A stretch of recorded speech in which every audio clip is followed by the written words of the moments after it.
Synopsis. A man reincarnates as a man-faced demon spider in the Douluo Continent, hunted by humans and powerful beasts. With a unique evolution system, he battles to survive, grow stronger, and defy fate. Chapter 1, the man-faced demon spider, ouch, ouch, ouch. An excruciating pain, like being pierced by countless needles, slowly brought Fong Chang's consciousness back to life. At the same time, he felt something vital being desperately pulled out of his body by a powerful suction force. Groggily opening his eyes, he was met with endless foliage, as though he were in an unfamiliar, lush jungle. Where am I? Fong Chong tried to move his extremely weak body, his gaze following the effort. In front of him stood a young man in a blue combat outfit, eyes closed, holding a stalk of blue-silver grass. Around the grass were two faint yellow rings fluctuating in size, and above them, a faint purple ring was slowly taking shape. Meanwhile, purple light occasionally shimmered from Fong Chang's body, resembling glowing purple dust, which drifted toward the purple ring and was absorbed, making it slightly more condensed. Tang San. Cosplay. The person's appearance immediately reminded Fong Chong of something familiar. Better than a live-action adaptation, and the props are even more realistic, he evaluated silently.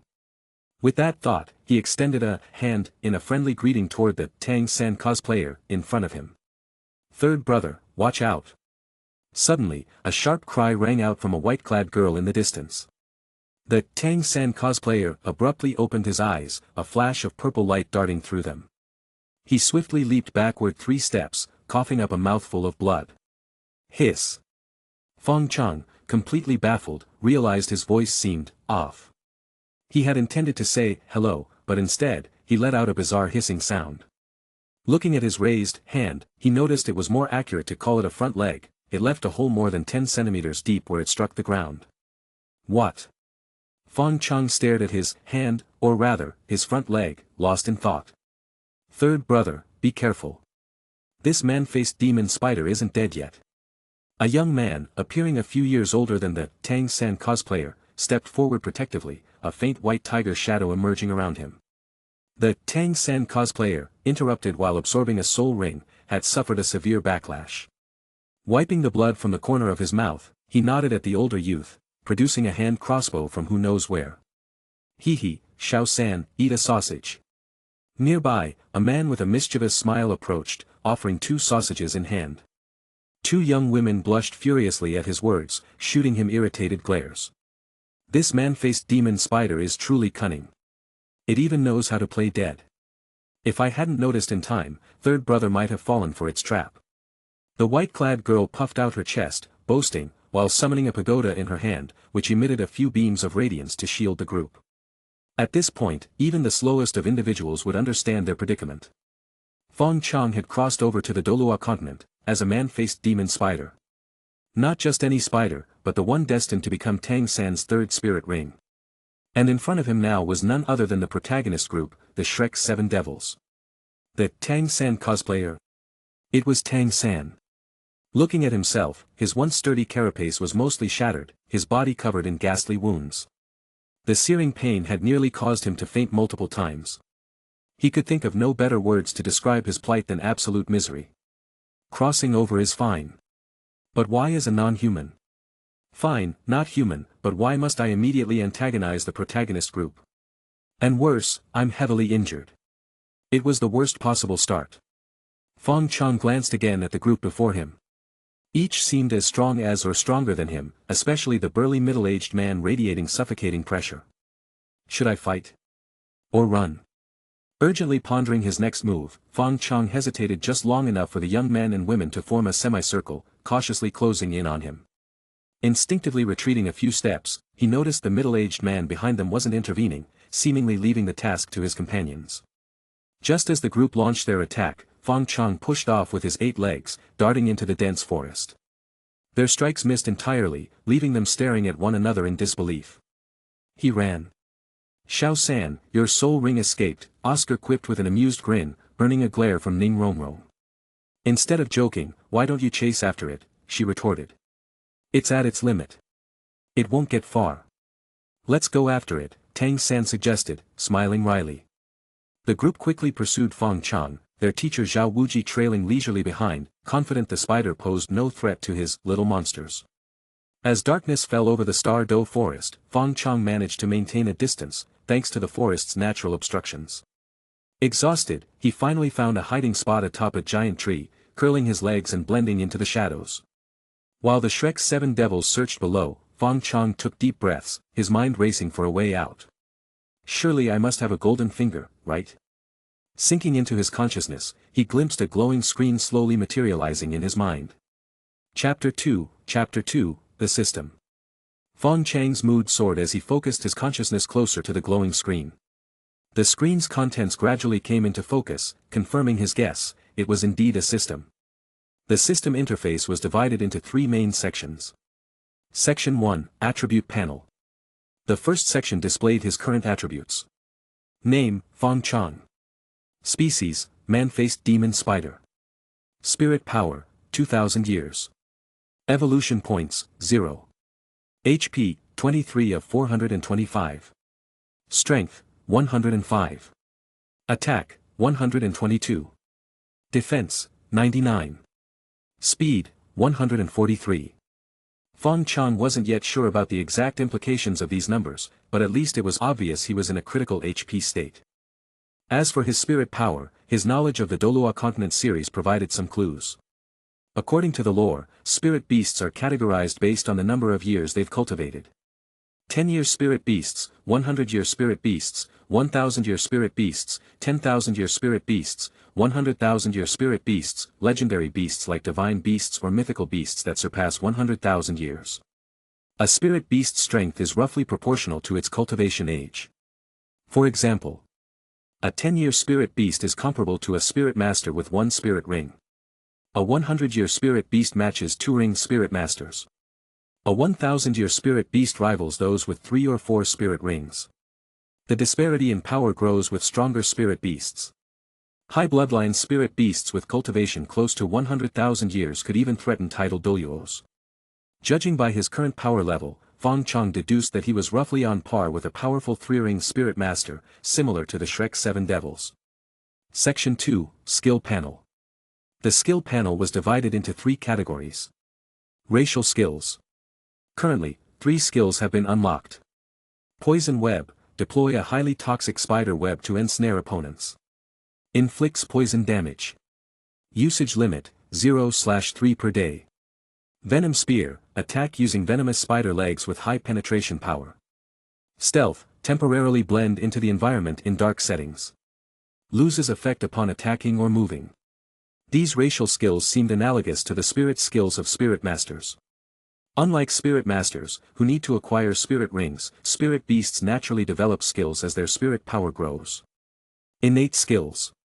2 innate skills have been unlocked. Poison Resistance, grants significant resistance to poison damage, reducing its impact.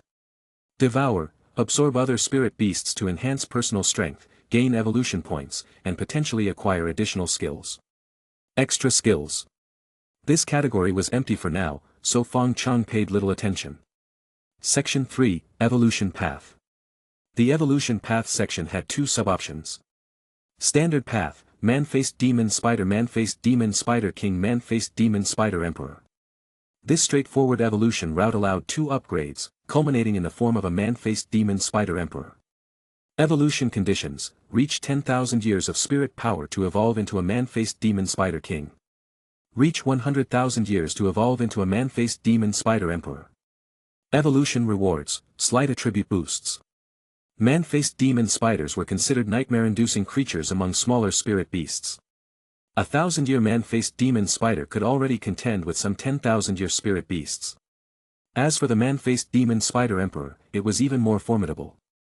However, compared to the legendary beings of the Douluo world, such as Titan giant apes and sky azure bull pythons, even the man-faced demon spider emperor paled in strength. Furthermore, surviving the 100,000-year heavenly tribulation to evolve into an emperor was far from guaranteed. Hidden Path. This sub-option revealed an intricate tree diagram with numerous evolution routes. Some routes allowed more than 10 evolutions. The strongest final forms in this category included Immortal Evil Spider Emperor, Enforcer God Tier. Evolution conditions: spirit power of over 100,000 years. Consume 300,000 evolution points. Evolution rewards, massive attribute boost. Self-created divine position. Full restoration. Racial skill transformation. Gain the exclusive innate skill, immortal undying. A god-tier enforcer. Fong Chang's eyes lit up. This was leagues above standard first and second-class gods in the Douluo Continent. The immortal undying skill alone was overwhelmingly enticing. Another equally powerful option was God Devouring Evil Spider Emperor, Enforcer God Tier. Evolution conditions, spirit power of over 100,000 years. Consume 300,000 evolution points. Evolution rewards, massive attribute boost. Self-created divine position. Full restoration. Racial skill transformation. Gain the exclusive innate skill, Devour Gods. Other final forms. Less impressive but still formidable options included. Mother of the Earth, second-class god grants abilities like egg-laying and offspring control. Fong Chong shuddered at this idea, not an option. Crimson Lotus Hellfire Spider. Emperor Dragon Armored Spider. Gentleman Spider. These final forms offered distinct advantages. While not as powerful as the top-tier evolutions, they required far fewer resources, making them viable backup plans. To evolve or not to evolve, that is the question. But all this is still too far off for me. Fong Chong shifted his attention to the very top of the hidden evolution paths, where the next possible stages of evolution were displayed. These options were much more accessible, with only 2 immediate branches available. Dark Scythe Demon Spider, evolvable, but lacking evolution points. Evolution conditions, spirit power, 1,000 years or more. Evolution points, 1,000. Evolution rewards, physical transformation. Significant boost to attack attributes. Minor boosts to other attributes. Full recovery of status. Gains innate skill, Reaper's Scythe. Dark Armor Demon Spider, evolvable, but lacking evolution points. Evolution conditions, spirit power, 1,000 years or more. Evolution points, 1,000. Evolution rewards, physical transformation. Significant boost to defense attributes. Minor boosts to other attributes. Full recovery of status. Gains innate skill, harden. 1,000 years of spirit power. Fong Chang's thoughts quickened. He was confident he had already met this requirement. Now, he only needed 1,000 evolution points to evolve. This was excellent news, especially the reward of a full recovery of status, a crucial lifeline for his current predicament. As for the evolution points, it seemed likely they could be obtained through devouring. Suppressing the surge of excitement, Fong Chong activated his stealth skill. His body appeared to turn semi-transparent, blending seamlessly into the canopy. His aura grew faint, merging with the surroundings. Time passed, about half an hour, and the Shrek 7 devils had yet to give up. They expanded their search range and began exploring higher into the treetops. It was only a matter of time before they discovered Fong Chong. Fong Chong grew increasingly anxious.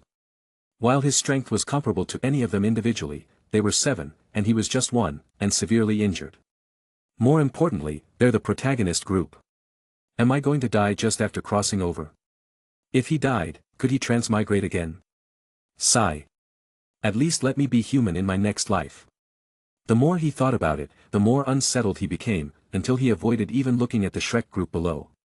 Instead, he focused on the canopy, trying to calm himself. Suddenly, a small shadow landed beside him. Fong Chong instinctively turned to look and saw a tiny creature.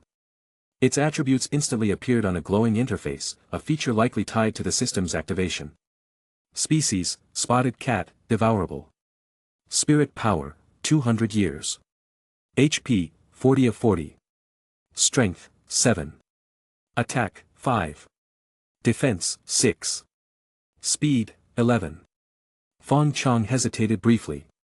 I can't just sit here and wait to die. I have to find a way to escape. This spotted cat was perfect for testing Devour. As if fate agreed with his plan, the spotted cat crept closer, entirely unaware of the danger nearby. Fong Chong raised his sharp front legs silently. When the cat was within reach, he activated the Venom Spear skill.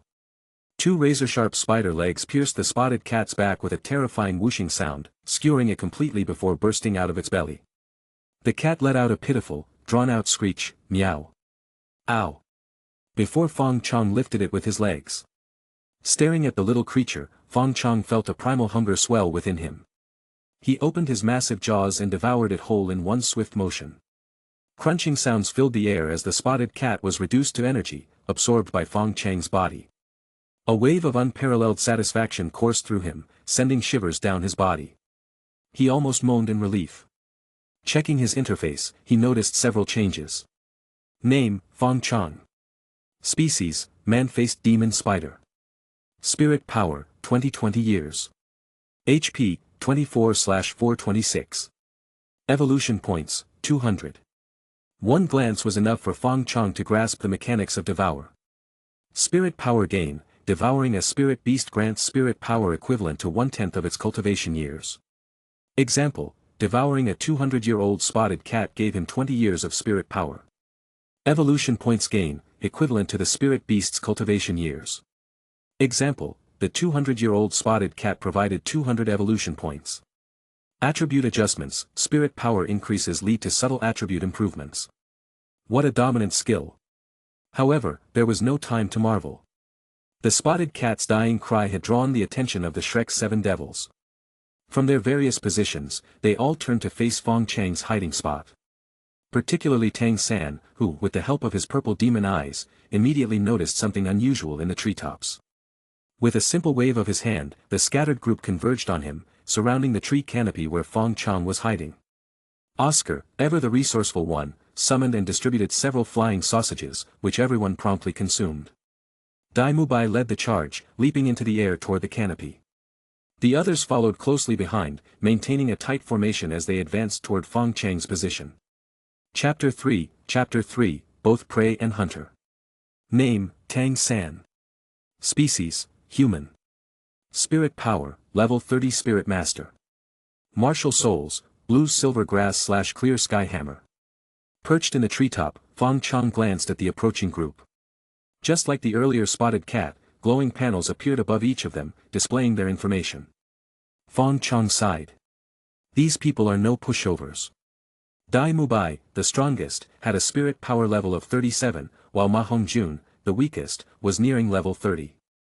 Everyone, be cautious, Dai Mubai warned as they neared the treetop. This man-faced demon spider is on the brink of death. If any of you accidentally kill it, Tang San will have to find another spirit ring all over again. Fong Chong heard this loud and clear. Dai Mubai hadn't bothered lowering his voice, not realizing that the spider could understand human language. Fong Chong suddenly had a revelation: spirit rings can only be acquired by the one who kills the spirit beast. This explained why the group hadn't recklessly attacked. They didn't want to steal Tang San's opportunity. This was good news. As long as Fong Chong remained in his weakened state, Tang San was the only one who could truly pose a fatal threat. The pressure instantly lessened. The Shrek's 7 devils had already surrounded the base of Fong Chang's tree. Preparing for their attacks, they aimed to bring him down. But Fong Chong decided to make the first move. He darted toward the weakest among them, Ning Rongrong. With all 8 legs outstretched, Fong Chong looked utterly menacing as he charged. Ah! Ning Rongrong shrieked, startled by the terrifying sight. Instinctively, she moved to hide behind Ma Hongjun, the nearest person to her. On her other side, Oscar quickly grabbed her hand and pulled her back. Their momentum caused both to swing away slightly in midair. This brief gap was all Fong Chong needed. With a sudden burst of speed, he dashed out of the encirclement and disappeared once more into the dense forest. Ning Rongrong blinked innocently. This man-faced demon spider is so mean. Bullying a girl like me, humph. The others laughed awkwardly but soon fell silent. Ning Rongrong's words, though childish, contained some truth. The spider had faked its death and nearly killed Tang San. It had led them on a wild chase all night through the Star Doe forest. And now, it had escaped again, deliberately targeting the weakest among them. This level of intelligence was far beyond a typical 1,000-year spirit beast. It was as cunning as a human. Stay alert, Tang San instructed. Oscar, keep protecting Rongrong. His gaze flicked to where the spider had vanished, his eyelids twitching. Let's continue the chase. The group nodded. At this point, they were fully invested in capturing this elusive creature. Meanwhile, Fong Chong was fleeing under the cover of night, pushing his 8 legs to their limits. Despite his flight, he spared some focus on scanning for spirit beasts to devour. Before long, he spotted his next target, a slime with 430 years of cultivation. Slimes were among the most common low-level spirit beasts in the Star Doe forest. They were slow-moving and lacked offensive abilities, but their most notable trait was their incredible vitality. The slime Fong Chong had locked onto, despite its moderate cultivation, boasted an HP limit of over 200 points. Importantly, the slime posed no real threat to Fong Chong, which made it a perfect target for his weakened state. Fong Chong glanced behind him. The Shrek group hadn't caught up yet, but he felt they weren't far away. Turning his attention back to the slime, he analyzed its attributes. Species, slime, devourable. Spirit power, 430 years. HP, 211/232, slowly regenerating. Strength, 5. Attack, 5. Defense, 7. Speed, 3. Aside from its thick health bar, the slime had no redeeming qualities. Confirming there were no immediate dangers, Fong Chong advanced confidently, his 8 legs striding purposefully toward the slime. Sensing danger, the slime attempted to flee, dragging its gelatinous body toward a nearby patch of grass. But to Fong Chong, its sluggish movement was nothing more than a crawl. In just a few breaths, Fong Chong was upon it. Shriek. The slime emitted a high-pitched cry, trying to intimidate Fong Chong. At the same time, it launched its semi-transparent body upward in a desperate attempt to ram into him. But such feeble resistance was futile. Fong Chang's front legs skewered the slime with precision, lifting it off the ground and bringing it to his mouth. Despite having more than half its HP left, the slime could do nothing but watch helplessly as it was devoured whole. In the world of spirit beasts, the law of the jungle reigns supreme. The weak were destined to become the sustenance of the strong. For the slime, its fate as prey was sealed the moment it was born. The slime's texture was soft and bouncy, reminiscent of an oversized jelly. Its interior fluids tasted faintly sweet, with a hint of medicinal flavor, oddly similar to the herbal teas Fong Chong remembered from his past life. As the slime dissolved in his stomach, it transformed into a warm energy that spread through his body. Fong Chong smacked his lips in satisfaction. Compared to the spotted cat, the slime was far more delicious. Checking his panel, Fong Chong noted the changes. Name, Fong Chong. Species, man-faced demon spider. Spirit power, 2063 years. Evolution points, 630. HP, 24/428, slowly regenerating. Strength, 106. Attack, 123. Defense, 99. Speed, 144. Devouring the 430-year-old slime had provided. Plus 43 years of spirit power, plus 430 evolution points. Minor increases in attributes. As Fong Chong prepared to shift his focus away from his status panel, he noticed a surprising development: an extra skill had appeared. Regenerate LV1, gradually restores HP after taking damage. Recovers 3 HP per hour. Well, isn't that neat? Fong Chong grinned. Though seemingly unimpressive, this skill hinted at the immense potential of Devour. If he could devour stronger spirit beasts in the future, who knew what incredible abilities he might acquire. Renewed with determination, Fong Chong set his sights on devouring more spirit beasts while the Shrek's 7 devils were still searching. The night deepened. If he could hold out until morning, his strongest skill, Poison Web, would reset, giving him an edge. The roles of prey and hunter were beginning to quietly reverse. Chapter 4, The Soft-Boned Rabbit. Just as Fong Chong finished devouring the slime, he detected a commotion to the southwest. The sounds of combat and hurried, heavy footsteps were rapidly approaching his location. Quickly scanning the area, Fong Chong found a bush just large enough to hide his body. Activating his stealth skill, he merged seamlessly into the surroundings, his form becoming semi-transparent and blending with the underbrush. In the darkness, it was nearly impossible to spot him with the naked eye. Moments later, a pink and white rabbit about half a meter tall and 70 to 80 centimeters long stumbled into his view. Fong Chong recognized the creature immediately. Among the many spirit beasts in the Douluo Dalu world, the soft-boned rabbit held significant fame, more so than even the man-faced demon spider. This particular rabbit had a cultivation of 1,100 years, a respectable level of spirit power. However, its current state was pitiful. Its once fluffy pink and white fur was matted with blood, and several deep wounds stretched from its back to its tail. Though it was running, its speed was painfully slow, hampered by a grievous injury on one of its hind legs, where the white bone was faintly visible beneath the torn flesh. The rabbit, barely able to support itself on its remaining leg, struggled in Fong Chang's direction, hopping awkwardly toward his hiding spot. Shortly after the rabbit appeared, 4 human figures emerged in Fong Chang's view. 3 men and 1 woman, hunters.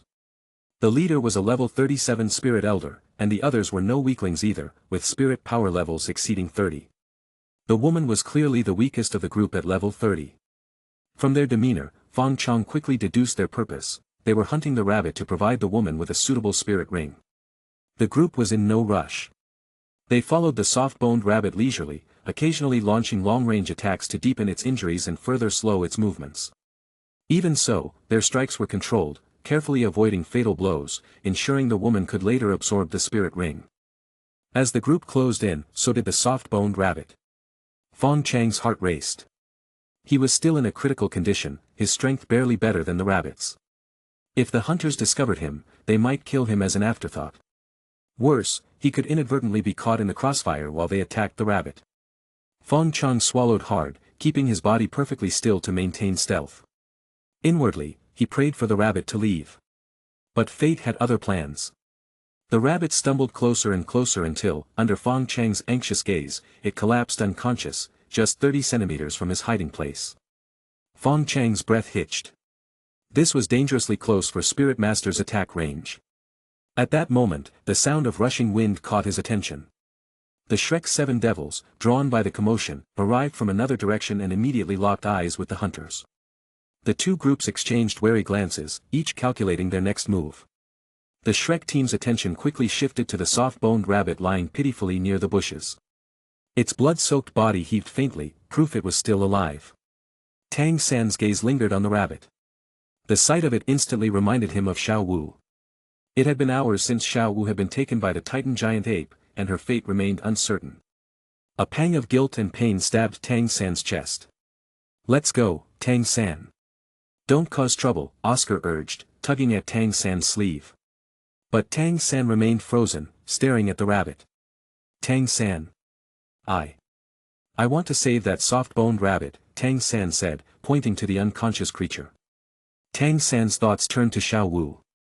Her martial soul was also a soft-boned rabbit. Though he hadn't been able to rescue her from the Titan giant ape, perhaps he could save this one. Dai Mubai placed a hand on Tang San's shoulder. "Thinking about Xiao Wu?" Tang San nodded silently. "Then we'll help. Failing to save Xiao Wu wasn't just your responsibility, it was ours too," Dai Mubai said firmly. Gratitude flashed in Tang San's eyes. Tang San stepped forward, cupping his fists politely. "I ask that you show mercy and spare this soft-boned rabbit." "What?" One of the hunters, a lean, dark-skinned man, scowled. "We're hunting our spirit beast. What does that have to do with you?" Tang San hesitated before speaking again. "I know my request is unreasonable, but this rabbit reminds me of someone very important. I can't stand by and watch you kill it." The dark-skinned man sneered, but the stocky hunter beside him cut in with a sharp tone. "Who do you think you are, meddling in the affairs of the spirit hall?" Oscar stiffened at the mention of the spirit hall. Turning to Tang San, he whispered, "Tang San, maybe we should let it go. They're from the spirit hall." Before he could finish, Ning Rongrong pinched him hard. "What's so special about the spirit hall? Are you still Xiao Wu and Tang San's friend or not?" Tang San froze momentarily at the mention of the spirit hall, the most powerful organization on the Douluo Continent. However, his gaze returned to the rabbit lying helplessly by the roadside. His resolve hardened. "I hope you can give us this small favor," Tang San said firmly. The stocky hunter opened his mouth to retort, but the leader raised a hand to stop him. Looking at the 6 youths, the leader hesitated.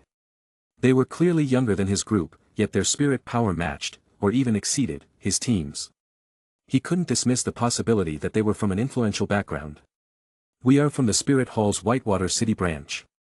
"And you are?" the leader asked cautiously. Whitewater City was a significant settlement near the Star Doe Forest, and the Spirit Hall's presence there signified its importance. "We are." Tang San began, but Oscar quickly interjected, "We're the Shrek 6 monsters from Shrek Academy." "Shrek Academy?" The leader frowned. He had never heard of such a place. After some thought, he replied, "This soft-boned rabbit is important to my companion. Please do not interfere. I'll pretend I didn't hear your earlier request." The leader was confident. Though these youths might have some background, this was his group's hunt, and they had the spirit hall's name to back them. Tang San sighed, summoning his blue silver grass martial soul. "In that case, I apologize for the offense." The tension between the two groups thickened, as both prepared for a confrontation. Chapter 5, The Stalking Sparrow. The instant Tang San uttered, "Forgive my offense," the tension between the two sides escalated sharply. Both groups prepared for battle, and the four Spirit Hall members summoned their martial souls in unison. The leader, a level 37 Spirit Elder, wielded an ancient sword as his martial soul. Two of the other three had beast-type martial souls, a deer and a boar. The most striking, however, was the woman. Her martial soul was a rare snow rabbit, imbued with natural ice attributes, granting her control abilities and strong offensive capabilities. Given her martial soul, her status within the Spirit Hall was undoubtedly significant. For beast spirit masters, spirit rings from creatures similar to their martial souls were highly compatible, providing the greatest benefits. This explained why the Spirit Hall team valued the soft-boned rabbit so highly. On Shrek's side, the group also summoned their martial souls. "Ning Rongrong, don't get involved," Oscar quickly advised as he saw her preparing to summon the Seven Treasures glazed tile pagoda. "Your martial soul is too distinctive. It'll spell trouble if they recognize it and go after your family." "Humph." Ning Rongrong brushed his hand aside dismissively. "What's a little Spirit Hall compared to my Seven Treasures glazed tile sect? We're one of the three great sects. Do you think they'd dare trouble us over a Spirit Elder from some branch hall?" As she spoke, a radiant, crystalline pagoda appeared in her hand. Its glow enveloped her teammates, providing powerful buffs. The Spirit Hall leader's expression froze. The girl wasn't just a sect member but from the main family. Her martial soul confirmed her status as a direct descendant. Her presence complicated matters. The Seven Treasures glazed tile pagoda was one of the most powerful support-type martial souls in existence. In small-scale skirmishes, it could completely overturn the balance of power. Adding to their woes, the Spirit Hall team already had a numerical disadvantage. "Are you sure you want to interfere?" the leader asked again, his tone cautious. Tang San said nothing, stepping forward with firm resolve. His companions followed, standing shoulder to shoulder with him. The Spirit Hall leader sighed, muttering instructions to his team in a low voice. "Xue Wu, go deal with that girl. Don't harm her, just incapacitate her. Third and fourth, stay with me. If Xue Wu succeeds, we'll still have a chance." On Shrek's side, Tang San issued his own quiet orders. "Protect Ning Rongrong. Watch out for the Snow Rabbit Girl." The battle began with an explosion of soul power. The stocky Spirit Hall member charged directly at Tang San's group, his martial soul fully activated. Both sides exchanged rapid strikes, soul power clashing in a dazzling display of fire and sparks. Hiding in the bushes nearby, Fong Chong trembled as the battle unfolded. This fight is too close. He had no choice but to pray that stray attacks wouldn't hit him. Glancing at the unconscious soft-boned rabbit lying just a short distance away, Fong Chang's heart raced. That rabbit is worth over 1,000 evolution points. The fight quickly revealed the disparity in skill. The Spirit Hall members had initially hoped their age and experience would give them an advantage over the younger Shrek team. But they were sorely mistaken. The Shrek Seven Devils fought with impeccable teamwork, their battle instincts honed to perfection.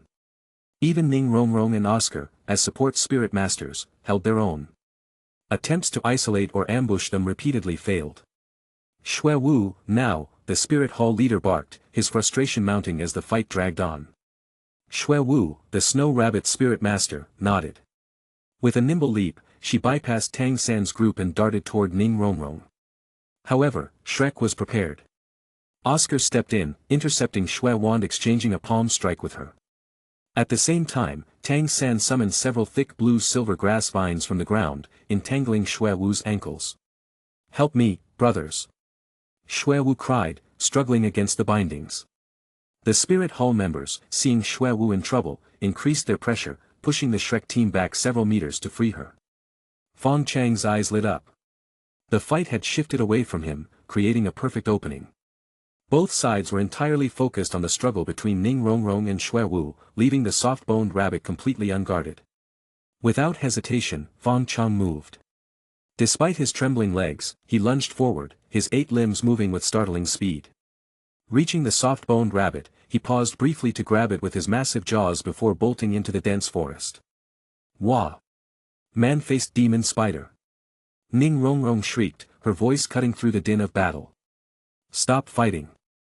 It's taking the rabbit. Both groups froze momentarily, turning to look. In the distance, a towering creature over 1.5 meters tall with legs spanning over 3 meters carried their contested prize, the soft-boned rabbit, into the forest. Damn it, the spirit hall leader cursed, glaring at Tang San's group before taking off after Fong Chong. Tang San stood frozen, his eyes red with fury. The sight of the man-faced demon spider carrying the soft-boned rabbit reminded him too vividly of the titan giant ape taking Xiao Wu. Could she already be? Grief and rage boiled over, and Tang San launched himself into pursuit, bypassing the spirit hall members entirely. Fong Chong, clutching the rabbit, raced deeper into the forest, the shadows swallowing him whole as his pursuers closed in. Chapter 6, First Evolution. Rabbits are so cute. Should I start with the head or the legs? As Fong Chong raced through the forest, this peculiar thought crossed his mind. Taking advantage of the chaos between the Spirit Hall team and Shrek's 7 devils, he had already managed to escape several hundred meters ahead, leaving his pursuers far behind. Suddenly, the sharp sound of wind cutting through the air reached his ears. Whoosh, whoosh. Fong Chong instinctively veered to the right. Several crossbow bolts flew past him, embedding themselves in the trunk of a thick tree ahead, piercing straight through its half-meter diameter. Damn it! Fong Chong cursed, increasing his speed as he darted through the dense foliage. Why is Tang San chasing me so relentlessly? Both the Spirit Hall members and the Shrek team were in pursuit, but Tang San was by far the most dogged. It was as though Fong Chong had stolen his lover or something. Worse, Tang San's arsenal of hidden weapons was deadly. Several near misses had terrified Fong Chong, not daring to relax for even a moment. The high-speed chase continued for about 10 minutes until Fong Chong abruptly stopped at a cliff's edge. Before him lay a sheer drop into the unknown. The cliff was shrouded in mist, with only the tops of massive trees occasionally poking through the thick fog below. The rumble of thunder echoed through the air, and torrential rain began to pour. The pitch-black night was intermittently lit by jagged flashes of lightning, casting an eerie glow over the scene. Carefully turning around, Fong Chong accidentally knocked a fist-sized rock off the edge with one of his legs. He strained his ears but heard no sound of it hitting the ground below. Tang San emerged from the forest, his footsteps steady despite the pouring rain. His gaze was fixed on Fong Chong, and his expression was resolute. The gap between them was no more than 10 meters. Fong Chong could feel his heart pounding. Behind Tang San, the blurred figures of the Spirit Hall and Shrek groups began to close in. Rainwater washed away the dried blood on the unconscious soft-boned rabbit in Fong Chang's jaws. The metallic taste seeped into his mouth, stirring the primal instincts of the beast within him. This is my only option now. Fong Chong had intended to find a safe place to devour the rabbit and consider his evolution path carefully. But now, with no time to spare, he opened his jaws wide and, under Tang San's horrified gaze, swallowed the rabbit whole. You dare! Tang San's eyes widened in rage, his heart racing as a terrifying thought crossed his mind. If spirit beasts view humans as food, could the titan giant ape have Xiao Wu? No, that's impossible. Fueled by anger and fear, Tang San charged, blue silver grass in one hand and the clear sky hammer in the other. As Tang San closed in, a glowing panel appeared in Fong Chang's mind. Evolution conditions met. Choose your evolution type. Dark Scythe Demon Spider. Cost, 1000 evolution points. Rewards, physical transformation, significant boost to attack attributes, minor boost to other attributes, full recovery. New skill, Reaper's Scythe. Dark Armor Demon Spider. Cost, 1000 evolution points. Rewards, physical transformation, significant boost to defense attributes, minor boost to other attributes, full recovery. New skill, Harden. Fong Chong didn't hesitate. Most people would have chosen the attack-focused Dark Scythe Demon Spider without a second thought, but Fong Chong was different. Beneath his spider exterior lay the soul of a cautious, experienced man. Spiders should be tough and resilient. Defense over offense. As Tang San's clear sky hammer slammed down, cracks spread across Fong Chang's carapace. But before Tang San could land another blow, purple-black light burst from the cracks, and the shell shattered with a resounding boom. From the remnants of the old shell emerged a dark armor demon spider. This new form was smaller, about 1 meter long, with legs extending over 2 meters. While it retained the core appearance of a man-faced demon spider, it now radiated an even more menacing aura. The most noticeable changes were the deeper black hue of its carapace, which now gleamed with a metallic sheen, and the transformation of its front legs into flat, curved shields. Even its weakest point, the human face pattern on its abdomen, was now covered with thick armor, the face itself reduced to a faint embossed design. New status. Name, Fong Chong. Species, Dark Armor Demon Spider. Spirit Power, 2,173 years. Evolution Points, 730. HP, 550 of 550. Strength, 126. Attack, 134. Defense, 208. Speed, 171. Skills. Poison Web. Venom Spear. Stealth. Innate Skills. Devour. Poison Resistance. Harden, New. Extra Skills.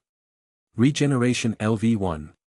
The most dramatic improvements were in his defense, which had more than doubled, and his HP, which was now fully restored.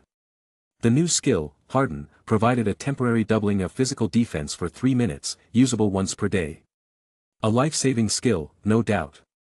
Reinvigorated, Fong Chong stood his ground. Instead of retreating, he stepped toward Tang San, each movement radiating newfound confidence. Despite his smaller size, his presence felt even more oppressive. Tang San hesitated momentarily, unfamiliar with this transformation, but his anger spurred him on. Raising the clear sky hammer again, he struck Fong Chong with all his might. The hammer landed squarely on Fong Chang's shield-like leg. Clang! A sharp metallic ring echoed as sparks flew from the impact. Fong Chong didn't budge, though his legs sank slightly into the rain-soaked ground. Tang San, however, was thrown back several steps, crashing into a tree. His hand trembled, the hammer vibrating from the force of the rebound. Gritting his teeth, Tang San drew the Zhuge crossbow and fired a volley of bolts. Clink, clink, clink. The bolts ricocheted harmlessly off Fong Chang's armor. Tang San felt a pang of frustration. How did this spider become so impenetrable in just moments? Fong Chong, having weathered all of Tang San's attacks, grew bolder. Tang San. Prodigy. Today, I'll teach you what a real nightmare looks like. He let out a chilling, cackling laugh before leaping at Tang San, his shield-like legs aiming for his opponent's head. Chapter 7, Battle against Tang San. Fong Chang's attack descended from the heavens, catching Tang San off guard. He had no choice but to swing the clear sky hammer upward in a desperate defense. The collision sent a sharp sonic boom through the air, and Fong Chang's spider leg plunged into the waterlogged mud at Tang San's feet, splashing water several meters high. In the spray of water, Tang San's body was sent flying backward uncontrollably. He landed hard on his back, skidding several meters before finally coming to a stop. Cough, cough. Tang San struggled to sit up, using the clear sky hammer as a crutch. Blood trickled from the corner of his mouth, and he spat out a mouthful of crimson. Just one clash had left him with significant internal injuries. Tang San's spirit power was still at level 30, as he had been unable to absorb his intended spirit ring. While his mysterious heaven technique provided some support, he was still vastly outmatched by Fong Chang's overwhelming strength. Previously, Tang San had relied on the element of surprise, using his disorder-splitting wind hammer technique to destabilize the man-faced demon spider and his Zhuge crossbow to inflict critical damage. But now, after Fong Chang's evolution, his strength and defense had reached terrifying levels. The clear sky hammer felt like it was striking a massive iron plate, and the recoil alone was almost too much for Tang San to bear. Fong Chong, emboldened by his success, advanced confidently on his 8 legs. In his mind, memories surfaced, of how Tang San, in his later years, had annihilated the man-faced demon spider species in a fit of rage. The thought sent a chill down his metaphorical spine. Wait, I'm a man-faced demon spider now. If I let this guy live, isn't that basically signing my species' death warrant? Fong Chang's mind was made up. Tang San had to go. With a burst of speed, Fong Chong lunged forward, his shield-like front leg swinging directly at Tang San's face. Tang San quickly raised his left hand, summoning the blue-silver grass. Vines erupted from cracks in the ground beneath Fong Chong, wrapping tightly around his spider legs. Fong Chong struggled against the blue-silver grass. Though the vines were much tougher than they appeared, their flexibility and tensile strength exceeded his expectations. For the moment, he was trapped. But Fong Chang's raw strength began to show. The vines snapped one by one as he exerted himself, though Tang San continued to pour his spirit power into replenishing them. The battle became a tug-of-war, with neither side willing to back down. In the distance, the Shrek 7 Devils and the Spirit Hall team finally arrived. Seeing Tang San locked in battle with the man-faced demon spider, both sides hesitated, unsure of how to proceed. They glared at one another, wary of making the first move. Meanwhile, Tang San, sensing his limits, withdrew the clear sky hammer and concentrated all his spirit power into his blue-silver grass. But his injuries were catching up to him. Earlier, he had suffered during his encounter with the Titan giant ape, then endured backlash from his interrupted spirit ring absorption. Now, Fong Chang's relentless assault had pushed him to the brink. A fresh spurt of blood escaped Tang San's lips, and his spirit power faltered. Seizing the opportunity, Fong Chong channeled all his strength into his 8 legs. With a powerful lunge, he shattered the remaining vines and leaped high into the air, 5 meters above the ground, before crashing down toward Tang San. Tang San barely managed to roll to the side, evading Fong Chang's crushing blow by a hair's breadth. But Fong Chong wasn't done. 2 of his sharp legs stabbed toward Tang San, aiming for his neck and abdomen. Tang San flipped backward with a palm strike to the ground, narrowly avoiding the deadly strikes. A cold, human-like smile crept across Fong Chang's spider face. Turning slightly, he swung his shield-like front leg in a sweeping arc, aiming directly for Tang San's head. Mid-air, Tang San had no footing to dodge. He crossed his arms defensively, bracing for the impact. Bang! The strike sent Tang San hurtling into the ground, forming a muddy crater. His body was drenched, his clothes plastered with mud. Tang San! Brother San! The Shrek 7 Devils shouted in panic, but before they could react, Fong Chong struck again. With a heavy swing, he slammed Tang San's face, sending him rolling several meters across the ground. Blood mixed with the rainwater as Tang San sat up shakily, spitting out broken teeth. His right cheek swelled grotesquely, obscuring his features. Tang San's gaze turned icy. Since I reincarnated, this is the first time I've been humiliated like this, by a spider no less. The Shrek team rushed to assist, but the Spirit Hall members intercepted them. They had already accepted that they wouldn't recover the soft-boned rabbit. However, if they couldn't win, neither would Shrek. They silently rooted for Fong Chong to finish Tang San off. Out of the way! Dai Mubai roared, leading the Shrek team into battle against the Spirit Hall group. The 2 sides clashed fiercely, neither willing to yield. Fong Chong smirked at Tang San. Never seen a handsome spider before, he sneered, though all Tang San heard were screech screech screech sounds. With a mocking glint in his eyes, Fong Chong raised his leg for another swing. Tang San staggered back, using Ghost Shadow Perplexing Track to retreat. Yet, Fong Chang's leg extended unnaturally, catching him again and sending him flying. This time, Tang San hit the ground hard, unconscious and barely breathing. Fong Chong stepped closer, ready to deliver the final blow. But just as his leg rose, the ground shook violently. Fong Chong froze, glancing toward the horizon. A massive figure, dozens of meters tall, charged through the forest with terrifying speed. It was the Titan giant ape. Name, Air Ming. Species, Titan giant ape. Spirit power, 108,000 years. HP, 108,753/108,753. Strength, 29,988. Attack, 25,666. Defense, 24,788. Speed, 23,659. Fong Chong gulped. So this is the power of a 100,000-year spirit beast. The Titan giant ape reached the cliff in mere moments. Both the Shrek and Spirit Hall teams retreated, not daring to provoke the Colossus. On the Titan giant ape's shoulder sat a young girl, Xiao Wu. Ignoring the dozen pairs of eyes staring at her, Xiao Wu leaped gracefully to the ground and knelt by Tang San, checking his injuries. Fong Chong looked up at the Titan giant ape, his tiny frame dwarfed by the enormous beast. For the first time, he felt truly powerless. Xiao Wu's eyes turned red with anger as she wiped the mud from Tang San's face. She glanced at Fong Chong before signaling the Titan giant ape. With a deep snort, the Titan giant ape raised its massive fist, ready to crush Fong Chong. Panic surged through Fong Chong. Without hesitation, he turned and leaped off the cliff into the fog below. Chapter 8, Narrow Escape. The scenery blurred past Fong Chong like a carousel spinning out of control. The mist-shrouded forest below grew larger and closer in his vision as he hurtled downward. He instinctively activated his newly gained innate skill, Harden. A black sheen briefly flickered over his metallic carapace, making it appear unchanged on the surface. However, the oppressive aura radiating from his body became even stronger. His defense stat doubled in an instant, surging from 208 to 416. As Fong Chong plummeted through the misty treetops, he fought to stabilize his form and spat out a 5-meter-wide white web, one of his racial skills, Poison Web. Thanks to his recent evolution, the skill's cooldown had reset, and now it became his lifeline. The web stretched downward, snagging on 2 thick branches of a massive tree below, forming a makeshift hammock suspended midair. Fong Chong landed heavily on the web, causing the threads to tighten to their limit. Crack! One of the branches supporting the web snapped under the strain, rebounding the web and the attached branch back toward him. HP -10.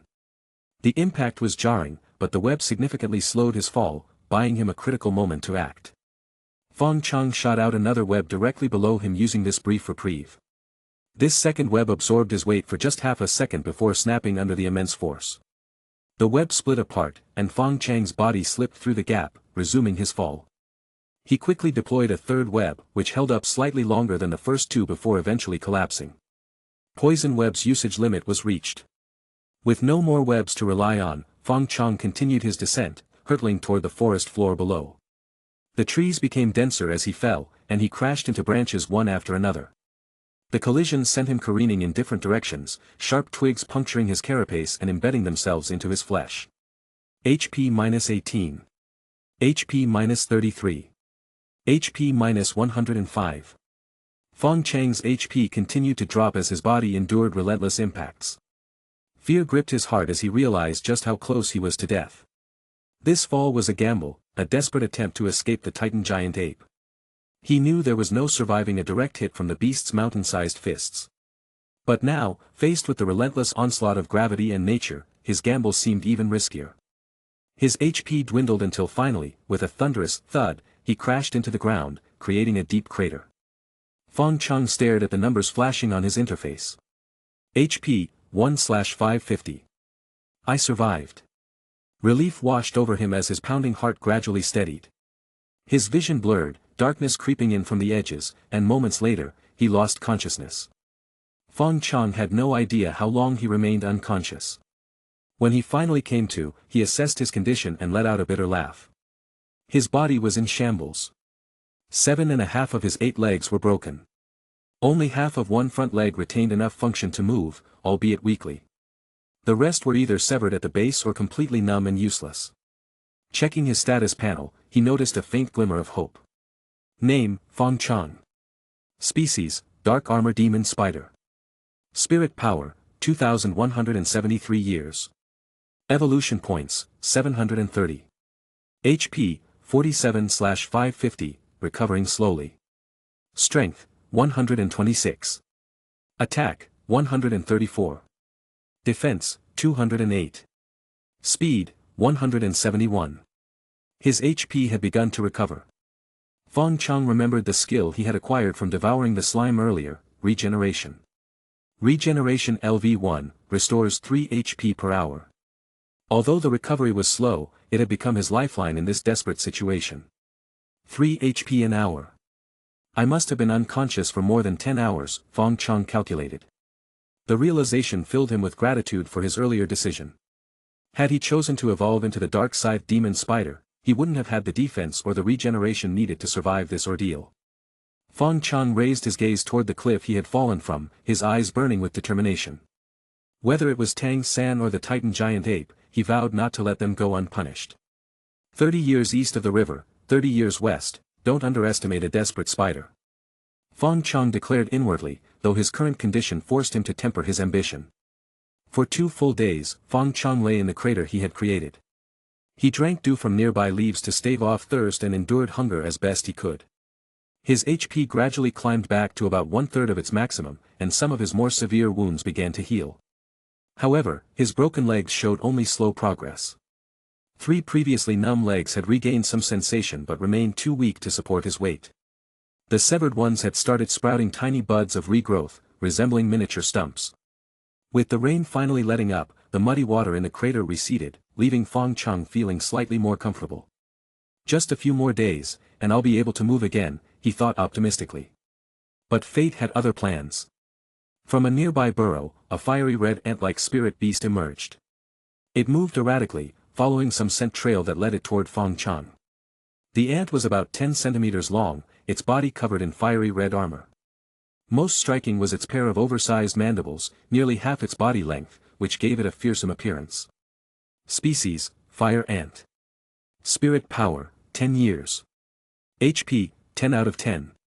Strength, 1. Attack, 2. Defense, 1. Speed, 1. The fire ant scurried closer and eventually stopped about 20 centimeters away from Fong Chong. Using its massive mandibles, it picked up a piece of blackened debris from the ground, a fragment of Fong Chang's broken leg, and carried it back into its burrow. Fong Chong exhaled in relief. Good thing it didn't notice me, he muttered to himself, realizing he was in no condition to fend off even such a weak creature. But his relief was short-lived. Not long after the first fire ant disappeared, a second, slightly larger one emerged from the burrow. Then a third. And a fourth. More and more fire ants began pouring out of the hole, their focus unmistakably on Fong Chong. Chapter 9, The Fire Ants. In no time, over 100 fire ants had surrounded Fong Chong. The most powerful among them had spirit power of only 60 to 70 years, while the weakest were just a few years old. But their sheer numbers made even ordinary 1,000-year spirit beasts wary. For Fong Chong, trapped in a muddy pit with his legs still unhealed, the sight of the relentless swarm emerging from their burrow left him utterly panicked. Once the fire ants reached critical mass, they began to move again under Fong Chang's tense gaze. The swarm formed 3 neat columns, marching toward him in an orderly fashion. Fong Chong mustered his strength and let out a series of threatening hisses. But the fire ants, devoid of auditory senses, ignored his display entirely. They continued advancing toward him, heads down and focused. The lead ants reached Fong Chang's body first. They waved their antennae over his surface, inspecting him. Once they confirmed he was a viable prey, the fire ants wasted no time. Their massive mandibles, nearly half the size of their bodies, clamped down hard on Fong Chang's armored carapace. Clink. Clink clink. The sound resembled a child clashing 2 rocks together. Despite their intimidating mandibles, the fire ants were simply too weak. Fong Chang's evolved carapace was far beyond their capacity to damage. Several ants refused to give up, biting down with all their might. But instead of harming Fong Chong, they ended up snapping their mandibles. Ha! Not even Tang San's clear sky hammer could break my armor. You little pests think. Fong Chang's smug thoughts came to a screeching halt. The fire ants, realizing their bites were ineffective, began spraying deep red secretions from their abdomens onto his body. As soon as the liquid made contact with Fong Chang's carapace, it emitted thick white smoke. The heat penetrated his armor, causing patches to glow red-hot. These secretions, capable of reaching temperatures as high as 800 to 900 degrees Celsius, were the fire ant's signature weapon and the reason behind their name. SSSS. Fong Chong writhed in pain as the burning liquid scorched his flesh beneath the armor. A charred, meat-like smell wafted into the air. In desperation, he swung his remaining functional legs at the fire ants, trying to knock them away. While some were sent flying, others simply returned, undeterred, and resumed spraying him. Worse yet, some ants deliberately targeted areas beyond the reach of Fong Chang's legs.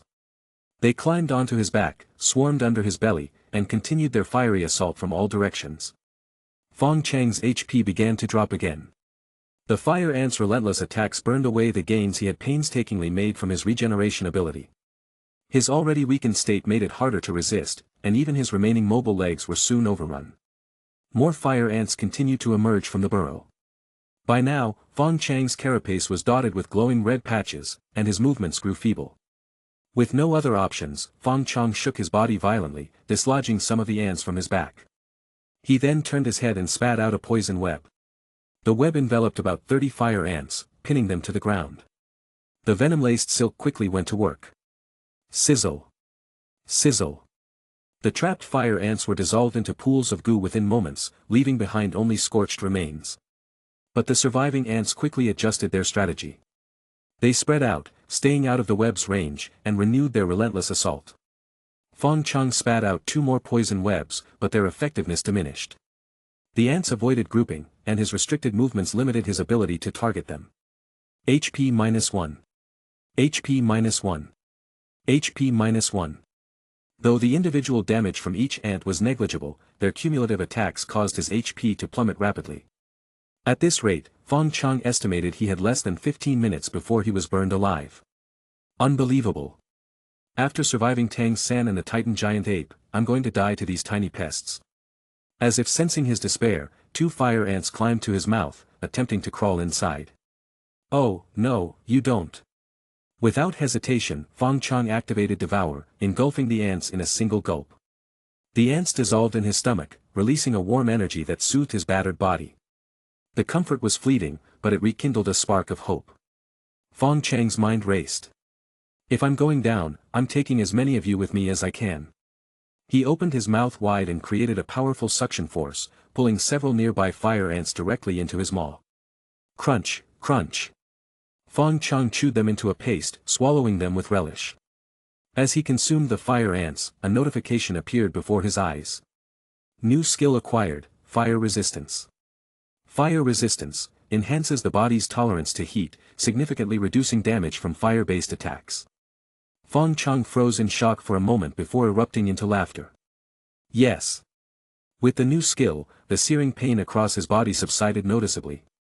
While still uncomfortable, the burning sensation became far more manageable. Though his HP continued to drop, it did so at a much slower rate. Determined to fight back, Fong Chong used his remaining strength to scoop more ants toward his mouth with his legs. One by one, he devoured them, triggering another system notification. Fire resistance upgraded to low-level fire immunity. Low-level fire immunity nullifies damage from low-level fire attacks and allows survival in high-temperature environments. Fong Chong felt the tide begin to turn. The fire ants' once devastating secretions now did not affect him, and his confidence surged. Chapter 10, Taking the Offensive. Skills can level up like this. Staring at the system notifications flashing before him, Fong Chong was both surprised and delighted. He had never imagined that the additional skills gained from devouring spirit beasts could evolve further. With the acquisition of low-level fire immunity, his HP loss finally came to a halt. Even though the fire ants continued to spray him with their high-temperature secretions, and his carapace remained searing hot, Fong Chong no longer felt any discomfort. After devouring a few more fire ants, Fong Chong closed his eyes, feigning sleep. He couldn't move much in his current state and had no effective way to deal with the pesky ants. Similarly, the fire ants couldn't harm him anymore. The 2 sides remained locked in a stalemate. This lasted for several days. Most of the fire ants, realizing their attacks were futile, eventually retreated back into their burrow. Only a handful of stubborn ones lingered, occasionally spitting their fiery secretions or clacking their mandibles against his carapace, seemingly out of boredom. Finally, Fong Chong opened his eyes. He tested his body, finding that the injuries from his fall had largely healed, and his broken legs had completely regenerated. Name, Fong Chong. Species, Dark Armor Demon Spider. Spirit Power, 2,283 years. Evolution Points, 2040. HP, 515/550, recovering. Strength, 131. Attack, 140. Defense, 217. Speed, 178.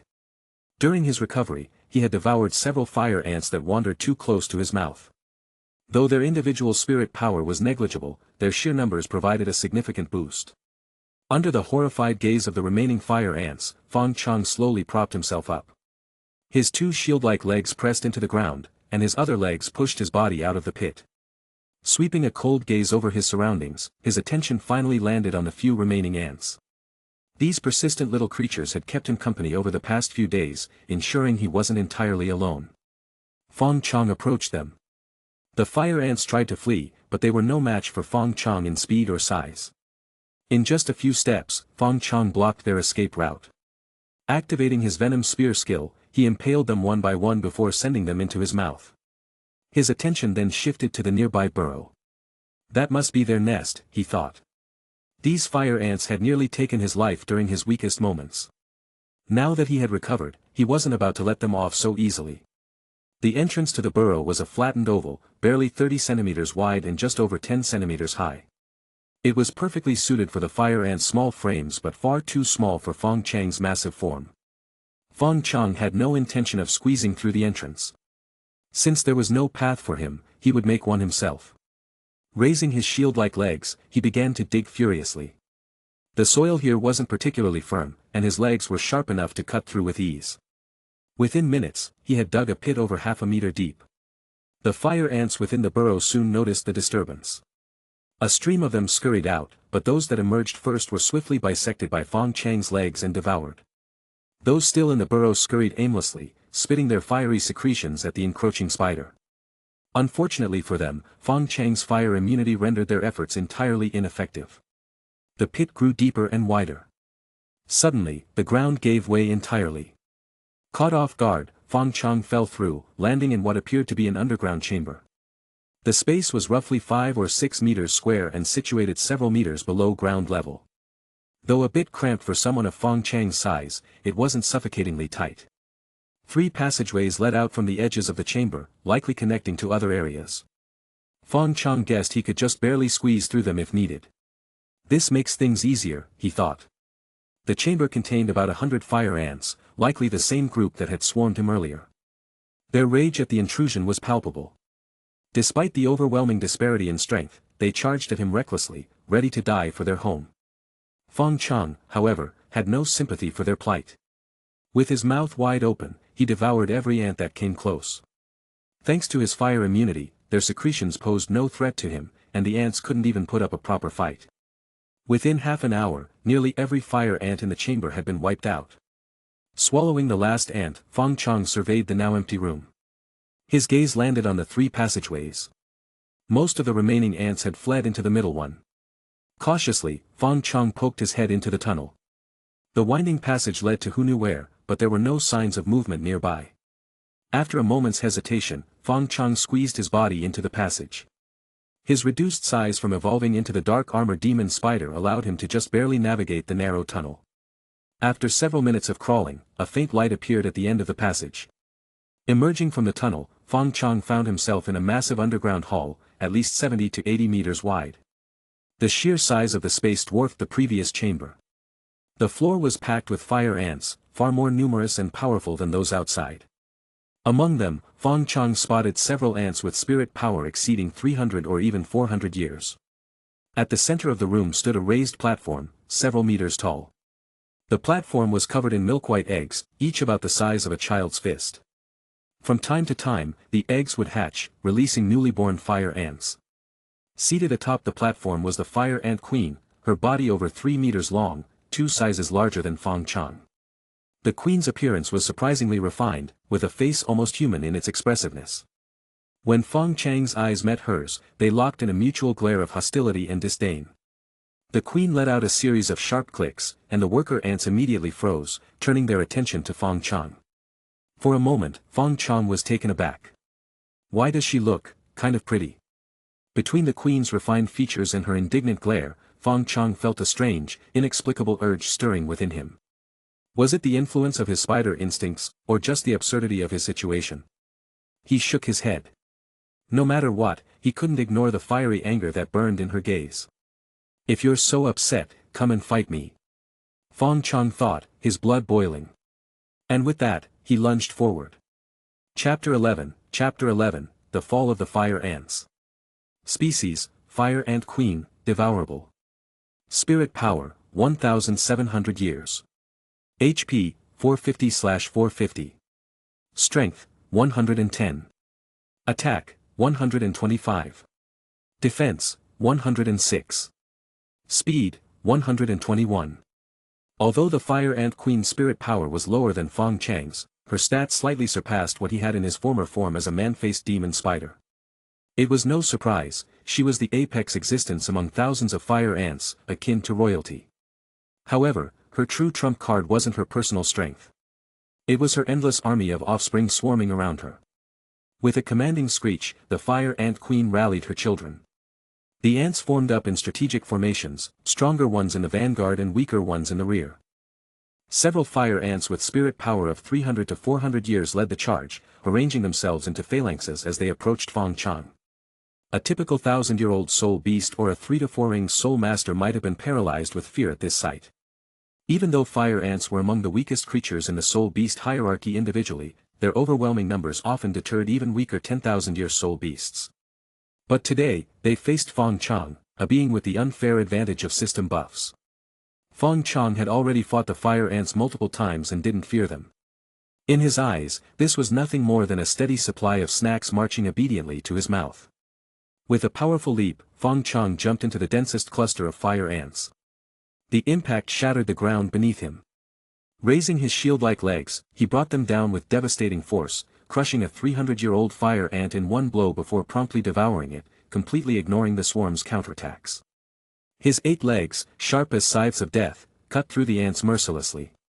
Each swing reaped multiple lives. The fire ants fought back with fiery secretions, but their attacks could do little more than heat his armored carapace, making him look even more formidable. Before long, the fire ants scattered, leaving a clear space around Fong Chong. He looked up to see the fire ant queen descending gracefully from her platform. As a 1,000-year soul beast, the queen possessed a degree of intelligence. She quickly realized that her children alone could not deal with this intruder. She would have to handle this herself. With a sudden burst of speed, the queen darted toward Fong Chong. Her large mandibles glinted dangerously as she aimed to clamp down on his waist. Fong Chong instinctively raised one of his shield-like legs to block. Clang! Sparks flew as the mandibles bit into the shield leg. Though the attack failed to pierce it, the leg now bore 2 deep grooves. The queen retreated a few steps, clicking her mandibles menacingly. Her mandibles weren't exaggerated in size like her offspring's but were instead sleek and efficient, resembling a human forearm in length, clearly her primary weapon. The two combatants circled each other, wary of their opponent's strength. The queen disappeared in a blur and reappeared on Fong Chang's flank. This time, her entire body ignited in flames, and her mandibles glowed with intense heat. Fong Chong was ready for her. With a quick sidestep, he dodged her fiery attack, narrowly avoiding the searing mandibles. The queen missed but quickly adjusted her position, lunging at Fong Chong again. Fong Chong swung his left shield leg, smashing it down onto the queen's head, forcing her mandibles to the ground. With uncanny agility, he spun his body and mounted the queen, pinning her beneath him. Enraged, the queen's flames burned even hotter, tongues of fire reaching nearly 2 meters high. But Fong Chong was unfazed, thanks to his fire immunity. He held his ground as the queen thrashed wildly, her flames licking his body. With all 8 legs, Fong Chong drove his sharp limbs into the queen's body, injecting her with paralyzing venom. The queen's struggles slowed as the venom took effect. Her movements became lethargic, and her body eventually collapsed beneath him. Seeing his chance, Fong Chong sank his fangs into the queen's soft abdomen, tearing through her tough exoskeleton. Black fluid oozed from the wound. The queen let out one last desperate shriek, but the venom quickly subdued her again. The surrounding fire ants tried to rush in and rescue their queen, but their attacks were too feeble to hinder Fong Chong. Undeterred, Fong Chong continued feasting on the queen, stripping her abdomen bare. Despite the queen's incredible vitality, even she could not survive such devastation. Her defiant eyes glared at Fong Chong until the very end, as though vowing revenge in the afterlife. But Fong Chong was indifferent. After finishing her abdomen, he moved on to her chest and head, consuming her entirely. Within half an hour, the massive queen, larger than Fong Chong by 2 sizes, was reduced to nothing but fragments. What a bottomless stomach, Fong Chong thought to himself with pride. The remaining fire ants, witnessing the demise of their queen, lost all will to fight. They scattered, vanishing into the tunnels. The once bustling chamber fell eerily silent. Only the unhatched eggs, larvae, and pupae remained beneath the central platform. Fong Chong, unwilling to let such a bounty go to waste, devoured them all. After gorging himself, Fong Chong finally let out a satisfied burp. Having cleared the room of all edible resources, there was no longer any reason to stay. Fong Chang's gaze shifted to a wide tunnel in the northeast corner of the chamber. A faint, fruity fragrance wafted from within, tickling his senses. Reluctantly bidding farewell to the underground hive, Fong Chong ventured into the new tunnel. The passage was long and winding, and the scent of fruit grew stronger the further he traveled. Eventually, the tunnel sloped upward, leading Fong Chong back to the surface. For the first time in hours, sunlight greeted Fong Chang's eyes. He found himself in a circular valley, surrounded by towering trees with canopies that blotted out the sky. Hanging from the branches were ripe, vibrant spiritual fruits, exuding a rich aura of energy. Closer to the ground, fields of spiritual herbs spread as far as the eye could see, their medicinal fragrances intoxicating. Fong Chong stood frozen in awe, staring at the treasures before him. In his vision, a series of notifications popped up one after another. Chapter 12, The Giant Demon Ape. Fong Chang's eyes gleamed as he scanned the names of the treasures in the valley. Phoenix Blood Herb, Grade 4 Spiritual Medicine.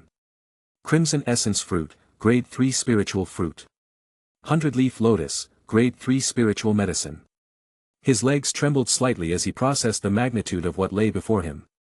The fragmented memories from his human-faced demon spider days told him about the strict hierarchy of the Star Do Great Forest. If the forest were divided into rings, then innermost ring, Life Lake, the heart of the forest, home only to the most powerful 100,000-year soul beasts. This area was restricted to top-tier predators. First ring, encircling the Life Lake, this zone was for soul beasts with soul powers near 100,000 years and natural talents rivaling titled Douluo level humans. Second ring, this area housed soul beasts with 10,000 plus years of power, capable of defeating weaker soul Douluo level humans. Third ring, soul beasts here generally had 1,000 to 10,000 years of soul power. Fourth ring, occupied by weaker soul beasts ranging from 1,000 to 5,000 years. Fong Chong was currently in the outermost fringe of the forest, a place typically filled with 1,000-year or weaker soul beasts. The deeper into the forest one ventured, the fewer beasts there were, and the richer the resources became. This circular valley, abundant in treasures, might not be remarkable in the second or third ring. However, in the outermost zones, it was akin to stumbling upon a pot of gold. Fong Chong couldn't help but feel fortunate. Disasters truly bring blessings, he thought. Without the desperation of leaping off the cliff to escape the giant demon ape, or the subsequent struggle with the fire ants, he wouldn't have discovered this hidden paradise. Suppressing his excitement, Fong Chong immediately plucked a phoenix blood herb, dirt and all, and stuffed it into his mouth. He then scuttled up the nearest crimson essence fruit tree, savoring the fruit as he feasted to his heart's content. Although these treasures didn't directly boost his soul power, their benefits were undeniable. His soul power surged and condensed, stripping away impurities. His previously unstable power, caused by rapid gains from consuming soul beasts, was further refined and stabilized. Name, Fong Chong. Species, Dark Armored Demon Spider. Spirit Power, 2,776 years. Evolution Points, 7970. HP, 750/765, regenerating. Strength, 163. Attack, 181. Defense, 283. Speed, 214. His attributes had skyrocketed, bolstered by the feast of fire ants. Fong Chong also noticed a new additional skill. Fire Armor Technique, cloaks the body in searing flames, dealing damage to nearby enemies. This was likely acquired from devouring the Fire Ant Queen. Finally, Fong Chong turned to his evolution options. It was time to plan his next step. Option 1, Black Flame Dark Armored Demon Spider. Requirements, 2,000 plus spirit power, 3,000 evolution points, devour at least one fire-type spirit beast. Rewards, minor attribute enhancements, transformation into a fire/poison hybrid, gain the skill, Black Flame. Fong Chong grimaced. While the conditions were already met, this path locked him out of the ultimate form, the undying evil Spider Emperor. Hard pass. He dismissed it immediately.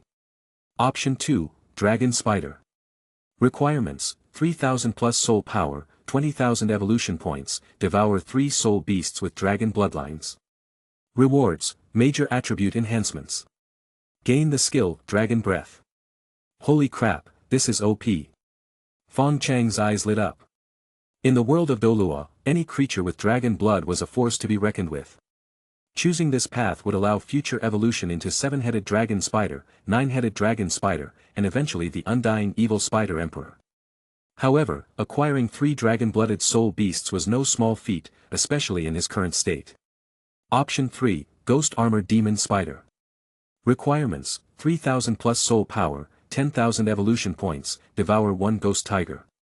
Rewards, major attribute enhancements. Gain the skill, Shadow Clone.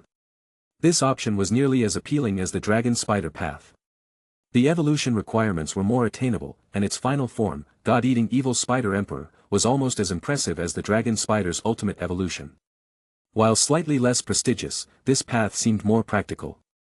Fong Chong decided to keep it as a backup. After settling on his plans, Fong Chong descended from the spiritual fruit tree and continued scouring the valley, casually munching on treasures as he went. As dusk settled, a golden glow painted the valley, casting long shadows over the landscape. Fong Chang's attention was drawn to a particularly radiant plant. Species, soul-rising fruit. Grade 6 spiritual fruit. Years, 3000 years. Effects, enhances spirit power by up to 50%, limited by the fruit's age. Fong Chong nearly choked on his excitement. A grade 6 spiritual fruit was valuable even for 10,000-year soul beasts. This fruit, capable of directly increasing spirit power, would undoubtedly cause a frenzy among human soul masters. Suppressing his eagerness, Fong Chong scuttled toward the soul-rising fruit, his movements growing faster with each step. In mere moments, he was within 10 meters of the treasure. Suddenly, a massive boulder, larger than his entire body, hurtled toward him from above. Fong Chong instinctively crouched, the boulder whizzing past him with a deafening roar. As the dust settled, Fong Chong raised his head, his legs trembling as he looked toward the source of the attack. Atop a rocky overhang near the soul-rising fruit was a massive cave entrance. Standing guard was a monkey-like soul beast, towering at over 3 to 4 meters tall, its massive frame rippling with brute strength. Giant Demon Ape. The name appeared in Fong Chang's mind as his vision locked on the imposing figure. Chapter 13, The Great Underground Lair of Star Do. Species, Giant Demon Ape, devourable. Spirit power, 4,900 years. HP, 1700/1700. Strength, 550. Attack, 510. Defense, 484. Speed, 400. Just a glance at the Giant Demon Ape stat panel was enough to make Fong Chong feel a chill in his heart. Its every stat was several times his own, even in defense, where Fong Chong had always prided himself. Compared to this terrifying beast, he was utterly outclassed. It was only now that Fong Chong truly understood why this valley, so rich in cultivation resources, had no other soul beasts in sight. Before he could think further, the Giant Demon Ape hurled another human-head-sized boulder at him with ferocious force. Fong Chong leapt sideways, narrowly avoiding the projectile as it crashed into a nearby spirit tree, shattering it with a deafening crack. Ripe spirit fruits rained to the ground, their rich fragrance filling the air. The Giant Demon Ape was no ordinary soul beast. As a distant relative of the Titan Giant Ape, it carried a trace of ancient feral bloodline, and its soul power was a staggering 4,900 years. In the outermost regions of the Star Do forest, this ape was undoubtedly one of the most powerful beings. Stronger soul beasts had long since moved deeper into the forest to seek richer resources and avoid human interference. But this Giant Demon Ape had chosen to stay, likely to guard this treasured territory. Faced with this furious landlord, Fong Chong didn't hesitate. He immediately turned and bolted toward the valley's exit. The Giant Demon Ape wasn't about to let its trespasser escape. With a mighty leap, it vaulted into the air, its massive body soaring 7 to 8 meters high. Its long arms grabbed the branches of a spirit tree, swinging itself forward with ease. Meanwhile, Fong Chong scrambled desperately, his 8 legs pumping as fast as they could. He aimed for the underground passage left behind by the fire ants, his only hope of escape. Despite his speed, the Giant Demon Ape was faster. With a glance over his shoulder, Fong Chong saw the ape swinging from tree to tree, rapidly closing the distance between them. Just 10 meters from the underground passage, Fong Chong made a desperate move. He spat out a poison web, flinging it at the Giant Demon Ape mid-swing. The sticky web enveloped the ape, causing it to crash into a tree and fall to the ground. Fong Chong seized the opportunity, rushing into the passage at full speed. But just as he thought he was safe, a massive force yanked at his hind leg. The Giant Demon Ape had already torn through the web and grabbed him. Fong Chong was lifted into the air, dangling upside down as the ape held him by a single leg. From up close, the Giant Demon Ape was even more terrifying. Towering over 4 meters tall, its sinewy frame seemed capable of crushing mountains. Its sharp tusks gleamed like swords, and its muscular face was marred with bulging veins and twisted scowls. The ape's heavy breathing carried a hint of mockery, as if it were toying with its prey. Fong Chong, dangling helplessly, felt every ounce of resistance drain from his body. Forget the soul-rising fruit. I just want to live. In a flash of desperation, flames erupted from Fong Chang's body, engulfed him in blazing heat. The flames surged along the giant demon ape's arm, burning its hand. The ape roared in pain, instinctively releasing its grip. Fong Chong tumbled to the ground, immediately scrambling into the underground passage. The giant demon ape reached out to grab him again, but Fong Chong was already deep inside the passage. The underground passage was just wide enough for Fong Chong to fit, but far too small for the giant demon ape's massive frame. Frustrated, the ape slammed its fists against the ground, letting out deafening roars of rage. Fong Chong, now deep within the tunnel, breathed a sigh of relief. He couldn't help but glance back at the furious ape still clawing at the entrance. "You're on my list, buddy," Fong Chong thought. This wasn't over. He would return for the soul-rising fruit, and for revenge. The titan giant ape may have been out of reach for now, but its distant cousin? That was another matter entirely. Unknowingly, Fong Chong found himself back in the Fire Ant Queen's lair. Surveying the expansive underground chambers, he began to formulate a plan. The fire ants were weak as individuals, but their numbers and network of tunnels had made them formidable in the Star Do forest. The tunnels not only provided shelter but also connected to the resource-rich valley, where the ants had likely been pilfering treasures for ages. Fong Chong, too, was an insect-type soul beast. If the fire ants could carve out a place for themselves underground, why couldn't he? As a spider, he had a natural talent for burrowing. He could even take inspiration from the pit demon spiders, renowned for their subterranean lairs. What if he built a spider army and an underground empire of his own? If he succeeded, he wouldn't even need to hunt. His minions could gather resources for him, delivering endless food and treasures. The idea was tantalizing. Fong Chong felt a giddy excitement as the vision of his empire took shape. "I'll start here," he decided, glancing around the Fire Ant Queen's former lair. "It's not perfect, but it'll do for now. As for my army, I'll find recruits later." Minutes later, the underground lair had a new centerpiece. Atop the central platform, once the Fire Ant Queen's throne, Fong Chong had scrawled 3 large, imposing characters in the dirt. Star Do Great Lair. Chapter 14, The Plan. Although Fong Chong was aware that the Douluo Continent had its own language and script, as a spider, he didn't understand the written language of this world. However, he found the spoken language to be similar to that of his previous life, which was a relief. Even if he could understand this world's writing, he would still choose to use Chinese. In his past life as an unremarkable web novel author, Fong Chong had an abiding love for Chinese characters. Upon discovering his golden finger abilities after arriving in this world, he set a small goal for himself. One day, everyone in this world will speak Chinese and write in Chinese. Satisfied with the words, Star Do Great Lair, scrawled on the central platform of his new lair, Fong Chong dusted his legs clean and began exploring his underground stronghold. The fire ant's lair was surprisingly well designed. Although it looked like a chaotic labyrinth at first glance, closer inspection revealed a brilliant structure. Central Hall, the largest room, with the most entrances and exits, was previously the residence of the Fire Ant Queen. Storage rooms, the first outer ring consisted of rooms used for storage. Here, Fong Chong found various resources left behind by the fire ants, including low-grade spirit fruits, broken soul beast limbs, and even the bones of human soul masters. Each storage room connected directly to the central hall. Outer rooms, the second ring was more dispersed, with some rooms directly connected to the central hall, while others required navigating through several chambers. These rooms formed a protective barrier around the central hall, strategically positioned near areas rich in food and frequented by other soul beasts. Satisfied with his understanding of the lair's layout, Fong Chong ventured outside. The grudge against the giant demon ape and his desire for the soul-rising grass weighed heavily on his mind. But first, he needed to grow stronger, and that meant finding food, especially soul beasts with dragon bloodlines. In the world of soul beasts, bloodline superiority was absolute. Even a soul beast with high spirit power could be vastly outmatched by one with a superior bloodline. Take Xiao Wu, for example. As a soft-bone rabbit, her natural abilities were far inferior to beasts like Deming and Air Ming, despite all of them being 100,000-year soul beasts.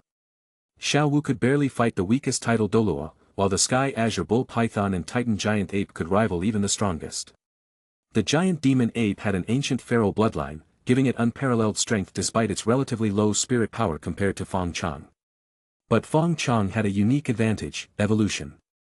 If one evolution isn't enough to win, then I'll evolve again. To avoid encountering the giant demon ape, Fong Chong headed in the opposite direction. By sheer coincidence, this path led him closer to the Star Do Forest's outer edges and toward the human city of Clearwater City. Meanwhile, at the forest's outskirts, an old man and a young girl slowly made their way into the trees. The elderly man, hunched and leaning on a cane, respectfully handed a toll fee to the guards at the entrance, then led the girl, who looked no older than 10, into the forest. "Linner," the old man asked indulgently, patting her head. "Have you decided what kind of soul beast you want for your first spirit ring?" The little girl didn't hesitate. "I want a man-faced demon spider." The old man choked on his breath. "A man-faced demon spider? Can we, maybe pick something else?" The girl puffed out her cheeks in defiance. "No way. The teacher said man-faced demon spiders are perfect for me. They're wicked beasts that bully weaker soul beasts and even eat cute little bunnies." The old man looked troubled. Had he been 30 or 40 years younger, he might have been able to deal with a weaker man-faced demon spider. But now... "Daddy, don't you love me anymore? Is it because you have another daughter?" "Wah!" The girl burst into tears, causing the old man to panic and relent with a sigh. "Let's hope we don't run into one," the old man muttered to himself. His plan was to find a weaker soul beast that resembled a man-faced demon spider and trick his daughter into believing it was the real thing. The old man's name was Tang Lu. Despite sharing the surname Tang, he was nothing like Tang San. He didn't have a 10,000-year spirit beast mother or a titled Douluo father. His martial soul, though also a hammer, was just a regular blacksmith's hammer, and his innate spirit power was only level 2. After decades of cultivation, Tang Lu had barely reached level 19. Even so, in a world dominated by soul masters, his modest achievements allowed him to live a decent life. The little girl by his side, Tang Linner, was his daughter from his 18th wife, born when he was 80 years old. As his youngest child, Tang Linner was the apple of his eye.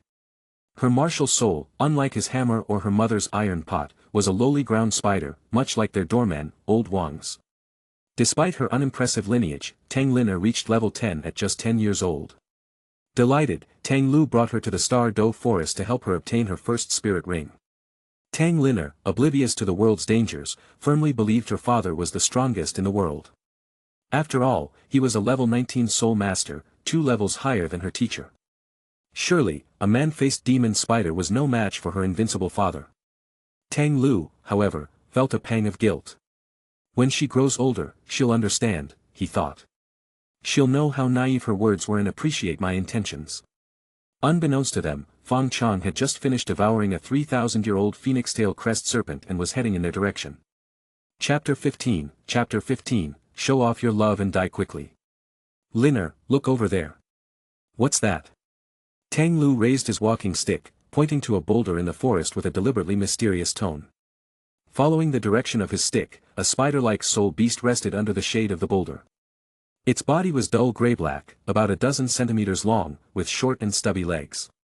Judging by its aura, it had a soul power of a few dozen years, barely acceptable for Tang Linner's first spirit ring. Tang Lu was about to tell Linner that this was a man-faced demon spider, but Linner tilted her head and gave her father a helpless look. Obviously, it's a ground spider, she said flatly. Do you think I wouldn't recognize my own martial soul? Tang Lu's smile froze. Ah, yes, Linner, you're so clever, he stammered, trying to save face as they continued into the forest. After about 10 minutes, they encountered another spider-like soul beast, this one about the size of a teapot. Linner, look. What about this one? Tang Lu asked, eager to redeem himself. This soul beast was a species even Tang Lu couldn't identify. However, he was certain it wasn't a man-faced demon spider, and its strength was manageable, a spirit power of around 100 years. If he claimed it was a man-faced demon spider, surely Linner would believe him, right? Linner hesitated, then shook her head. I don't know. Tang Lu's face lit up. Finally, she didn't recognize one. Waving his hands dramatically, he declared, "This is the man-faced demon spider you've been looking for." Dad, are you trying to trick me? Lair pouted. Our teacher at the academy said man-faced demon spiders are huge. She spread her arms wide to demonstrate. I like big ones, she added with a cheeky grin. At least as big as you, Dad. And they're supposed to have a scary human face on their abdomen. Look at this one, where's the face? Tang Lu groaned inwardly. Teachers these days teach too much. Standing awkwardly, he sighed. Why couldn't his daughter take after him? He had been cautious his whole life, surviving 90 years with careful steps. Yet his daughter was as reckless as they came. Realizing he couldn't deceive her, Tang Lu reluctantly continued deeper into the forest with Lair in tow. Let's hope we don't actually run into a real man-faced demon spider. Elsewhere in the Star Doe forest, Fong Chong cautiously peeked out from under the shade of a tree. His stealth skill deactivated as he scanned the surroundings. As he ventured further in this direction, the likelihood of encountering humans seemed to increase. If he encountered weaker soul masters, it wouldn't be a problem, but facing stronger ones would force him to hide. Earlier, he had spotted an elderly couple in the forest. Although they looked unassuming, they were both spirit Douluo with soul power above level 80. Thankfully, Fong Chong was quick to activate his stealth skill and avoid detection. Stealth wasn't cowardice, it was wisdom. Hiding ensured survival, survival meant more time to grow stronger, and growth would one day allow him to exact revenge. After waiting for over 10 minutes to confirm the couple had left, Fong Chong cautiously resumed his hunt for prey. The soul beasts in this area were noticeably weaker, likely due to frequent human activity. Most had soul power between 10 and 20 years, occasionally reaching 100 years. This suited Fong Chong perfectly. While devouring a 1,000-year-old phoenix-tail crest serpent would yield the same soul power increase as consuming 110-year soul beasts, the effort and risk were incomparable. Weak soul beasts were practically free snacks. Fong Chang's eyes lit up when he spotted a pair of phantom spirit cats lounging on a nearby tree branch. The male had a soul power of around 200 years, while the female was weaker, only 90 years. The two cats were grooming each other affectionately, occasionally nuzzling their foreheads together in a display of intimacy. Watching them, Fong Chong couldn't help but recall a similar scene from his university days, the Couples Hill, or as he called it, Despair Hill, where couples flaunted their love while singletons like him suffered. Even after reincarnating into the Douluo Continent as a spider, he was still subjected to such emotional torment. This is unacceptable. Stealthily, Fong Chong crept closer. He climbed the tree trunk silently, moving within striking distance. The male cat suddenly stiffened, sensing danger. Its body froze in place as its gaze locked onto Fong Chang's 8 scarlet eyes. Meow. The female cat yowled, rushing to shield her mate. Fong Chong didn't hesitate. One of his black spider legs shot forward, impaling the male cat as it tried to flee. He dragged the limp body back and devoured it in one gulp. Meow. The female cat shrieked in rage and sorrow, leaping toward Fong Chong with claws bared. Unfazed, Fong Chong merely opened his mouth, adjusted his angle, and swallowed her whole as she lunged. Show off your love, die quickly. A timeless truth. After consuming the 2 phantom spirit cats and several other small soul beasts, Fong Chang's soul power grew again.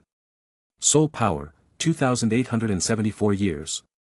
Evolution points, 8,950. HP, 771/778, slow recovery. Strength, 167. Attack, 184. Defense, 288. Speed, 221.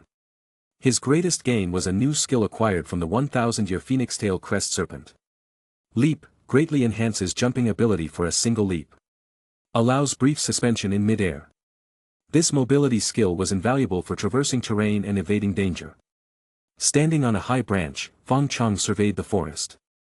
In the distance, about 600 meters away, he spotted 4 humans surrounding a rabbit-like soul beast near a small spring. Fong Chong recognized the group. They were the Spirit Hall team he had encountered earlier, the ones who had delivered a 1,000-year-old soft-bone rabbit to Tang San. I didn't expect to run into them again here. Chapter 16, The Unlucky Quartet. Damn it. If it weren't for those brats from that Shrek Academy or whatever, we wouldn't be suffering like this. The plump 4th member of the Spirit Hall team grumbled as he punched the injured rabbit-like soul beast they had surrounded. They had spent 3 whole days and nights in the Star Doe forest, scouring for a suitable soul beast for their youngest member. They had finally found one, the soft-bone rabbit that Fong Chong devoured. Unfortunately, their plans were thwarted when they ran into Tang San. A chaotic scuffle later, their efforts were for nothing, as Fong Chong snatched the rabbit. Since then, they had searched for several more days without finding a suitable substitute. Either the soul beasts were too weak, or their attributes weren't compatible. Eventually, they had no choice but to settle for the long-eared rabbit, a mere 800-year soul beast. The repeated frustrations and lackluster outcome left the 4th member fuming. He spat angrily, "We're the Spirit Hall. The strongest faction on the entire Douluo Continent. Even if we're just a branch hall, it's always us bullying others, not the other way around." "Enough, old 4, snapped the lean 3rd member, who looked unimpressed. "You've been whining for days. Little sis hasn't complained, so why are you so noisy?" He added mockingly, "And back then, I didn't see you doing anything impressive. You couldn't even handle the weakest kid in their group."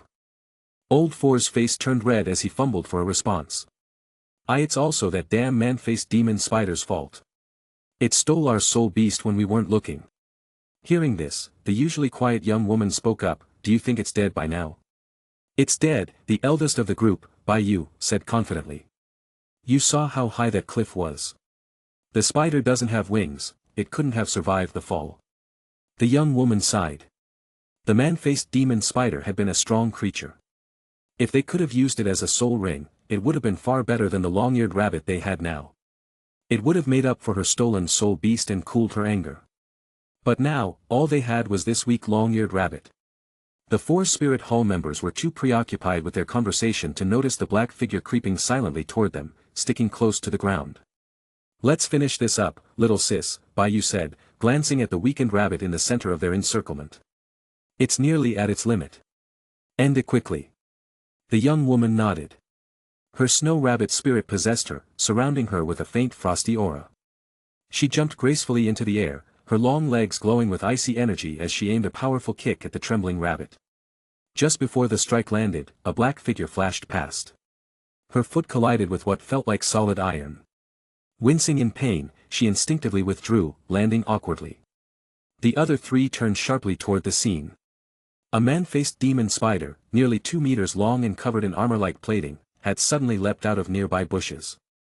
It bypassed their formation, sank its fangs into the long-eared rabbit, and jumped away with its prey. "What the?" Yu shouted, stunned. The spider hovered in the air briefly before landing over 10 meters away. It was Fong Chong. The elegant leap was thanks to his new leap skill. "What are you standing there for? Go after it!" Yu roared, charging forward. The other 3, still reeling from the sudden appearance of the spider, scrambled to follow him. As the Spirit Hall team gave chase, Fong Chong used leap to navigate obstacles with ease. The terrain worked in Fong Chang's favor. He had scouted the area earlier and chosen a carefully planned escape route. When the Spirit Hall members tried to follow, they were quickly stalled by a massive boulder over 3 meters tall, blocking their path. They cursed under their breath as they were forced to detour around it, widening the gap between them and their target.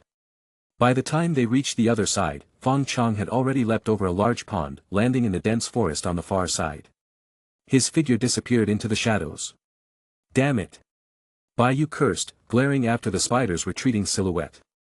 Panting, the young woman hesitated, then asked, "Big brother, was that the same man-faced demon spider that stole our soft-bone rabbit?" Her words sent a jolt through the group. The spider's appearance, its distinctive armored plating, it had to be the same one. But how was it still alive? Realizing they had been fooled not once, but twice, the Spirit Hall team's frustration boiled over. Meanwhile, Fong Chong skittered further into the forest, his prize securely in his fangs. An easy 800 years of soul power. How could I say no? He chuckled inwardly. While his strength had grown significantly, he saw no point in risking a fight with the Spirit Hall group. They might have hidden trump cards, and any unnecessary battle could cost him dearly. If I can escape, I'll always choose to escape. Fight smart, not hard. Satisfied with his clever getaway, Fong Chong vanished deeper into the forest, leaving the unlucky quartet to stew in their defeat. Chapter 17, Father and Daughter. "Father, you're amazing." Tang Lair clapped her hands excitedly as she watched her father, Tang Lu, swing his blacksmith hammer, sending a soul beast flying. The soul beast was a mandrake snake with a soul power of around 100 years, barely a threat in the Star Do forest. But to Tang Lair, the bigger a soul beast, the stronger it must be. This snake was the largest one she had seen so far, so she naturally thought it was incredibly powerful. If her father could swat it away so easily, then he must be even more formidable. Father is the best. Hearing his daughter's praise and seeing her starry-eyed admiration, Tang Lu felt an overwhelming sense of pride. His back, hunched for decades, straightened as if he had regained his youth. Wielding the over-meter-long blacksmith hammer with skillful ease, he displayed his soul rings, 2 faint yellow ones, while relentlessly striking the snake. Already dazed, the mandrake snake had no chance. In no time, it lay limp and motionless on the ground. Tang Lu wiped the sweat from his brow and turned to his daughter. Lair, how about we let you absorb this mandrake snake as your first soul ring? Its soul power is just right, and it's also a poison type like your earth spider martial soul. No. Tang Lair pouted, her refusal firm and absolute. I want a man-faced demon spider. Tang Lu nearly choked on his own breath. But seeing his daughter's stubborn resolve and not wanting to ruin her perception of him, he reluctantly agreed with a bitter smile. At that moment, the rustling of leaves and the sound of voices broke the forest's calm. 4 disheveled figures approached from the north, grumbling and cursing. That cursed man-faced demon spider. If I see it again, I'll rip it to shreds. The pudgy 4th member of the Spirit Hall squad cursed furiously. Having been bested not once, but twice, by a mere soul beast had left him fuming. Bai Yu, their leader, shot him a glance before addressing the young woman in their group. Little sis, I'm sorry this trip didn't work out. We'll have to return tomorrow, and I promise we'll find you a suitable soul ring next time. The woman known as Little Sis nodded silently. Her real anger wasn't toward the kids from Shrek Academy but rather toward the man-faced demon spider that had ruined her plans twice. As the group of 4 came closer, Tang Lu and Tang Lair finally noticed them. Tang Lu immediately recognized them. These were not just any soul masters, they were well-known figures from the Spirit Hall branch in Baishui City. The leader, Bai Yu, was nicknamed the Feathered Sword, known for his lightning-fast attacks. The lean 3rd member was Lu Sang, and the pudgy 4th, Zhu Si, also had some fame in Baishui City. The youngest member, the elegant young woman, had the most renown of all. Known as Xue Wu, she was lauded as the most beautiful soul master in Baishui City, with her long legs earning widespread admiration. Tang Lu couldn't help but glance at her a bit too long, his old heart stirring. If only she weren't a soul master, or part of the Spirit Hall, maybe I could take her as my 19th wife. Father, what are you staring at? Are those people strong? Tang Lair's voice snapped him out of his reverie. Very strong, Tang Lu replied, eyes still fixed on the approaching group, though his gaze lingered more on Xue Wu's legs than their combat prowess. When Bai Yu noticed the small old man watching them, he gave Tang Lu a polite nod, acknowledging him as a fellow soul master. Tang Lu immediately bowed deeply, his hands clasped in respect. Soul masters were rare on the Douluo Continent, and even though Tang Lu was only a low-ranking one, he recognized the significant gap in status between himself and these Spirit Hall elites. The 4 Spirit Hall members walked past without saying a word. Ugh, what's so great about them anyway? Tang Lair grumbled, displeased by their haughty demeanor. Tang Lu quickly covered her mouth, his face pale. Some things were better left unsaid, even by a child. If they offended the Spirit Hall, their entire family could be in danger. After the group disappeared into the distance, Tang Lu finally let go of his daughter. Seeing her sulk, he ruffled her hair gently. All right. Let's go find that man-faced demon spider you want so much. Tang Lair brightened instantly, hopping along beside him as he led the way. Tang Lu thought carefully. The Spirit Hall group had returned safely, with no visible injuries or signs of battle. That meant the area they came from was likely free of strong soul beasts, making it relatively safe for him and his daughter. Besides, with the Spirit Hall's strength, most soul beasts would instinctively avoid them, leaving the area even safer. When it got darker, Tang Lu planned to find a random soul beast and convince his daughter to absorb it as her first soul ring. Meanwhile, Fong Chong watched from the shadows as the Spirit Hall group disappeared. Holding the still-breathing long-eared rabbit in his jaws, he swaggered back to the pond. The rabbit regained some consciousness, its red eyes filled with desperate pleading. SP Spider Bro, please don't eat me. Fong Chong glanced at it and chuckled darkly. An old children's rhyme from his past life popped into his head. Little white rabbit, so fluffy and nice, after the kidneys, I'll eat the lungs next. Snapping out of his reverie, Fong Chong opened his maw, ignoring the rabbit's despairing gaze. The devour skill activated. The soul power of an 800-year soul beast was much richer than the smaller creatures he had consumed earlier. Satisfied, Fong Chong sprawled out by the pond, his 8 legs stretched lazily. For the first time in days, he could finally relax. The serene pond reflected his armored form, and the soft breeze created ripples on the water's surface. Tender willow branches swayed gently, adding to the tranquil atmosphere. Fong Chong stirred the water idly with one leg while using another to pick rabbit meat from his teeth. Before he realized it, exhaustion caught up to him, and he drifted into a deep, defenseless slumber. As the sun dipped below the horizon, the faint laughter of a father and daughter echoed through the forest path leading to the pond. Chapter 18, The Encounter. The setting sun cast long shadows of the old man and young girl along the path, their reflections stretching across the pond. Tang Lair, spending her first night outside, was brimming with excitement. In stark contrast, Tang Lu was cautious, holding his daughter's small hand tightly and scanning the surroundings like a searchlight. As nightfall approached, soul beasts became more active. Fortunately, this area was on the outskirts of the Star Do forest, near human settlements. Tang Lu wouldn't dare venture deeper into the forest with his daughter in tow. "Dad! Dad, look over there!" Tang Lair's exuberant shout caught Tang Lu's attention. He followed her pointing finger, only to hear words that made his scalp tingle. "It's a man-faced demon spider. Look!" At the end of the path, near the pond, lay a massive spider-like soul beast. It was motionless, seemingly asleep. Its body was a deep purple-black, with a size comparable to an adult human. Each of its 8 legs was over 2 meters long, and its dark, metallic exoskeleton glinted faintly in the twilight. It bore a striking resemblance to the legendary man-faced demon spider, though upon closer inspection, there were slight differences. Tang Lu's heart sank. Even without confirming the details, he could sense the creature's strength.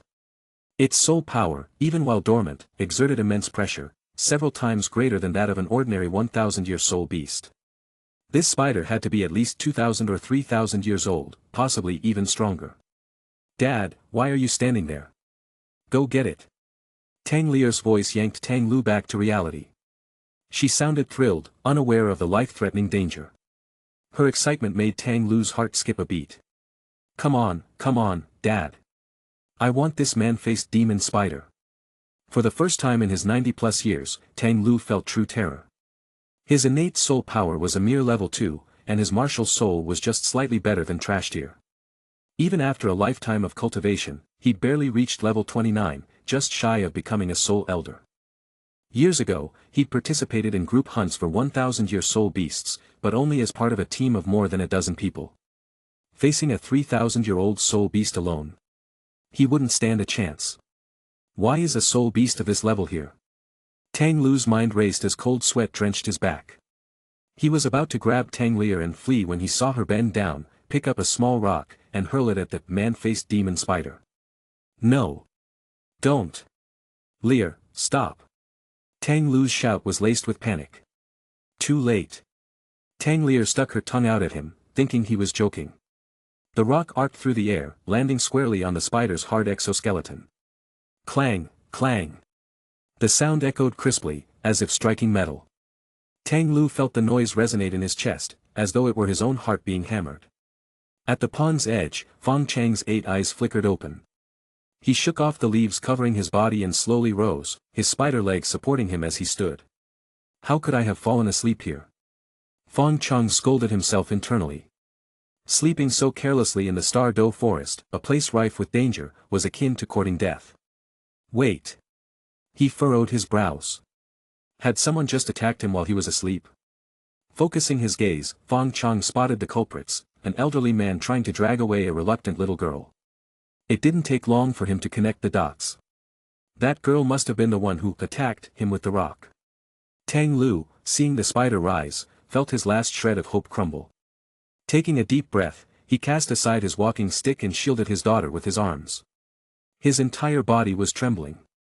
Though his actions appeared heroic, it was obvious he was terrified. Fong Chong was amused by the sight. With a menacing air, he approached them slowly. His 8 crimson eyes stopped just 20 centimeters from Tang Lu's face, studying him intently. "Dad, what are you doing? Go kill it and make it my soul ring." Tang Lear's pouting voice shattered the tense silence. Tang Lu turned to her, enraged for the first time in her life. "Shut up. Dad, you're mean." "Wah."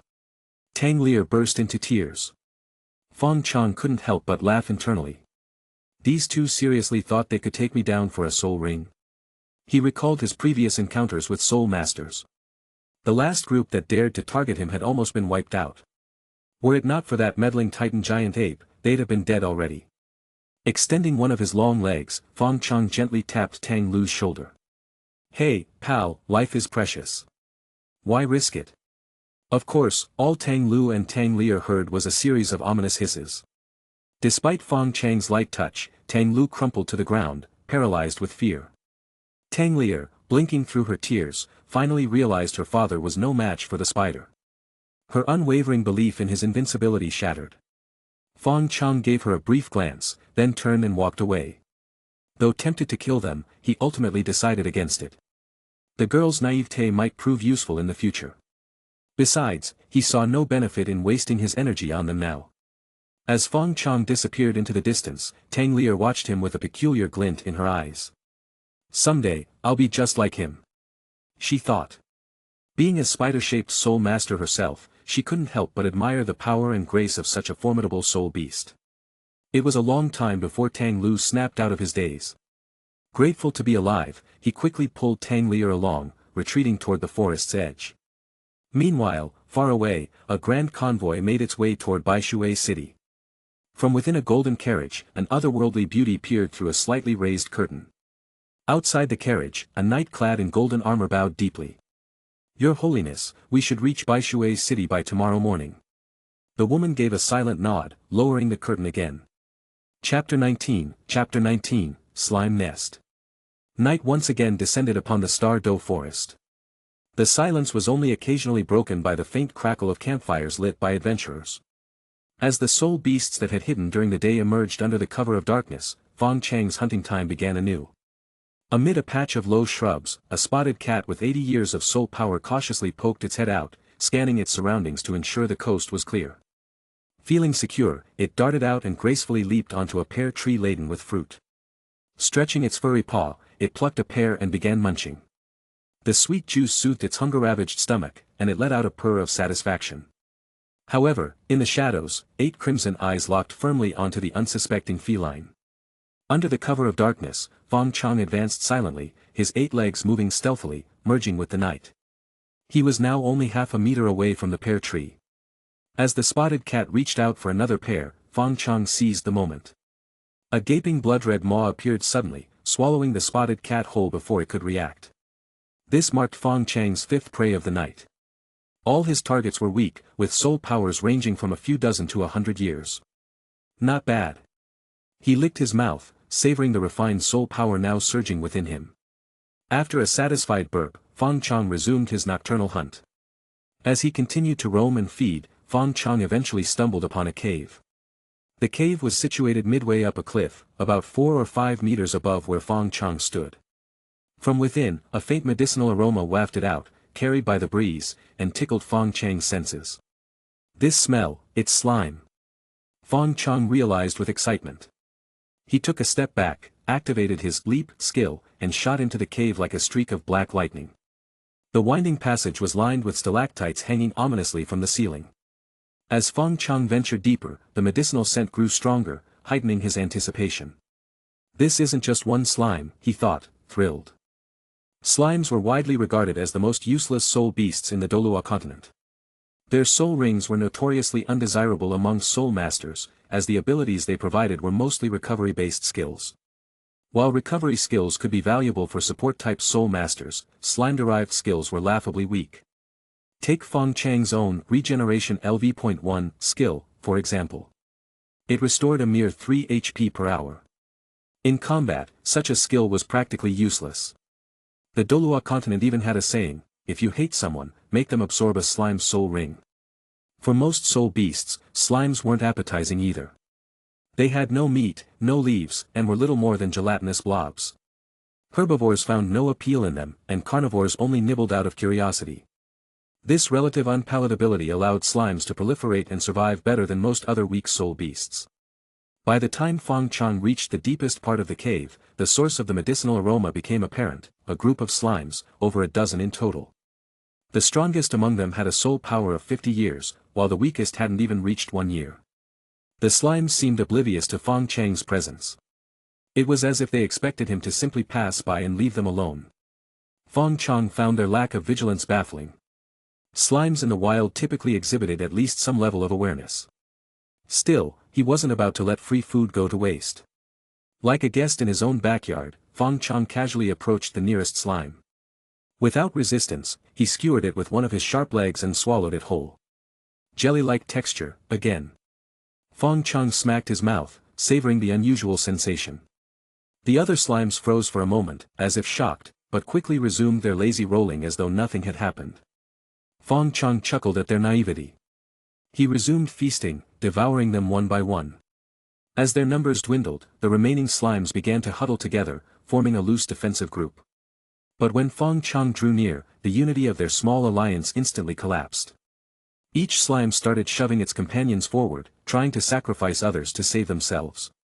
Fong Chang's appetite was undeterred. He ate them one at a time, until only one slime remained. Finally realizing the gravity of its situation, the last slime trembled in panic and despair. It roared and wailed, condemning Fong Chang's cruelty and cursing its companions for their cowardice. Then, like the others, it too was devoured. With the feast over, Fong Chong stretched his legs, feeling refreshed. His eyes fell on a peculiar spring at the center of the cave. The medicinal aroma was emanating from this spring, which was unusually viscous. Inside, faint outlines of new slimes were already beginning to take shape. So that's where they come from, Fong Chong realized. Despite his curiosity, he decided not to destroy the spring. Instead, he memorized the location of the cave. In his previous life, Fong Chong had traveled to southwestern provinces where wild mushrooms thrived. The locals there had an unwritten rule: harvest the mushrooms, but leave the roots intact. That way, you can come back next season for more. Following the same logic, Fong Chong thought, no need to destroy the source. I can always come back for another meal. Chapter 20, Soul Hunting Convention. Additional skill, Regeneration LV.1, has upgraded to Regeneration LV.2. Additional skill, Regeneration LV.2, has upgraded to Regeneration LV.3. Additional skill, Regeneration LV.3, has upgraded to Regeneration LV.4. Just as Fong Chong was about to leave the cave, a series of glowing notifications popped up before his eyes. He froze, his heart racing. This seemingly insignificant skill, gained from devouring slimes, had initially felt almost useless. Recovering only 3 HP per hour hardly seemed worth paying attention to.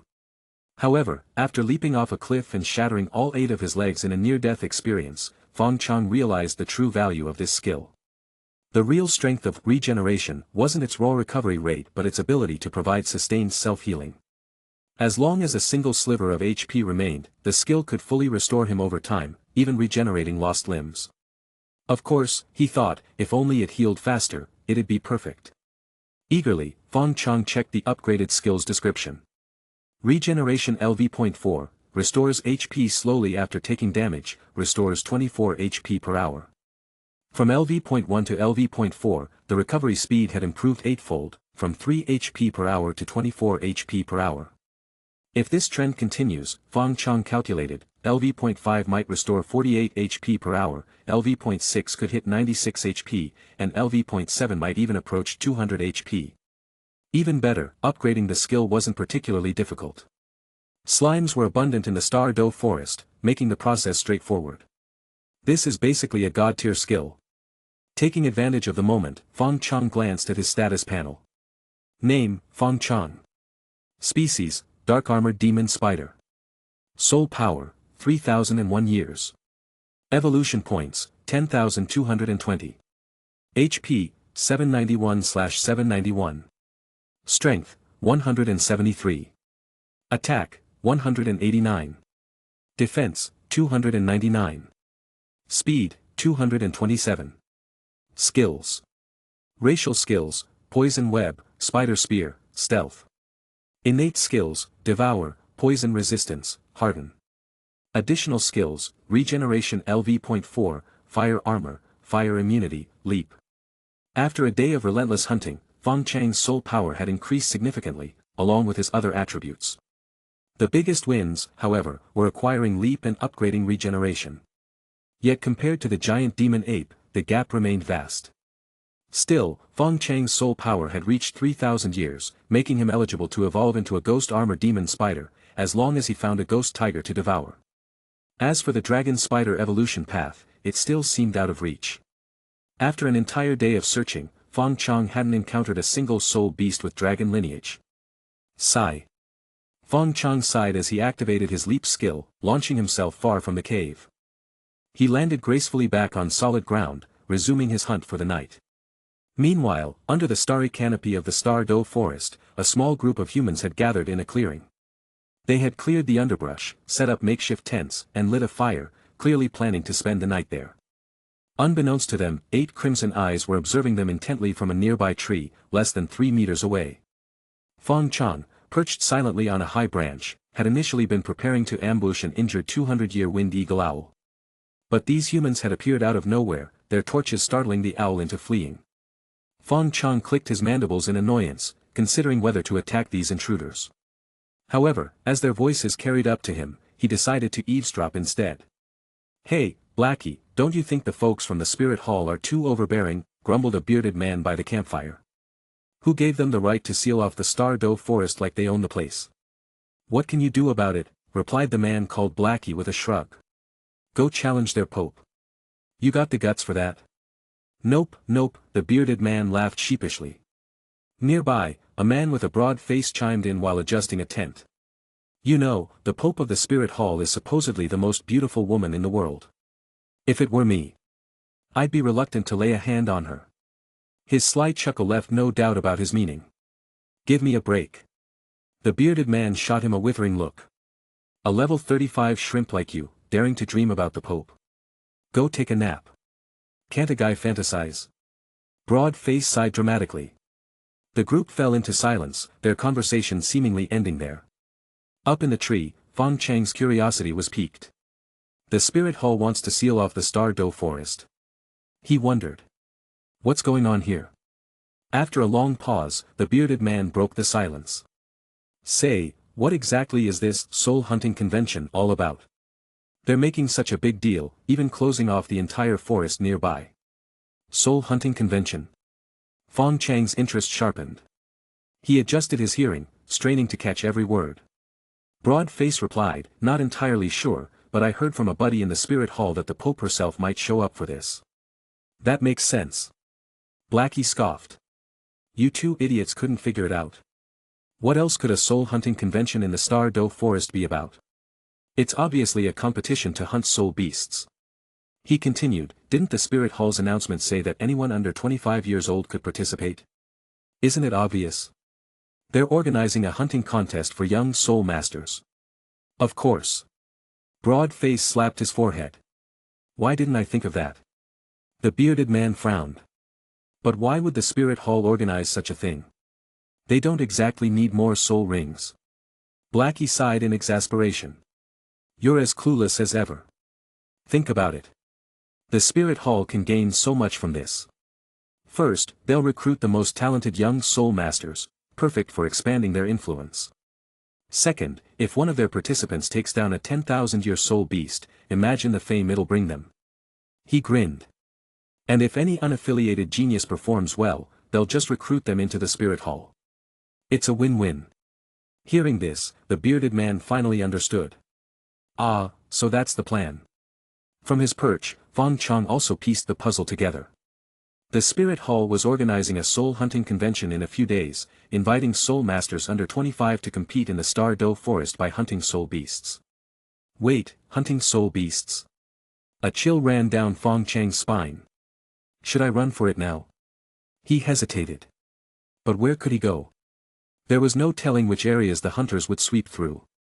Then again, what if I followed them instead? Wait until they fight the stronger soul beasts, let them weaken each other, and then swoop in for the leftovers. Fong Chang's 8 eyes twinkled with mischief. Classic web novel protagonist move. Chapter 21, Preparation.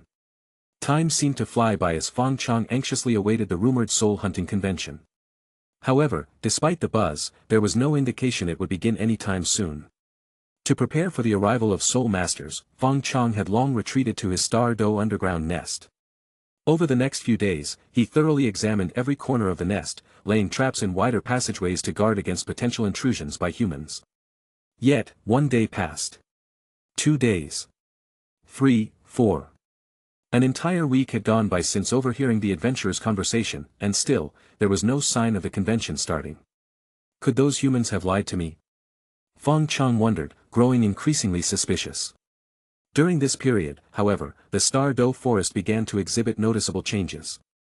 Starting on the 5th day after Fong Chong encountered the human soul masters, the number of humans in the area sharply declined.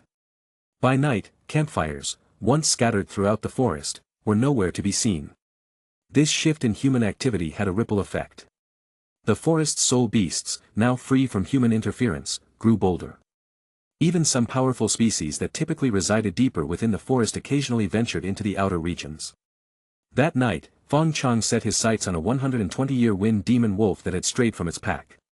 These creatures typically moved in groups, but this one appeared to have been separated for some reason and was now wandering alone, unlucky enough to cross paths with the hunting Fong Chong. This time, Fong Chong made no attempt to hide.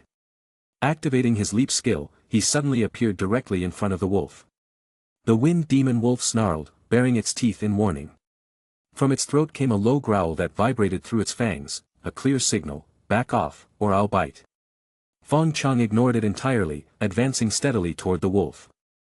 Seeing its opponent approaching, the wolf instinctively backed up, raising its head to howl, a desperate attempt to summon its packmates. But Fong Chong remained undeterred.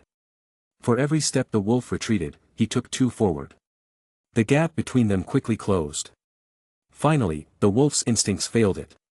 It ceased retreating, instead leaping forward in a desperate bid to fight Fong Chong head-on.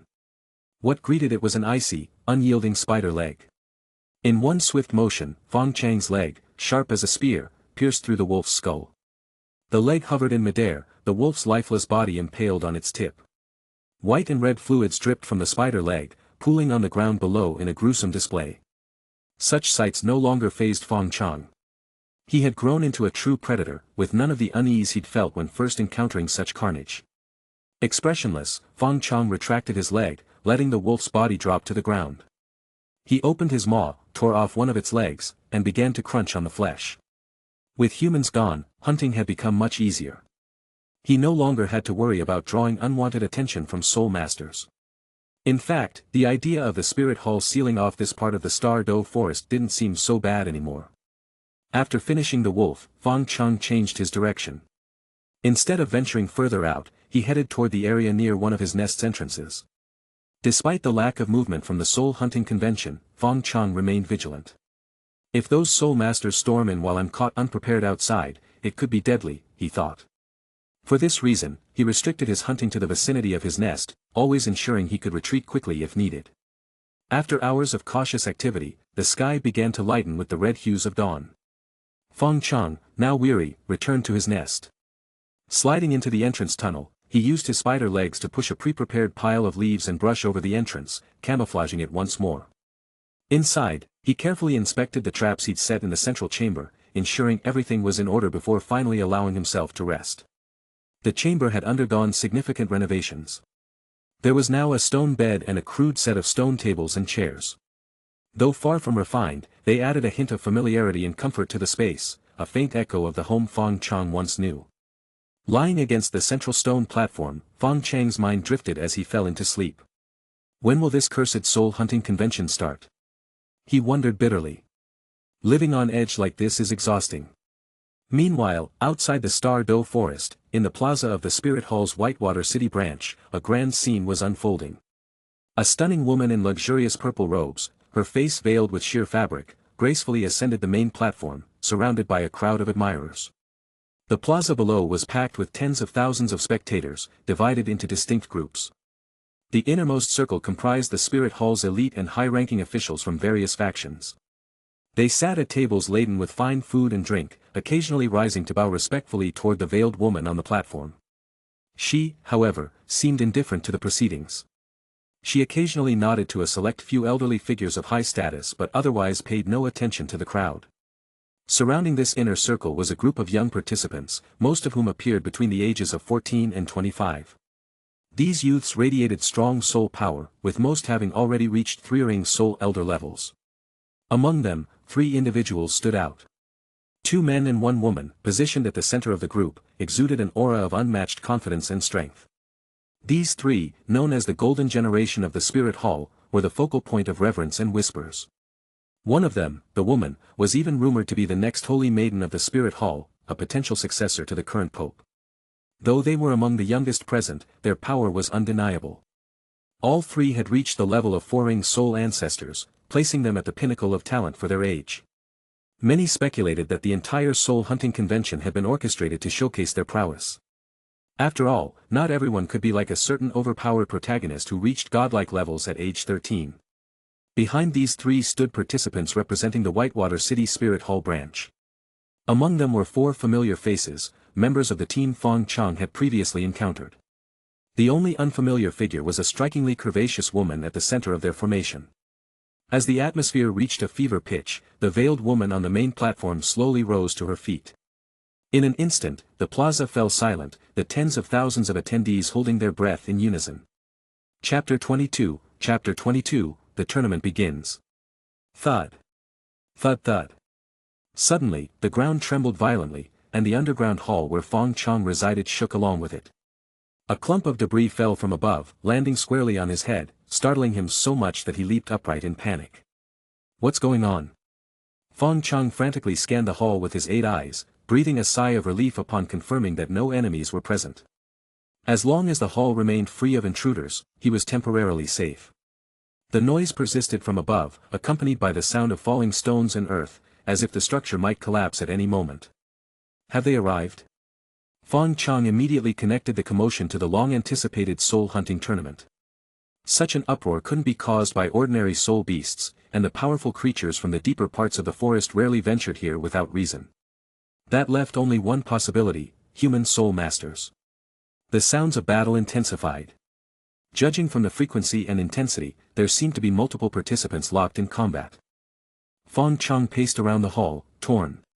He wanted to investigate but feared accidentally running into frenzied soul masters, which could invite unnecessary trouble. But just sitting here waiting isn't a solution, he thought. As the clamor above grew fiercer, Fong Chang's curiosity heightened. Just a quick look, he reasoned. Only a glance. He turned toward the exit closest to the central hall and scuttled off, his 8 legs clicking softly against the stone. At the passage leading to the surface, Fong Chong cautiously peered through the gaps in the camouflaging grass. Once certain it was safe, he slowly moved into the chamber. Looking up, he noticed that the grassy covering of the ceiling entrance had already been removed. His heart sank. Thankfully, the traps he had set remained undisturbed, and there were no signs of human activity within the room, which allowed him to relax slightly. Being closer to the surface, the sounds of battle were now much clearer. Amid the clashes and shocks, Fong Chong even caught snippets of human voices, confirming his earlier suspicions. He waited patiently until the battle quieted somewhat, then cautiously approached a circular opening about 10 centimeters wide that led to the surface. On the forest floor, 8 young soul masters clad in matching azure gold robes were locked in battle with an 800-year-old desolate bear. The commotion that had shaken Fong Chang's lair was evidently their doing. 7 or 8 meters away, a round black head slowly emerged from the hole in the ground. Fong Chang's 8 crimson eyes scanned the scene before cautiously glancing around for other threats. The desolate bear, while not exceptionally powerful, possessed soul power equivalent to a 27th or 28th level soul master. Normally, these young soul masters, each with at least 30 levels of soul power, should have been able to dispatch it easily. However, the group's attacks were chaotic and lacked coordination. Instead of exploiting their numerical advantage, they clumsily interfered with one another. To make matters worse, their soul power attributes clashed, water techniques extinguishing fire, and so on, resulting in the desolate bear holding its ground far longer than expected. Ingzi. What are you doing? Your water bullets just put out my fire orbs, a young man among the group shouted angrily at his teammate. What do you mean, what am I doing? I spotted this soul beast first, the girl, Ingzi, shot back. Spotted it first? We came here together. How does that make it yours? The two quickly escalated from arguing to launching soul skills at each other, further complicating the battle. Enough, a tall young man, seemingly the group leader, stepped in to separate them. You two, cut it out. We're from Lorland Academy, one of the top advanced soul master academies. Do you want us to be a laughingstock? Lorland Academy, huh? Fong Chong silently noted the name. His hearing had greatly improved since becoming a soul beast. Even from this distance, he could clearly make out their words. While the group quarreled, the desolate bear finally succumbed to its injuries and collapsed. The 8 soul masters calmed down, their attention refocused. Let's kill it now, the leader suggested. Once the soul hunting tournament is over and we've received our rewards, we can divide them fairly. Agreed? The others exchanged glances. After a brief hesitation, they nodded in agreement. The tall leader, pleased with their compliance, drew a short blade from his waist and strode confidently toward the fallen bear. They were so preoccupied with the bear that they failed to notice the large, purple-black spider soul beast emerging from the hole nearby. Without warning, Fong Chong struck. The bickering pair standing at the rear of the group felt a sharp pain in their heads before collapsing to the ground, unconscious. Fong Chong withdrew his shield-like front legs, then launched his poison web skill at the remaining 6. At such close range, they had no chance to evade. The sticky web enveloped all 6, and the paralyzing venom quickly rendered them unconscious. Hearing his companions' cries, the tall leader spun around, summoning his martial spirit. But before he could react, one of Fong Chang's spider legs impaled his calf. The leader stumbled, his vision blurring as he fell to the ground. So much for one of the top academies. No wonder that Tang San kid thrives in this world, Fong Chong thought, shaking his head in disdain. He wasted no time, sinking his jaws into the immobilized desolate bear and dragging it toward the hole. Piece by piece, he tossed the carcass into his lair for later consumption. The Spirit Hall's Whitewater City team marched through the forest. Second bro, don't you think, Fatty Old Four began, but immediately realized his mistake. Think what? The voluptuous woman in the group interrupted furiously. How many times have I told you not to call me second bro? Are you deaf? Old Four recoiled in terror. I am sorry, second sis. Don't second sis me, she snapped. Do you lot have any backbone? First, we got bullied by some kids, and then we let a soul beast snatch a spirit beast from right under our noses. Despite the days that had passed, her anger hadn't subsided. If I run into them again, I'll teach them the meaning of regret, she growled. If Fong Chong had heard this, he would have been shocked. This fiery woman possessed soul power that surpassed their leaders. At level 39, she was nearly on par with the desolate bear Fong Chong had recently consumed. Chapter 23, Ambush. Fatty Old Four hung his head low, occasionally casting pleading glances at Baiyu, their leader, who walked far ahead. Fatty hoped Baiyu might step in to say a few kind words on his behalf. Whether deliberately or not, Baiyu showed no sign of noticing, humming a carefree tune as he strode along, head tilted toward the sky. It wasn't that he was unwilling to help his brother, after all, the 5 of them had grown up together, and their bond was strong. But when it came to their second sister, Du Hongxue, Baiyu had always found himself outmatched, whether in soul power, martial spirit quality, or sheer endurance. After scolding Fatty Old Four, Du Hongxue turned her attention to Baiyu. Big brother, she began, her tone sharp but restrained, I've always trusted your abilities, but this time. She trailed off, choosing not to finish the thought too harshly. Honestly, how many times have I told you? Stay away from those flower houses. Those wildflowers and weeds are out of your league. Only I truly care for you, big brother. Fatty Old Four and the other 2 behind them froze in shock. Everyone in the Whitewater City Spirit Hall branch knew about the ambiguous relationship between Baiyu and Du Hongxue. But seeing Du Hongxue flirting so openly was a rarity. Combined with the fact that she had only recently returned from a mission at the main hall after several months away. The 3 exchanged glances, silently agreeing, big bro, you're doomed. Baiyu stammered, clearly shaken. Before he could respond, he spotted something ahead. There's trouble. He pointed to an open area up ahead where several figures lay sprawled across the ground. He turned back to alert his companions, who immediately rushed to investigate. The Spirit Hall had organized the tournament, and as participants, they were also tasked with assisting contestants from other factions when necessary. When they got closer, they found 8 young people lying haphazardly on the ground. Each wore matching azure gold robes embroidered with the words Lorland Academy. "They're from Lorland Academy," skinny old 3 noted as he crouched down to help the unconscious girl furthest back. He rolled her over, cradling her in his arms, and pressed his thumb to her philtrum. "I see," Du Hongxue murmured, stepping forward to inspect the scene.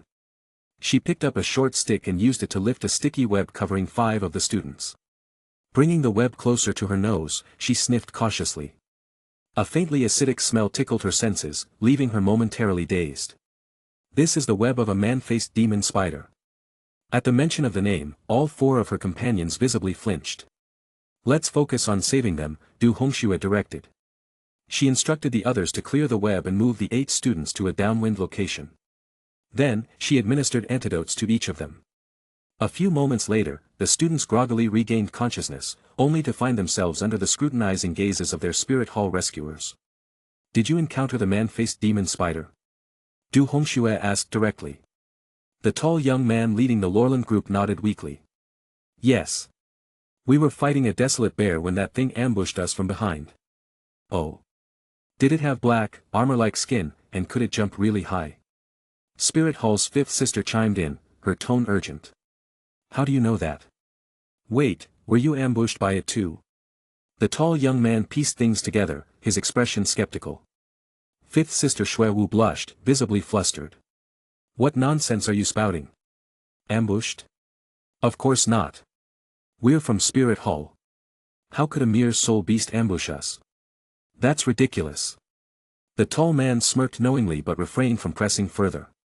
After ensuring the Lorland group was safe and watching them leave, Xuewu turned to Du Hongxue, her voice tinged with indignation. "Big sis Du, you promised to help me get revenge." Yes, Du Hongxue replied, patting Xuewu's head. She addressed the group, "We'll set up camp here tonight. If that soul beast showed up here, its lair must be nearby. We'll lie in wait and ambush it." None of the others objected. Under Du Hongxue's supervision, they set up 2 tents in concealed positions. "This should do," Du Hongxue remarked after inspecting the setup. The tents were sturdy, and their placement allowed for excellent visibility. "Tonight, I'll share a tent with Big Brother. Old 3, Old 4, and Little 5, you 3 take the other." Her tone left no room for debate. Baiyu froze in place, his expression turning to stone. The other 3 exchanged amused glances but wisely kept silent. "Wait, isn't this arrangement a little inappropriate?" Baiyu protested. "Xuewu is a grown woman now. How can she share a tent with Old 3 and Old 4? It's improper." "What's the big deal?" Du Hongxue countered nonchalantly. "We all used to sleep together as kids. What's changed?" Her eyes narrowed dangerously as she turned toward Old 3 and Old 4. "Unless, you 2 have some improper intentions toward Xuewu." "No. Absolutely not." The 2 men shook their heads vehemently, their faces pale. "Fine," Du Hongxue said, feigning exasperation. "Then Xuewu can share a tent with Big Brother, and I'll bunk with you too." Baiyu and Xuewu's eyes lit up simultaneously, hopeful. But Old 3 and Old 4 were horrified. "No need. No need," they exclaimed. "Second sister, your original arrangement is perfect. We'll take great care of Xuewu." "Seriously? Where's your backbone? What's wrong with second sister?" Baiyu cursed them silently, his resentment simmering. Du Hongxue, satisfied with their response, turned her gaze to Baiyu. Under her piercing stare, he could only nod reluctantly. As night fell and the group settled into their tents, Fong Chong struck again in another part of the forest. He devoured a 300-year-old strange-jawed wolf with ease, the bodies of 2 unconscious human soul masters hanging limply from a tree behind him. After finishing his meal, Fong Chong rubbed his now bulging abdomen and resumed his hunt. His path led him unwittingly back toward the area where he had ambushed the Lorland Academy students earlier. It was as though he were acting out the famous principle from criminal psychology: offenders often feel compelled to revisit the scene of their crime. Chapter 24, Another encounter with Spirit Hall. Huh. They were rescued. From a distance, Fong Chong saw that the 8 human soul masters who should have been lying in the clearing were gone. All that remained was the crumpled ball of his poison web, discarded on the ground. He hadn't killed them outright but hadn't planned to let them go either.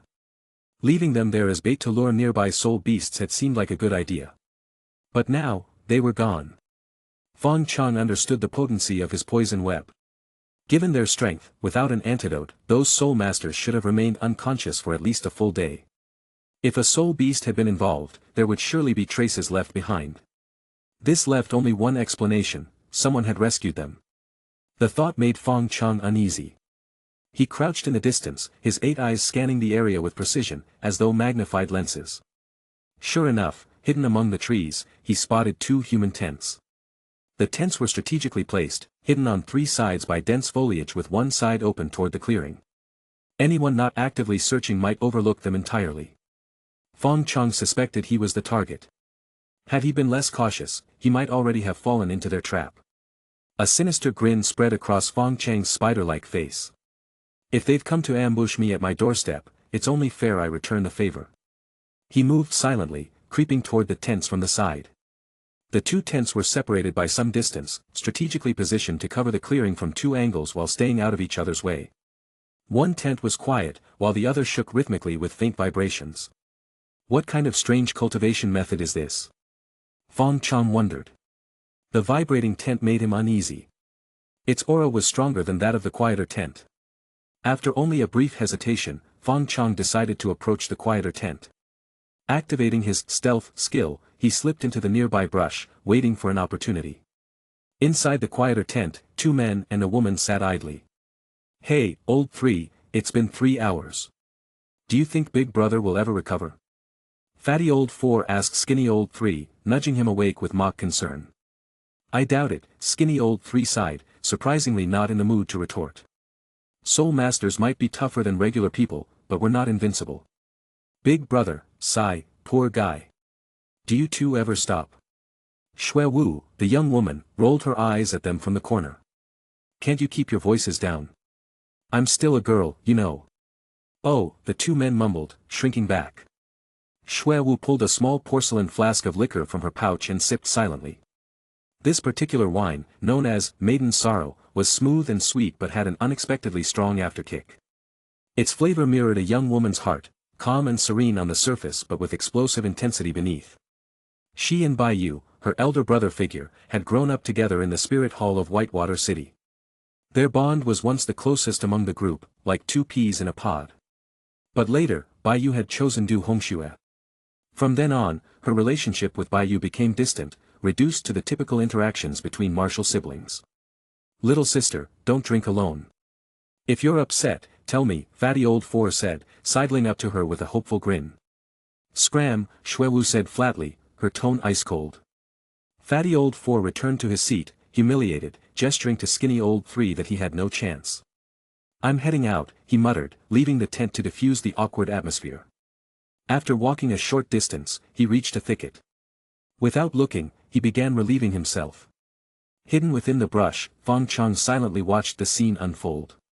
Just as the rainstorm was about to begin, Fong Chong struck. A sharp spider leg shot forward, piercing Fatty old 4's abdomen. A blood-curdling scream echoed through the forest as Fatty old 4 clutched his wound and collapsed.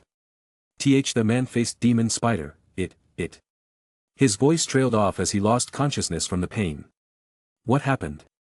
Skinny old 3 rushed out of the tent, finding Fatty old 4 lying in a pool of blood. He saw the thicket rustling as a shadow darted away. "Third brother, what's going on?" Shui Wu asked, emerging from the tent, her cheeks flushed from alcohol. The vibrations in the other tent had ceased during Fatty old 4's scream. Du Hongxue emerged, straightening her disheveled clothes.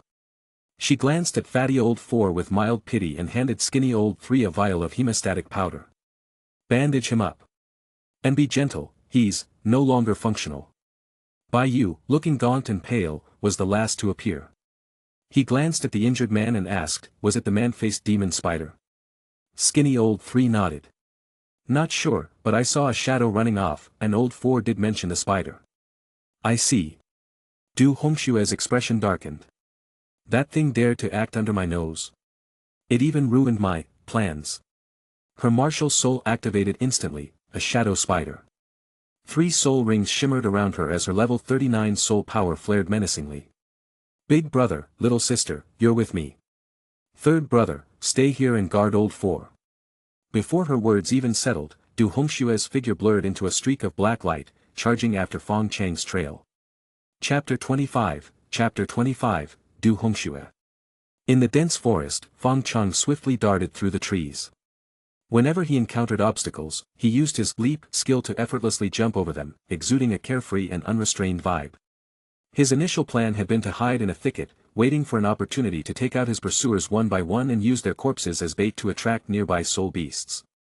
However, the fat man had unwisely walked right into his trap, leaving Fong Chong unable to resist striking first. Just as he relaxed his guard slightly, a slender black shadow emerged behind him. The black shadow resembled a flat, slithering snake gliding along the ground. Twisting and turning, it quickly maneuvered in front of Fong Chong. Fong Chong plunged his spider leg into the ground, abruptly halting his forward momentum. The black shadow stopped as well, then slowly extended in all directions under his watchful gaze. Soon, it transformed into a stunningly voluptuous woman. Name, Du Hongxue. Race, human. Soul power, level 39 soul elder. Martial soul, shadow spider. Fong Chong immediately checked the newcomer's information. When he saw that her martial soul was also a type of spider, he froze for a moment. Looking at her current form, Du Hongxue remained in her martial soul-possessed state. Her already alluring figure had grown even more captivating. Sharp, meter-long spider legs protruded from her back, and her forehead bore 2 rows of vertically aligned eyes. With her fiery red gown draped loosely over her body, the addition of her beastly, untamed aura made her seem irresistibly dangerous. It wasn't surprising that Bai Yu, in his naive youth, had abandoned Xue Wu for her. Humph, I thought I was dealing with something impressive, but it's just an ordinary. Du Hongxue narrowed her eyes at Fong Chong. She was about to call him an ordinary man-faced demon spider, but, what in the world was ordinary about this thing? The creature before her indeed resembled a man-faced demon spider at first glance, with a similar size and general appearance. Its lower abdomen even had the signature, human face marking of the species. But its front spider legs were flattened like shields, and its body armor didn't look like the usual exoskeleton. Instead, it resembled metallic structures grown from within. A mutant soul beast? The term surfaced in her mind. Just as martial souls could mutate, soul beasts in the Star Do forest had a slim chance of undergoing mutations. Such mutations could either result in beneficial evolution or harmful regression, but most cases were determined at birth. Fong Chong didn't fit this mold, however. He was simply fortunate enough to possess a system that allowed him to decide his evolutionary path. The two stared at each other as if silently reaching an agreement, neither making the first move. Fong Chong was wary of Du Hongxue, whose level 39 soul power posed a considerable threat. Typically, a level 40 soul ancestor could single-handedly take down a 1,000 to 6,000-year-old soul beast. Du Hongxue, at level 39 and backed by the powerful Spirit Hall, posed a danger he couldn't afford to underestimate. Du Hongxue, for her part, was not like the more academically inclined soul masters. Spirit Hall's rigorous training had given her extensive combat experience. Facing such a cunning opponent, possibly a mutant soul beast, she chose the safest approach, stalling him until her companions arrived. She had another motive too. Having been personally instructed by the Spirit Hall's Supreme Pontiff, Bibi Dong, she knew that her mentor particularly valued rare mutant soul beasts. And this one was a spider. If she could capture it alive, she might earn her mentor's favor and rise to prominence within Spirit Hall. Fong Chong, however, had already figured out half of her plan. Back at the camp, he had deduced from their auras that the group consisted of 5 people. With one injured, that left 4. This woman had reached him first with her peculiar soul skill, but the others would soon catch up. Fighting her alone was already troublesome. If he delayed any longer, the situation would only worsen. Fong Chong quickly calculated his options and leaped toward another direction, neither confronting Du Hongxue head-on nor wasting time in a stalemate. Du Hongxue frowned. She had encountered her share of cunning soul beasts, but none as clever as this man-faced demon spider. She glanced at the direction he had fled and marked the trees with arrows before morphing back into a shadow to give chase. Not long after she left, a man and a woman arrived at the scene. Bai Yu leaned against a tree, clutching his waist and panting heavily. Xuewu stepped forward to support him, helping him stand upright. His exhaustion from the previous day hadn't yet subsided. In truth, he was somewhat grateful to the man-faced demon spider. Without it, he might not have survived the previous ordeal. "Thank you, Xuewu," Baiyu said, glancing at the marks Du Hongxue had left on the trees before wrapping an arm around Xuewu's waist. "Let's keep chasing." "Damn it, where are those two slackers?" Far away, Du Hongxue glared at Fong Chong, who had once again changed direction and evaded her pursuit. It was as if he knew she wouldn't dare attack recklessly, toying with her by running circles in the forest. Even more infuriating were her companions, who were inexplicably delayed and hadn't caught up. Grinding her teeth, she marked another tree before transforming into a shadow to continue her chase. After several hundred meters, she reverted to her human form. This time, she didn't hold back. A ball of black light formed in her hand and shot toward Fong Chong. The black light moved with astonishing speed, striking Fong Chang's lower right abdomen almost as soon as it left her hand. The impact threw his spider body off balance, slamming him against an old tree. HP -80. Just one attack had reduced his health bar by nearly a tenth. The black light carried a piercing effect that countered him perfectly. At this critical moment, Baiyu and Xuewu finally arrived, blocking Fong Chong at the base of the tree. Chapter 26, A Moonless, Windy Night. Name, Baiyu. Species, Human. Soul Power, Level 37 Soul Elder. Martial Soul, Flying Feather Sword. Name, Xuewu. Species, Human. Soul Power, Level 30 Soul Elder, absorbing the third soul ring. Martial Soul, Snow Rabbit. The sudden appearance of Baiyu and Xuewu added immense pressure on Fong Chong. Coupled with Du Hongxue's abilities that were especially effective against him, he found himself with a growing headache. Fong Chong considered fleeing, but the three had already spread out to block his escape routes. He couldn't be certain he could break through before the others reacted. As for fighting them, he struggled even against Du Hongxue alone. Facing all three at once seemed like a losing battle. In the end, it's because I'm still too weak. Before Fong Chong could think further, the three Spirit Hall members closed in on him in perfect coordination. "Don't kill it. Catch it alive," Du Hongxue ordered, her voice deliberately loud enough for Fong Chong to hear. "Huh." Both Fong Chong and the other two Spirit Hall members froze for a moment. Baiyu and Xuewu nodded. Though Baiyu was the oldest and usually referred to as the leader, Du Hongxue's strength and assertive personality, coupled with some unspeakable reasons, often made even Baiyu defer to her. In Spirit Hall, as in life, power determined authority, a truth that was immutable. Fong Chong instinctively took half a step back, leaning against the ancient tree behind him. "Catch me alive. Don't tell me she has some sinister plans for me. I'm just a weak, helpless little spider." Still, if they wanted him alive, it meant they'd be holding back. That was a rare piece of good news for him. The three drew closer, their formation tightening. His chances of breaking through grew slimmer by the second. Finally, Fong Chong made his move. A 6-meter-wide poisonous web shot out of his mouth, hurtling toward the three of them. He had been waiting for this moment. With only 2 uses of the poisonous web left today, he couldn't afford to waste them, each needed to count. However, the Spirit Hall trio had some understanding of man-faced demon spider habits and had been prepared for such a tactic.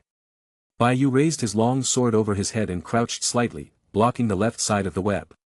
Du Hongxue turned, her 8 spider legs on full display as they spread out behind her, blocking the web's right side. Xuewu crouched down behind the two, completely avoiding the web. The poisonous web, losing its momentum after hitting Baiyu and Du Hongxue, fell limply to the ground. Fong Chong hadn't expected the web to defeat them. His real goal was already achieved. Using the brief moment of distraction caused by the web, Fong Chong activated his leap skill, vaulting over the 3 and sprinting away on his 8 spider legs as if his life depended on it. Du Hongxue was the first to recover, cursing under her breath as she conjured 2 balls of black light in her hands and hurled them toward Fong Chong. The black light streaked through the air, striking Fong Chong and eliciting 2 sharp hisses of pain. His health bar dropped by 2 large chunks. Yet, he didn't stop. Instead, he sped up even more. "Keep chasing." Du Hongxue barked, transforming into a black shadow and pursuing him again. Baiyu and Xuewu exchanged a helpless glance before reluctantly following. Fong Chong had a clear goal. Knowing he couldn't win in a direct confrontation, he had decided to lure the battle to his home turf, his underground nest. After running about half a kilometer, just as the black shadow was about to catch up, Fong Chong suddenly dove into a haystack on the ground. The haystack collapsed under his weight, revealing a hole leading underground. The black shadow overshot slightly before twisting back, reforming into Du Hongxue at the hole's edge. She inspected the tunnel, wide enough for only one person, then gestured for Bai Yu and Xue Wu to follow her down. Without hesitation, she transformed into a shadow again and slipped into the hole. Inside the underground tunnel, Fong Chong moved cautiously, avoiding the traps he had laid earlier, and slipped into a connecting passage. Du Hongxue's shadow form pursued him halfway through the tunnel before stopping abruptly. Emerging from the shadows at the boundary between light and dark, she stomped her foot in frustration. This was her third soul skill, Shadow Escape, which allowed her to transform into a shadow for rapid movement, ignoring most terrain and attacks. It was incredibly powerful, except for one glaring weakness. It required shadows to function. And shadows required light. The pitch-black underground tunnel was the perfect counter. Outside the passage, the traps Fong Chong had laid also slowed down Bai Yu and Xue Wu, causing them to momentarily lose track of him. Emerging from a hidden exit, Fong Chong saw no sign of the trio and exhaled in relief. The day's ambush and chase had left him fuming. Worse, his nest's location was now exposed. The Spirit Hall members had to be dealt with. Resolved, he headed toward the clearing where the Spirit Hall members had set up their camp. By now, it was deep into the night, and the clearing was bathed in eerie darkness. Two tents stood on the edge, one pitch black, the other faintly lit. Inside the lit tent, the plump fourth brother was awake and bawling, clutching the thin third brother's leg. Tears and snot drenched the latter's pants. "Third brother, my life is so miserable. That damn spider hurt me in the worst place. Wah! Enough, enough.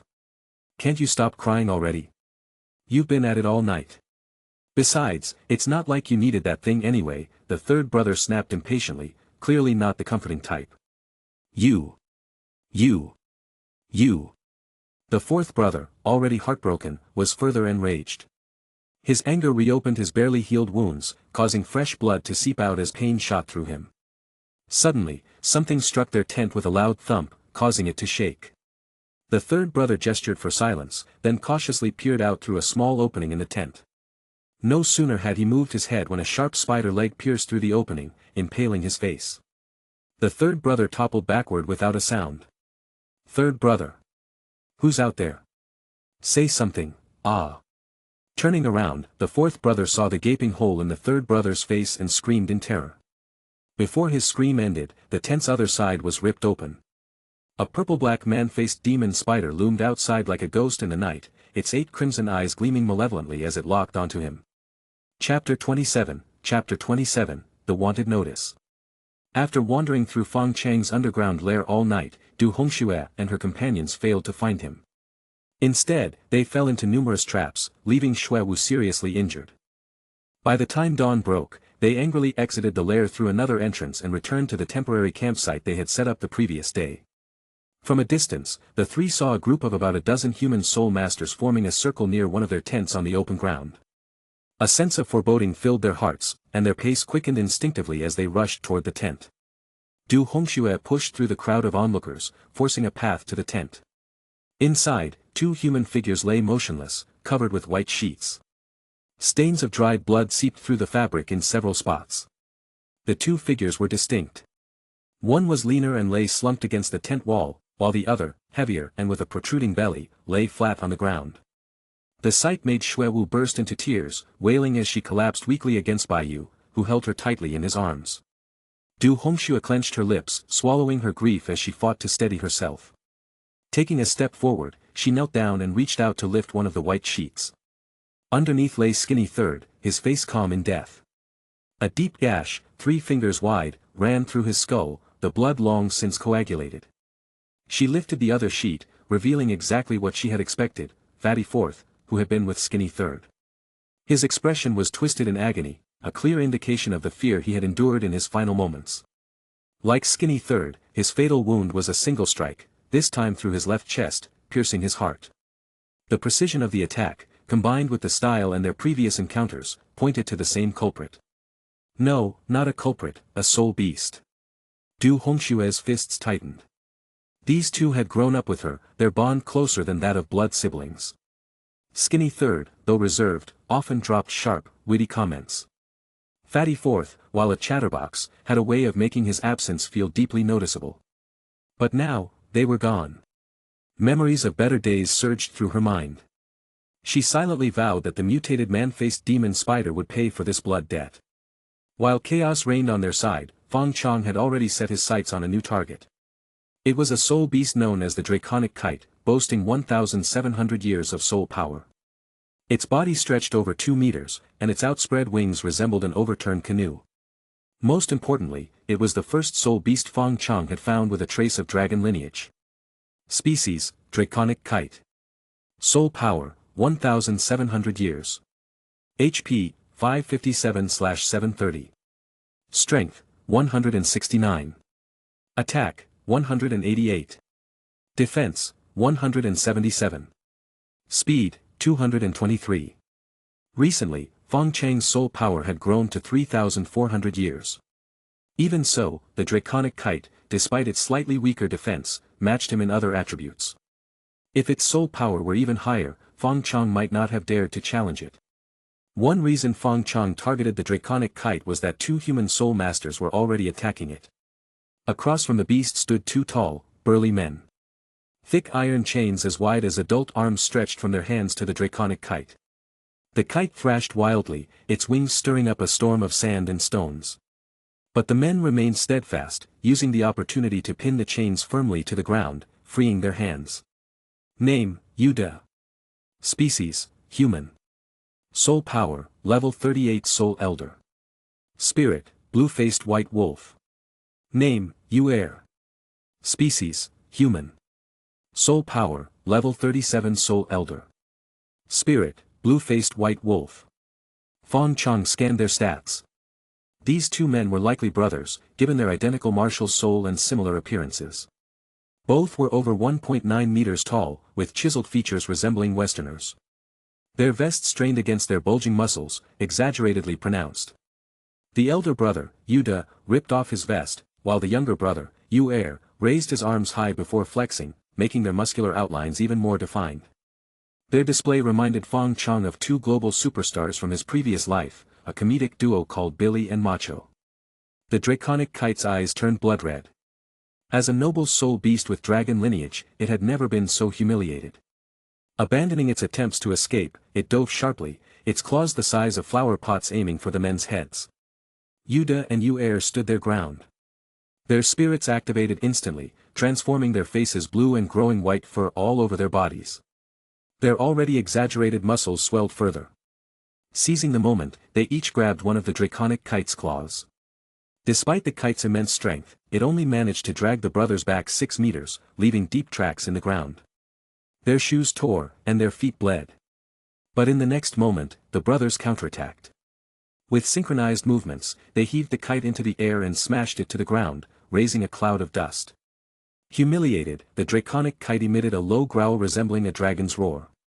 Golden light radiated from its body, and its power surged. Man and beast clashed fiercely, neither willing to yield. Fong Chong, hidden nearby, observed quietly. At a decisive moment, he finally moved. 8 spider legs pressed silently against the ground as he crept closer to the battle. Flames flickered across his body as he leaped into the fray, aiming his sharp spider legs like spears at the injured fighters. That day in the Star Do Forest, 2 significant events shook the Soul Master world. The first was the golden generation of Spirit Hall working together to slay a 10,000-year copperbone ape. The second was that someone was killed during the first day of the soul hunting tournament, by a mutated man-faced demon spider. Shortly after, another piece of news spread: the famed Yu brothers of Whitewater City had also been killed in the forest. Their deaths were also linked to the mutated man-faced demon spider. This incident was a direct slap to Spirit Hall's reputation. The Soul Master community eagerly awaited Spirit Hall's response. Their wait wasn't long. Spirit Hall issued a bounty, offering rewards equivalent to slaying a 10,000-year soul beast for killing the mutated man-faced demon spider. Chapter 28, Ambush. The reward, equivalent to slaying a 10,000-year soul beast, might seem simple on the surface, but its implications were enough to drive countless people into a frenzy. The Spirit Hall had prepared abundant cultivation resources as rewards for the soul hunting tournament. To claim these rewards, participants needed to achieve standout performances in the competition. Rewards varied according to achievements. Slaying a common 1,000-year soul beast earned basic treasures or equivalent value in soul coins. Defeating a soul beast with over 5,000 years of soul power offered significantly richer and rarer rewards. As for slaying a 10,000-year soul beast, rumors hinted that the Spirit Hall might even reward a soul bone as the ultimate prize. While the rumor remained unconfirmed, the Spirit Hall had neither denied it, fueling speculation. Even if the final reward wasn't a soul bone, it was likely something equally precious. The difficulty was so high that the Spirit Hall wouldn't risk losing face by offering anything less. Of course, most people could only dream of such an ultimate prize. Yet, the emergence of the mutated man-faced demon spider changed the game. According to rumors, its soul power was only around 3,000 to 4,000 years. Although man-faced demon spiders were notoriously dangerous, with even a few hundred years of soul power making them a match for 1,000-year soul beasts, and this one being mutated and likely stronger, it was still far easier to kill than a 10,000-year soul beast. As soon as the bounty was announced, nearly all participants in the tournament were eager to take action. The Spirit Hall subtly fanned the flames, further heightening the atmosphere. Unaware of the news, Fong Chong continued wandering the Star Do forest, searching for his next target. Name, Fong Chong. Species, Dark Armored Demon Spider. Soul Power, 3,580 years. Evolution Points, 16,010. HP, 811/811. Strength, 184. Attack, 196. Defense, 310. Speed, 243. Earlier, he had taken advantage of the draconic kite and the Yu brothers fighting to exhaustion, swooping in to devour the kite. His soul power increased, and he gained a new skill, Dragon Blood LV1. Dragon Blood LV1 temporarily increases strength by 10% during combat for 10 minutes. Cooldown, 3 hours. Finally, an offensive skill. Fong Chong couldn't help but feel excited. Since evolving into the Dark Armored Demon Spider, most of his acquired skills had leaned toward tank-like abilities, healing, burn resistance, fire immunity, leap.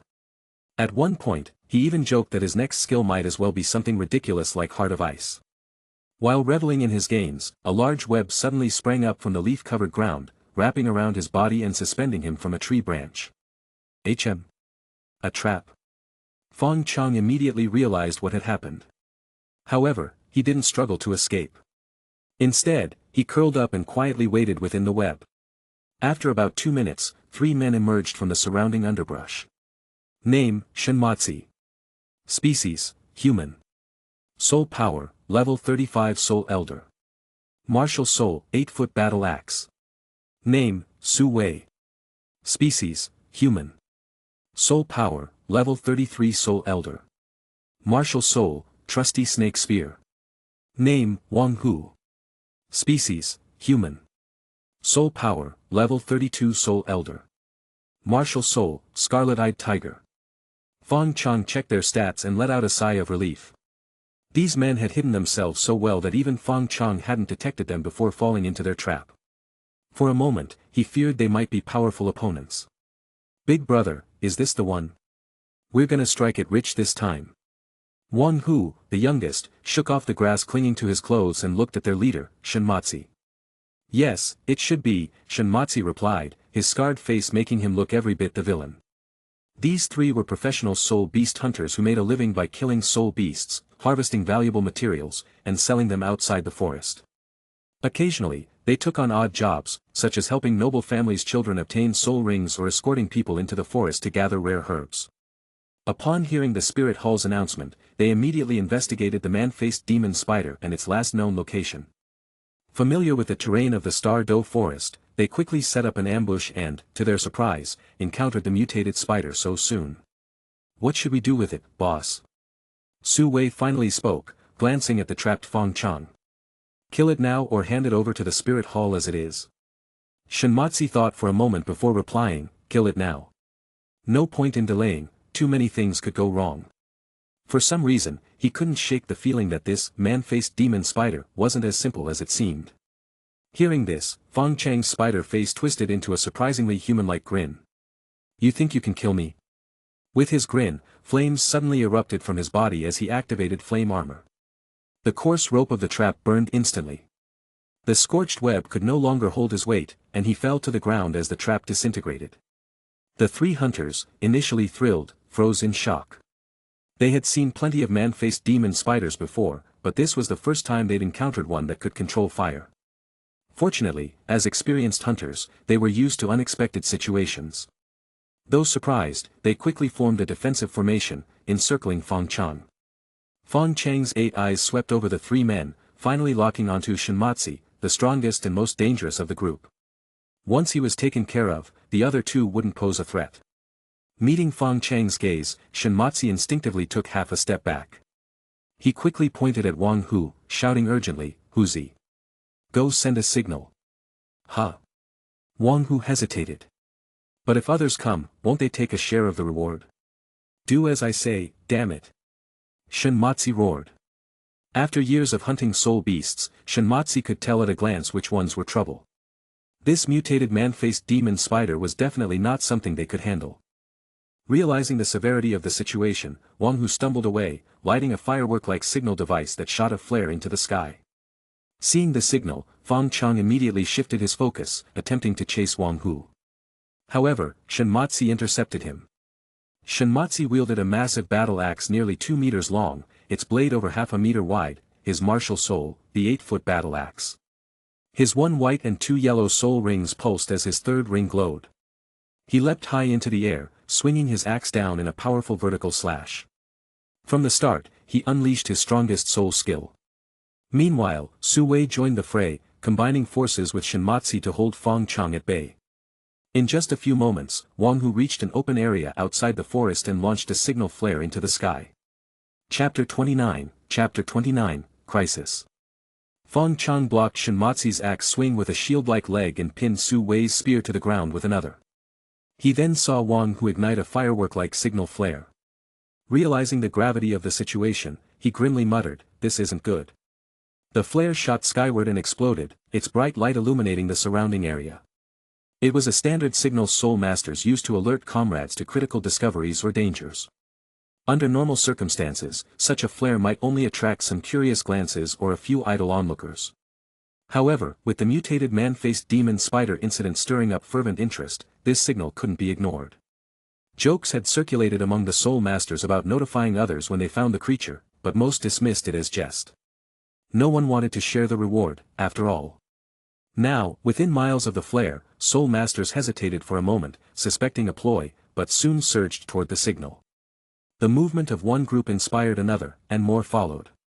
Fong Chong scanned his 3 opponents with a murderous glare. Shoving Shinmatsu and Su Wei aside with his shield-like leg, he turned to flee. Yet, the two relentlessly pursued him, determined to delay his escape. "Damn it! These pests don't quit," Fong Chong cursed. He had planned to escape but was trapped by their persistent interference. "Hold it down. Reinforcements will arrive soon," Shinmatsu yelled as he swung his axe at Fong Chong. Fong Chang's patience wore thin. His shield-like leg blocked the strike, and fire erupted from his body. He roared, activating Fire Armor Technique and Dragon's Blood LV1, drastically enhancing his power. Shinmatsu's axe clashed against Fong Chang's leg, producing sparks and leaving a faint crack. The recoil sent Shinmatsu stumbling back, blood seeping from his mouth. Before Shinmatsu could recover, Fong Chong lunged, activating the Venom Spear skill aimed at Shinmatsu's shoulder and head. Su Wei intervened with his spear, diverting Fong Chang's attack but leaving his back exposed. Fong Chong seized the opportunity, stabbing 3 legs into Su Wei's back. Blood gushed from deep gashes, revealing white bone before it was concealed again by crimson. Su Wei groaned in pain, collapsing to the ground, clutching his spear and bleeding profusely. Wang Hu returned, transformed by his martial soul, resembling a ferocious tiger. He charged Fong Chong but was overpowered mid-air and slammed to the ground. Fong Chong took advantage of Wang Hu's disorientation and delivered a fatal blow to his throat. "Tiger!" Shinmatsu cried out, rushing forward, only to witness his companion's death. Shinmatsu stopped in his tracks, realizing his hopeless position. Fong Chong spat a poison web as a diversion while delivering a fatal Venom Spear attack to Shinmatsu. Mortally wounded, Shinmatsu collapsed, blood pouring from his abdomen. As his vision blurred, he regretted provoking the mutated man-faced demon spider. Fong Chong turned to the barely conscious Su Wei, ending his suffering with a swift blow. Though the battle lasted only a few minutes, the surrounding forest teemed with approaching soul masters, drawn by the flare. Over a third of the tournament's 1,000 participants were converging on Fong Chang's location. Chapter 30, The Ghost Tiger. The first wave of human soul masters rushing to support arrived just in time to witness Fong Chong finishing off the 3 soul beast hunters, who lay dead at his feet. Someone recognized the bodies and pointed at them. It's Shinmatsu and his 2 brothers, their soul beast hunters. Fong Chang's 8 eyes narrowed as he scanned both sides. Numerous translucent panels flickered before him, displaying the attributes of these human soul masters. Fortunately, there were no soul masters of the soul sex 4-ring level among them, which brought him a slight sense of relief. But his tension returned immediately. Given his current strength, ordinary 3-ring soul masters posed little threat to him, unless they had special trump cards. However, the sheer number of soul masters present was daunting and continued to grow.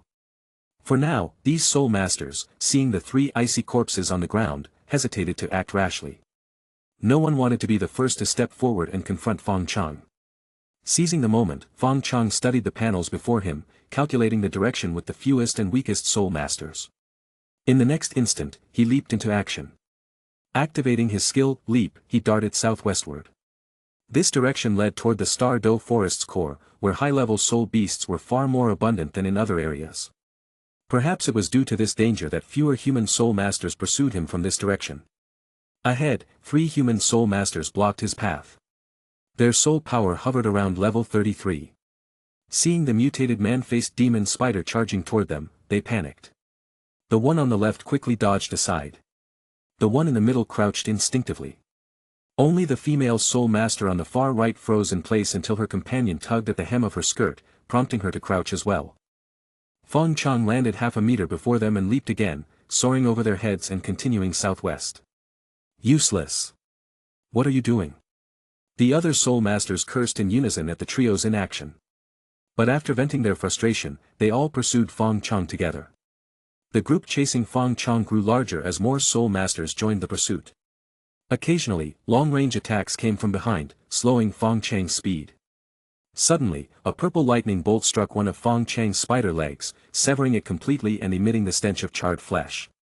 Instinctively, Fong Chong turned his head and saw a winged man closing in, now less than a meter behind him. The lightning attack had come from this soul master. Name, Lu Lei. Race, human. Soul power, level 39 soul elder. Martial soul, purple lightning owl. A flying opponent who could also emit electricity, with soul power as high as level 39, this was a formidable adversary. As Lu Lei approached, a black shadow streaked in from the distance, bypassing the crowd with incredible speed. It was Du Hongxue from the Spirit Hall's Jinshui City branch.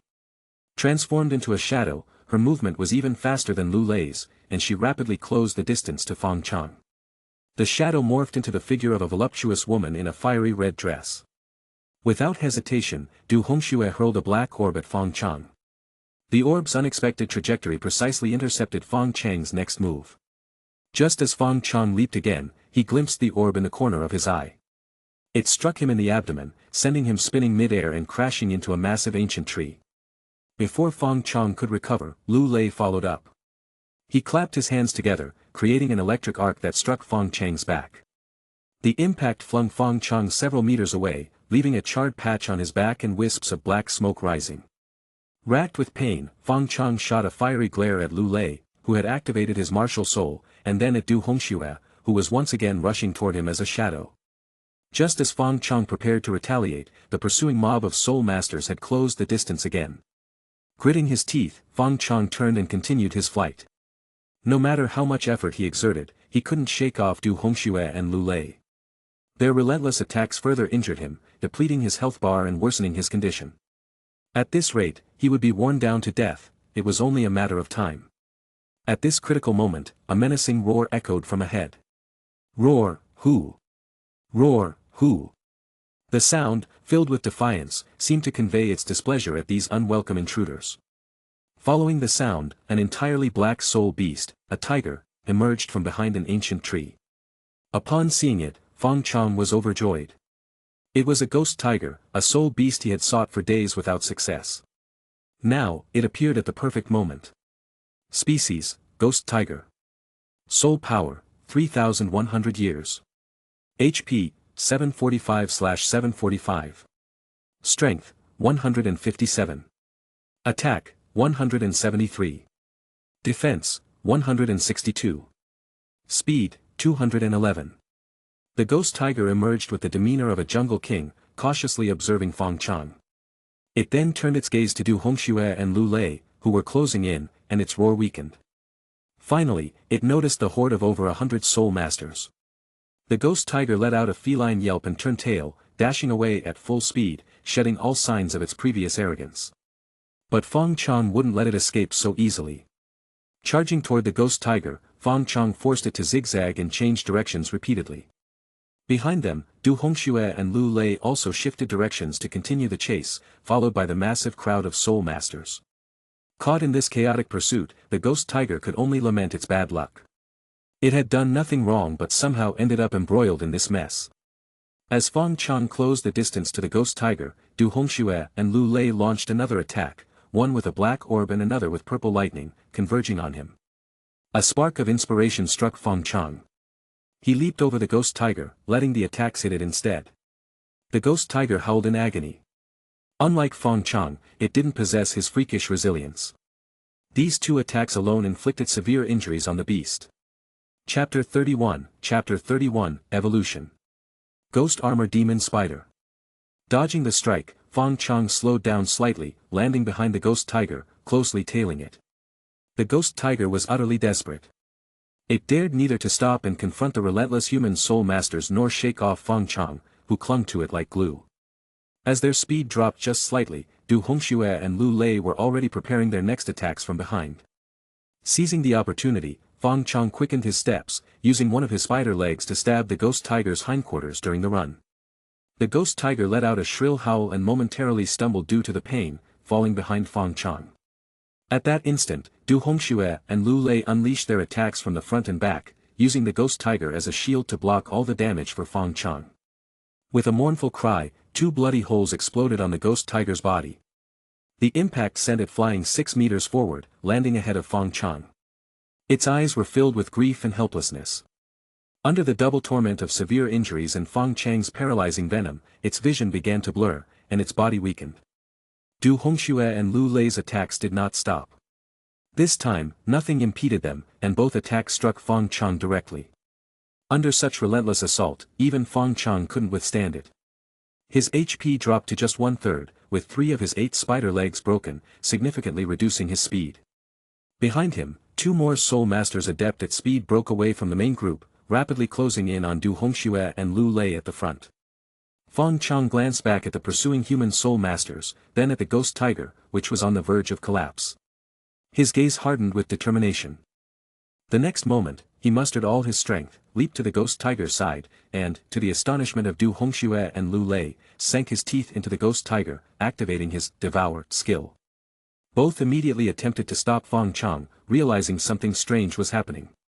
Black energy spheres and purple lightning struck Fong Chang's body repeatedly. Using the last of his strength, he raised his 2 shield-like forelegs for defense, all while continuing to tear into the ghost tiger with his jaws. Even so, his dwindling HP continued to drop, and neither Du Hongxue nor Lu Lei showed any signs of letting up. The ghost tiger's roars grew weaker, and the light in its eyes rapidly faded as Fong Chong devoured it bite by bite. HP, 121/811 HP, 97/811 HP, 67/811. Finally, when Fong Chong was down to his last sliver of HP, the ghost tiger was completely devoured. In Fong Chang's vision, the system screen reappeared, and he directed his consciousness to the evolution options panel. Almost instinctively, Fong Chong selected the bottommost option among the 3 available paths, Ghost Armor Demon Spider. Du Hongxue and Lu Lei struck once more, but Fong Chong made no effort to resist, allowing the black energy sphere and purple lightning to explode on him. His body cracked in multiple places, yet his gaze remained unyielding, growing even more bloodthirsty. Then, faint strands of purple-black light began to emit from his fractured armor. The light grew brighter as the cracks widened. Finally, with a crisp snap, Fong Chang's armor shattered, disintegrating into purple-black powder that scattered with the wind. Beneath the broken armor stood an even more terrifying demon spider. Its shell was still the same purple-black, but its size had increased noticeably, now measuring over 3 meters in body length with legs extending nearly 4 meters. The armor had become even darker and denser. The shield-like forelegs were broader and thicker, while the remaining 6 spider legs appeared sharper and more lethal. The most significant change was the ghostly black mist enveloping the entire ghost armor demon spider, giving it an eerie and ethereal appearance. Name, Fong Chong. Species, ghost armor demon spider. Soul power, 3,890 years. Evolution points, 9110. HP, 1410/1410. Strength, 396. Attack, 402. Defense, 620. Speed, 456. Racial skills, poison web, spider spear, concealment. Innate skills, devour, poison resistance, hardening, shadow clone. Additional skills, resilience LV.4, dragon's blood LV.1, flame armor, minor fire immunity, leap. After evolving into a ghost armor demon spider, Fong Chang's attributes nearly doubled, and he acquired the Shadow Clone skill. Shadow Clone harnesses shadow energy to create 3 mirage clones, each inheriting 30% of the main body's attack power and disappearing upon taking damage. The human soul masters behind were stunned, staring in disbelief. The mutant man-faced demon spider, seemingly on the brink of death, had devoured the ghost tiger and returned stronger than before. At the forefront, Du Hongxue and Lu Lei were closest and felt the change most acutely. Especially Lu Lei, who had just reached out to grab the corpse of the mutant man-faced demon spider. But the sudden emergence of the monster startled him. He sensed an aura from this creature far more potent than that of the previous mutant man-faced demon spider, instinctively taking to the skies to escape. However, Fong Chong was faster. In a flash, he tore off one of Lu Lei's wings from its base, sending him plummeting like a wounded bird. Before Lu Lei could hit the ground, Fong Chong descended upon him like a grim reaper. With a resounding crash, the ground was covered in dust. When it cleared, the Soul Masters saw the demon spider shrouded in black mist pinning down a person. The Soul Master's possessed martial soul vanished, and he vomited blood as Fong Chang's spider leg pierced his back, skewering his heart. After finishing, Fong Chong turned his gaze to Du Hongxue. Both of their eyes were filled with killing intent. Du Hongxue attacked first, retreating as a shadow before morphing back to human form to throw a black energy sphere at Fong Chong. Fong Chong fixed his 8 eyes on her. Most of his previous injuries were caused by her. As the black energy sphere approached, Fong Chong stepped forward, choosing to take the hit directly. The sphere struck his forehead, causing him to stagger slightly, dissipating part of the surrounding black mist. At that moment, his body blurred briefly, and 3 shadowy clones of the ghost armor demon spider materialized, lining up beside him. It was his newly acquired skill, Shadow Clone. All 4 ghost armor demon spiders charged simultaneously at Du Hongxue. Du Hongxue frowned and quickly retreated in shadow form. Before she could fully retreat, one of the clones struck her shoulder, disrupting her shadow state. In human form, Du Hongxue countered with a palm strike, dispersing the clone. Another clone attacked and was similarly destroyed. When the 3rd clone reached her, she instinctively struck again. But this time, the clone didn't dissipate as expected. Her strike landed on something cold and hard, like steel. In her horrified gaze, Fong Chang's 8 spider legs snapped shut. The shield-like forelegs clamped her head, while 6 other legs stabbed into her spine. An embrace of death. As Du Hongxue's lifeless body slumped to the ground, Fong Chong raised his gaze toward the 100+ human soul masters behind, his eyes gleaming with a hint of mockery. Chapter 32, A Bloodthirst Awakens. At the very moment Du Hongxue was stabbed to death by Fong Chong, Baiyu, positioned toward the rear among the 100 or so soul masters, quickly covered Xue Wu's mouth and pulled her as they turned and fled.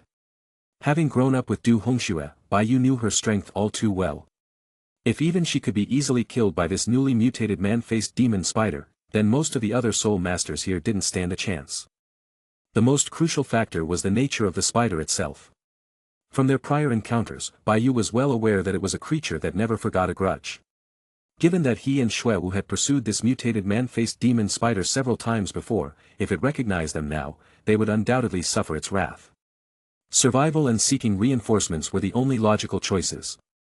Meanwhile, among the Soul Masters, those who had initially stepped forward to confront the spider quickly retreated upon seeing Du Hongxue and Lu Lei's tragic deaths. The remaining group of over 100 Soul Masters stood frozen, looking at each other uneasily. No one wanted to give up on the opportunity to kill the mutated man-faced demon spider, which was now within reach, yet its demonstrated power left them deeply afraid. What are you all afraid of? There are so many of us here. No matter how strong it is, there's no way it can beat us all, someone shouted from within the crowd. While the others scoffed at the remark, it wasn't entirely wrong. Over 100 Soul Masters represented a force comparable to a small army. It seemed improbable that a single mutated soul beast could overcome such numbers. However, Soul Masters valued their lives too dearly. Each of them was a young talent in their own right, under 25 years old and already at the 3-ring level. Outside of this battlefield, they were revered and led lives of comfort, often occupying significant positions within smaller powers. The mutated man-faced demon spider, however, cared nothing for their backgrounds or potential. Moments ago, 3 seasoned soul beast hunters had died, followed by 2 level 39 experts. This grim tally forced the gathered spirit masters to hesitate. Everyone wanted the rewards, but they also knew that killing this mutated spider would undoubtedly come at the cost of more lives. No one wanted to be cannon fodder.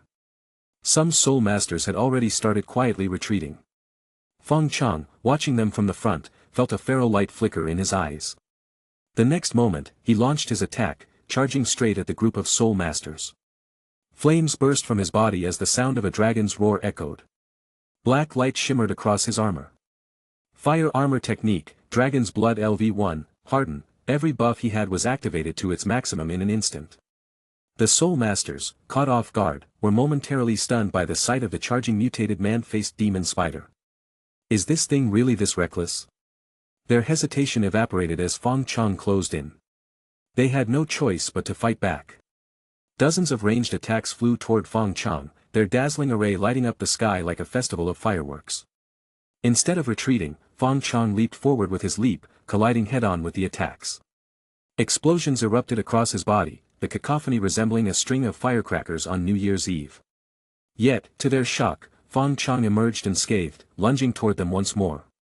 He leaped again, rapidly closing the gap. The distance between him and the Soul Masters had only been a few dozen meters. Now, with 2 leaps, he was almost upon them. The Soul Masters reacted in various ways, some turned and fled, some unleashed desperate attacks, while others shoved their comrades forward as sacrificial pawns. As chaos spread, their once rectangular formation widened into a square, then devolved into a disordered fan shape. A black blur streaked into their midst as Fong Chong tore through their ranks. His 8 spider legs moved like lethal blades, cutting down the Soul Masters with horrifying efficiency. The 5 closest Soul Masters fell instantly, their blood spraying in all directions as their lifeless bodies hit the ground. Panic gripped the remaining Soul Masters, and their hastily formed formation collapsed entirely. Attacks were launched haphazardly in all directions, often hitting allies instead of the intended target. Those positioned near the rear fared better, but those at the front were not as lucky. They were either struck by friendly fire or finished off by Fong Chong himself. Fong Chong grew more ruthless with every kill. His spider legs moved with brutal precision, slashing through the spirit masters as though they were stalks of wheat during harvest. In less than a minute, the group of over 100 Soul Masters had been reduced to nearly half their original number. The survivors, seeing their comrades fall and the mutated spider growing ever more bloodthirsty, scattered in every direction, abandoning any attempt at resistance. Fong Chong finally stopped himself. He checked his status panel. HP, 599/1410. The buffs on his body began to fade. Facing so many Soul Masters had taken a toll on him, it had been a grueling fight. If not for his evolved defensive attributes, bolstered by his hardened skill, he might have fallen already. His defense now rivaled that of 10,000-year soul beasts, but it had still been a close call. Reflecting on the battle, Fong Chong realized that his rage had clouded his judgment. Being hunted by these humans for so long, nearly losing his life in the process, had ignited a primal fury. He'd let that fury take over, unleashing a massacre. Now, looking back, even he felt a pang of fear at his own actions. Before his transmigration, Fong Chong had been a cautious person, the type to schedule monthly health checkups. But since becoming a man-faced demon spider and devouring numerous soul beasts, a faint trace of beast-like instincts had crept into his personality. With a sigh, Fong Chong glanced at the fleeing Soul Masters but chose not to pursue them. Instead, he turned and headed in another direction. After about 10 minutes, he returned to his lair with a swagger, slipping into the cave. Thanks to his second evolution, his defensive and speed attributes now surpassed those of the giant demon ape. His attack power and strength were also comparable. Factoring in his unique skills, he estimated that he could now hold his own against the ape. Still, Fong Chong knew his current strength wasn't enough. To grow stronger, he needed to find a way to defeat the ape and claim the soul ascension pool it guarded. For now, he focused on preparing for the battle ahead. Roughly half an hour later, a new group of human spirit masters gathered outside his lair. Leading them were none other than Bai Yu and Shui Wu, who had fled earlier. Behind them stood a fearsome sight, the golden generation of the spirit hall. Chapter 33, Schemes. This is it, Bai Yu pointed to the dark entrance leading underground and turned around, introducing it respectfully. Behind him, one of the so-called golden generation of the spirit hall stepped forward slightly, glancing at the entrance. His tone was low and commanding, "You go in first and check." This person was Yan, clad in a red outfit with fiery red hair. As he spoke, an invisible wave of heat seemed to emanate from him. This. Bai Yu hesitated, but when he saw Yan's gaze turn icy, he swallowed hard and forced himself to jump into the hole.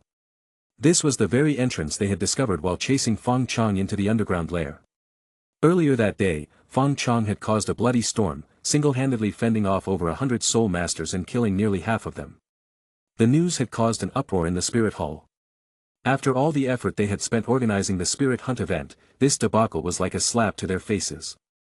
As a result, the golden generation, Yan, Xiaoyu, and Hulaina, were tasked to kill this mutated man-faced demon spider by the end of the day. Bai Yu and Shui Wu, the only two people who had entered the spider's lair and lived to tell the tale, naturally became their guides. The bottom of the hole was pitch black. Bai Yu carefully took out a fire starter and lit a pile of dry grass on the ground. After scanning the surroundings and confirming there was no danger, he breathed a sigh of relief. "It's safe. Come down." Hearing this, Yan turned and glanced at Hulaina, her blonde hair glimmering faintly. His tone softened immediately. "Nana, I'll go down with Xiaoyu first, and then you can come." "Oh," Hulaina nodded indifferently, her voice devoid of emotion. Yan's protective behavior did little to endear her. Instead, it made her feel uncomfortable, as if being treated like a weakling. She was naturally a proud and strong-willed girl, but Yan's constant indulgence in her presence only served to make her feel constrained. Unaware of her thoughts, Yan turned back and jumped into the hole. Xiaoyu, smirking slightly, patted Hulaina on the shoulder before following Yan down. This wasn't the first time he had witnessed their awkward dynamic. "You can come down now, Nana," Yan called from below. Hulaina frowned slightly but landed gracefully in the hole with a light jump, not even stirring the dust. The remaining dozens of human spirit masters hesitated before following in small groups. However, Bai Yu had instructed Shui Wu to stay above ground. Bai Yu used the torch he had prepared earlier to light the way. Once everyone was assembled, he pointed to the right side of the underground chamber. "Follow me. This way." A dark corridor stretched out like the maw of a giant abyss. The group moved cautiously through the passage, their footsteps muffled, each harboring their own thoughts. "Nana, if we encounter the mutated man-faced demon spider, Xiaoyu and I will engage it first, just like when we fought the copper-boned rhinoceros." Yan broke the silence, unable to suppress his thoughts. "Okay," Hulaina replied absently, her eyes fixed on the ground as she walked. She didn't know how to respond to such statements anymore. "Yan, Nana's strength is no less than ours." "Stop worrying so much," Xiaoyu intervened, hoping to dispel the awkward atmosphere between them. "But she's a girl, after all," Yan insisted, his tone earnest but oblivious to the sighs of exasperation from Xiaoyu. Meanwhile, in the lair's grand hall, Fong Chong stood abruptly, his 8 eyes fixed on the direction from which the group was approaching. Finally, they're here. He felt a sense of relief, as if a weight had been lifted, and even his breathing seemed smoother. Earlier, worried that the human soul masters wouldn't find his lair, he had deliberately made his way back openly, ensuring they would spot him. Hours had passed without a trace of them, but now his traps alerted him to their arrival. The corridor fell silent again as Bai Yu led the group further into the depths, the flickering torchlight mirroring their growing tension. Since the battle earlier, rumors about the mutated man-faced demon spider had grown increasingly exaggerated. Some claimed it had reached the rank of a 10,000-year soul beast, others believed it was a cunning predator feigning weakness. Some even speculated that it could absorb the spirit power of other beasts to mutate further.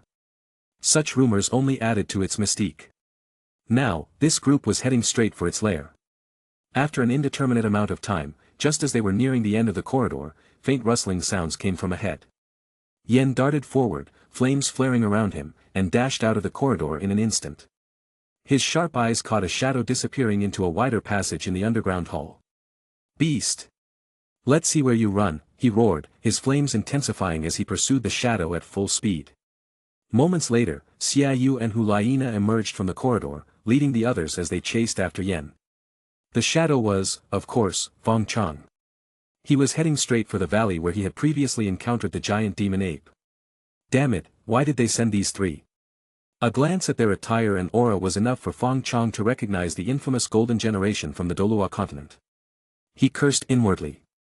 The spirit hall clearly held him in high regard, sending such heavyweights after a harmless little spider. Now certain of their identities, Fong Chong sped up. Even Yen, despite his best efforts, couldn't close the gap. After about 10 minutes, Fong Chong was the first to emerge from the underground passage. His larger frame, thanks to his evolution, had fortunately not blocked the passage, which he had widened earlier in preparation. The moment he exited, Fong Chong activated his shadow clone skill, sending his clones in 3 different directions while concealing himself in the crown of a nearby spirit fruit tree. Seconds later, Yen burst out of the passage. He paused, scanning the 3 spider clones as they fled. He chose not to pursue immediately, instead observing the shadows as they faded into the distance. Shortly after, Hulaina and the others arrived, momentarily stunned by the sight of the valley. The young soul masters who had tagged along were particularly drawn to the valley's abundant herbs and fruits. Without hesitation, they began greedily uprooting the precious plants. Suddenly, a thunderous roar shook the forest. Emerging from its den, the giant demon ape glared at the intruders and let out another deafening bellow of warning. Chapter 34, Seizing the Soul Ascension Fruit. You all go after the mutated man-faced demon spider. Leave this one to me, Yen said, his eyes gleaming with battle intent as he stared at the giant demon ape that had suddenly appeared. Taking a step forward against the ape's oppressive aura, a fiery red shadow emerged behind him, his martial soul, the Flame Lord. At the same time, 2 yellow and 2 purple soul rings materialized around him, jumping rhythmically with his movements. This was indeed the prowess of Spirit Hall's golden generation. Yen, even at this stage, had reached the level of a 4-ring soul ancestor. If not for encountering the protagonist-imbued monsters of Shrek Academy, this era would have belonged to them. The giant demon ape, towering in the distance, seemed incensed by this human soul master's audacity. Standing upright, the ape pounded its massive fists against its chest in a display of dominance. In the next moment, it leapt from the rocky cave and swung itself from tree branches, charging ferociously toward Yen. Its soul power was at 4,900, approximately equivalent to a peak level 39 human soul master, just shy of the 40 level threshold. Moreover, traces of ancient beast bloodline coursed through it, making it far stronger than ordinary soul beasts of the same level. Even newly advanced soul ancestors would struggle against it. This set the stage for a fair fight between Yen and the giant demon ape. Facing the charging ape, Yen activated his martial spirit, his body darkening into molten crimson, resembling solidified lava. With a roar, he threw a fiery punch, the intense heat distorting the air around it. The ape, eyes blazing with fury, mimicked his motion, throwing a massive fist of its own. The 2 fists collided mid-air, a grotesque mismatch in size. The ape's hand was the size of a barrel, while Yan's enlarged fist, even with his martial spirit activated, was barely as big as a bowl. Despite this size disparity, neither side gained the upper hand. Yen staggered back 2 steps, slamming his foot down to halt his retreat, straightening his stance and clenching his fist once more. The giant demon ape, less adept at balancing on 2 legs, stumbled and fell back but quickly propped itself up with its arms, ready to continue the fight. For Yen to hold his own against the ape's sheer strength was no small feat. Watching this intense battle draw everyone's attention, Lin Yu's gaze shifted toward the 3 fleeing shadows of the mutated man-faced demon spider. He quietly shuffled backward before turning and slipping out of the underground passage, heading for the surface as quickly as he could. Hulaina tilted her head slightly, noticing his retreat. Xiaoyu leaned in and whispered, "What's up, Nana?" "Nothing, just a rat escaping," she replied indifferently. Turning her gaze back to the 3 distant spider shadows, now blurred by distance, she asked, which one do you think is real? Xiaoyu, who had been observing the shadows for some time, shrugged helplessly. His meaning was clear, he didn't know either. In that case, let's eliminate them all. Without waiting for a response, he moved, circling around the ongoing clash between Yen and the giant demon ape. Behind him, a crescent-shaped martial spirit, nearly as tall as a person, materialized. Xiaoyu extended a finger, pointing at one of the spider shadows. The crescent martial soul whirled forward with a sharp gust of wind, slicing through the shadow with a crisp snap. Xiaoyu frowned as the shadow dissolved instantly. He pointed to the second shadow. The crescent martial soul sped toward it, but the result was the same. His expression darkened as he aimed for the third shadow, silently praying this one was real. Yet, as the crescent blade touched it, the shadow shattered like the others. Seriously? Xiaoyu muttered in disbelief. Hulaina couldn't help but laugh at the sight. You knew all along. Xiaoyu turned to her, exasperated. I wasn't sure before, but now I am, she replied with a bright grin, clearly enjoying her brother's frustration. What now? Xiaoyu asked, his earlier confidence shaken. Among the three, although Xiaoyu and Yen often took the spotlight, Hulaina was undoubtedly their core, whether in talent or strategy. I'd bet it's still in this valley, just hidden, she said cryptically. You know how man-faced demon spiders excel at concealment. Perched atop a spirit tree, Fong Chong overheard their conversation. A cold sweat ran down his back. This woman, personally chosen by Bibi Dong as a disciple, was terrifyingly sharp. After speaking, Hulaina began strolling casually through the valley. Her unhurried demeanor suggested everything was under her control. Nana, you. Xiaoyu called after her, puzzled. Before he could finish, she gestured for silence. That spider led us here on purpose. I suspect there's something it wants, she whispered. Scanning the valley, her gaze finally settled on a spot beneath the rocky cave where the giant demon ape had been. The soul ascension fruit, it's a soul ascension fruit, she exclaimed quietly, tugging at Xiaoyu's sleeve. Fong Chong, though too far to hear her words, noticed her focus shift to the fruit. The soul ascension fruit, capable of directly enhancing soul power without side effects, was one of the rarest treasures among spirit herbs. Even Spirit Hall couldn't afford to distribute such items freely. Fong Chong quickly calculated his odds. The distance between him and the fruit. Whether he could reach it before Hulaina. The threat posed by Xiaoyu and Hulaina. Whether the giant demon ape might suddenly return. Most importantly, his current HP, 707/1410. Although his passive skill regeneration LV4 had restored some health, he was still far from peak condition. Hulaina, her eyes gleaming with excitement, turned into a streak of light, sprinting toward the soul ascension fruit. Fong Chong panicked. He regretted bringing them here. He had coveted this fruit for so long. Letting someone else take it? Impossible.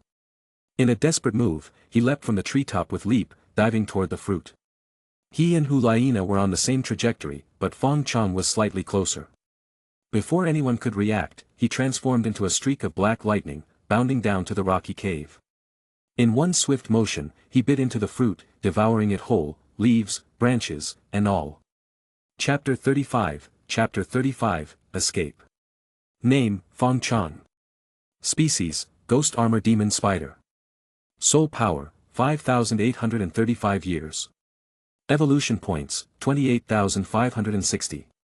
HP, 1665/2350, recovering slowly. Strength, 610. Attack, 630. Defense, 920. Speed, 684. According to the description of the soul ascension fruit, it could boost the soul power of its user by half, but not beyond the fruit's own age limit. After consuming the soul ascension fruit, Fong Chang's soul power surged dramatically, increasing by nearly 2,000 years. Even so, the fruit's full potential hadn't been realized. Fong Chong speculated that the giant demon ape had been guarding the fruit for so long because it intended to consume it at the perfect moment, hoping to use it to break through the critical 10,000-year threshold. Unfortunately for the ape, its plans were thwarted, and Fong Chong reaped the benefits. Breakthrough successful. Acquired new racial skill, Blade Armor. Blade Armor causes blade-like spikes to grow on the external carapace, increasing defense by 20% and reflecting a portion of physical damage received. Is this just a spiky armor game now? Fong Chong couldn't help but grumble at the skill's description. This was his fourth racial skill, equivalent to a human's fourth soul skill. After surpassing 5,000 years of soul power, he naturally unlocked it. Hulayina had just reached within 5 meters of the soul ascension fruit. Watching Fong Chong nearby, her expression darkened. Her cultivation speed had never been slow. At 16, she had already broken through to the soul ancestor level, a feat that placed her among the most gifted in Spirit Hall's history. But who wouldn't want to grow stronger? She was a naturally competitive person. When she first saw the soul ascension fruit, she had been confident that obtaining it would allow her to reach the Soul King level within 3 years, setting a new record. Yet now, all she could do was watch helplessly as the aura of this mutated man-faced demon spider grew stronger and stronger. This opportunity, meant to be hers, had been stolen. Damn it! She bit her lip, her envy toward Fong Chong morphing into anger. Without hesitation, she launched herself forward, her speed increasing as a fox-like shadow materialized behind her. As she closed the distance to Fong Chong, Hulayina twisted mid-air, raising her leg to kick at his head. Fong Chong blinked all 8 of his eyes. Her short crimson skirt made the attack look bold, if not outright provocative. As the kick closed in, Fong Chong raised a shield-like front leg and swatted defensively. But Hulayina accelerated unexpectedly, landing her kick squarely on Fong Chang's head. The blow left him momentarily stunned, his body tilting backward. Her victory, however, was short-lived. Fong Chang's shield-like leg came swinging down, slamming into her midsection. Ugh! Her muffled cry was soft and melodic, causing Fong Chong to momentarily shiver. Hulayina's body was sent flying, only to be caught mid-air by Xiaoyu. Blood trickled from the corner of her mouth. Meanwhile, the battle between Yen and the giant demon ape had reached a fever pitch, with both combatants sustaining injuries. But noticing the commotion on Fong Chang's side, both paused their fight. The giant demon ape's eyes burned red as it stared at Fong Chong, who still had bits of the soul ascension fruit's leaves clinging to his mouth. Its fur bristled in rage. It had guarded that fruit for so long, only to have it stolen by this opportunist. There was no way it could let this slide. Abandoning Yen, the ape charged through the forest, heading straight for Fong Chong. Yen, however, was even more enraged. Out of the corner of his eye, he had seen Fong Chong strike Hulayina with his leg. Beast! How dare you harm Nana? Flames flared around him as the Flame Lord Martial's soul behind him solidified. His fury even caused his soul power to break through another level. Blazing like a comet, Yen bypassed the giant demon ape, his target also Fong Chong. Fong Chong glanced at the approaching Yen and the giant demon ape, then shifted his gaze to the injured Hulayina and the advancing Xiaoyu. For a brief moment, his body flickered. 3 identical clones materialized beside him, forming a line. Before anyone could react, the 4 figures darted off in different directions. The 3 clones rushed toward Spirit Hall's golden generation, while Fong Chang's true body charged straight at the enraged giant demon ape. The ape hesitated, its simple mind unable to discern which figure was real. As confusion reigned, Fong Chong seized the opportunity. Leaping onto the ape's broad shoulder, he activated Leap. A streak of black light shot into the air, his enhanced attributes boosting the skill's range significantly. With one mighty jump, he soared 30 to 40 meters, landing directly in front of the tunnel leading to his nest. Without hesitation, he darted inside. Don't let it escape. Yan's voice roared. This was no longer just about completing the mission, it was personal. Fong Chong vanished down the tunnel, leaving the giant demon ape roaring in frustration. The Spirit Hall trio flew past it, ignoring the beast entirely. After a moment, the ape stilled, staring at the now empty tunnel with a faint sadness in its eyes. Then it turned its attention to the 5 human soul masters who had tagged along with Hulayina's group. Fong Chong quickly emerged in his nest's main hall. Surveying his surroundings, he selected a storage room close to the tunnel entrance and slipped inside. Moments later, the Spirit Hall trio arrived in the hall. It was eerily quiet and empty, as if no one had ever been there. Looking at the dozen or so tunnels branching off, the trio hesitated. He must have escaped through one of these, Xiaoyu said, bending slightly toward Hulayina. Nana, you usually have the best ideas. Which way do you think it went? Let me check. Hulayina carefully scanned the room, her gaze sweeping closer and closer to the storage room where Fong Chong was hiding. Before she could lock onto his location, Yen interrupted. It's just a mutated spider. How smart could it be? We've got time. We'll search each tunnel, I refuse to believe it can keep running forever. Without waiting for a response, Yen charged into the most inconspicuous tunnel. You. Hulaina stomped her foot in frustration, but seeing Xiaoyu follow Yen, she had no choice but to trail after them. Chapter 36, The Death of the Giant Demon Ape. Inside the storage room, Fong Chong let out a sigh of relief. This room was practically adjacent to the passage leading to the valley, and he had overheard Hulaina and the others' conversation clearly. Thanks to Yan's arrogance, a trait nurtured by the spirit hall since childhood, Fong Chong had been given an opportunity to escape. Yan's excessive confidence worked in Fong Chang's favor. Although his strength had increased significantly, Fong Chong still felt uneasy about facing 3 foreign soul masters simultaneously.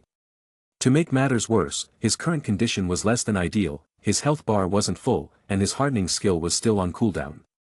After waiting for a while and ensuring there was no movement in the main hall, Fong Chong cautiously peeked his head out from the storage room into the hallway. His small, 8-eyed head emerged slightly from the passage entrance, scanning the hall with vigilance. Once he confirmed that Hulaina and her group had gone far away, he slowly crept out. He glanced at the other passages leading out of the hall, his expression tinged with hesitation. He had no idea which path Hulaina and her group had taken. If he chose another passage to escape, he might run straight into them. Even if he was lucky enough to avoid them, it was highly likely that other exits would be guarded by soul masters. Trying to leave would inevitably lead to a tough battle. But hiding here wasn't a viable solution either. Eventually, Hulaina and her group would find him. He was stuck in a difficult situation, unable to move forward or retreat. At that moment, his gaze fell on the passage behind him, the one leading to the valley where the giant demon ape resided. In his previous life, there was a popular saying, the most dangerous place is often the safest. Moreover, there was a particularly arrogant giant demon ape in that valley. In the past, Fong Chong wouldn't have been able to take it on. But now. With that thought, Fong Chong quickly made up his mind. He turned around, and his body, shrouded in black mist, disappeared into the passage. In the valley filled with spiritual herbs and fruits, 5 soul masters who had followed Hulaina's group were now on the brink of despair, forced into a dead end by the giant demon ape. One of the 5 had already died, while another had lost an arm and a leg and lay on the ground, utterly incapacitated. The remaining 3 were badly injured, barely holding on. The giant demon ape grew increasingly frenzied, its attacks coming faster and faster. The 3 human soul masters formed a circle, pooling their soul power in a desperate attempt to fend off its onslaught. Their eyes were filled with despair, deeply regretting their decision to join in the commotion and descend into the valley. If they had stayed obediently on the surface, they wouldn't have ended up like this. Suddenly, one of them noticed something and a glimmer of hope appeared in his eyes. He pointed towards the entrance they had come through. Look! Just hold on a little longer, someone's coming. The other 2 perked up, forcing themselves to muster their remaining energy. They turned in the direction he pointed. At the entrance, a black hook about as thick as a child's arm extended onto the ground. Then came a second, a third. Is someone really coming? The 3 clung to this hope like a dying flame. Their soul power shields grew stronger, more refined. But then they saw something. A larger, flatter hook emerged from the entrance. The shape looked disturbingly familiar. The hooks tugged, pulling out a pitch-black head. Then came a body, wrapped in ominous black mist.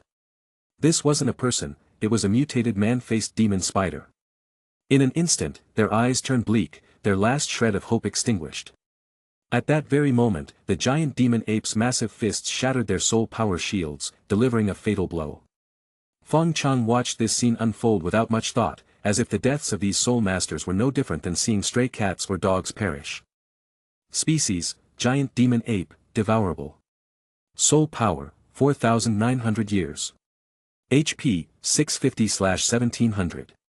Strength, 550. Attack, 510.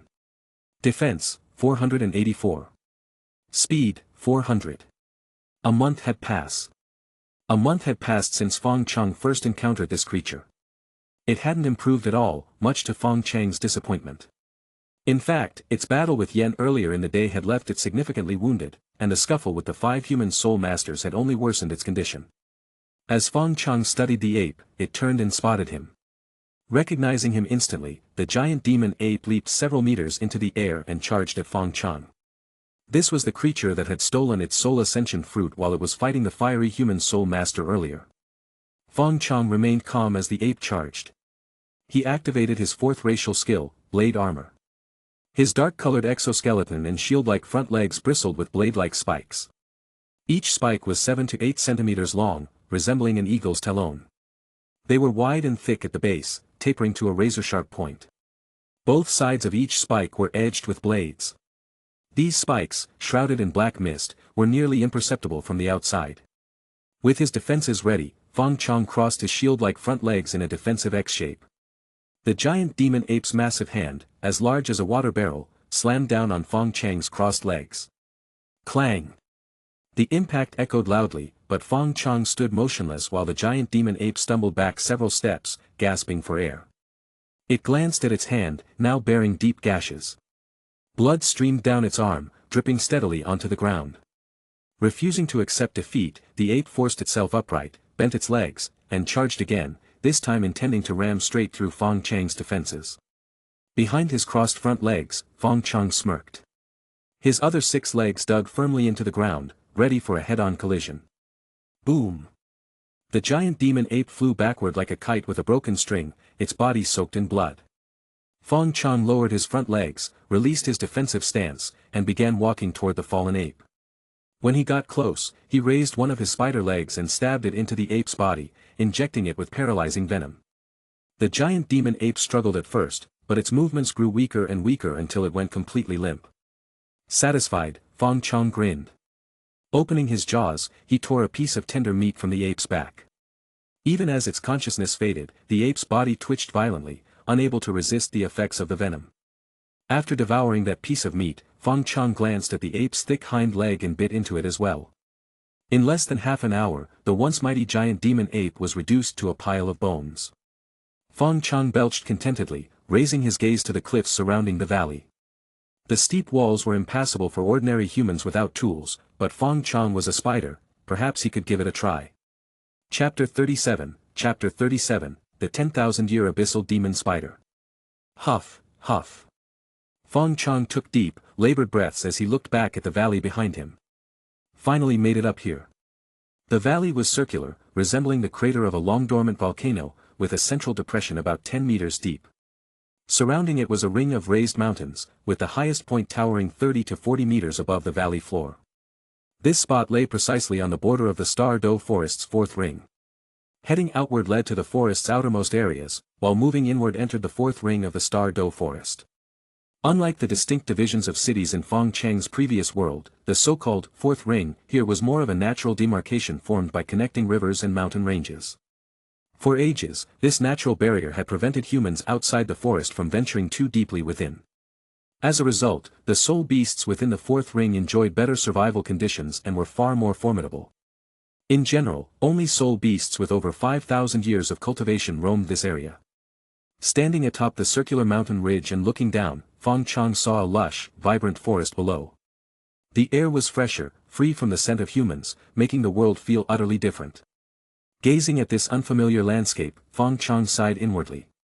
Just a month ago, this world had been out of his reach. Yet now, unknowingly, he had crossed the threshold. Taking a deep breath of the pure air, he descended the circular ridge with eager anticipation. Meanwhile, in the underground lair Fong Chong had left behind, Hulayina and her 2 companions were embroiled in a heated argument. You just had to play hero and insist we search every single tunnel. Now look at the mess we're in. Hulayina snapped, pointing an accusatory finger at Yen. Normally quiet and reserved, rarely engaging in disputes, Hulayina's current outburst was a rare sight. Yen scratched his head awkwardly, then rubbed his left heel with his right foot, finally letting out a sheepish laugh. In his memory, Hulayina had never scolded him like this before. Usually, their conversations consisted of little more than curt replies, ah, oh, It was rare for her to string together a complete sentence unless something important was at stake. But today, she had said so much to him. They say women only argue with those they care about. Maybe, deep down, she likes me just a little. The thought brought a silly grin to his face. Xiaoyu, unable to tolerate the sight any longer, placed both hands on Hulayina's shoulders to calm her down. Alright, Nana. Arguing won't solve anything right now. Let's figure out how to track down that mutated man-faced demon spider. They were back in the main hall of the underground lair. The dozen or so tunnels branching out from it had all been searched thoroughly, yet there was no sign of the mutated spider. Above ground, every known exit was guarded by human soul masters, who reported no sightings of the spider leaving. Having come full circle, the group found themselves at a dead end. Their time limit of 1 day, set by the Spirit Hall, was already more than halfway over. Failure to locate the spider would mean mission failure. As members of the Spirit Hall's Golden Generation, they carried a certain pride and absolutely could not allow such an outcome. So, what now? We've been searching forever. If we could have found it, we would have by now, Yen said, rubbing his forehead. Either it's playing hide-and-seek with us, or it's already escaped through some route we don't know about. Yan's reasoning aligned with what most would think. Though not particularly clever, he wasn't outright stupid either. Xiaoyu raised an eyebrow and looked at Hulaina. Though he said nothing, his meaning was clear. It was times like these when a team's leader should step up. Humph. Why are you all looking at me? Wasn't it your idea to check every single tunnel? Hulaina huffed, turning her head to the side with a hint of pride in her tone.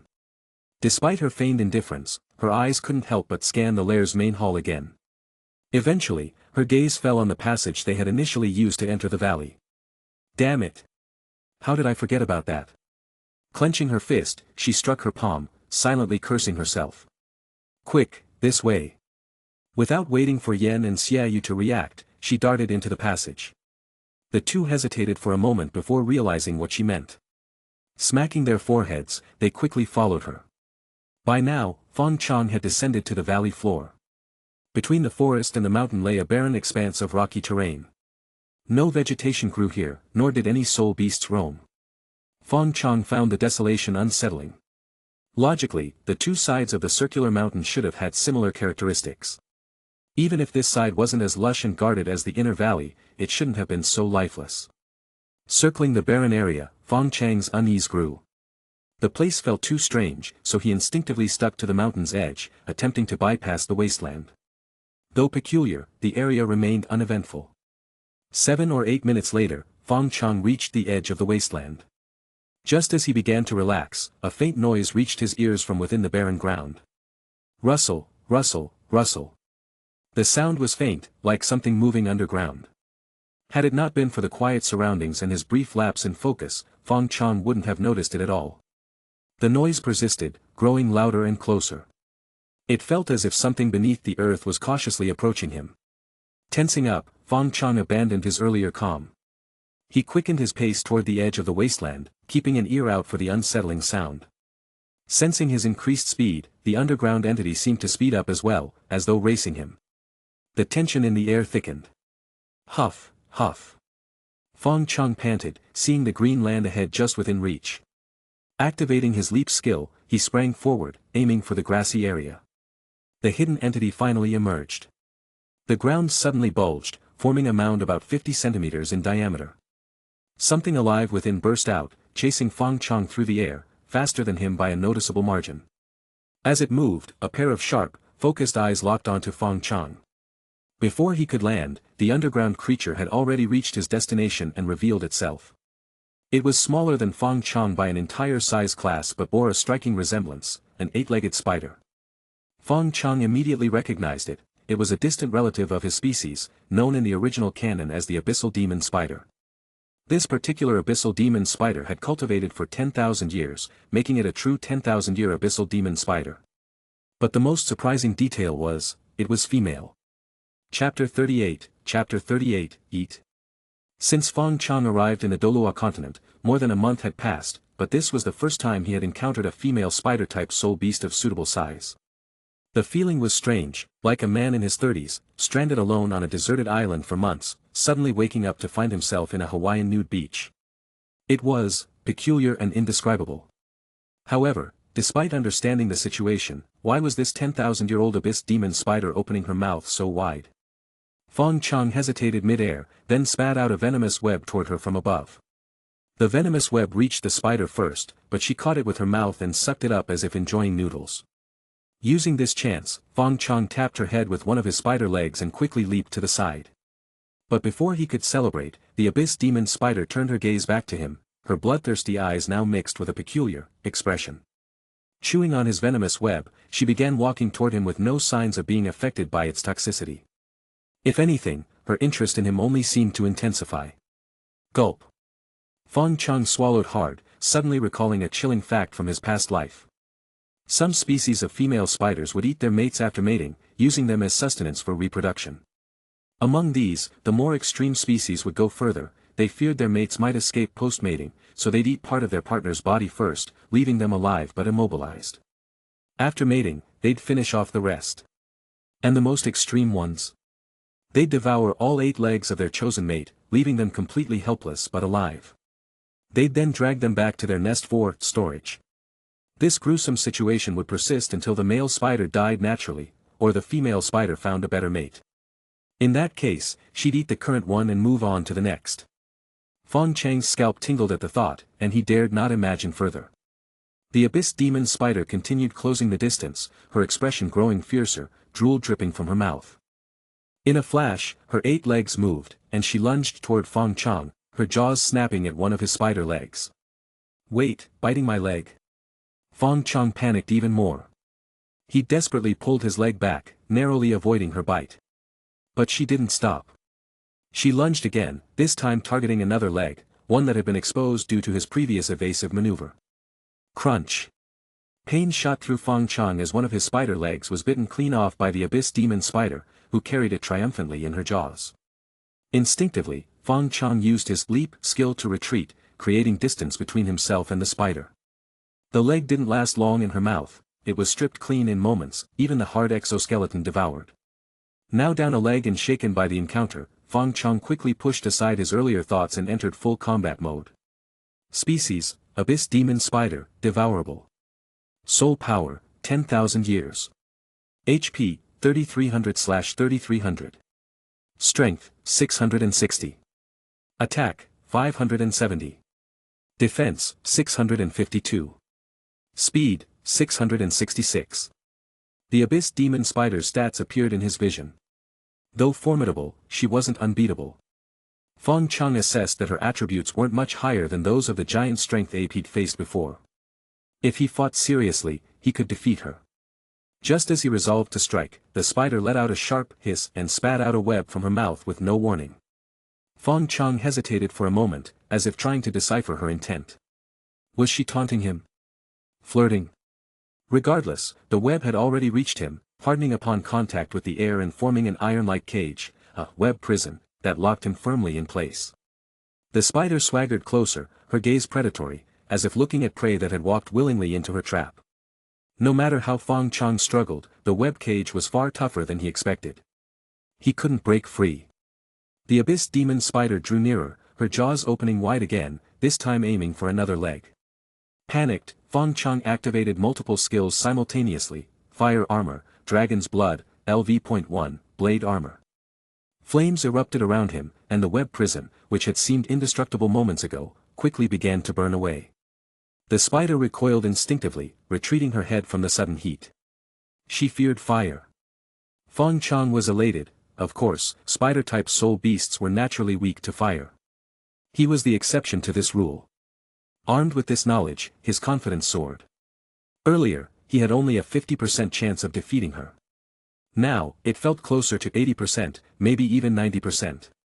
With flames licking his body, Fong Chong advanced. This time, it was the spider's turn to retreat. Her gaze was conflicted, hesitant, uncertain whether to continue with her grand plan. Fong Chong gave her no chance to decide. He leapt onto her back, driving his remaining 7 legs into her body. Paralytic venom began to seep in. The abyss demon spider thrashed wildly, her screams filled with pain as the flames burned her, while the venom gradually took effect. Her struggles weakened over time, until she lay limp on the ground, her legs twitching faintly. Fong Chong looked at the spider who had tried to eat him earlier. Should he eat her instead? It felt like a waste not to. Truth be told, from a spider's aesthetic perspective, this 10,000-year-old abyss demon spider wasn't exactly ugly. 3 hours later. Stretching his tired body, Fong Chong glanced at the subdued spider, contemplating whether to spare her. But when his eyes met her resentful glare, filled with venomous hatred, he sighed. Might as well eat her. He approached, opening his mouth wide, only to stop himself at the last moment. After all, earlier. Sigh.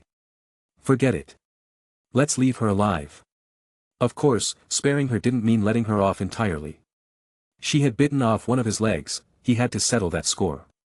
Raising his head, he targeted the fleshiest, most sensitive spot between her thorax and abdomen. With a decisive bite, he tore off a chunk of her flesh. Finally, a taste of 10,000 years soul beast meat.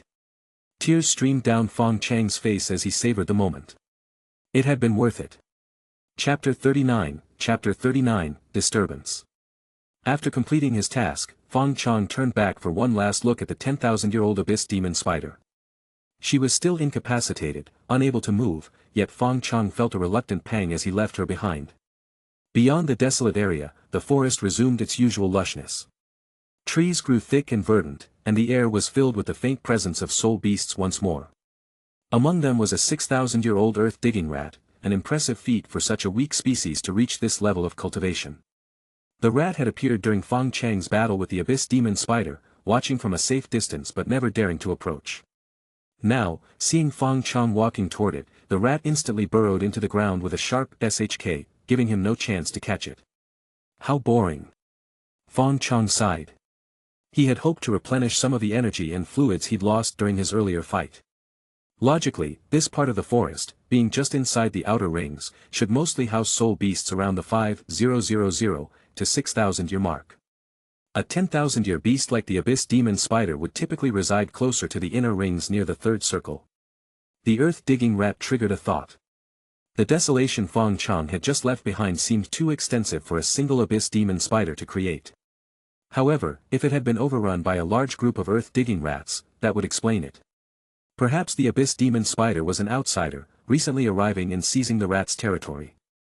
But what had driven her out of the forest's deeper regions?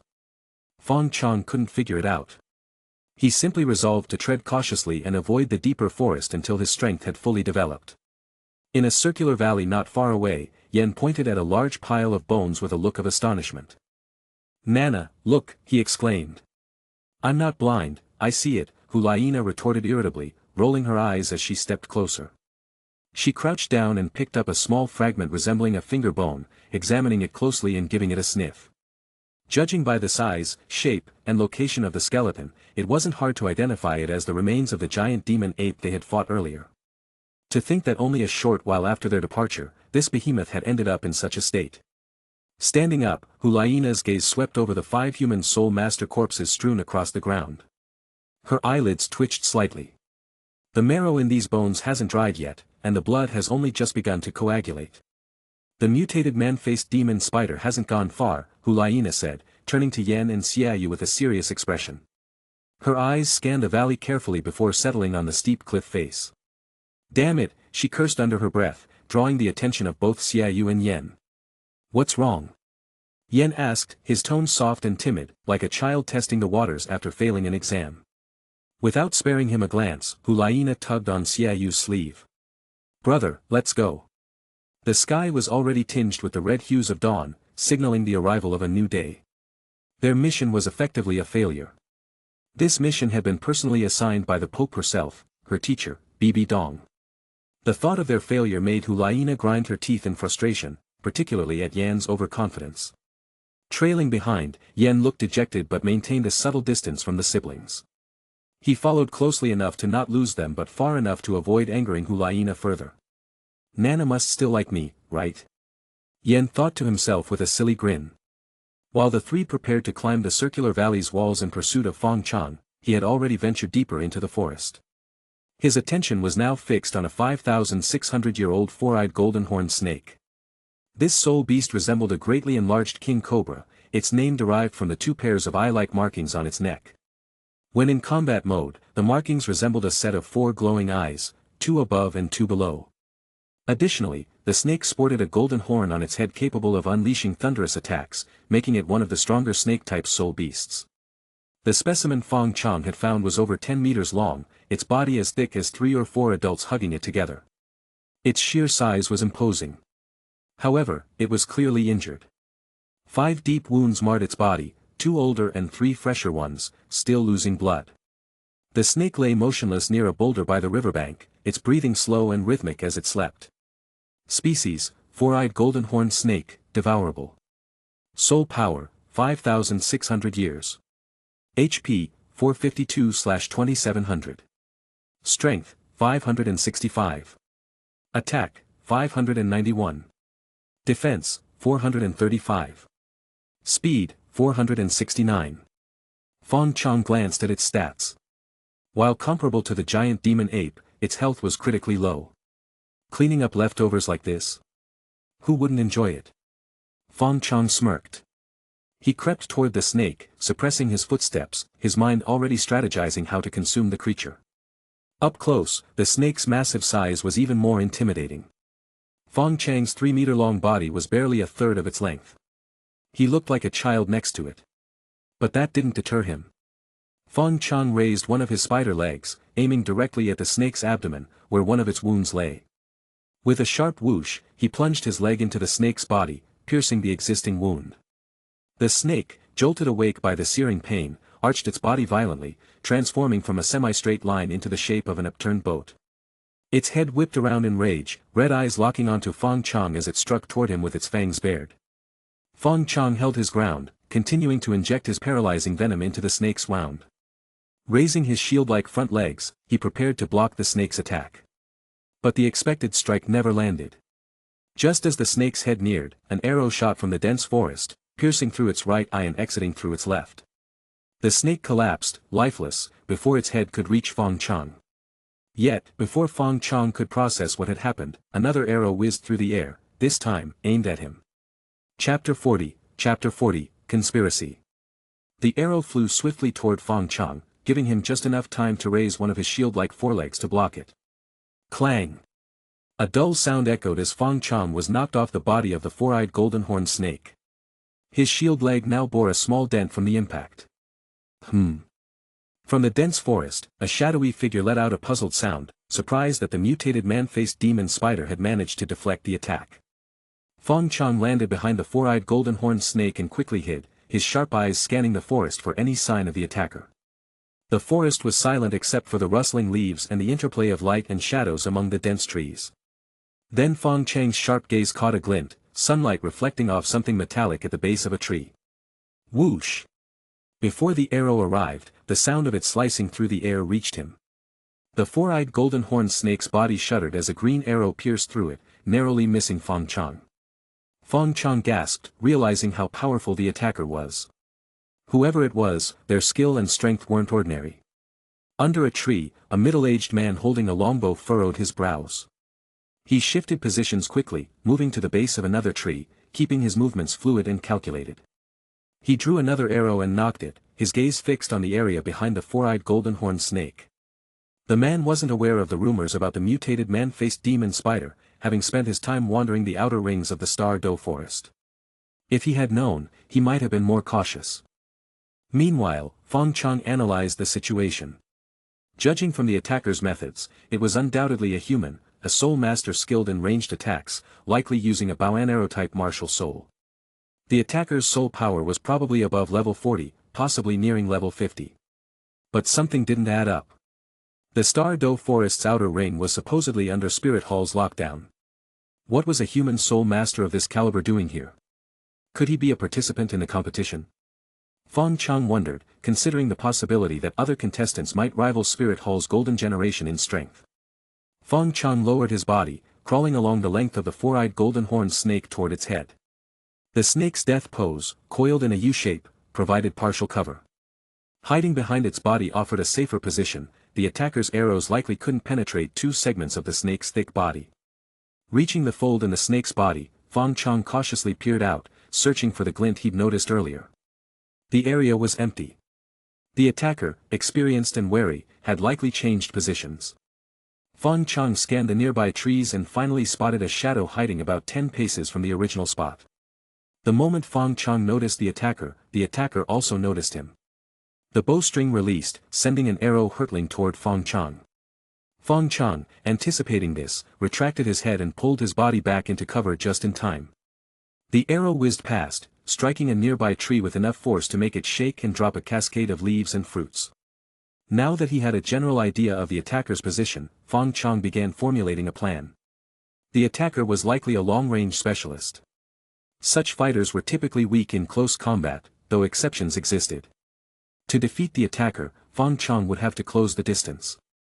From his rough calculations, they were separated by about 50 to 60 meters, a distance he could cover in 2 leaps using his leap skill.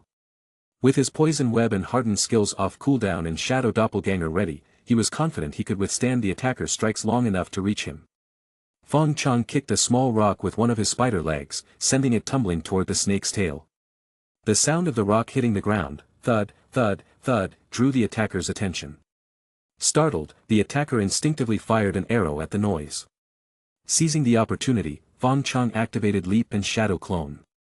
For Fong Chang's leaped in different directions, all converging on the attacker's position. Realizing the trap, the attacker quickly knocked another arrow and fired at the nearest spider. The arrow pierced the illusion, which dissipated instantly. Damn it, fooled again, the attacker cursed, moving backward while firing another arrow. This second shot hit another illusion, leaving only 2 Fong Changs, one real, one fake, rapidly closing the distance. The attacker panicked, missing his third shot entirely. By the time he attempted a fourth, the 2 Fong Changs were less than half a meter away. The illusions spat webs at him simultaneously. The attacker tried to evade by turning sideways, using his bow as a makeshift shield, and leaping backward. But he couldn't avoid both webs. The sticky poison webs caught him mid-leap, wrapping around him and his bow, immobilizing him. The paralytic venom took effect, slowing his movements significantly.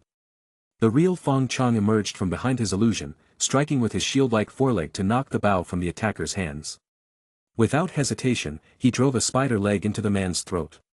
Blood sprayed as the attacker's hands feebly grasped at the leg impaling him. The light in his eyes dimmed until it vanished completely. Now able to inspect the corpse, Fong Chong noted the attacker was a middle-aged man, likely in his 40s, with soul power at level 47. What truly caught his attention, however, was the man's attire. He was dressed in Spirit Hall's uniform. This isn't a competition participant, Fong Chong thought, his mind racing. What's Spirit Hall's real agenda here? Why send people into the Star Doe Forest under the guise of the hunting tournament? A chilling sense of conspiracy began to take root in his heart.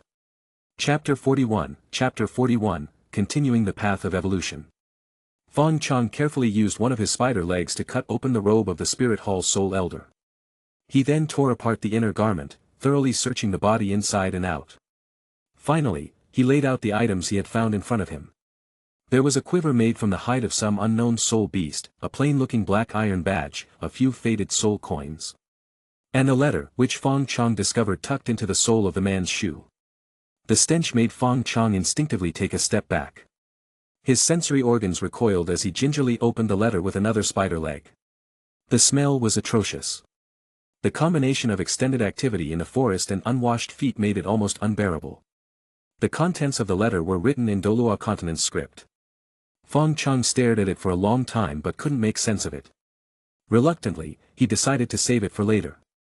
To ensure the man was truly dead, Fong Chong jabbed another leg into his chest. The body was already cold, and the temperature had dropped significantly, but Fong Chong wasn't about to take any chances. Back in his original world, there were countless methods to feign death and deceive opponents, let alone in a world like this, where soul power could perform miracles. Better safe than sorry. The last thing he wanted was for this guy to jump up and shoot him in the back. After confirming the kill, Fong Chong turned back toward the four-eyed golden-horned snake's body. He stared at it briefly before tearing off a large chunk of flesh with his fangs. The snake meat was tender and flavorful, melting in his mouth. It reminded him of tuna, though with a slightly firmer texture. Since arriving in this world, Fong Chong had primarily eaten rabbit and cat soul beasts. Rabbit meat was gamey, and cat meat had a sour aftertaste, neither was particularly enjoyable. But this four-eyed golden-horned snake was different. Snake meat was considered a delicacy, and this one had cultivated for thousands of years, making its flesh rich with essence. In just over an hour, Fong Chong devoured almost the entire snake, which was more than 3 times his size. All that remained was the golden-horned head. Not wanting to waste anything, Fong Chong licked his lips and bit into the snake's head. Suddenly, a burst of golden light erupted from the snake's head. The golden horn detached completely, falling to the ground. Item acquired, external soul bone, Thunderlight Golden Horn. Skill, Purple Lightning Flash. Description, fires a powerful lightning attack from the Golden Horn. Restriction, usable only by humans or soul beasts in humanoid form. An external soul bone. Fong Chong was stunned. External soul bones were treasures second only to 100,000-year soul rings for soul masters. However, this one came with a restriction: it could only be used by humans or soul beasts in humanoid form. Fong Chong sighed in frustration. What kind of logic is this? Why can't soul beasts use external soul bones? Unwilling to give up, he tried pressing the golden horn against his head, but there was no reaction. With a resigned sigh, Fong Chong stored the external soul bone alongside the letter. Status. Name, Fong Chong. Species, Ghost Armored Demon Spider. Soul Power, 6,395 years. Evolution Points, 34,160. HP, 1903/2 for 60, slowly recovering. Strength, 638. Attack, 646. Defense, 935. Speed, 701. Sitting beside the skeleton of the four-eyed golden horn snake, Fong Chong glanced at his system panel. Devouring the snake had increased his soul power by 560 years. As his strength grew, devouring high-level soul beasts became increasingly easier. The speed of his advancement was bound to accelerate in the future. Once he evolved again, he could consider targeting even stronger 10,000-year soul beasts, perhaps even the dark devil god tiger. When his strength was sufficient, neither Spirit Hall nor the detestable Tang San would pose a threat to him. When the time came, he would settle all old scores once and for all. With these thoughts in mind, Fong Chong opened the system's evolution panel. His current evolution path showed three options, with the top two rows, the original man-faced demon spider and its first evolution, dark armor demon spider, already blacked out. Under his current form as a ghost armored demon spider, three new evolution paths had appeared. Path 1, Ghost Armored Demon Spider Emperor. Requirements, soul power of 10,000 plus years 100,000 evolution points. Rewards, major attribute enhancements, full recovery, transformation of some racial skills. New innate skill, ghostification. This option seemed straightforward and appealing, especially with the innate skill ghostification. It was a direct upgrade from his current form, requiring no complex conditions, just continued hunting and gathering evolution points. However, this path would eventually lead to becoming a god-devouring evil spider emperor, which didn't align with Fong Chang's ultimate goal of becoming an immortal evil spider emperor. It conflicted with his cautious, survival-oriented philosophy. Path 2, Hive Spider Requirements, soul power of 10,000 plus years 50,000 evolution points, devour 15,000 plus year abyss demon spider, heavenly bamboo spider, and dark hive spider each. Rewards, major attribute enhancements, full recovery, transformation of some racial skills. New innate skill, nest creation. At first glance, this path seemed promising. Fong Chong liked the sound of nest creation, which fit his farming-oriented aspirations. However, the evolution requirements were troublesome. Of the three required spider-type soul beasts, Fong Chong had only encountered an abyss demon spider so far. Should I go back and devour her after all? Fong Chong momentarily regretted letting her go earlier. But upon seeing the next evolution stage, he shook his head immediately. The final form of this path was Earth Queen Hive Spider, whose innate skill was egg-laying. Nest creation followed by egg-laying, it makes sense, but I'm a male spider. Fong Chong shuddered at the thought and promptly dismissed this option. Path 3, Shadow Evil Spider Emperor. Requirements, soul power of 10,000 plus years 100,000 evolution points, kill 10 human soul masters of soul elder rank or higher, current, 1 out of 10. Rewards, major attribute enhancements, full recovery, transformation of some racial skills. New innate skill, telepathy. This path stood out due to its unique requirement, killing human soul masters instead of devouring soul beasts. If this had been presented to Fong Chong when he first arrived in the Douluo Continent, he would have rejected it outright. But now, he saw little difference between humans and soul beasts. Most importantly, this path was the only one that led to his desired final form, immortal evil spider emperor. Given this, Fong Chong felt he had no other choice. Chapter 42, The Purple Flame Owl Beast.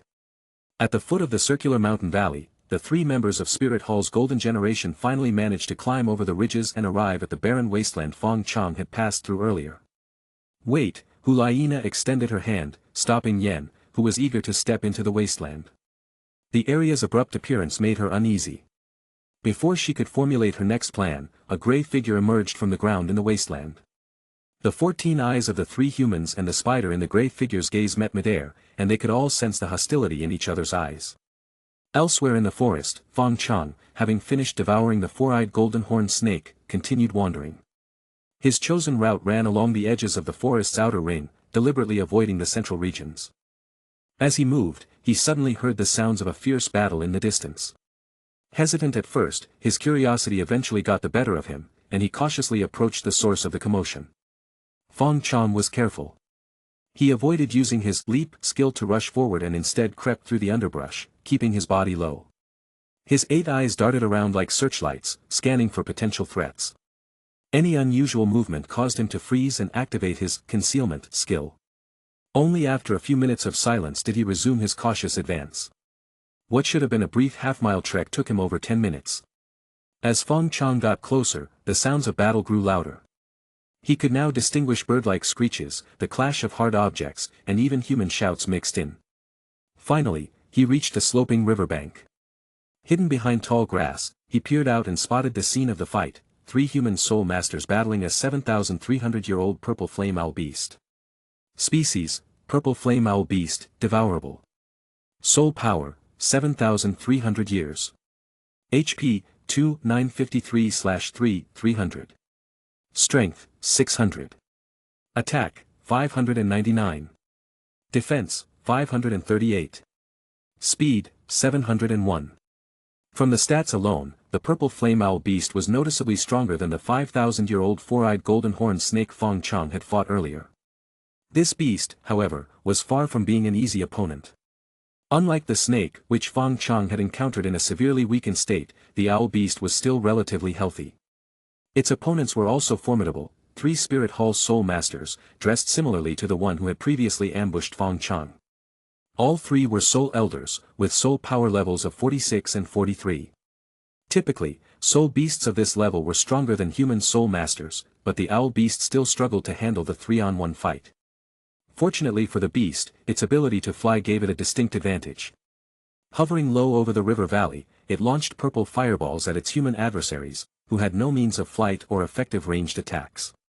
The 3 Soul Masters were forced to hide behind a large boulder, waiting for an opportunity to counterattack. "Where's Brother Yen? He said he'd join us after killing that four-eyed golden horned snake," one of the Soul Masters cursed. Fong Chong perked up.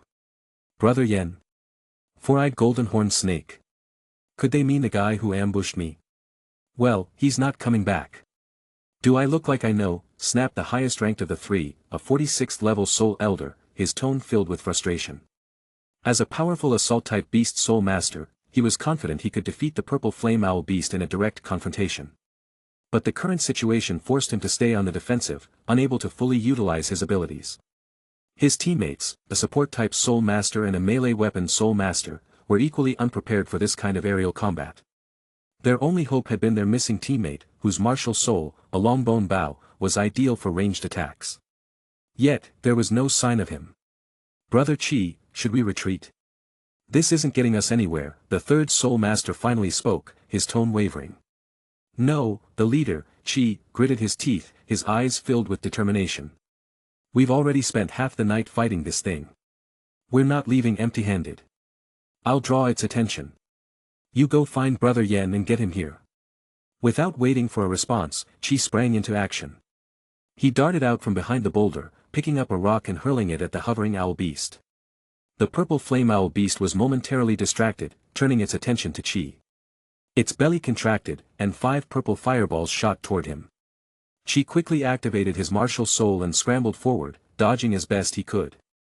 His martial soul, a pink deer, manifested in a rather comical form. Despite his burly frame, the pink antlers atop his head and the fluffy pink tail hanging behind him made him look ridiculous. His teammates, though accustomed to this sight, couldn't suppress their laughter. A fireball struck Chi, burning a large hole in his clothes and filling the air with the smell of charred fabric. "Are you idiots done laughing? Get moving. Do you think this doesn't hurt? Chi bellowed, his face contorted with pain. The Soul Master assigned to find Brother Yen snapped out of his daze and dashed into the forest. He unwittingly headed in Fong Chang's direction. Hidden among the shrubs along the man's path, Fong Chong lay in wait, fully concealed. His 8 eyes gleamed with anticipation as the human approached, unaware of the impending danger. Name, Lu Neng. Species, human. Soul power, 43rd level Soul Elder. Martial soul, fire stick. Still manageable, Fong Chong thought, noting the man's combat capabilities.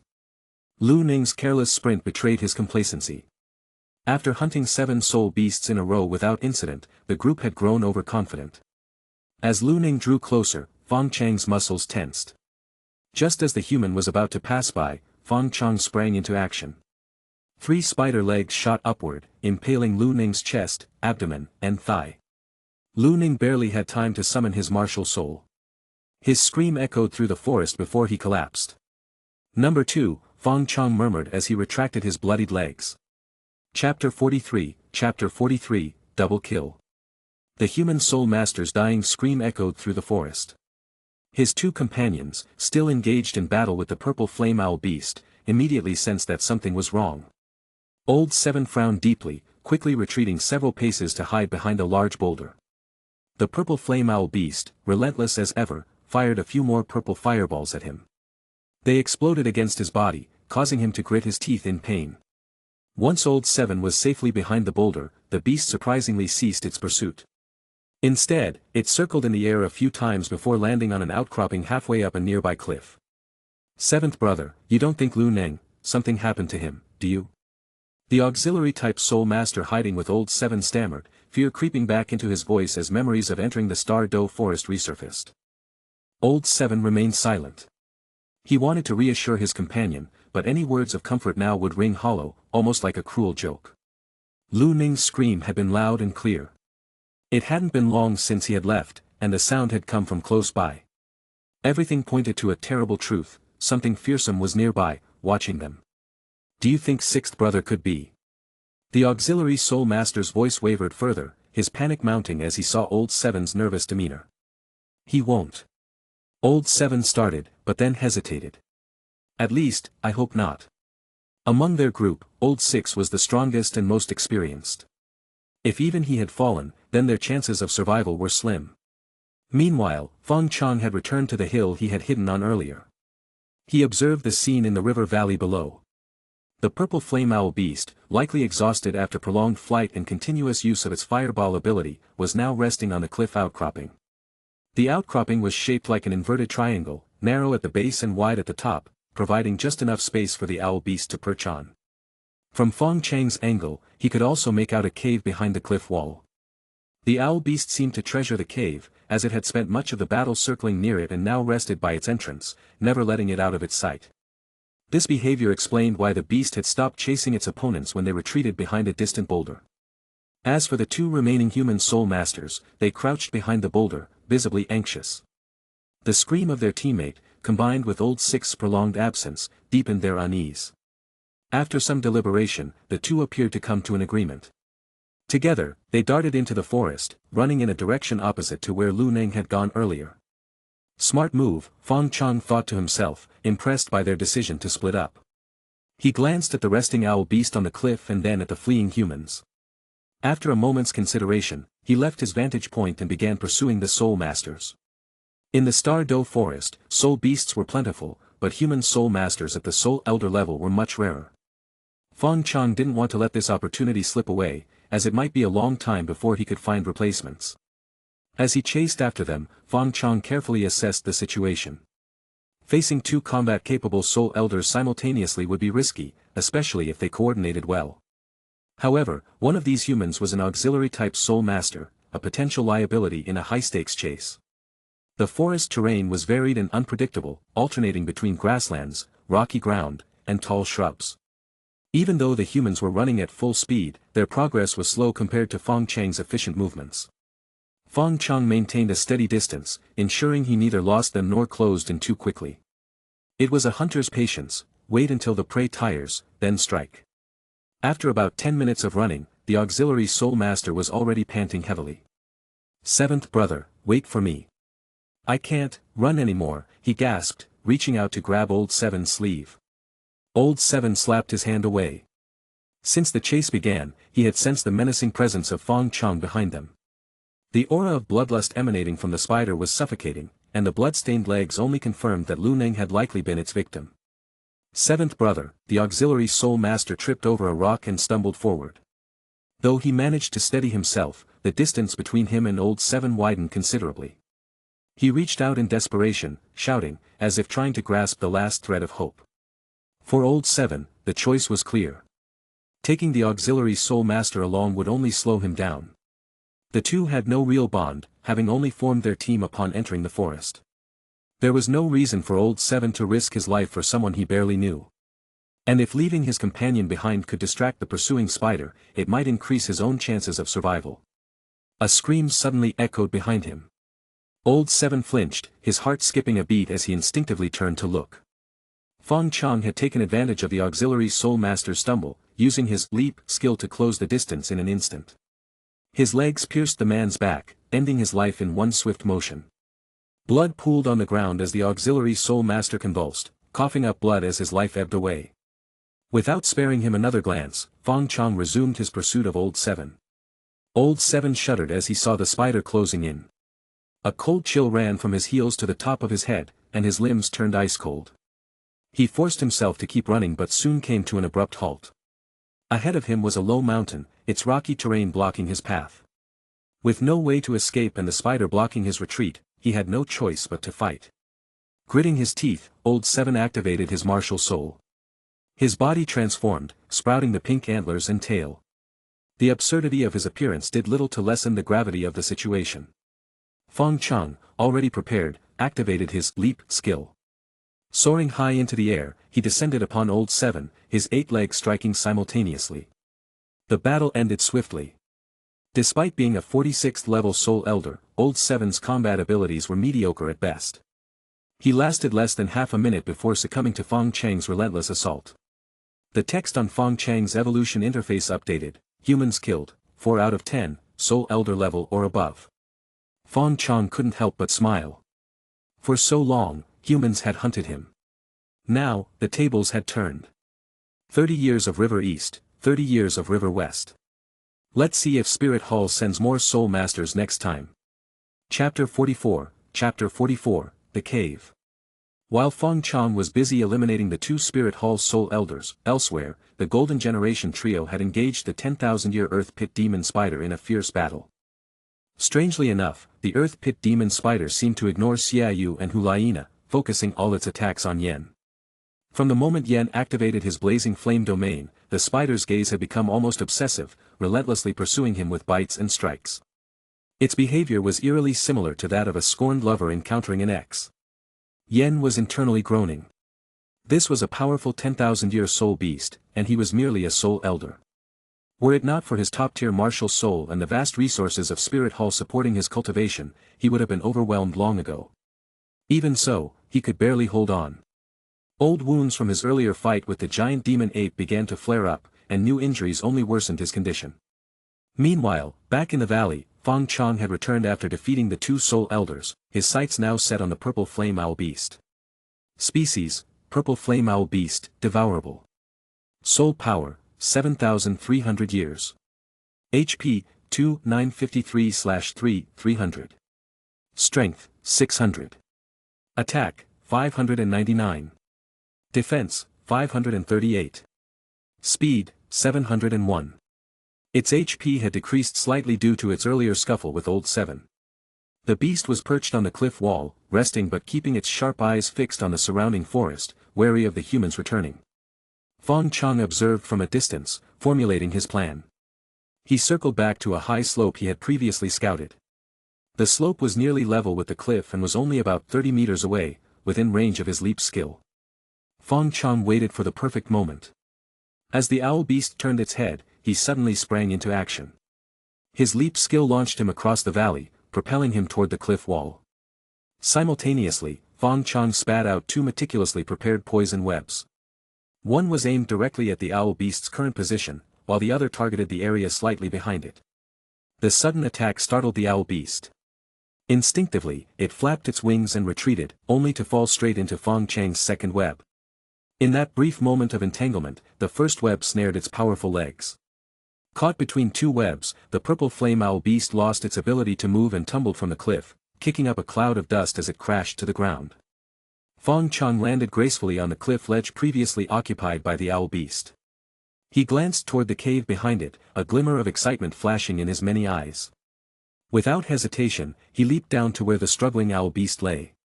His legs impaled the creature, and he began injecting it with paralyzing venom. The purple flame owl beast thrashed violently, spewing bursts of purple flames in a desperate bid to free itself. However, the flames had little effect on the venomous webs. Strictly speaking, the webs were an extension of Fong Chang's body. Thanks to his fire resistance skill, the flames were essentially useless against them. Realizing this, the owl beast panicked even more. Its wings flapped with all their might, and its legs kicked frantically as it attempted to tear through the webs by sheer force. Unfortunately for the owl beast, Fong Chang's soul power was nearly on par with its own, and his webs, enhanced through multiple evolutions, were far too strong to be torn apart so easily. As the venom took effect, the beast's struggles weakened. Eventually, its wings fell limp, and it lay motionless, completely subdued. Standing over the incapacitated owl beast, Fong Chong wasted no time. He opened his jaws wide and tore off a large piece of its tender flesh. Before long, the purple flame owl beast became yet another unfortunate prey consumed by Fong Chong. As he devoured the last piece of meat, a long-awaited system notification appeared in Fong Chang's mind. You have devoured the purple flame owl beast and acquired the additional skill, Purple Flame. Skill, Purple Flame. Description: launches a fireball imbued with purple flames at the target, dealing ranged damage and applying a burning effect. Finally, an additional skill. It had been so long since he last gained one that Fong Chong had started to doubt the system's functionality. After devouring both the giant demon ape and the four-eyed golden horn snake without triggering any new skills, he had assumed the system had stopped working. But now, Purple Flame was a much-needed addition, filling the gap in his long-range attack capabilities. If I'd had this skill earlier, taking down that Archer Soul Elder wouldn't have been nearly as troublesome. I could have just fought him head-on. Having consumed the owl beast, Fong Chong climbed back up to the cliff and squeezed into the narrow cave behind the ledge. His increased soul power had caused his body to grow even larger, making it difficult for him to fit into smaller spaces. If only I had a skill to adjust my size at will. That would be so convenient, Fong Chong lamented. The cave's interior was surprisingly spacious, providing Fong Chong with some relief. He scanned the area and soon noticed 3 pristine bird eggs near the entrance. These were undoubtedly the reason the purple flame owl beast had guarded the cave so fiercely. Curious, Fong Chong approached the eggs and tapped their shells with his legs. The crisp sound only heightened his appetite. Having already devoured the parent, he decided the eggs should follow. The world of Douluo is too cruel. Letting them reincarnate into another world sooner could be considered a mercy, Fong Chong thought as he consumed the eggs. With the eggs gone, his attention shifted to another corner of the cave. There, he found the skeleton of a human seated cross-legged. The remains had clearly been there for a long time, as the clothes had long since decayed. The bones were yellowed, covered in black fungal streaks and patches of moss. Despite their condition, the skeleton showed no signs of being eaten by insects or disturbed by the owl beast. Even Fong Chang's legs, which could pierce most materials, barely scratched the surface. This must have been someone extraordinary, Fong Chong mused. Carefully, he toppled the skeleton and pried open its clenched hands, searching for valuables. In stories, this is usually when a treasure appears, right? Unfortunately, after a thorough search, all Fong Chong found were 2 seemingly ordinary items. Item: a black sheet of paper. Effect: restriction, human only. Item: a ring. Effect: restriction, human only. Again. Why is it always human-only treasures? Fong Chong felt a wave of exasperation. It seemed fate had a sense of irony, constantly presenting him with treasures he couldn't use. Maybe the heavens have something planned for me. He muttered, reluctantly storing the items. Chapter 45, Hulaiina's Compassion. Name: Fong Chong. Species: Ghost Armored Demon Spider. Soul Power: 7,125 years. Evolution Points: 41,160. HP: 2546/2848, recovering slowly. Strength, 692. Attack, 699. Defense, 1028. Speed, 784. After devouring the purple flame owl beast, Fong Chang's soul power had finally surpassed 7,000 years, inching ever closer to the significant milestone of 10,000 years. He did a quick mental calculation. By now, Tang San and the rest of Shrek Academy's 7 devil little monsters were likely still undergoing training with the Grandmaster, preparing for the upcoming Soul Master competition. If he were to encounter them now, Fong Chong was confident he could easily take on all 7 of them by himself. More importantly, since Fong Chong had escaped Tang San's pursuit and avoided becoming his soul ring, Tang San would never have obtained the soul ring of an overpowered man-faced demon spider. This also meant that Tang San's iconic 8 spider lances should no longer exist. Following this train of thought, Fong Chong suddenly recalled the 10,000-year Earth Pit demon spider he had once encountered. While the Earth Pit demon spider wasn't exactly a rare species, reaching a soul power of 10,000 years was an entirely different matter. There were probably only a handful of such spiders in existence. Could it be? The more Fong Chong thought about it, the more uneasy he felt. If that spider had merely been an ordinary Earth Pit demon spider, he wouldn't have cared much. After all, they had shared a brief connection. But if it ended up as Tang San's stepping stone, contributing to his growth, Fong Chong could never forgive himself. I have to go back and check, Fong Chong decided, leaping down from the cliff and retracing his steps toward the barren wasteland. Meanwhile, back at the wasteland, the Golden Generation trio had just finished their battle. The corpse of the 10,000-year Earth Pit demon spider lay at their feet, marking yet another victory against a 10,000-year soul beast. Hulaina and Xiaoyu appeared surprisingly unscathed, their clothes and demeanor showing no signs of having just experienced a fierce fight. Yan, on the other hand, looked far worse. His clothes were in tatters, and a terrifying wound stretched from his upper left chest all the way down to his groin. Had he not dodged in time, the wound could have cost him much more than his pride. As a gust of wind blew across the wasteland, Yan winced in pain as his wounds were aggravated. Damn that Earth Pit demon spider. It really knew how to hit where it hurts, Yan grumbled, collapsing onto the ground with his legs spread, clutching his chest as he panted heavily. Xiaoyu, standing with his hands on his hips, couldn't help but laugh at Yan's sorry state. Yan, did you offend this spider somehow? It looked like it wanted to kill you and only you. Yan rolled his eyes, clearly annoyed. How would I know? Maybe it was jealous of my good looks. Turning his attention to Hulaina, Yan's demeanor shifted dramatically. With his eyes darting about playfully, he sprawled on the ground and let out exaggerated groans. Nana, Nana, come quick. I think I've been poisoned. Hulaina cast him a cold glance but didn't bother responding. She walked straight past him to stand beside Xiaoyu. Brother, let's go this way. Her tone was indifferent, as if Yan wasn't even there. Earlier, during the fight, Hulaina had noticed faint traces of battle near the edge of the greenery. Though they weren't obvious, they warranted investigation. Nana, Yan's in bad shape. Let's let him rest for a while, Xiaoyu suggested, glancing between Hulaina and Yan. Xiaoyu was well aware of Yan's feelings for Hulaina. Privately, he supported his friend's pursuit of his sister and felt obligated to mediate between them. From his spot on the ground, Yan gave Xiaoyu a thumbs up, silently mouthing the words, I'll book the best room at the 10,000 Blossoms Pavilion for you. Xiaoyu gestured for Yan to continue with his act, suppressing a chuckle. Hulaina, seeing even her brother siding with Yan, reluctantly agreed to let him rest. Nana, while we're waiting, why don't you help Yan apply some medicine? Xiaoyu suggested, pulling out a small jade bottle of ointment from his belt and handing it to Hulaina. Hulaina hesitated, her brow furrowing. Why don't you do it? Xiaoyu laughed awkwardly. I'm just a big, clumsy guy. You know I'm no good at delicate tasks like this. It's better if you handle it. Before Hulaina could refuse, Xiaoyu practically shoved the bottle into her hand and nudged her toward Yan. As Hulaina approached, Yan was ecstatic. To have his goddess tend to his wounds was a dream come true. Before she could say a word, Yan eagerly began removing his tattered clothing. What are you doing? Hulaina snapped, grabbing his hand to stop him. I'm taking off my shirt so you can apply the medicine properly, Yan explained with a cheeky grin, continuing to undress. Enough. Hulaina's face grew colder. Do you want me to apply the medicine or not? Yen froze, his grin faltering. Reluctantly, he stopped. Hulaina crouched beside him, her expression unreadable. She reached into the tear in his shirt and ripped it open further, exposing more of the wound. "Let's apply some medicine," she said sweetly, her voice rising slightly. As her fingers touched his wound, Yen felt a momentary relief from the cool sensation of the ointment. But as she pressed harder, her nails dug into the wound, sending sharp pain through his body.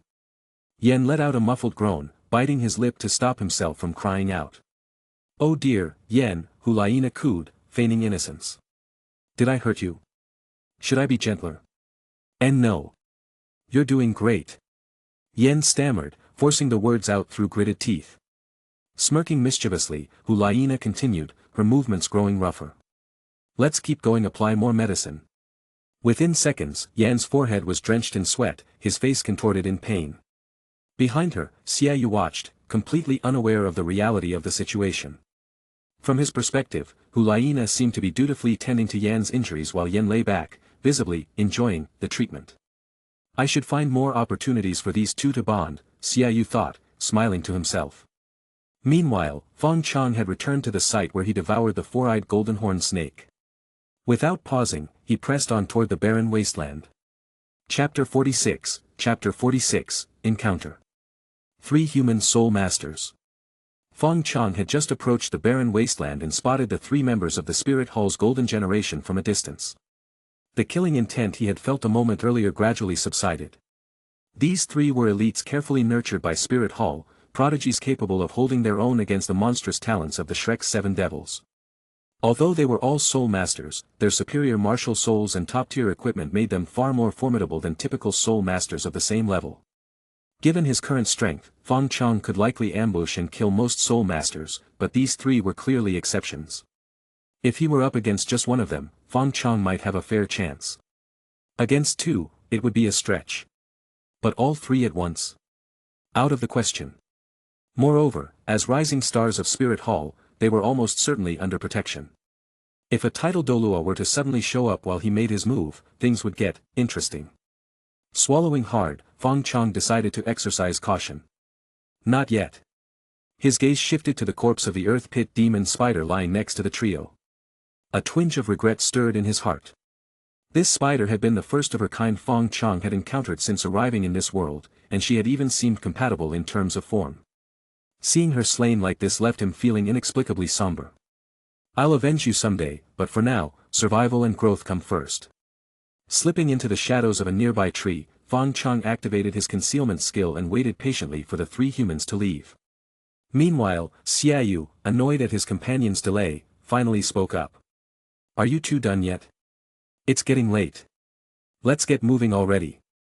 He glanced pointedly at Hulaina, who had been tending to Yen for over half an hour. His irritation was palpable. "Done. Done." Yen replied breathlessly, his voice weak. To him, Xiaoyu's words felt like a lifeline. "Wait, there's still a spot I haven't finished applying the medicine," Hulaina countered, her tone dangerously sweet. "No. That's fine, Nana. I can do it myself." Yen stammered, nearly in tears. He had been holding back for so long, determined to maintain his image in front of his goddess. Yet, Hulaina's relentless care had pushed him to his breaking point. Despite his protests, Hulaina seemed to be enjoying herself, her mischievous streak on full display.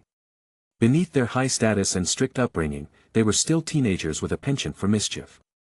Hulaina's eyes narrowed playfully, her voice taking on a mix of coaxing and teasing. "Don't worry, I've got this." "That's enough." Xiaoyu finally snapped, unable to watch any longer. "Time to move.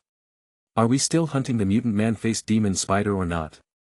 While he had no qualms about pushing Yen toward his sister, watching them banter like this stirred an inexplicable discomfort in him. Yen, relieved, jumped to his feet, quickly adjusting his clothes. In his heart, he clung to the belief that Hulaina's actions weren't meant to torment him. "She must care about me. Why else would she agree to treat my wounds?" Hulaina sighed in resignation, reluctantly following behind her brother. Her demeanor was as if she'd been robbed of her favorite toy. "This way," she directed, leading the group toward the patch of greenery where Fong Chong lay hidden. Fong Chang's nerves tightened as the trio approached. He concentrated on suppressing his presence, ensuring that not even the faintest movement betrayed his position. Not yet, he reminded himself. I need to grow stronger before I confront them. Hulaina led the group into the lush greenery, her alertness visibly heightened as the scenery changed. Her sharp eyes scanned the area, her instincts on edge. When they neared Fong Chang's hiding spot, Hulaina suddenly halted. She raised a hand, signaling the others to stop, her gaze locking onto the bush where Fong Chong was concealed. She sensed it, a faint presence watching them from the shadows. Stepping cautiously forward, the feeling intensified. Without hesitation, she summoned her demon fox martial soul, casting her charm skill toward the bush.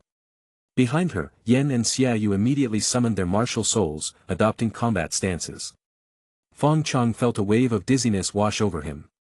His vision blurred, his body flushed with heat, and a strange yearning began to creep in. Wait, no, it didn't.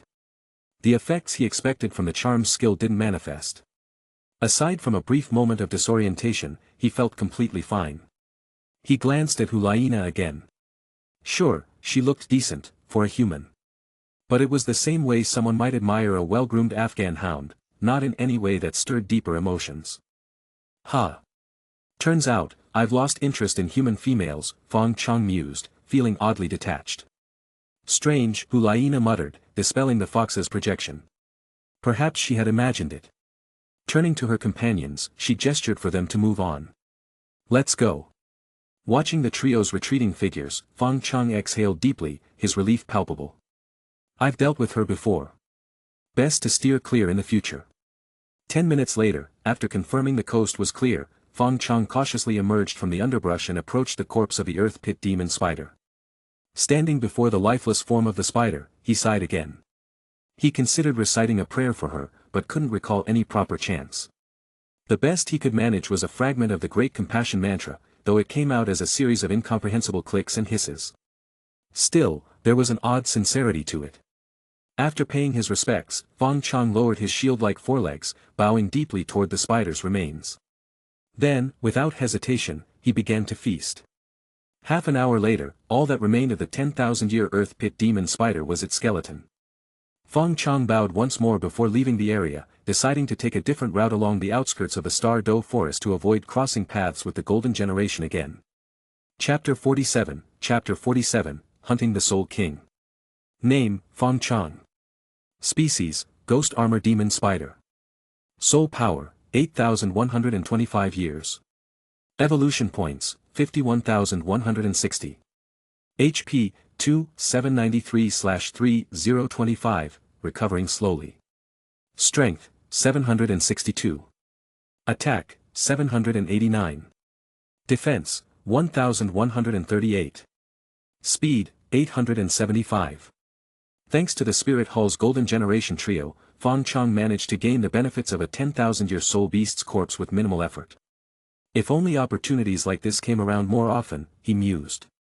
Though feeding on corpses felt somewhat unsavory, the ability to grow stronger without fighting was undeniably appealing.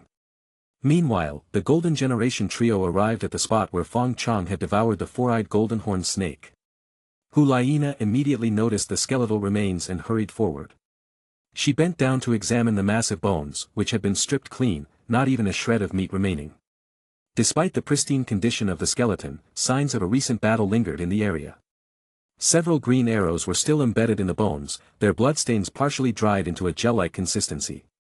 Nana, over here. Hulaina's focus was broken by Xiaoyu, who called her over to a large tree with a trunk about 5 or 6 meters thick. At its base lay the twisted, unclothed corpse of a middle-aged man. Hulaina glanced at the scene, her face flushing bright red. She quickly turned away, covering her eyes with her hands. Brother. Her reproachful tone carried a sharpness that sent a shiver through Xiaoyu, making his teeth ache. Suppressing his discomfort, Xiaoyu pointed at the body, his voice now serious. He's one of ours. Hearing this, Hulaina forced herself to turn back. Picking up part of the torn robe from the ground, she confirmed, yes, he's one of our people. At this point, Yen had also approached, his expression heavy. The trio exchanged grave looks. While they weren't directly involved in Spirit Hall's current plans, they were privy to some of the details. The organization had dispatched over 100 soul masters into the Star Do forest, including a titled Douluo as the leader and many soul kings and soul emperors. Yet here lay one of their own, slain by the mutant man-faced demon spider. Damn it! What was the Whitewater City branch thinking? They said this spider only had 3,000 to 4,000 years of soul power. Now look at the mess it's caused. Yen growled, frustration evident. He felt like the spider was leading them by the nose, and the more they pursued it, the stronger it seemed to grow. If this continued, they might not even be able to defeat it. We press on. Xiaoyu's tone was resolute. We can't let this mutant man-faced demon spider continue to run amok. On Fong Chang's end, he was moving in the opposite direction, steadily increasing the distance between himself and the trio. Yet as he ventured further, he noticed a significant drop in the number of soul beasts. After 2 hours of travel, he had encountered only one, a 5,000-year-old golden crane. The crane, unusually sensitive, fled the moment it saw him. As night fell, the forest grew increasingly eerie. The darkness cloaked the surroundings in an oppressive atmosphere. Suddenly, Fong Chong noticed a faint glow through the trees ahead. Lowering his body, he crept closer, using the underbrush for cover. Peering out, his 8 eyes locked onto the source of the light. It was a campfire. A human sat by the fire, roasting something over the flames. The aroma wafting through the air stirred Fong Chang's long-dormant excitement for food. After surviving for months on raw meat, the smell of roasted food felt intoxicating. Strange. This is the Four Rings area of the Star Do forest. Most soul beasts here are at least 5,000 years old. What kind of lunatic would camp here alone? Maintaining caution, Fong Chong moved closer, finding a concealed vantage point to observe the human more closely. Name, Duan Tao. Species, human. Soul power, 54th level Soul King. Martial soul, lone wolf. A Soul King. Fong Chang's thoughts raced. Killing this Soul King would count toward his evolution requirements, but it would be no easy task. While the gap between a Soul Elder and a Soul King might seem small, the actual difference in power was immense. Soul Kings were a class apart, with an additional soul ring and far greater strength. Based on his assessment, this human strength was likely on par with the Earth Pit demon spider he had consumed earlier. If the Soul King was alone, Fong Chong was confident he could take him down. But if he had companions nearby, things could get dicey. Activating his concealment skill, Fong Chong remained hidden, carefully observing the Soul King from a distance. Humans differed significantly from soul beasts.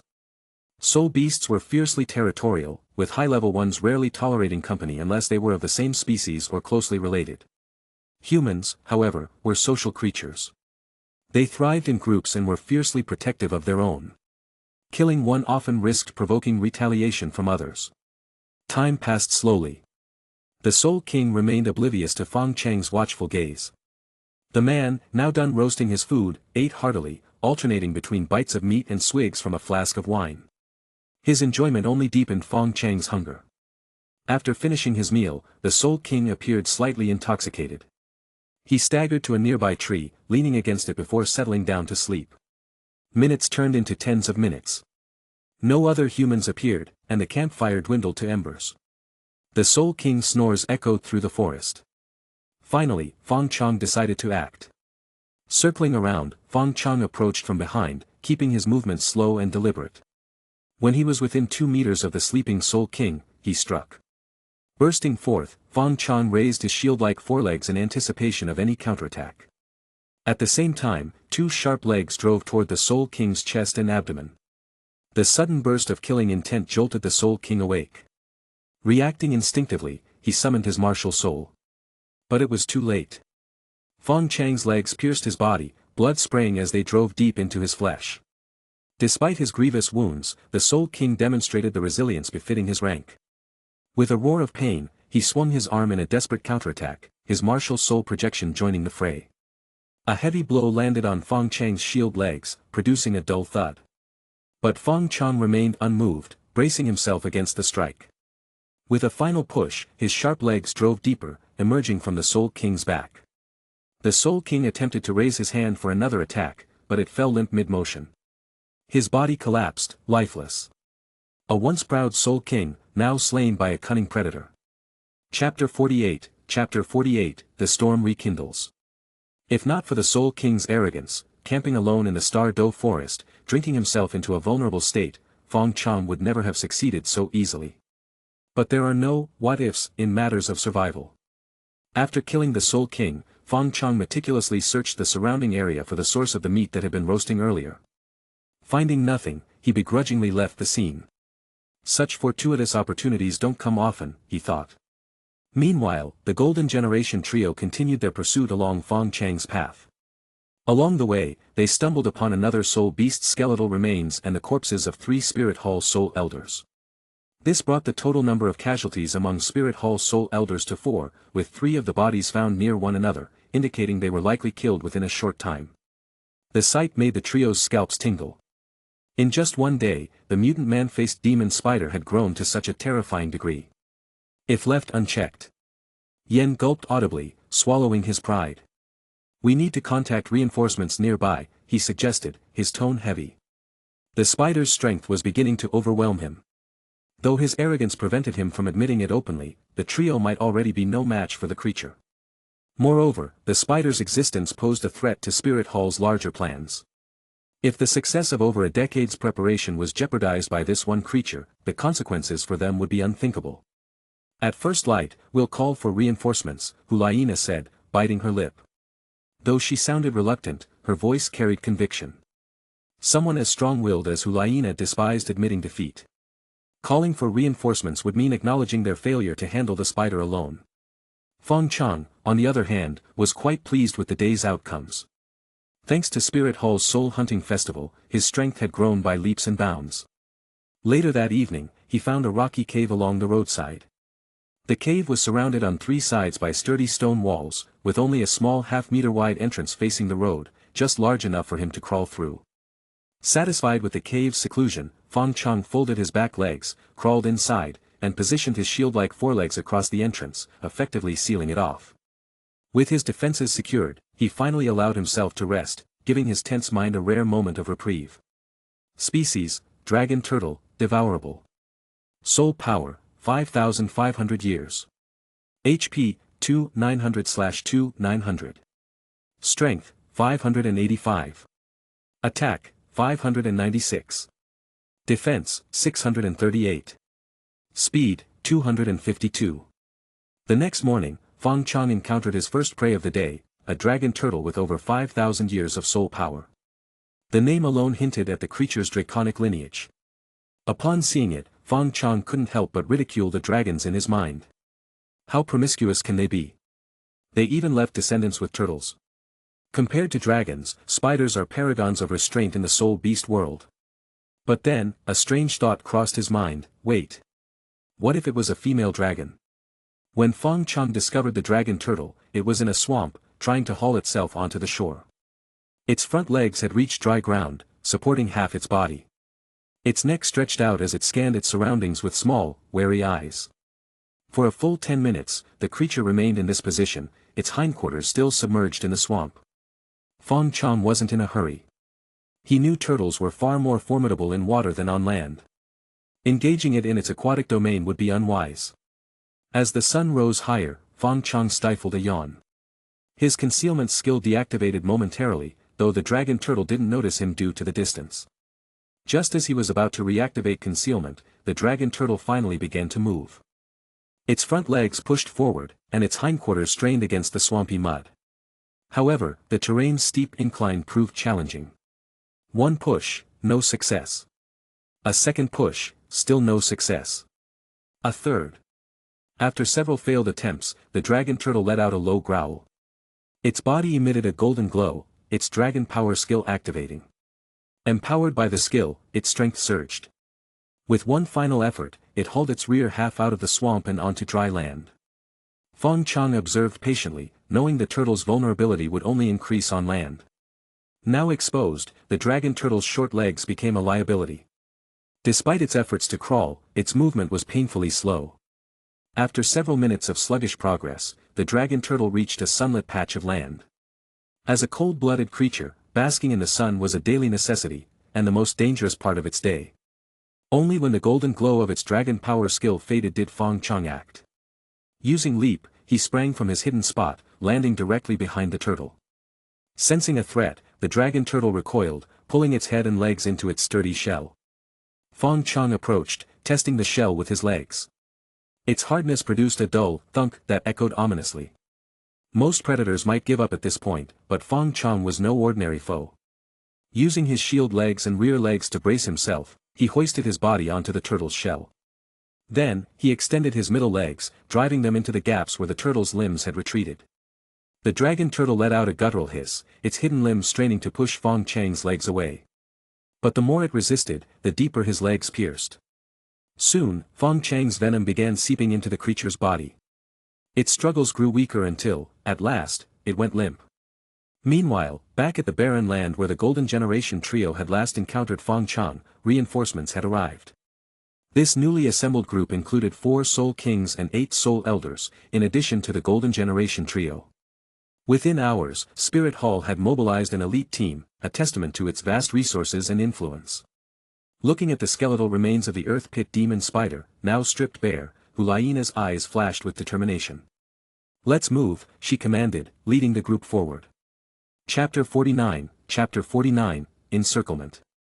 Staring at the motionless dragon turtle still withdrawn in its shell, Fong Chong found himself at a loss.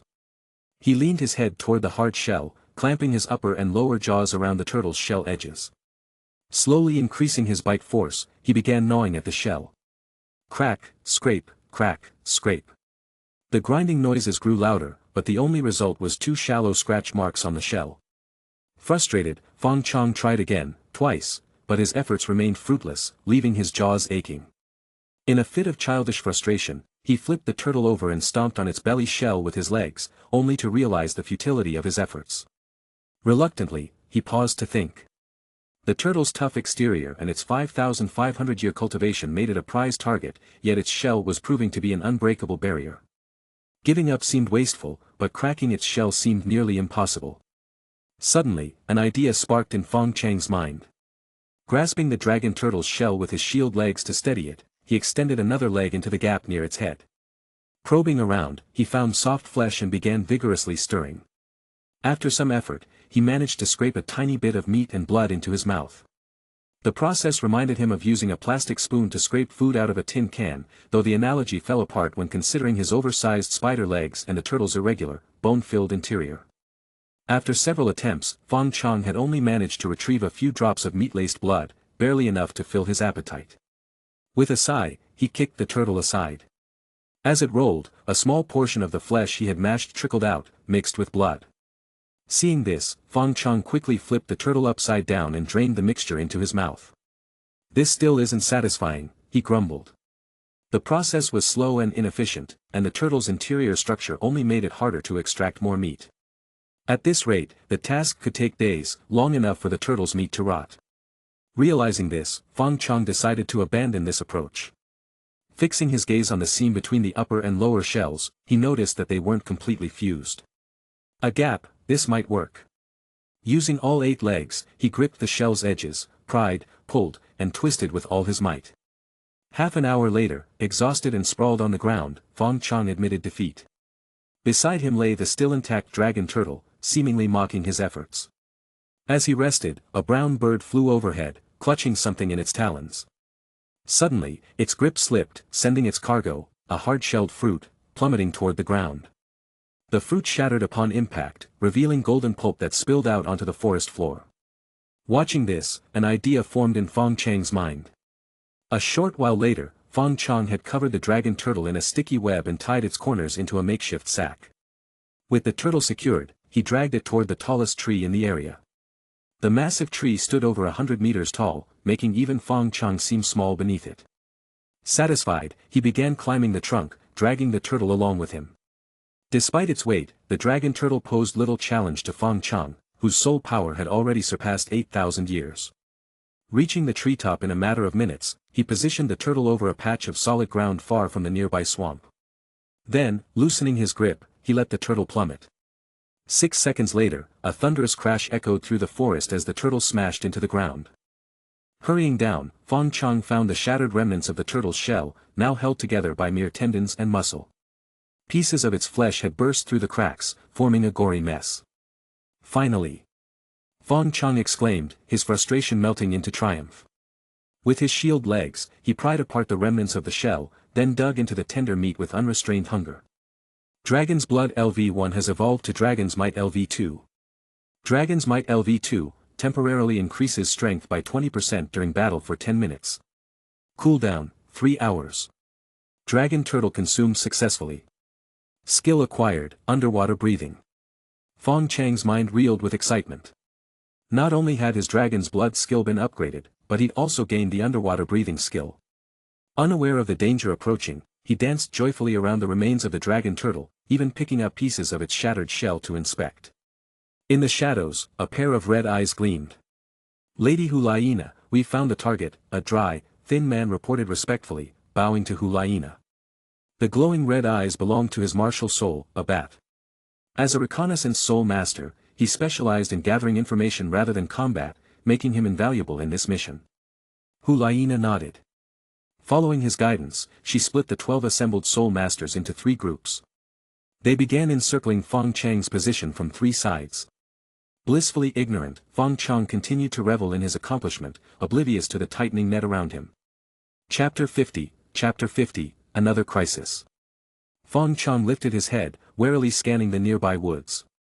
From that direction, he could sense something rapidly approaching. Then, his gaze shifted to the left. There was movement there too. As a soul beast, Fong Chong possessed an innate sense of danger, which had grown even sharper after several evolutions. Though he couldn't yet determine whether the intruders were humans or soul beasts, it was clear they were coming for him. His instincts urged him to find a place to hide. However, aside from the surrounding trees, the only option was the nearby mud pit. The mud pit. Without hesitation, Fong Chong leapt into the muddy waters, activating both concealment and his newly acquired underwater breathing skill. From the surface, only a series of bubbles initially rose, which gradually grew fewer until the water stilled. To any passerby, the mud pit would seem completely undisturbed. It's in the mud pit. The thin, wiry reconnaissance soul master observed the scene with precision and immediately reported it to Hulaina. She nodded and quickened her pace, leading the team toward the target. Their group was the largest and strongest of the 3 pursuing Fong Chong. In addition to the reconnaissance soul master and the Golden Generation trio, they had 2 powerful soul kings with them. The other 2 groups flanking Fong Chang's position were similarly composed, each led by a soul king and accompanied by 2 soul sects. This overwhelming force seemed like an overkill for a soul beast with less than 10,000 years of cultivation. The soul kings in particular displayed varying degrees of complacency upon hearing about their target. While the man-faced demon spider was known for its strength, such a grandiose response seemed unnecessary. The Golden Generation were talented, no doubt, but their inexperience was showing. However, as the team approached the mud pit and saw the corpse of a fellow soul king nearby, their attitudes shifted. Previously, the notion of the spider killing 4 soul sects seemed distant and unconvincing. But the sight of a slain soul king, a peer of theirs, brought the reality crashing down. Prepare for battle. It's hiding in the water. Hulaina arrived last, briefly glanced at the soul king's body, and issued orders without hesitation. Their formation was straightforward. The 4 soul kings stood in the front alongside Yan and Xiaoyu, while Hulaina and the 5 soul sects formed a second row behind them. The reasoning was obvious: the strong were to shield the weak. Hulaina, relegated to the back row, showed her dissatisfaction with a pout but didn't argue further. Yan's insistence and the gravity of the situation outweighed her complaints. Underwater, Fong Chong observed the group through the murky water. 12 human soul masters had surrounded him, forming 2 overlapping arcs. Each member was positioned roughly 2 meters apart, with the second row standing in the gaps between the first. This arrangement minimized interference while providing the rear with ample cover.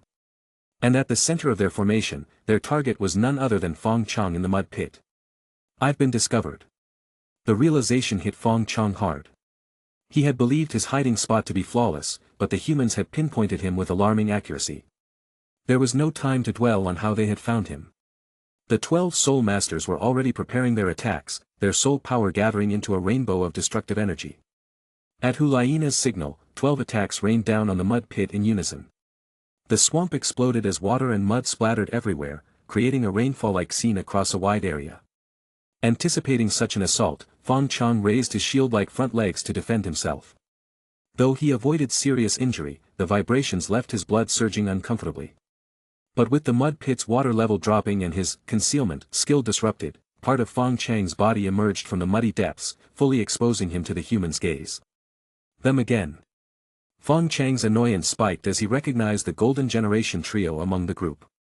These persistent humans were proving to be a thorn in his side, ones he couldn't kill, yet couldn't escape easily. Fine. Add it to the list of grudges against Spirit Hall. One day, I'll settle them all. Knowing he couldn't win a head-on fight, Fong Chong quickly made up his mind. With a powerful leap, he activated Leap and launched himself toward the deeper sections of the swamp. The Spirit Hall forces weren't about to let him escape. The Soul Masters unleashed another barrage of attacks, filling the air with a cacophony of explosive energy. Fong Chong activated every defensive skill in his arsenal, Harden, Blade Armor, and Dragon's Might LV2. His defenses rose significantly, and his enhanced strength propelled him further away. Even so, the relentless onslaught drew several pained cries from Fong Chong as black blood spurted from his mouth. His health, which had only just recovered, plummeted rapidly. Thankfully, the combined effects of the human attacks pushed him deeper into the swamp, out of their optimal range. Weakened, Fong Chong made one final jump into another muddy pit, disappearing into the murky waters. This time, the pit seemed to connect to the deeper wetlands. Without hesitation, Fong Chong swam toward the safer depths. Do we continue chasing? Yen turned to Hulayina, his voice uncertain. He hadn't expected the mutated spider to withstand their combined attacks and still have the strength to flee. Yes.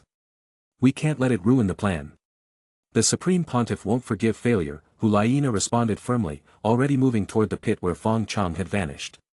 Her jump into the mud splashed water everywhere. The short skirt of her outfit clung to her thighs, accentuating her figure.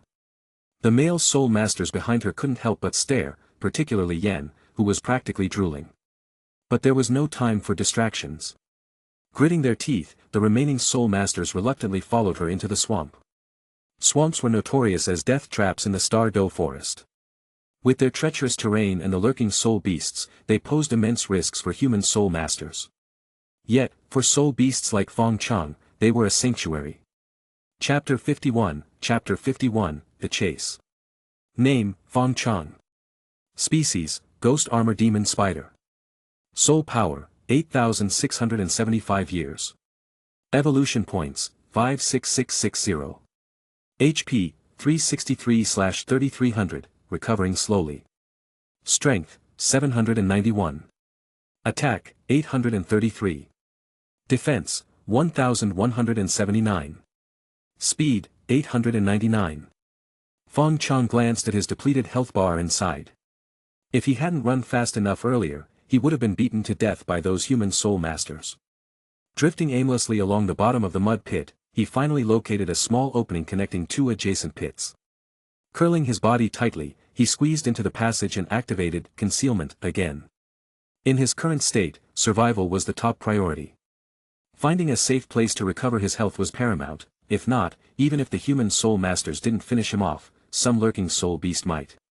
The swamp was composed of scattered wetland pools of varying sizes. Some were interconnected, while others were relatively isolated. Fong Chong had managed to reach the edge of the swamp's core, where a cluster of interconnected pits lay, separated by patches of mud and grass above, but linked by water below. His hiding spot was a small tunnel about 2 meters beneath the surface, with a diameter of 3 to 5 meters. The water in the tunnel was a deep, dark green, covered with blue-green algae on the surface and a layer of silt below. The visibility in this murky water was less than 10 centimeters, making it impossible for either him or the human soul masters to see much. Both sides were essentially blind. Any movement? Hulayina turned to the reconnaissance soul master at the rear. The scout shook his head. Ever since Fong Chong had jumped into the water, his crow martial soul had been rendered useless. The crow continued circling above the swamp, keeping an eye on the surface, but no valuable clues had emerged. Keep observing, Hulayina ordered, frowning at the increasingly deep and expansive mud pits ahead. Yen, eager to act as her protector, moved in front of her, testing the water depth with his own body. The muddy water soon rose past Yan's waist, and for Hulayina, it nearly reached her chest, making it harder for her to breathe under the pressure. Behind her, the accompanying Soul Kings and Soul Sects wore grim expressions. As Spirit Hall Saintess, Hulayina commanded respect, but forcing them to wade through this dangerous and unpleasant swamp was trying their patience. Seeing their reluctance, Hulaina sighed and relented. Let's head back to dry land for now and try searching from there. The Soul Masters immediately perked up, glad for the reprieve. They set up a temporary camp on shore, lighting fires and pitching tents. The reconnaissance Soul Master became the focal point of their efforts, tasked with monitoring the water's surface, while the others searched the surrounding area in pairs. Fong Chong endured the entire day holed up in his underwater refuge, motionless.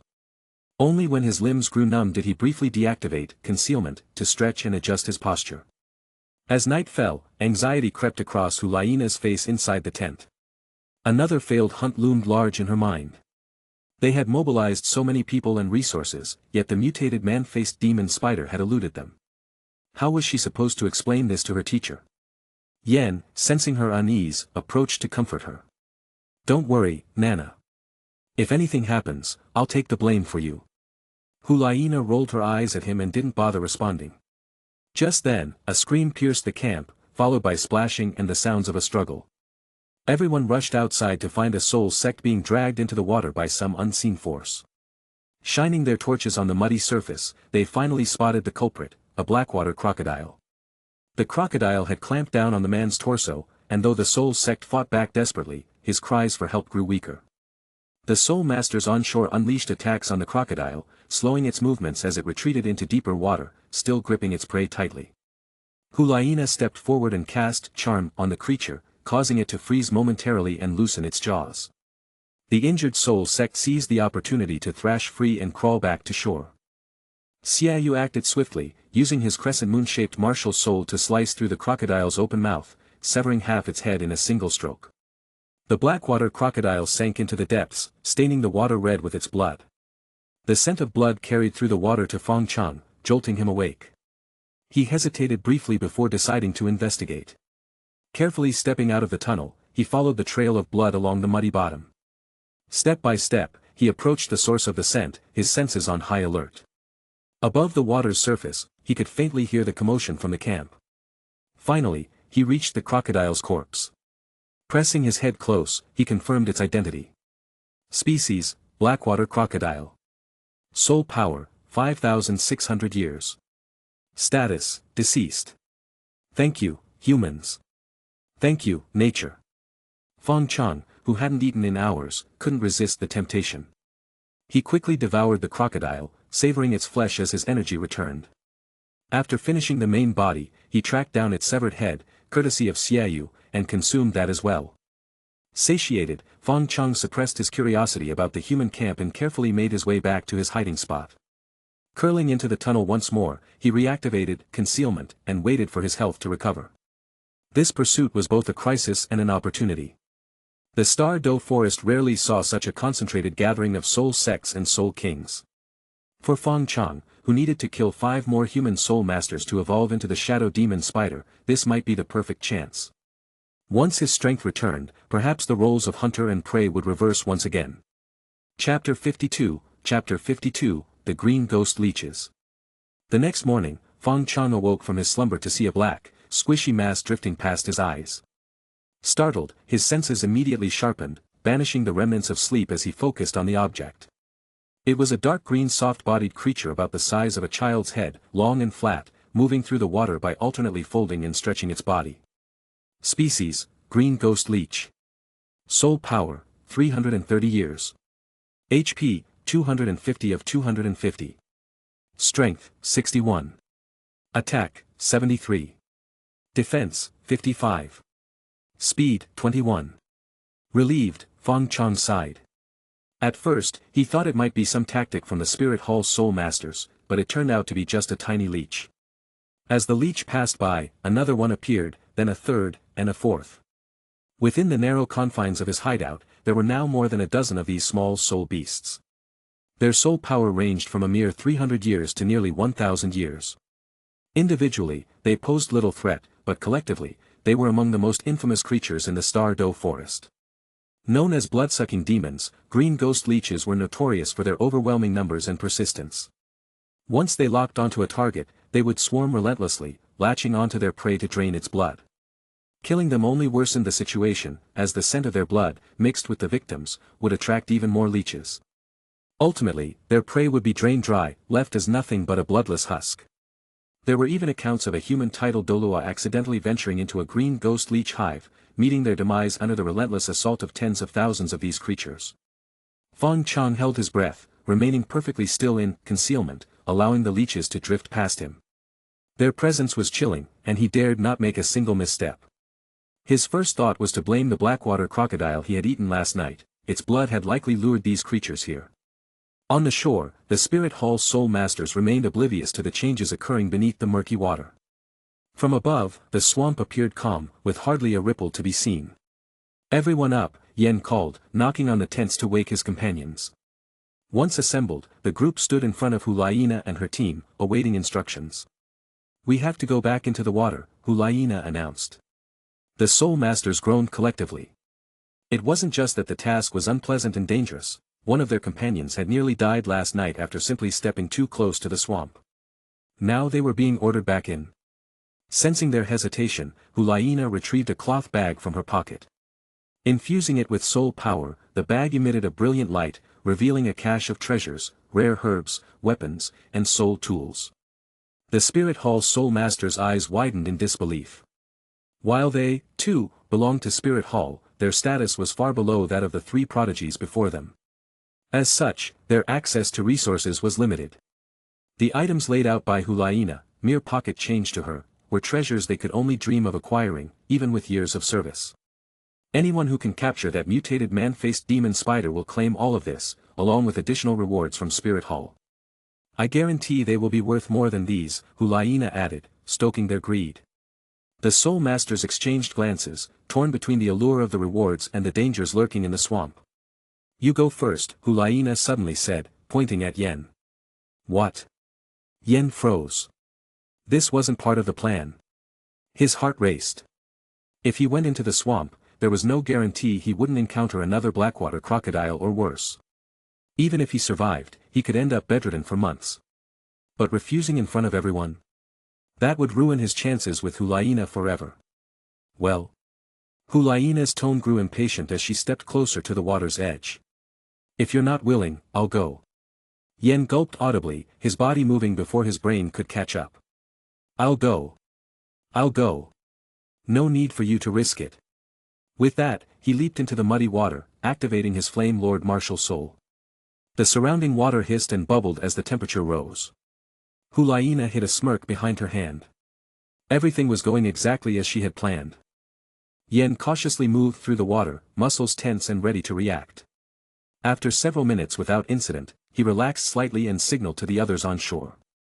The remaining soul masters, emboldened by his apparent safety, began entering the water one after another. Hidden in his underwater tunnel, Fong Chong listened to the commotion above. A wave of excitement washed over him, tinged with mockery. He could feel the green ghost leeches redirecting their attention toward the new intruders, drawn to the unfamiliar scents. Taking advantage of their distraction, Fong Chong seized an opportunity. As one of the leeches drifted close, he lunged forward, snapping it up in a single bite. Successfully devoured green ghost leech. Gained additional skill, Blood Drain LV1. Blood Drain LV1 absorbs a portion of the opponent's HP, equivalent to 1% of user's max HP, upon attack. This is a godsend. Fong Chong was ecstatic. Previously, he could only rely on Regeneration LV4, which would have taken a week to fully restore his HP. With this new skill, recovery would be exponentially faster. Encouraged, he struck again, using Blood Drain before finishing his prey with Devour. HP plus 33. Successfully devoured green ghost leech. Blood Drain LV1 upgraded to Blood Drain LV2. Blood Drain LV2 absorbs a portion of the opponent's HP, equivalent to 2% of user's max HP, upon attack. HP plus 66. HP plus 66. HP plus 99. Fong Chong gleefully consumed leech after leech. Once he had cleared out most of the green ghost leeches in his immediate area, he emerged from his hideout and began following the remaining leeches, attacking them one by one. On shore, one of the soul masters suddenly screamed. He raised his arm, revealing a dark green creature latched onto it. Its once flat body had swelled grotesquely, resembling a bloated balloon stuck to his skin. The flesh beneath it visibly withered, the blood drained away. It's green ghost leeches. Get back to shore. Panic spread through the group as they scrambled to escape the water. Chapter 53, The 10,000-Year Soul Beast. The slaughter in the swamp continued as the green ghost leeches relentlessly swarmed the Spirit Hall's soul masters. These soul masters, aware of the leech's infamous reputation, scrambled frantically toward the shore, unwilling to take any chances. Yen, originally at the forefront of the group and furthest from safety, unleashed his full soul power. His Flame Lord martial soul activated, sending waves of heat from his body.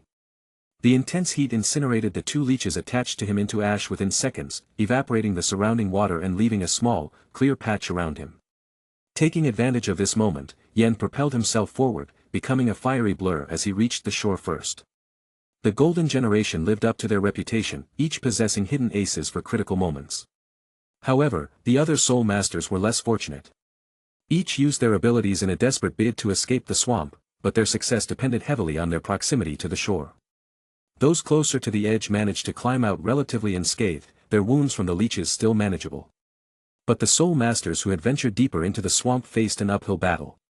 With 6 meters of mud and water to traverse, each step was a grueling effort, made worse by the rising terror as more leeches swarmed toward them. One soul master slipped and fell into the murky water, where leeches swarmed over his face and head. Within seconds, his plump figure seemed to shrink as his blood was drained, leaving him weak and staggering. Another, succumbing to panic, screamed wildly and began attacking the leeches clinging to his body. Although he managed to kill a few, the resulting blood in the water only attracted more of the creatures, sealing his fate. On shore, the surviving soul masters could only watch in horror as their comrades were overwhelmed. None dared venture back to rescue them. Instead, they focused on ridding themselves of any lingering leeches while retreating further from the water. Meanwhile, deeper in the swamp, Fong Chong was having a far easier time. HP plus 99. HP plus 132. HP plus 165. Taking advantage of the leech's focus on the soul masters, Fong Chong continued his feast, devouring the green ghost leeches one by one. Within a short span, his health had recovered significantly, and his blood-drained skill had climbed to level 5. Suddenly, his head bumped into something solid in the murky water, a pillar-like structure. Upon closer inspection, he realized it was the body of a nearly drained human soul master. Without hesitation, Fong Chong raised a spider leg and plunged it into the man's abdomen. The leg pierced through effortlessly, and the soul master barely had time to register the pain before collapsing into the water, lifeless. As blood spilled from the corpse, more leeches swarmed over, drawn to the fresh scent. Fong Chong swiftly withdrew his leg and retreated from the scene. Following the trail of leeches, he soon encountered another dying soul master. Again, a single, precise strike ended their suffering. By now, the death toll among the soul masters had risen to 4. Fong Chong initially planned to kill one more to complete his evolution requirements. However, after searching for some time, he found no other targets and instead resumed feeding on the green ghost leeches. Finally, the leeches became aware of Fong Chang's presence and turned their attention toward him. As they swarmed, Fong Chong spat out a poison web, which, while less effective underwater, still acted as a net to trap the leeches. The leeches that managed to bypass the web latched onto his body. Fong Chong calmly picked them off one by one with his spider legs, sending each directly into his mouth. HP minus 5. HP minus 13. HP minus 36. HP plus 165. With his high-level blood drain, the health he recovered offset the damage he sustained. Though the leeches multiplied, the balance tipped in his favor as his skill level continued to rise. Soul power has reached 10,000 years. Gained racial skill, Toxic Mist. Toxic Mist enhances the black mist covering your body, increasing evasion and inflicting poison damage on nearby enemies. Fong Chang's eyes gleamed with excitement. On the surface, the new skill seemed geared toward offense, but when paired with his defensive capabilities, it was a perfect fit for a tank-like combat style. Curious, he activated both Toxic Mist and Flame Armor simultaneously. Underwater, Flame Armor was less effective, with the flames extinguished almost immediately, leaving only a faint warmth around him. But Toxic Mist exceeded expectations. Although the black mist had thinned underwater, the new skill thickened it significantly, creating a dense, toxic cloud around him. As soon as the leeches touched the mist, they began writhing in pain, their bodies twitching before falling lifelessly into the water. The mist's poison spread further, dispersing into the surrounding water and forcing the leeches to retreat en masse, leaving Fong Chong in peace. Sighing at the lost opportunity to feed on more leeches, Fong Chong scavenged the area for the bodies of those killed by his poison. After devouring the remnants of the green ghost leeches in the vicinity, he returned to the toxic web he had spun earlier, consuming the leeches trapped within. On shore, only one of the lagging soul masters managed to crawl to safety. His body was covered with leeches, their bloated forms grotesquely hanging from him. The others helped him remove the parasites, revealing horrifying, suction cup-shaped wounds all over his body. Hulayina took stock of their numbers. Of the 4 soul kings they had started with, only 2 remained combat capable. Among the 5 soul elders, only 1 was still standing. In just one day, their force had been halved, and those who remained were demoralized, unwilling to approach the water again. Meanwhile, deep in the swamp, Fong Chong, now a 10,000-year soul beast, drew ever closer to the shoreline. Chapter 54, Unleashing Carnage. Name, Fong Chong. Species, Ghost Armored Spider. Soul Power, 10,710 years. Evolution Points, 77,010. HP, 3962/4350, recovering slowly. Strength, 998. Attack, 1038. Defense, 1410. Speed, 1100. Racial skills, Poison Web, Spider Spear, Concealment, Blade Armor, Toxic Mist. Innate skills, Devour, Poison Resistance, Harden, Shadow Clone. Additional skills, Regeneration LV4, Dragon Blood LV2, Fire Armor, Basic Fire Immunity, Leap, Violet Flame, Blood Drain LV6. The bloody slaughter in the swamp ended with Fong Chong as the undisputed victor. He glanced at his current status and skills panel, marveling at how much he had grown compared to when he first arrived in the world of Douluo over a month ago. If measured by human soul master standards, his soul power now rivaled a freshly advanced rank 50 soul king. However, soul beasts were inherently stronger than humans at the same level, and having undergone 2 major evolutions, Fong Chang's bloodline was comparable to top-tier soul beasts. With his arsenal of powerful skills, he could likely face even an ordinary rank 60 soul emperor without fear. Fong Chong turned his attention to his evolution panel, finding the option for Shadow Demon Spider at the bottom of the list. Evolution Requirements. Soul Power of 10,000 years, completed. 100,000 evolution points, incomplete, current 77,010. Kill 10 human soul masters of rank soul elder or higher, incomplete, current 9 out of 10. Still 1 short. Fong Chong sighed. The missing evolution points could wait, but being just 1 kill away from meeting the human soul master requirement was agonizing, triggering his obsessive tendencies. And where could he find such prey? A whole group of them stood right on the shore. A sinister smile spread across his spider face. Debts must be paid, and it's time to collect. Fong Chong emerges. He raised his front shield-like legs and placed them on the edge of the swamp, slowly crawling onto land. His body emerged from the water, cloaked in black mist, drawing the attention of the human soul masters. Still shaken by the earlier attack of the green ghost leeches, they now found themselves staring at the terrifying figure of a creature cloaked in thick black mist, mixed with flickering tongues of fire. It resembled the mutated man-faced demon spider they had fought the day before, yet its aura was far more menacing. The black mist momentarily cleared around its head, revealing 8 scarlet eyes that radiated cold malice.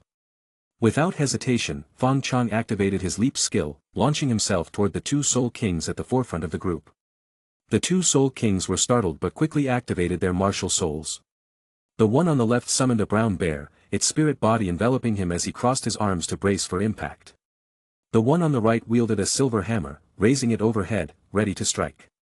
Fong Chong sneered and activated blade armor, charging straight at them. The hammer-wielding Soul King struck first, swinging his weapon down toward Fong Chong, but it collided with Fong Chang's shield-like legs. Clang! The hammer was deflected, spinning out of the Soul King's grip. The man staggered back, vomiting blood as he dropped to one knee. Meanwhile, Fong Chang's other shield leg slammed into the bear martial soul user, breaking his defensive stance. A sickening crack sounded as the man's arms fractured, and he was sent rolling into a tent. His burned, blackened arms and rapidly spreading greenish-purple discoloration made it clear that he had been poisoned. With just one clash, Fong Chong incapacitated 2 Soul Kings, leaving the remaining human Soul Masters trembling in fear. Ignoring the others, Fong Chong turned his attention to a collapsed figure on the ground, a Soul King who had narrowly survived the green ghost leeches but was still unconscious. Without hesitation, Fong Chang's spider leg pierced the man's chest, ending his life instantly. The 3 members of the Golden Generation finally reacted, forming a defensive formation. Yen moved to the front, his Flame Lord martial soul flaring to life. Behind him, Hulaina and Xiaoyu began a complex series of hand seals, preparing to unleash their martial soul fusion skill. Fong Chong, however, had no intention of letting them succeed. Using Leap, he closed the distance to Yen in an instant, his shield legs aiming for the Flame Lord's head. The twin spider legs swooped down with a whistling sound. Yen barely had time to raise his arms in defense as his martial soul condensed around him for protection. The impact was overwhelming. Yan's arms gave out immediately, and the shield legs smashed into his head. His vision blurred, his consciousness fading as he collapsed to the ground, unconscious. In the back, Hulaina and Xiaoyu took a step back, successfully completing their martial soul fusion skill just as Yen fell. A red mist enveloped the battlefield, disrupting Fong Chang's senses and slowing his movements. Before he could react, a series of attacks rained down on him, producing sharp metallic clashes. Cursing silently, Fong Chong activated Harden, bolstering his defense to withstand the barrage. He then activated Dragon Blood LV2, boosting his strength and agility, and followed it up with Shadow Clone, creating 3 identical duplicates to confuse his enemies. The strategy worked. Hulaina and Xiaoyu hesitated, their attacks hitting a clone instead of the real Fong Chong. Seizing the opportunity, Fong Chang's spider leg lashed out, piercing Xiaoyu's shoulder. The injury disrupted the martial soul fusion skill, causing the red mist to dissipate. With their strongest technique interrupted, the siblings were no match for Fong Chong. He swatted them aside, sending them tumbling across the ground. Having subdued the Golden Generation, Fong Chong turned his attention to the remaining human soul masters. 3 blood-curdling screams echoed through the swamp, marking their demise. Finally, Fong Chong looked back at the unconscious trio of the Golden Generation. He hesitated briefly, his thoughts wavering, before stepping toward them. Chapter 55, the title Douluo arrives. Fong Chong slowly approached the fallen Golden Generation trio, his spider legs rising menacingly as a murderous glint flashed in his eyes. Just as his leg was about to pierce Yan's throat, a chilling sensation spread across his back, as if he had been locked onto by an overwhelmingly powerful presence. Undeterred, Fong Chong pressed forward, determined to strike down Yan. Suddenly, a low, angry hum echoed through the dark forest. A small pebble, imbued with terrifying force, shot through the air as if defying time and space, striking Fong Chang's spider leg just before it hit Yan. The impact rendered the leg completely numb, causing it to fall limply to the ground, grazing Yan's neck before collapsing. Fong Chong glanced at his injured leg, shock rippling through his mind. That wasn't a soul skill, it was sheer power propelled by overwhelming soul force. Just how strong is this person? He dared not dwell on the implications. If that pebble had struck his head instead of his leg. Without hesitation, Fong Chong turned and leaped into the nearby swamp. But the unseen predator wasn't finished. 3 more pebbles shot toward him, and one pierced the water, blasting a fist-sized hole in his abdomen. His HP plummeted, leaving him critically injured. Struggling to contain his panic, Fong Chong burrowed deeper into the swamp, vanishing into its murky depths. Seconds later, the air around the campsite distorted, and an elderly figure cloaked in black robes materialized as if emerging from the void. The title Douluo cast a brief glance toward the swamp where Fong Chong had fled, then shifted his attention to the fallen Golden Generation trio. His focus lingered only on them, ignoring the lifeless bodies of the other Soul Kings and Soul Elders. Grandpa Ghost. Hulaina, groaning as she regained consciousness, bowed her head respectfully, her usual pride giving way to humility. The elder, known as Grandpa Ghost, replied with a curt nod, his raspy voice carrying the tone of a reprimand. A bit of suffering will do you good. You've grown too arrogant, unable to see the limits of your strength. Hulaina nodded weakly, her face a mix of shame and confusion. Her confidence, cultivated as a potential heir to the Spirit Hall's throne, had been thoroughly shattered in this mission. Her eyes drifted to the bodies of the fallen Soul Elders and Soul Kings, and her heart grew heavy. While they had gained valuable experience, the price paid for it was steep. The mutated man-faced demon spider. Recalling the fearsome soul beast, Hulaina felt a newfound determination. For the first time, she yearned desperately for greater strength. The ghost Douluo, observing her introspection, allowed a rare, satisfied smile to cross his shadowed face. His mission was to protect the trio, intervening only in life-threatening situations. Personally, he preferred seeing them endure setbacks like this. It was better for their growth. Satisfied that the crisis had passed, his figure blurred and vanished into the shadows once more. After a moment's rest, Hulaina awakened Yen and Xiaoyu. The three, battered and defeated, limped away from the swamp, retreating toward safer ground. Meanwhile, Fong Chong crawled through the swamp's murky depths, enduring the searing pain of his abdominal wound. He avoided looking back or surfacing, determined to escape the terrifying predator who had wounded him. After an indeterminate time, his strength waned, and dizziness clouded his thoughts. Finally, he stopped near the edge of the swamp to rest, his body half submerged. The enmity between Fong Chong and the Spirit Hall had reached its peak. In his mind, they now occupied a spot just beneath Tang San on his list of vendettas. Someday, I'll make them pay for this. However, his thoughts of retaliation were tempered by the memory of the black-robed elder. The mere thought of that being was enough to extinguish any immediate plans of revenge. Strength. I need more strength. Fong Chong growled, his determination hardening. He reopened the evolution panel, scanning the requirements for advancing to the shadow demon spider. Soul power, 10,000 years, completed. Evolution points, 100,000, incomplete, current 77,010. Kill 10 soul elders or higher, completed. Only one hurdle remained, evolution points. This is the simplest part, Fong Chong thought. If I rely on the system, the fastest way to grow stronger is through evolution. Once I become the immortal demon spider emperor, Tang San, Spirit Hall, all of them will bow to me. Determined, Fong Chong resumed his journey deeper into the swamp, intent on harvesting every resource he could. Deep within the forest, a group of human soul masters clashed with several 10,000-year-old soul beasts. The soul masters, though sustaining casualties, steadily maintained the upper hand under the leadership of an elderly figure.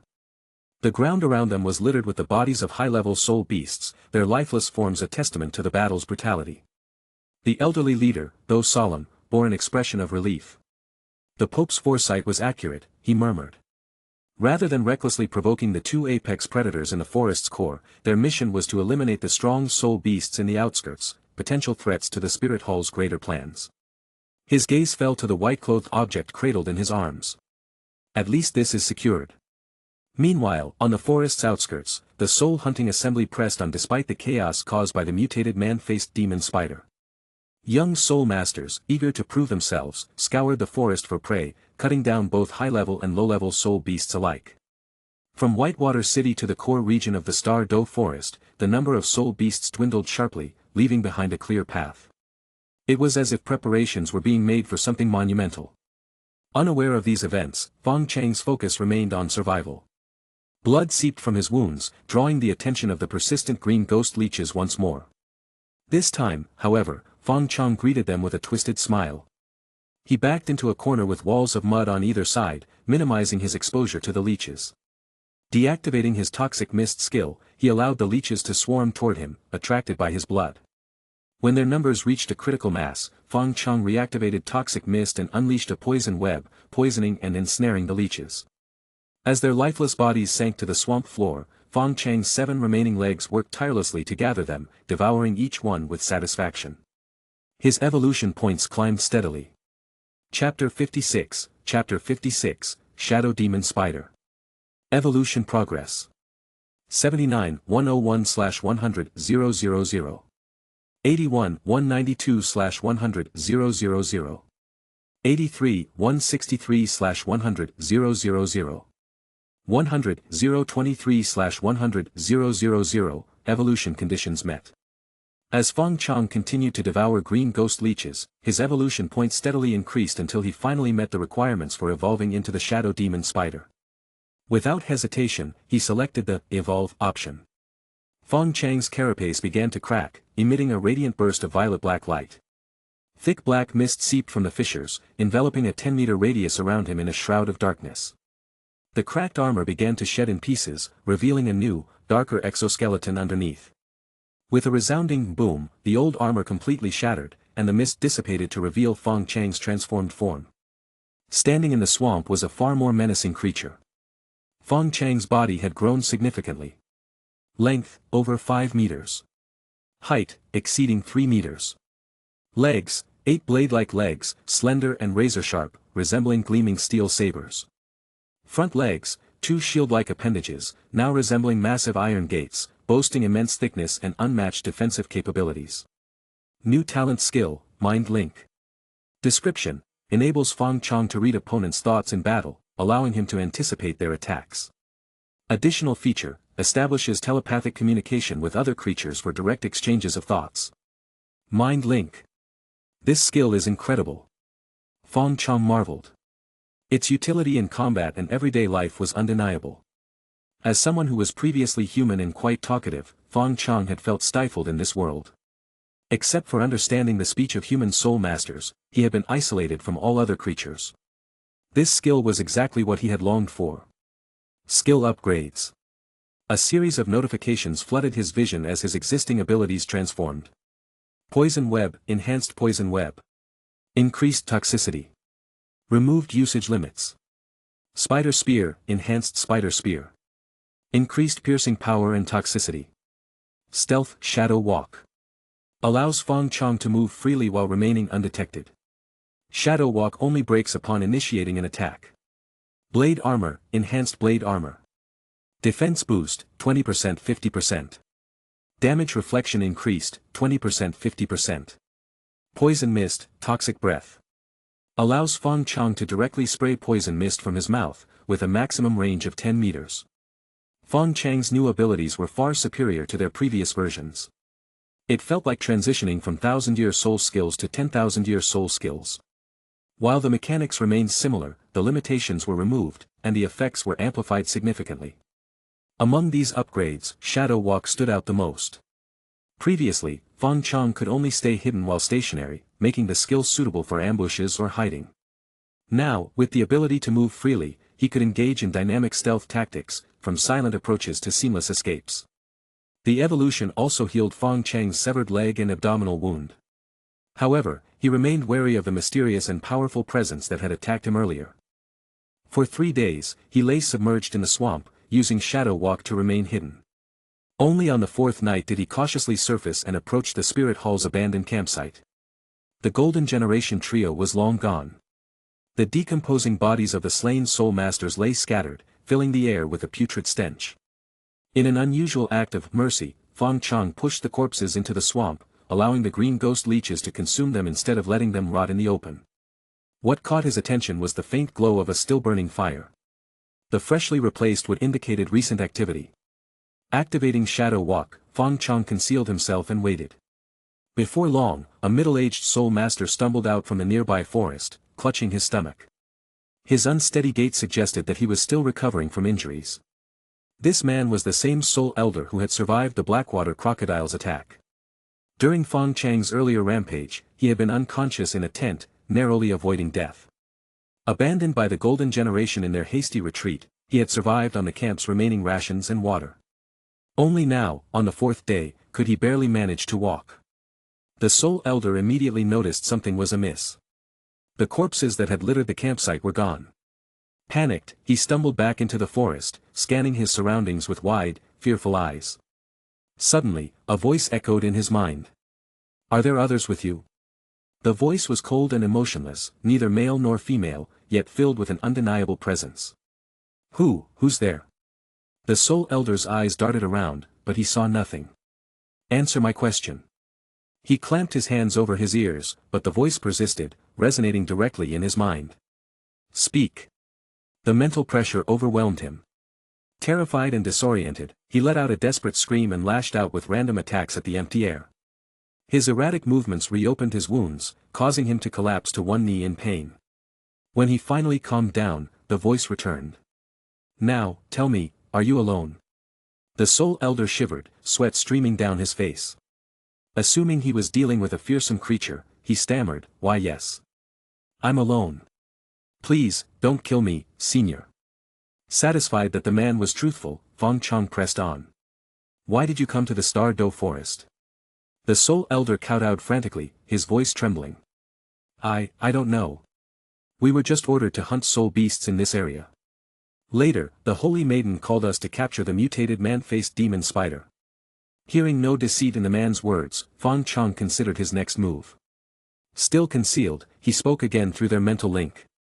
Take me to your comrades. Surely you have a way to contact them. Chapter 57, Baishui City. Looking for my companions. The human spirit ancestor tensed up the moment he heard those words. Did they really make too much noise? Had they accidentally disturbed one of the terrifying beasts of the Star Doe forest? His expression turned hesitant, and he seemed to struggle internally. If he led this mysterious entity to his companions, the spirit hall would never forgive him. But if he refused? Take me there. That mysterious voice echoed in his mind again.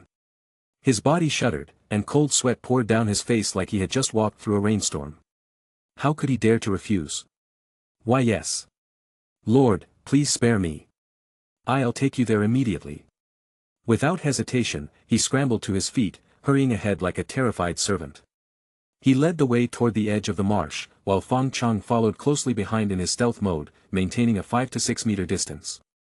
Driven by pure survival instinct, the heavily injured spirit ancestor actually picked up his pace, so much so that even Fong Chong almost struggled to keep up.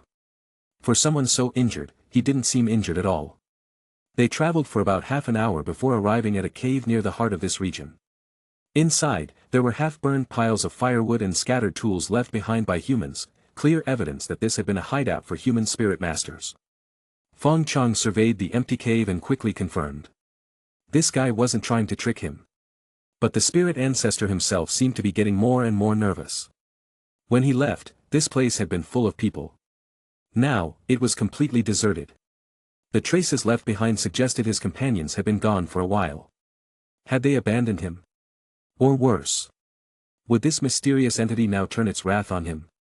My lord, my companions seem to have left. Please allow me to search for them. His voice trembled, speaking to what seemed like empty air. The sight was almost comical. Hurry up. Fong Chang's telepathic voice resounded again. The spirit ancestor rushed outside. He placed his thumb and middle finger together and let out a sharp whistle that echoed through the dense forest. The sound bounced off the trees, spreading far and wide. But no response came. Still unwilling to accept it, he whistled again. No reply. At this point, he finally gave up. Defeated, he returned to the cave and bowed toward the empty air, stammering. Lord, it seems my companions have truly left. But please don't be upset. I can take you to other places to search. Go. Fong Chang's command echoed once more. The spirit ancestor stumbled out of the cave, hastily chose a direction, and ran north. Fong Chong calmly followed, his spider legs moving swiftly yet silently behind him. This path seemed to lead toward the outermost region of the Star Doe forest, the area beyond the fourth ring. After about 2 more hours, the two arrived at a river about 10 meters wide, one of the boundaries of the outer Star Doe forest. But something was different. A small bridge had been built over the river. The spirit ancestor examined the river for a moment, then hurried across the bridge, moving further north into an open field. Here, several tents had been left behind, still standing under the night sky. Inside, half-eaten dry rations and scattered supplies remained. It looked like whoever had been here had left in a hurry. The spirit ancestor grew even more anxious. His face fell as he turned around, speaking in a hushed, trembling voice like a palace eunuch awaiting punishment from the emperor. My lord, it appears they've all left. I think they might have returned to Baishui City. Baishui City. A human settlement?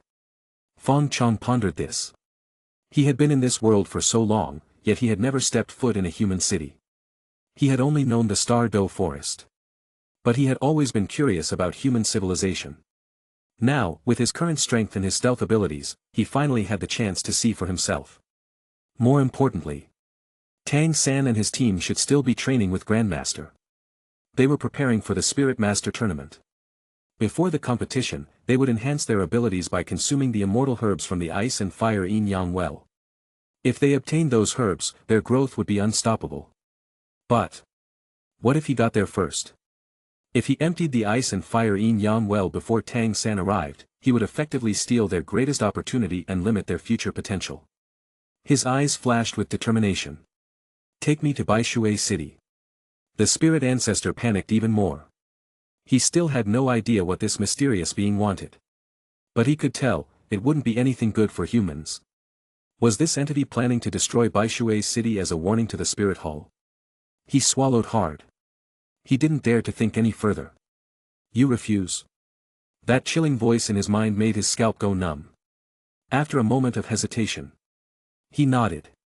Without a word, he turned and continued walking northeast toward Baishui City. After a long journey, they arrived at the forest's outermost entrance. Several spirit masters guarded the area, but they were only ranked 20 to 30 level. When they saw the spirit ancestor returning from the forest, they bowed respectfully and stepped aside, allowing him through. Looking at the city looming ahead, the spirit ancestor's emotions were complicated. But in the end, he stepped forward. Fong Chong seized the opportunity, sneaking past the guards and into the city. About a minute later, the guards resumed their posts at the entrance. By then, Fong Chong was long gone. Baishui City was less than 5 kilometers from the Star Do Forest. As soon as Fong Chong entered, he dragged the spirit ancestor into a secluded alley and pierced his chest with a spider leg. Only one person knew he had left the Star Do Forest. If this spirit ancestor was allowed to live, he would report everything to the spirit hall. It was safer to kill him. By the time Fong Chong finished, dawn was breaking. His stealth ability was about to wear off. He quickly hid inside an abandoned building. What he didn't know was, just one day before he entered Baishui City, the Spirit Hall had officially announced the end of the soul hunting tournament. Many high-ranking figures had just left the city. But at sunrise, a team of 3 powerful spirit Douluo entered the Star Do Forest. Their mission? To capture the mutated man-faced demon spider, alive. Chapter 58, Reunion with Tang Liner. South of Baishui City, outside a long-abandoned house, 3 children, around 10 years old, snuck over, their faces filled with excitement and apprehension. Tang Liner, you're not really going in, are you? A slightly taller girl grabbed the hem of the leading girl's skirt, her eyes flickering with unease. What's there to be scared of? I've even seen a man-faced demon spider before, why would I be afraid of this? The girl, Tang Liner, yanked her skirt free and placed her hand on the door handle. She wasn't very tall, so she had to stand on her tiptoes, stretching her arm almost 20 centimeters above her head just to reach it. Her entire body pressed against the door. At this age, girls weren't particularly strong, and in her awkward stance, she couldn't exert much force. Even with the aid of spirit power, she pushed several times, but the rotting wooden door remained motionless. Huzi, come help me. Seeing that she couldn't do it alone, she turned to the boy next to her for assistance. Huzi hesitated. He stood frozen for a long time, not daring to move. This is a haunted house. Sister Liner, let's just play somewhere else, okay? He clutched his clothes nervously, his expression full of reluctance. This mansion was massive, once belonging to a prestigious family. But 20 years ago, the entire household, 33 people, was massacred overnight. Since then, rumors spread about eerie sightings near the residence. At first, the whispers were confined to the southern district, but soon, the entire city knew of the haunted mansion. Even the children in nearby villages had heard the legend. For 20 years, no one dared step inside. But today, Tang Liner had heard about it, and she couldn't resist her curiosity. Without hesitation, she dragged her 2 friends along, skipping class at Baishui City's Junior Spirit Master Academy. And now, they were here. Scaredy cat. Are you even a man? Tang Liner pouted, glaring at Huzi's cowardice. Huzi glanced around, then looked back at Tang Liner. After a long pause, he finally bit his lip and stepped forward. He pressed his hands against her waist, pushing her with all the spirit power his rank 9 self could muster. Creak, creak. The wooden door finally began to budge. But the very next second. Crash. The entire door collapsed backward, sending Tang Liner and Huzi tumbling down with it. Ah! Huzi and the tall girl screamed. Tang Liner, however, jumped back up as if nothing had happened, dusting herself off. Her gaze swept across the courtyard before locking onto the largest building inside. Let's go. She waved her hand and strode forward. Huzi and the tall girl exchanged glances. Their eyes were filled with fear, but also a hint of curiosity. After a deep breath, they timidly followed her inside. Inside the very same house. 8 gleaming eyes snapped open. Fong Chong confirmed that his stealth ability was still active and instinctively retreated further into the shadows. Just moments ago, he had been asleep. But the loud crash of the door had jolted him awake.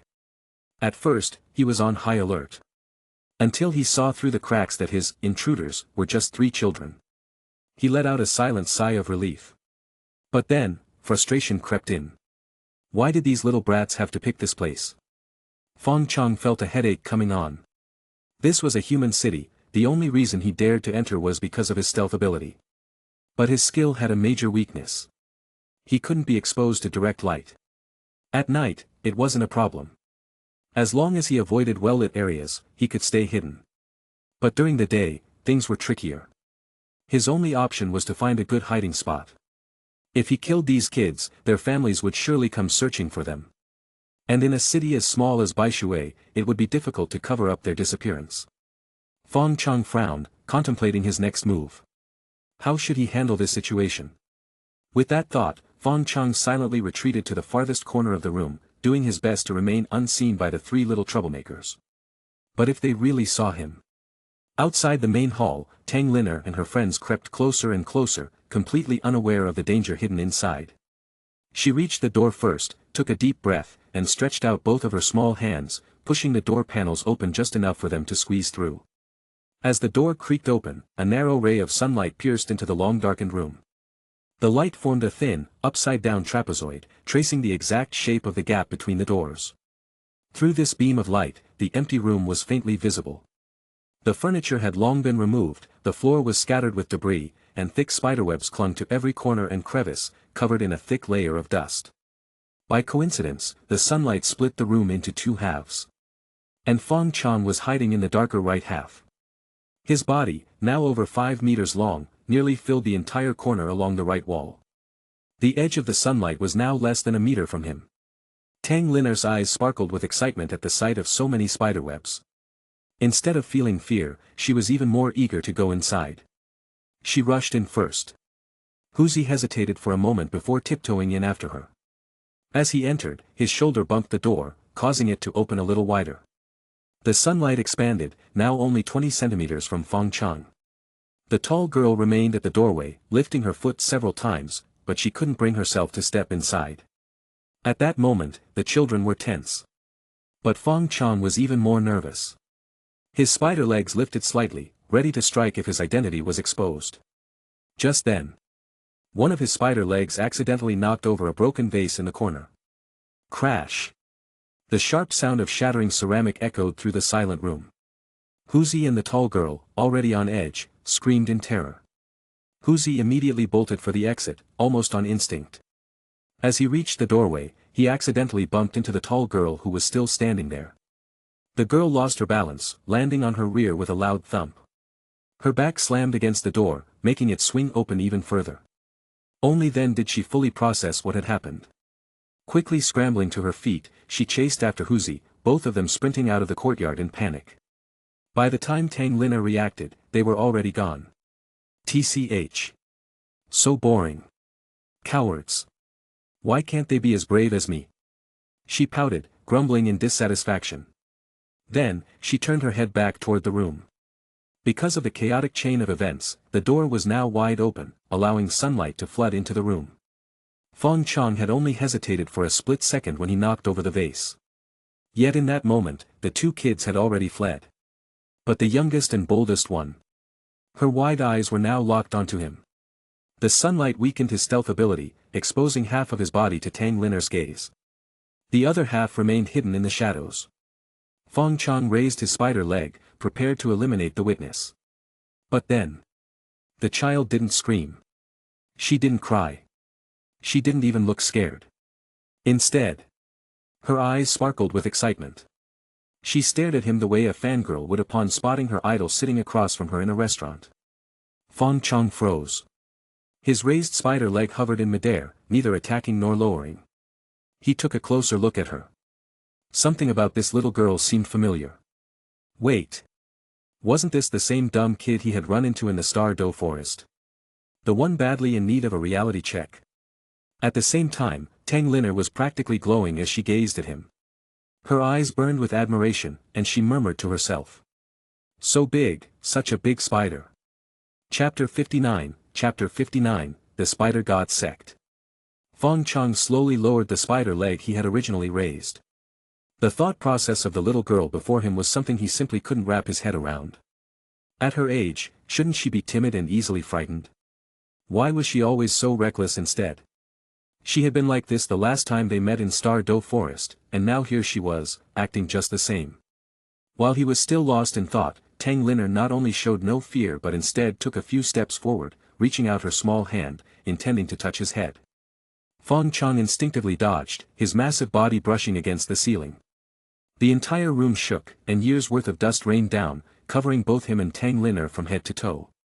Tang Linner retracted her hand, patted the dust off her hair, then her skirt, and finally wiped her face with her already dirty hands. She then grinned at Fong Chong, her eyes bright with innocence.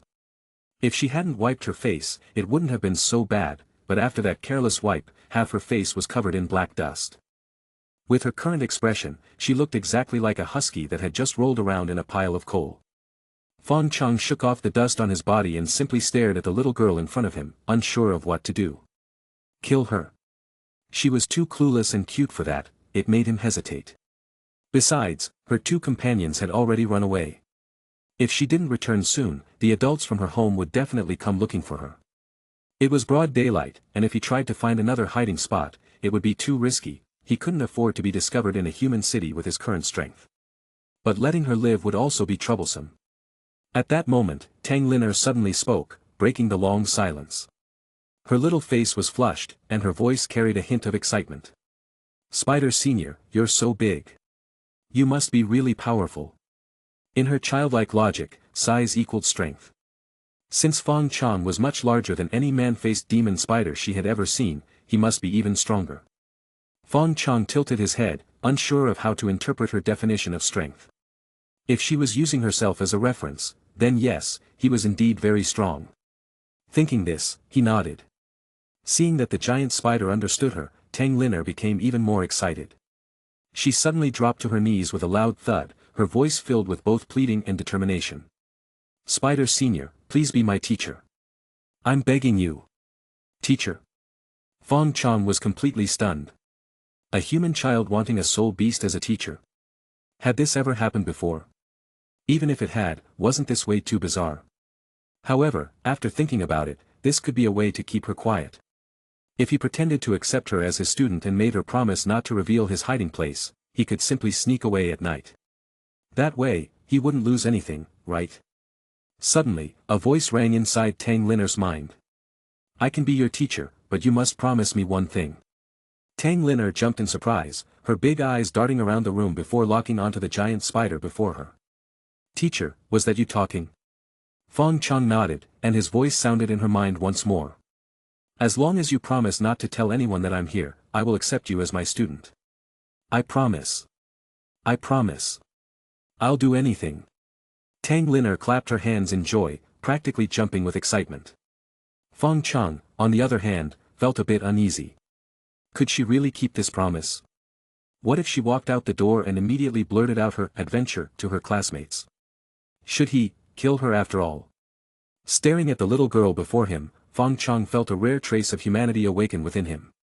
Maybe, he should test her first. Suddenly, Fong Chong remembered the items he had found earlier in the forest. A black page, a mysterious ring, and a letter hidden in a Spirit Hall Soul Master's shoe. He decided to test her with the letter first. He retrieved the letter from under a piece of his exoskeleton, placing it before Tang Linner. Read this to me. Oh. Tang Linner nodded but then hesitated, looking a bit troubled. She stared at the letter for a long time, then began to read hesitantly. You are responsible for, something, about those soul beasts, make sure to, something, and something. Halfway through, Fong Chong hurriedly stopped her. Forget it. She was too young to read properly. This was pointless. Next, he pulled out the black page and placed it before her. Put your hand on it and try injecting your soul power into it. Tang Linner's eyes lit up. Was this a gift from her new teacher? She excitedly placed her right hand over the black page, which just so happened to be the same size as her small palm. She then concentrated hard, channeling her meager rank 10 soul power into the page. Suddenly, the black color faded, turning the black page into white. The white page then began to emit a dazzling light, and within the light, a ghostly figure of an old man appeared in the room. As soon as this mysterious figure materialized, Fong Chong felt a chill run down his spine and instinctively pressed himself against the wall. The ghostly figure sighed softly, gazing into the distance as if observing the vast land before him. Then, the light around him swirled, revealing what seemed to be a story from long ago. In the vision, the old man appeared proud and majestic, leading an army of soul masters into Stardow Forest. It looked like they were battling colossal beasts, soul beasts of a size and species Fong Chong had never seen before. The story quickly came to an end, and the old man's weary voice echoed in the room. According to him, a great war had once erupted in ancient times between humans and the ferocious soul beasts of Stardow Forest, both sides fighting for survival and territory. The old man himself had been one of the leading figures in that battle. His cultivation had reached the pinnacle of rank 99, just one step away from godhood. Under his command, humans barely managed to claim victory, forcing the wounded soul beasts to retreat and hide. However, the old man was gravely injured in the battle and knew his end was near. In his final moments, he used an ancient secret technique to leave behind some of his power and relics, hoping that future generations would inherit them, grow stronger, and continue protecting humanity from soul beast threats. After finishing his speech, the old man suddenly pointed at Tang Liner, whose small hand was still pressed against the now white page. "It is decided. You are the one," he declared. The next moment, his figure dissolved into a stream of light, surging directly into Tang Liner's forehead. Tang Liner seemed to be pulled by some mysterious force, and as she raised her left hand, a martial soul materialized in her grasp. It was a gigantic sword, identical to the one the old man had wielded in his story. System notifications. Tang Liner has awakened her second martial soul, Storm Holy Sword. Tang Liner has received an inherited soul power boost. Tang Liner's meridians have been refined, improving her innate talent. Fong Chong, speechless. Buff stacking much? Fong Chong almost cursed out loud. How infuriating. This kind of heaven-defying opportunity had fallen right into this silly little girl's lap. However, after recalling the old man's words, Fong Chong suddenly understood. The old man must have still held deep wariness towards soul beasts, even in death. That's why he had placed a restriction, ensuring that his inheritance could only be used by humans. The ring he had found was probably the same. Once Tang Liner regained her senses, Fong Chong immediately had her use the same method on the mysterious ring. Sure enough, as soon as she channeled her soul power into it, a soul bone flew out. However, just like before, a restriction appeared, for humans only. The ring itself then emitted a light projection, revealing more information. It turned out that this ring had belonged to the old man and was actually a soul tool. However, he had set a limitation: each person could only take one item from it. At this point, Fong Chong gave up all hope. This damn inheritance. Not only was it useless to him, but if he simply discarded it, it would end up benefiting humans. Wait, benefiting humans? Fong Chang's eyes suddenly gleamed with an idea. This old man had devoted his entire life to ensuring that his legacy would help protect humanity.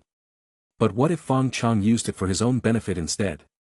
He quickly recalled why Spirit Hall held so much power in the Douluo Continent. It wasn't just because of its strong forces, but also because people lacked faith. Spirit Hall had filled that spiritual void, providing people with a sense of purpose, along with power and status for those who sought it. If anyone wanted to shake the foundation of Spirit Hall, they had to attack this faith-based system, otherwise, even if the current pope died, another would simply take their place. So why not establish his own church? By using the old man's inheritance, he could create a new religious movement, one that could rival Spirit Hall, influence human society, and eventually allow him to control them. As for the name. The Spider God Sect. Chapter 60, Believe in the Spider God. Fong Chong glanced at Tang Liner, who was still in shock, and couldn't help but have some new, mischievous ideas. Originally, he had only intended to coax her into keeping quiet about his presence here.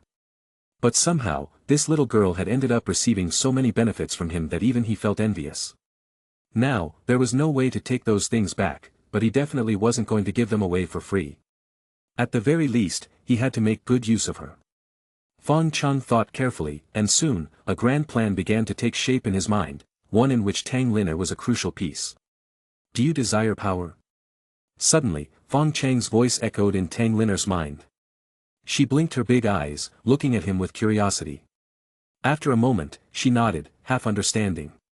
Then, are you willing to believe in the spider? The voice sounded again, and this time, Tang Liner's response was much more enthusiastic. Yes. I'm willing. She was as excited as a cat rolling in catnip. My dream is to become the greatest spider soul master in the world. Huh.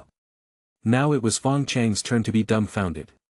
He had originally prepared an elaborate speech to brainwash her, but who would have thought this little girl would be so cooperative? After a brief moment of speechlessness, Fong Chong quickly adjusted. All right then, from today onward, you are the Holy Maiden of the Spider God Church.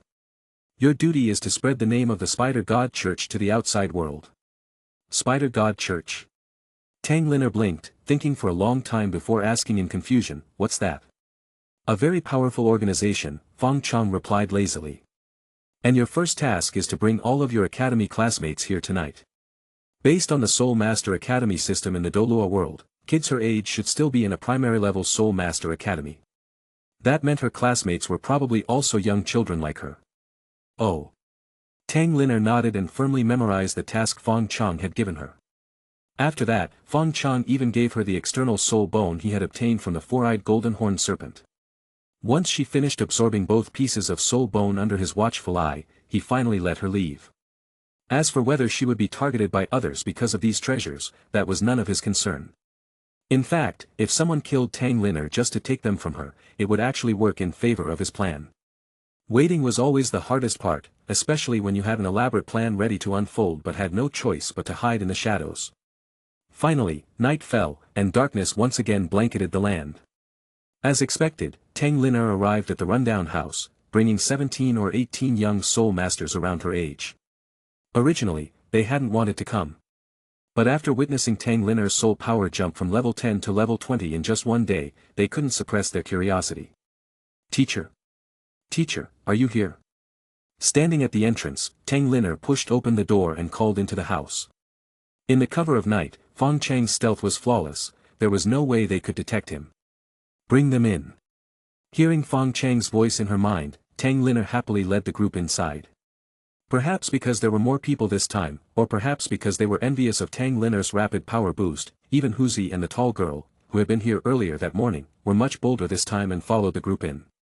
Once everyone was inside, Fong Chang's voice resonated in their minds. Do you desire power? The group of kids looked at each other, hesitant at first. But then, remembering Tang Liner's astonishing power surge, they nodded in unison. Then, are you willing to believe in the spider? Believe in the spider? Why would we do that? Wait, what does believe even mean?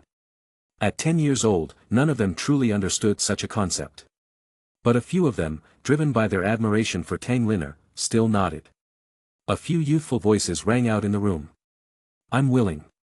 Me too. Once a few took the lead, the rest didn't want to be left behind. Hidden in the shadows, Fong Chong nearly burst out laughing. Since you have chosen to believe in the spider, you shall receive the spider god's blessings. A single spider silk dropped from the ceiling, lowering a ring in front of them. Now, place your hands on the ring and inject your soul power into it. Some of the bolder kids hesitated only for a moment before stepping forward. One of them was the first to grab the ring, pouring in his soul power. Suddenly, a flash of light erupted, and an ancient book shot out from the ring, landing in his hands. The others stared in awe. Immediately, they scrambled forward, each fighting to touch the ring, even if they had already received a reward. Only one per person. Line up. Fong Chang's voice rang in their minds, finally bringing some order.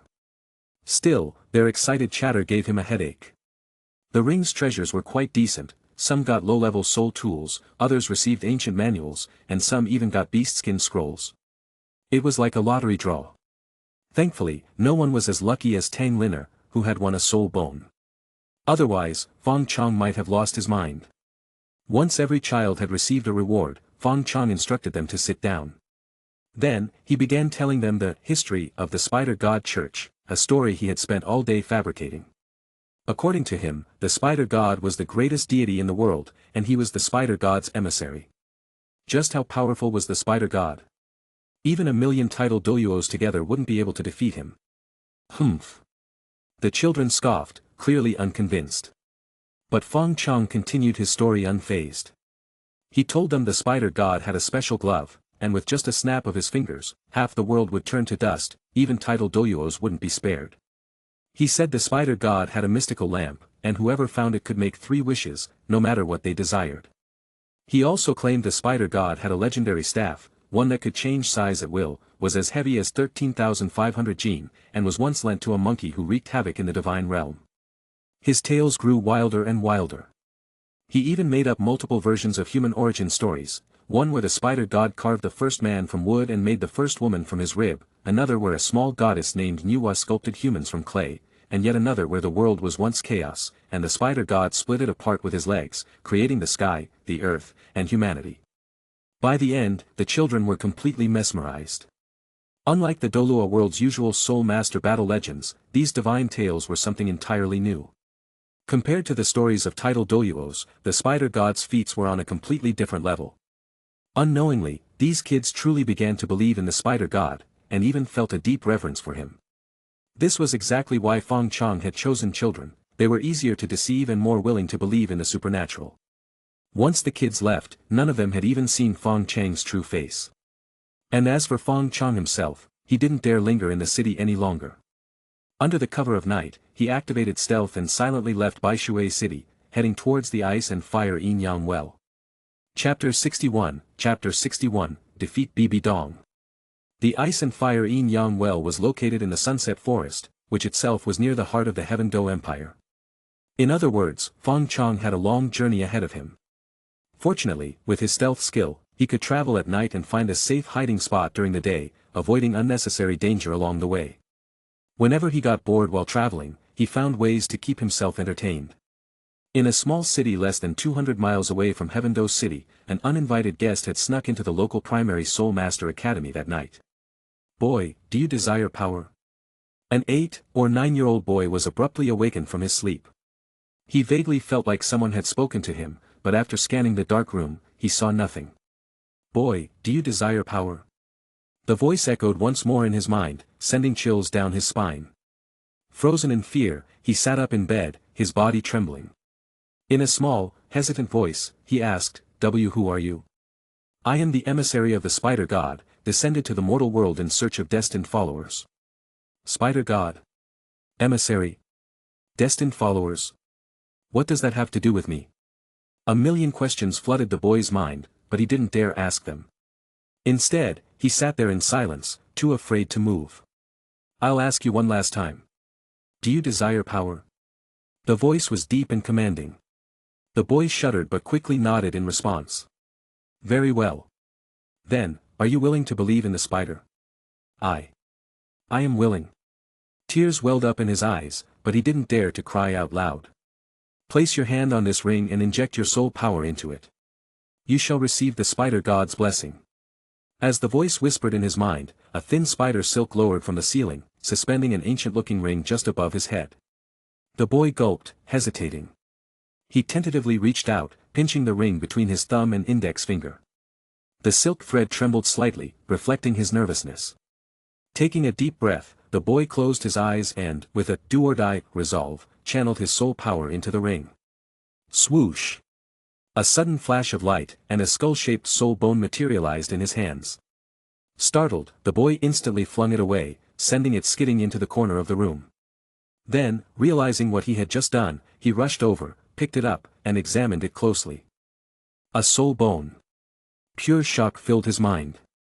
Though young, he had learned in class about soul bones and their immense value. Now, he was 80 to 90% certain that what he held in his hands was a real soul bone. What followed was the usual indoctrination process. With every new encounter, Fong Chong grew more efficient and refined in spinning his tales, making them more believable. Within half an hour, the boy's eyes gleamed with devotion and admiration for the great spider god. Under Fong Chang's skillful persuasion, the boy even genuinely believed in the absurd idea that all things originated from the spider god. And thus, another devoted follower was added to the spider god church. Meanwhile, back in Baishui City, Fong Chong was unaware of the chaos he had left behind. The day after he left, a major commotion erupted at an auction house. Several ancient treasures had mysteriously surfaced for sale, and when people investigated their sources, they discovered that the sellers were just kids from a primary soul master academy. Curious adults interrogated the children, and it didn't take long before they spilled everything about Fong Chong, revealing how they had received the blessings of the spider god. The kids even repeated the stories Fong Chong had told them. However, since they only half remembered the details, their retold versions became even more outrageous. The spider god has a glove. If he snaps his fingers while wearing it, half the continent's population will die. If he snaps again, the other half will die too. The spider god has a lamp that grants 3 wishes. It can turn all men into women, all humans into soul beasts, or even turn all adults into candy. The spider god has a magical staff that grows bigger and longer. He once lent it to a monkey, who then used it to cause chaos in the divine realm. The more the stories spread, the wilder they became. Some even claimed that the spider god created both humans and soul beasts just to watch them fight for amusement. Occasionally, he would send his emissaries to hunt them for sport. Others said that the spider god was currently asleep beneath an island called Spider Island, and that his followers would one day awaken him, at which point all non-believers would perish. Naturally, adults weren't so easily fooled by such childish tales. However, one undeniable fact remained: the treasures these kids obtained were real. The value of those items wasn't something just anyone could casually hand out. To possess such wealth, one had to be at least a titled Douluo or a high-ranking member of a major sect. But why would someone of that status distribute valuable treasures to random children? Before this mystery could be unraveled, an even bigger shockwave hit Baishui City. Tang Linner's secret exposed. Tang Linner's rapid power boost did not go unnoticed. Once people learned that she had jumped from level 10 to level 20 overnight, and even obtained an external soul bone and a 50,000-year right leg soul bone, the entire city went crazy. Most children didn't fully grasp the value of such treasures, but adults did. Then came the real bombshell. Tang Linner publicly declared that, with the help of the spider god's emissary, she had unlocked her second martial soul. And to prove it, she displayed her new martial soul, Storm Holy Sword, before a stunned audience.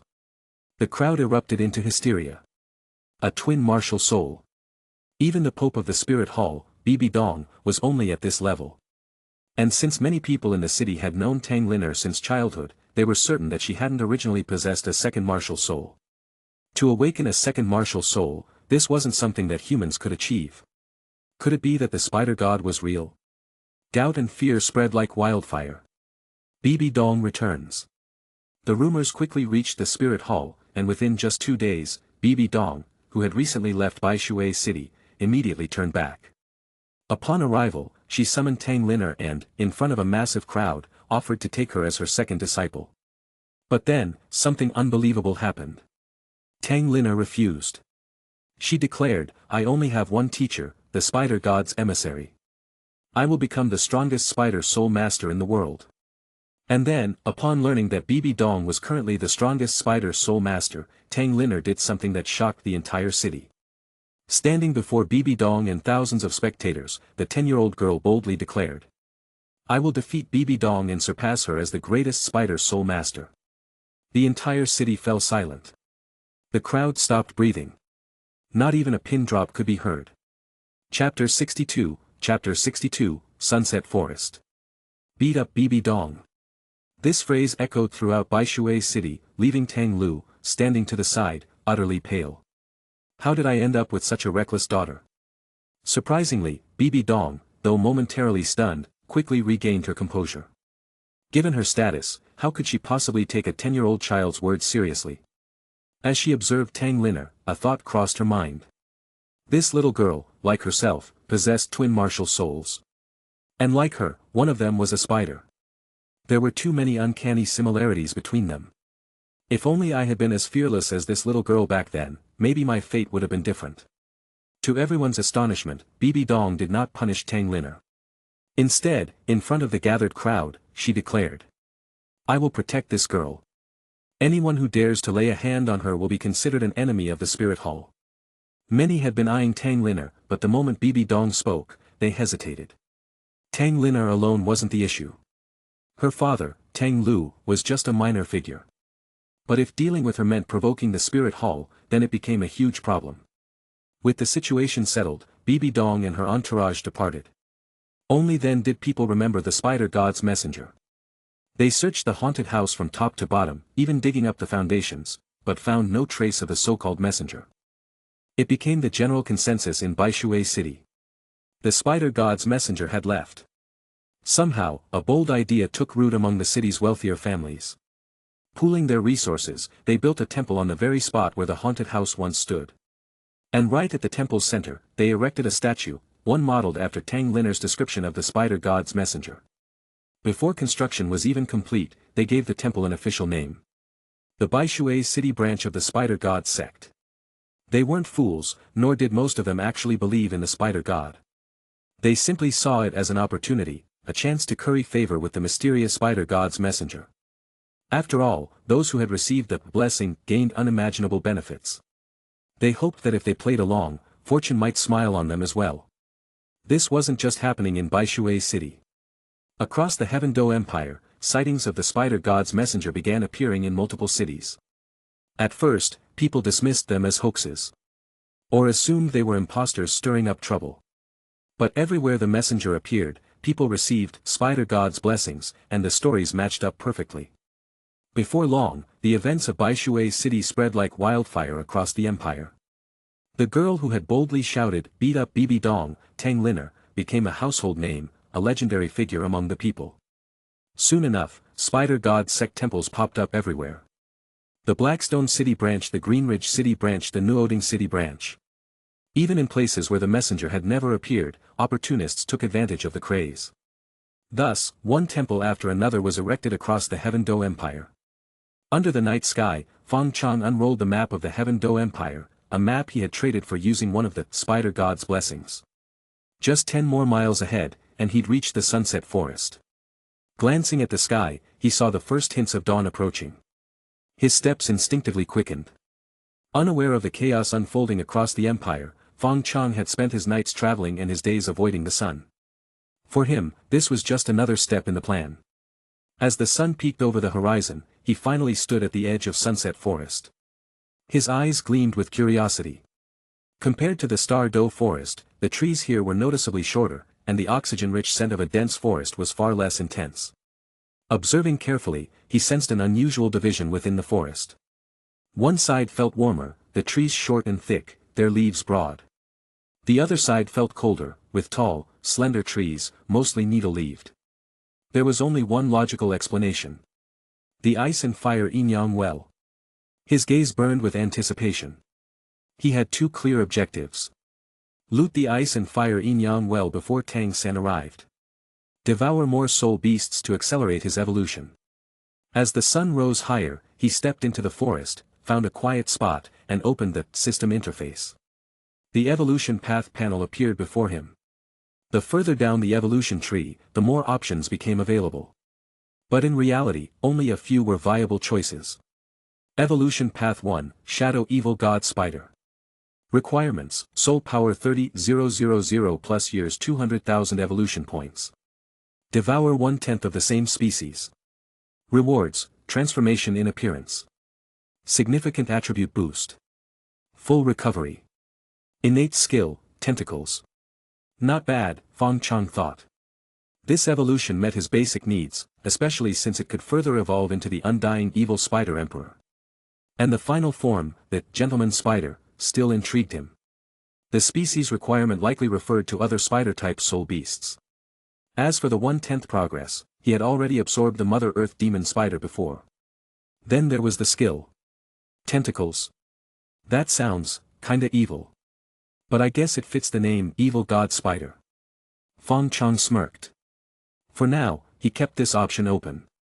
Evolution Path 2, Death Spirit Spider. Requirements, Soul Power 20,000 plus years 150,000 evolution points. Rewards, Transformation in Appearance. Significant Attribute Boost. Full Recovery. Innate Skill, Necromantic Summon. At first glance, this seemed decent. But on closer inspection, it had too many flaws. For one, the final form was only demigod level, a dead god spider emperor. That alone was a deal-breaker. While Necromantic Summon sounded powerful, it wasn't worth the trade-off. Next. Evolution Path 3, Dominion Evil Spider. Requirements, Soul Power 50,000 plus years 300,000 evolution points. Devour 10,000 soul beasts, 1173/10,000 progress. Rewards, transformation in appearance. Significant attribute boost. Full recovery. Innate skills, dominion, and blessing. Fong Chang's eye twitched. This offered the highest rewards. But it could also evolve into Mother of the Earth, which meant. Wait, does that mean I have to lay eggs? Damn it, system. Are you messing with me? Still, it provided 2 innate skills, making it the most powerful option. For now, he kept it in consideration. Suddenly, a noise snapped him out of his thoughts. Turning towards the source, he saw 2 scorpion-like soul beasts intertwined on the ground. One was larger, dark brown, emitting heat. The other was pink, with a flower-like marking on its head. Their tails were entwined, engaged in some bizarre activity. Fong Chong stared. Wait, are they mating? Chapter 63, The King of the Land and the Pink Madam. Species, King of the Land. Soul Power, 4,500 years. HP, 1300/1300. Strength, 300. Attack, 302. Defense, 313. Speed, 399. Species, Pink Madam. Soul Power, 3,900 years. HP, 900/900. Strength, 233. Attack, 242. Defense, 259. Speed, 266. Fong Chong glanced at the 2 soul beasts, and their information instantly appeared before his eyes. So it's them. His expression turned somewhat strange. In the original story, these creatures had disrupted Lu Erlong's plans and ultimately became Ma Hongjuan's spirit ring. If he remembered correctly, the other one had also become Oscar's spirit ring, both merely stepping stones for the Shrek 7 devils.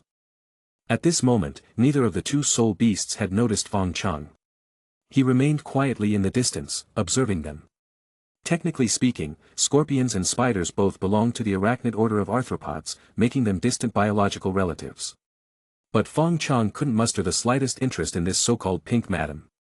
It wasn't because he had a problem with it, no, it was because its appearance was just too extra. To put it bluntly, in Fong Chang's eyes, it looked like an overly made-up woman with garish makeup, dressed in a frilly pink gown, with a massive red flower pinned to its head, half the size of its face. On the other hand, the King of the Land filled him with annoyance, purely because of its name. Fong Chang's most hated ultimate form was called Mother of the Land. And yet, this creature had the audacity to call itself King of the Land. Was it looking for trouble? The 2 soul beasts were growing increasingly intimate. The King of the Land had fully climbed onto the Pink Madam's back, their tails intertwined in multiple loops, the venomous stingers at the tips occasionally touching and producing crisp sounds. Fong Chong moved. Activating his stealth ability, he quietly circled around and crept closer to their tails. The dense forest foliage provided ample cover, ensuring his stealth remained effective even in broad daylight. The 2 soul beasts had no idea that danger was creeping toward them. These soul beasts had practically thrown themselves onto the muzzle of a gun. There was no way Fong Chong would let them go. Besides, if he didn't take them now, they would soon become mere stepping stones for the Shrek 7 devils. Just as the King of the Land was getting fully engrossed in its activities, a spider leg suddenly descended from above, piercing into its back. The King of the Land roared in agony, twisting and writhing violently. Fong Chong had struck a critical nerve center in its back, the equivalent of a snake's 7-inch weak point or a human spinal column, inflicting excruciating pain. Beneath it, the Pink Madam suddenly felt a sharp increase in weight, pressing down so hard that she could barely breathe. She turned her head and immediately saw an unfamiliar spider-shaped soul beast glaring menacingly at them, one of its legs already embedded in her mate's back. The Pink Madam let out a low growl. Immediately, countless smaller, pink scorpion-like soul beasts emerged from the surrounding trees, their bodies exuding a dense pink mist. At the same time, the Pink Madam herself began releasing more of the pink mist, some drifting toward Fong Chong, while the rest surged toward the King of the Land's head. Fong Chong inhaled a small amount before he could react. A slight surge of excitement welled up within him, but it remained within his control. It seemed that his poison resistance skill was taking effect. The king of the land, however, was not so lucky. After inhaling the mist, its eyes immediately turned red, seemingly forgetting its pain as it pounded its pincers into the ground with renewed vigor. The earth trembled. Cracks formed on the surface, revealing deep crimson fissures, and moments later, several towering pillars of fire erupted skyward, engulfing Fong Chong in flames. Fong Chong furrowed his brows slightly but remained motionless. Instead, he pressed his embedded spider leg even deeper into the king of the land's back, showing no intention of dodging the attack. HP-1. The flames engulfed more than half of Fong Chang's body, yet he felt no discomfort. His health bar only decreased by a single point, and that was merely from the initial impact. With his basic fire immunity ability, such weak fire-based attacks posed no threat to him whatsoever. It was a complete counter to the king of the land. At the same time, Fong Chang's spider leg pierced through the exoskeleton of the king of the land, emerging from its abdomen before stabbing into the back of the pink madam beneath it. The pink madam let out a wail of pain, releasing even more pink mist in desperation, trying to drown Fong Chong in its effects. Meanwhile, the king of the land, after its failed attack, started losing its energy again. Even the pink madam's mist could no longer help it recover. For most people or soul beasts, this mist would have been overwhelming. Despite the pink madam's soul power being only 3,900 years, its mist was potent enough to excite a 5-ringed soul king to death. But unfortunately for them, Fong Chang's soul power had long surpassed 10,000 years, and he had poison resistance. No matter how strong the mist was, it had little effect on him. Realizing the mist was useless, the pink madam quickly summoned more pink ladies, smaller scorpion-like creatures, and commanded them to attack Fong Chong. Dozens of pink ladies emerged from the forest, crawling toward Fong Chong and attempting to pierce his body with their venomous stingers. However, Fong Chang's exoskeletal armor was far too tough for these tiny creatures. No matter how hard they tried, their stingers bent upon impact, leaving them utterly helpless. Now, Fong Chong launched his true offensive. Activating flame armor and poisonous breath simultaneously, he wiped out a large number of pink ladies in an instant. The spider leg embedded in the pink madam's back began releasing paralytic toxins, while his other leg stabbed mercilessly into both the king of the land and the pink madam. Their struggles grew weaker. Eventually, they stopped moving altogether. Only then did Fong Chong leisurely retract his spider legs and land back on the ground. He examined the two soul beasts, now barely clinging to life. After a moment of contemplation, he opened his jaws and began devouring them, from the tail upward. Since they lived as a pair, it was only fitting they died and were eaten as a pair. This was the greatest mercy Fong Chong could offer. After over an hour, Fong Chong had consumed both soul beasts entirely, leaving behind only their hollowed-out shells, still entangled in their previous position. Successfully devoured King of the Land and Pink Madam. Gained new skill, Elastic Adaptation. Elastic Adaptation, activating this skill grants two effects. The user may choose between expanding body size, up to a maximum of 10 times the original size. Shrinking body size, up to a minimum of 1/10 the original size. This is amazing. Fong Chong had been craving a skill like this for ages. To think he actually got it this time. A true man must be able to adapt, expand when necessary and shrink when needed. After dealing with the two soul beasts, Fong Chong turned his gaze to the swarm of pink ladies still scuttling around in confusion. Without the pink madam's command, they were running around aimlessly. Fong Chong grinned. Time to enjoy some after-meal snacks. Chapter 64, Fong Wolf. Name, Fong Chong. Race, Shadow Evil Spider. Soul Power, 15,566 years. Evolution Points, 25,570. HP, 7100/7100. Strength, 1,623. Attack, 1,710. Defense, 2060. Speed, 1903. After Fong Chong finished devouring those pink ladies, the area returned to a eerie calm. Aside from the empty husks of two giant scorpions, it was as if nothing had ever happened. He licked his lips and turned toward the depths of the forest, deliberately heading for the colder half of the woods. To enter the ice and fire yin-yang well, he needed resistance to both ice and fire attributes. He'd already built up his fire resistance, but ice was still lacking, making it his top priority now. After walking through the forest for about half an hour, a sudden chill ran through him.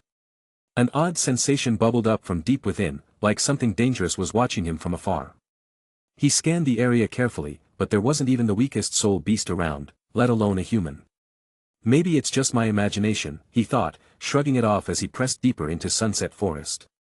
Still, he stayed on guard, keeping an eye on his surroundings. Another half-hour passed, and that same feeling hit him again. This time, Fong Chong was ready. His senses sharpened, and he zeroed in on the source, due north. He activated his stealth mode right away and cautiously crept in that direction. Meanwhile, about 2 miles away in that same direction, a wolf-like soul beast paused. It stood over 2 meters tall and 3 meters long, with a single horn jutting from its head. It glanced toward Fong Chang's position, perplexed, like a hunter who just lost track of its prey. A moment later, it let out a long howl, its eyes shifting elsewhere. Its pupils dilated, locking onto something in the distance. Race, Fong Wolf. Soul power, 5,500 years. HP, 650/650. Strength, 423. Attack, 431. Defense, 306. Speed, 550. Ugh. Hidden in the shadows, Fong Chong sighed. I thought it was something serious staring me down, but this is it. A 5,500-year Fong wolf daring to target a 15,000-year shadow evil spider. If I'd known it was just this, I'd have waited for it to come to me instead of bothering to track it down. Fong wolves were known as natural hunters among soul beasts, famed for their tracking skills. They could spot and lock onto prey from miles away. But that ability didn't seem to come with a strength detector. This one had clearly bitten off more than it could chew. Fong Chong stayed in stealth and silently closed in on the Fong wolf. When he was less than 2 meters away, the wolf suddenly shuddered. It leaped back a couple steps, bristling, and barked twice toward Fong Chang's position. Fong Chong froze, confused. He double-checked himself, his stealth was still active. How'd this thing spot him? The Fong wolf, seeing its warning growl ignored, widened its eyes and glared at Fong Chang's spot. Fong Chong decided to hold his ground, prepping for a fight. He faced the wolf head-on, locking eyes, refusing to back down, like a standoff. Less than a minute passed before the Fong wolf seemed to realize it was outmatched. It took a half step back, then bolted through the forest in a full sprint. Fong Chong wasn't about to let a meal slip away that easily. He followed at a leisurely pace, letting it run ahead. Fong wolves were fast by nature, but the gap between it and Fong Chong was just too wide, stats worlds apart. Even running for its life, Fong Chong could catch up without breaking a sweat. Maybe it finally figured out it couldn't shake its pursuer. The Fong wolf stopped, turned around, and tensed every muscle in its body. As Fong Chong drew near, it lunged with a wolfish pounce, claws forward, jaws trailing behind. Fong Chong wasn't fazed by the sudden counterattack. In an instant, he triggered his blade armor skill and stood still, letting the wolf come to him. Bang! It sounded like a meatball slamming into an iron wall. The Fong wolf's claws raked down Fong Chang's armor, leaving 2 thin white scratches. Its own paws ended up bloodied. Unwilling to give up, it snapped its jaws at one of Fong Chang's spider legs, aiming for the soft base. But no matter how hard it bit, its teeth couldn't sink in an inch. Instead, blood trickled from its mouth, a pitiful sight. After about 30 seconds of this stalemate, the Fong wolf gave up. When it looked at Fong Chong again, its eyes held a glimmer of despair. It never imagined it'd fall to its own prey.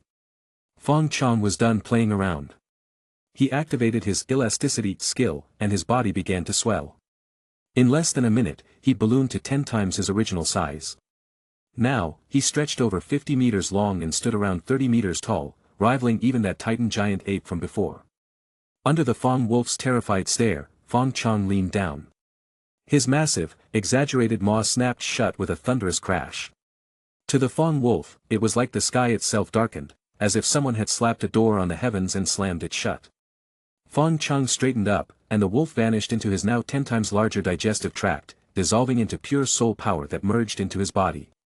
Burp! He let out a satisfied belch and shrank back to his normal size.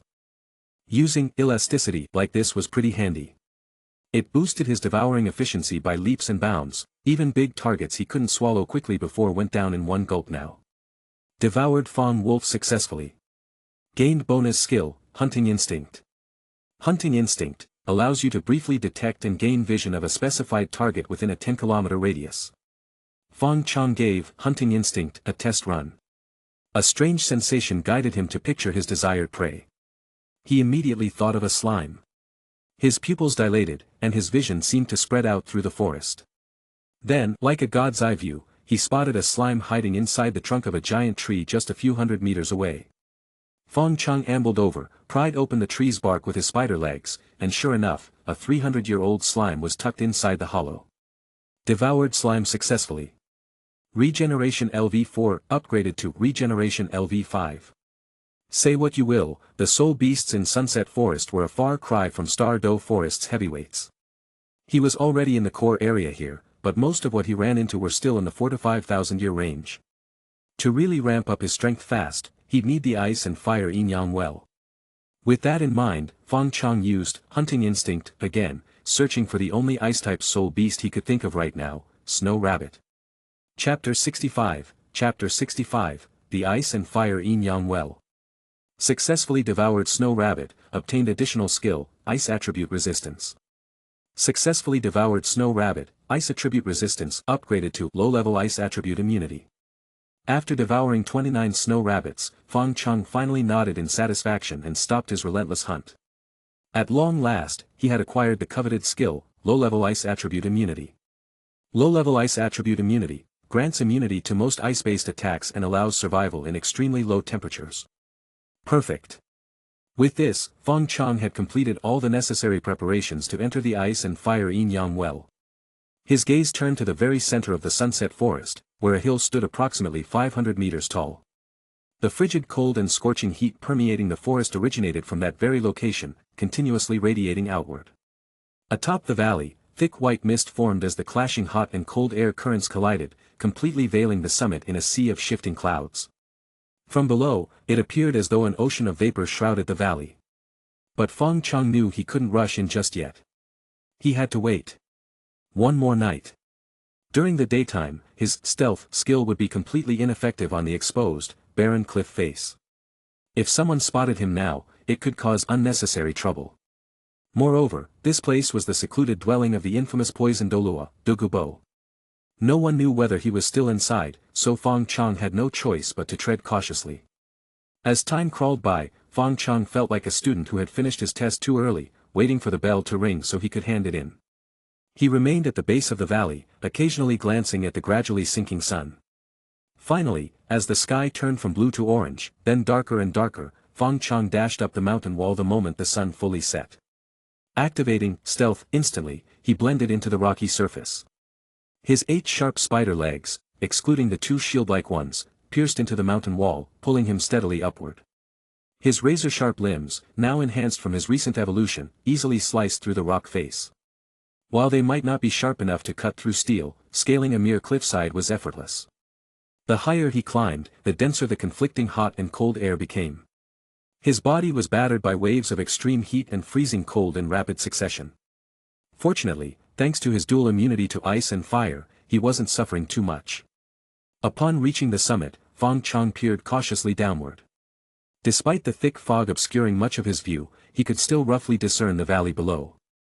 The entire valley resembled an inverted cone, with the upper slope steeper and the lower ones more gradual. It reminded him of a wine glass from his previous life. At the relatively flat bottom, about 2/3 of the valley was occupied by what appeared to be a hot spring.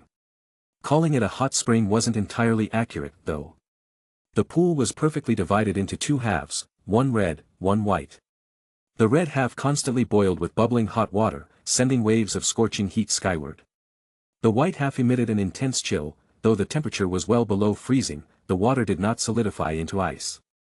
Strangely, no barrier separated the 2 sides, yet they refused to mix, each confined strictly to its own half. Surrounding the mystical pool, within the valley's remaining land, were numerous glowing herbs and mystical plants, their rich fragrance saturating the air. After observing for a while and confirming there was no immediate danger, Fong Chong began his descent, creeping carefully toward the valley floor. As he got closer, the scale of the valley became clearer. What once seemed like a tiny hot spring from above now stretched out vastly. Not far from his intended landing spot, roughly 200 meters away, stood a simple thatched hut. Fong Chang's heart tightened. That must be Douluo's residence. Apart from this hut, there was no other sign of human habitation in the valley. He crept to within 10 meters of the hut, hiding behind a large black stone, carefully observing. 10 minutes passed. No movement inside. Gaining confidence, he edged even closer, until he was just outside the hut's walls. Taking a deep breath, he raised one of his spider legs and punched a small hole in the wooden exterior. Then, pressing an eye to the gap, he surveyed the interior. The inside was as simple as its exterior. One wooden bed, a rough-cut tree stump serving as a table, shelves overflowing with medicinal herbs. But no sign of Douluo. Fong Chong exhaled in relief. With his current strength, he could easily defeat most soul emperors and even some weaker soul sages. But against a titled Douluo like Douluo? Not a chance. Even though he had some poison resistance, just Douluo's soul power alone would crush him instantly. Now fully at ease, Fong Chong moved freely while staying in stealth mode. He circled the ice and fire yin-yang well, casually plucking a few healthy-looking herbs and shoving them into his mouth. Ginseng? Gone. Vermilion lotus? Gone. Snow silkworm? Gone. Ordinary medicinal plants held little value to him. But in his mind, if I can't use them, I sure as hell won't leave them for Tang San. Half an hour later, Douluo's carefully cultivated medicine fields, nurtured over decades, were nearly wiped out. Fong Chong devoured everything in sight, showing no mercy. Finally, he arrived at the point where the red and white waters met. A giant pale pink flower caught his attention. Even from 5 or 6 meters away, its fragrance was intoxicating. Name: mystical fragrant love immortal herb. Grade: immortal treasure herb. Age: 15,000 years. Fong Chang's eyes sparkled. So it's this herb. This was one of Tang San's biggest cheats in the original story, the ultimate poison immunity herb. There was no way in hell Fong Chong was leaving it behind. In fact, this very herb was one of his main reasons for coming here. Suppressing his excitement, he strode forward, step by step. When he got close, he carefully examined it one last time. Then took a giant bite. An explosion of fragrance filled his mouth. It was sweet, refreshing, invigorating. His fatigue vanished instantly. Successfully devoured the mystical fragrant love immortal herb. Poison resistance upgraded to high-level poison immunity. High-level poison immunity, completely immune to all poisons. Any poison damage taken is converted into healing. Fong Chang's eyes widened. Wait, my innate skills can evolve too. A quick glance at his status panel revealed an additional bonus. Soul power plus 1,500 years. Holy crap. Devouring immortal herbs is just as good as eating soul beasts. His excitement soared as he scanned the valley once more. More immortal grade herbs appeared in his vision. Octagonal mysterious ice grass, infernal apricot delicate, sunlit celestial bloom. Fong Chong grinned. This trip was worth it. Chapter 66, A Sudden Surge in Strength. After devouring the ethereal fragrance exquisite immortal blossom, Fong Chong immediately set his sights on the 2 immortal grade treasure herbs nearby, the octagonal mysterious ice grass and the infernal delicate apricot. Or rather, 2 immortal grade poisonous herbs. Variety: octagonal mysterious ice grass. Grade: immortal grade treasure herb. Age: 10,000 years. Variety: infernal delicate apricot. Grade: immortal grade treasure herb. Age: 10,000 years. These 2 herbs grew on the edges of the red and white halves of the spring, respectively. They absorbed the properties of both sides, one was extremely cold, the other extremely hot, and both were highly toxic. If it were anyone else, they wouldn't dare to be so reckless. Even Tang San in the original story, despite knowing the method of consumption, suffered greatly before finally absorbing the 2 immortal grade herbs. But for Fong Chong, there were no such concerns. With both ice and fire immunities, he had no fear of the herb's properties. As for the toxicity, after consuming the ethereal fragrance exquisite immortal blossom, even the most potent poison became a tonic for him. He swaggered forward, swallowing the octagonal mysterious ice grass in one bite, then turned around and took a few steps to devour the infernal delicate apricot. The 2 herbs dissolved in his body one after the other, releasing their medicinal power. Even from the outside, it was clear that Fong Chong was undergoing a transformation. His body now resembled the spring, half red and half white. The red half of his spider body emitted white smoke, occasionally spitting out tongues of flame, with the smoke rising upward. The white half of his body released a cold mist, his exoskeleton covered in a thin layer of ice, with the mist sinking downward. Yet, looking at Fong Chang's expression, he didn't seem too uncomfortable. He sat cross-legged on the ground with his back 4 spider legs, his 2 shield-like legs supporting his body, while the remaining 2 legs occasionally scratched an itch. He waited calmly for the medicinal power to be fully absorbed. This state lasted for about an hour. Gradually, the colors on Fong Chang's body faded back to his normal purple-black, and the medicinal power of the 2 herbs was completely absorbed. Successfully devoured octagonal mysterious ice grass. Low-level ice immunity upgraded to high-level ice immunity. High-level ice immunity, completely immune to all ice-based attacks and unaffected by any low-temperature environments. Ice-based damage received will be converted into an equal amount of healing. Successfully devoured infernal delicate apricot. Low-level fire immunity upgraded to high-level fire immunity. High-level fire immunity, completely immune to all fire-based attacks and unaffected by any high-temperature environments. Fire-based damage received will be converted into an equal amount of healing. Fong Chong exhaled a puff of white mist, his body gradually returning to normal. The upgrades to these skills were within his expectations. Checking his status panel, he saw that his soul power had increased by another 2,000 years. After dealing with these 2 herbs, Fong Chang's next target was the famous, yearning heartbroken red. This herb's role in the original story arguably surpassed the combined effects of all other immortal great herbs. It could save lives and accelerate cultivation. However, its harvesting method was bizarre. One had to focus wholeheartedly on a loved one and then spit a mouthful of heart's blood onto it. Fong Chong tried several times but failed to pluck the flower. In a fit of anger, he simply swallowed the entire plant, flower and leaves included. But this immortal-grade herb was strange.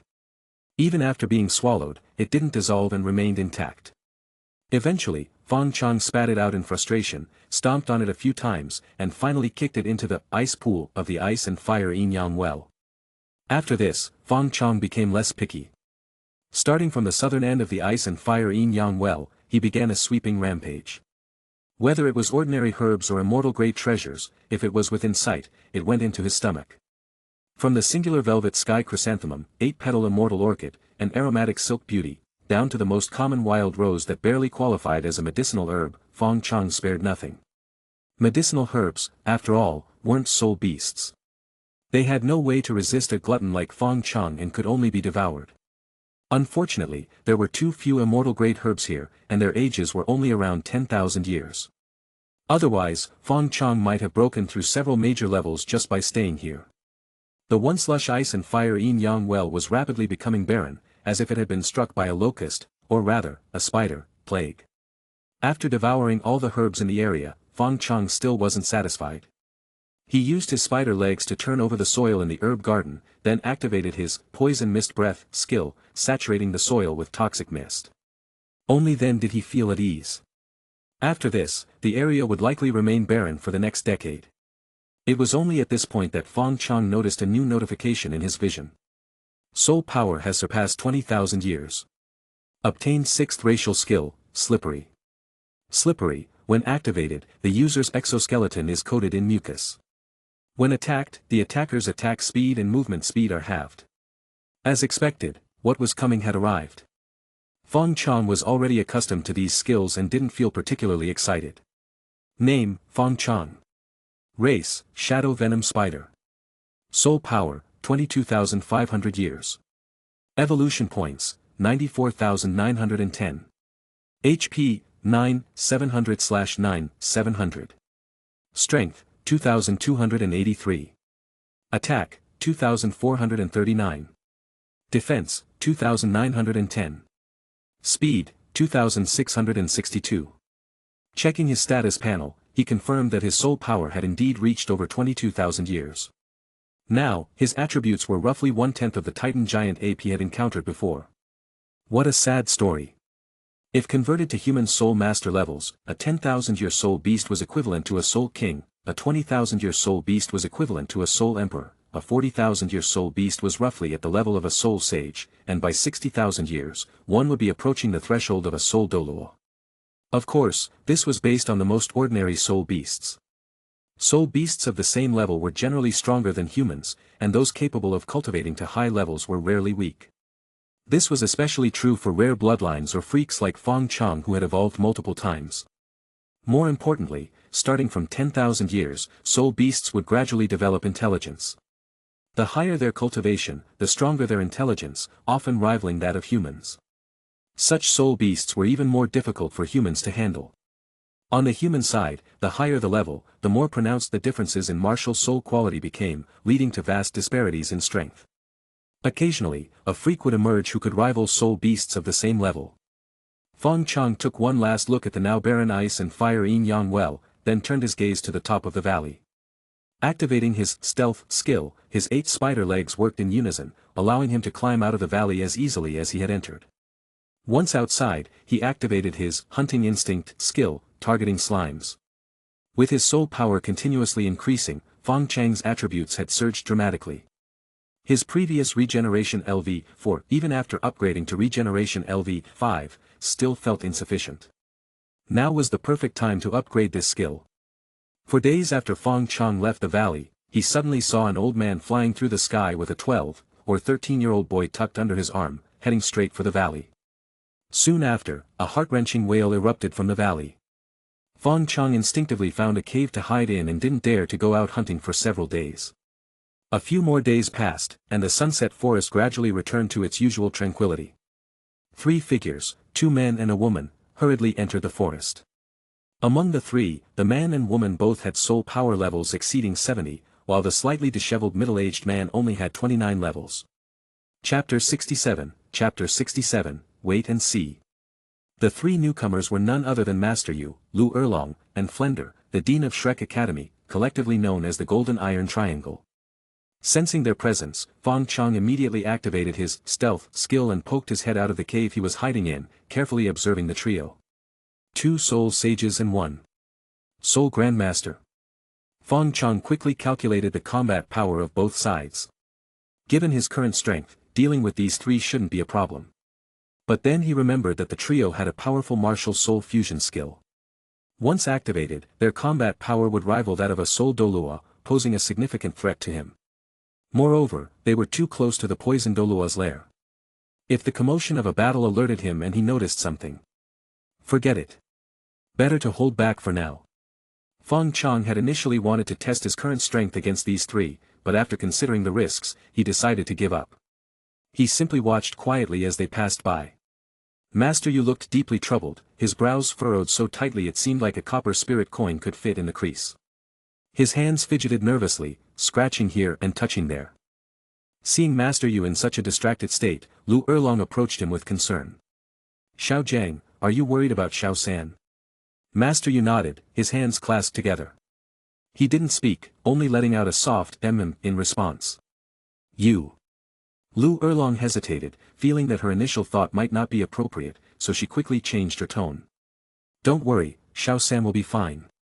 With Douluo Dalu's strength and temperament, if he really wanted to harm Xiao San, he would have done so back at the academy.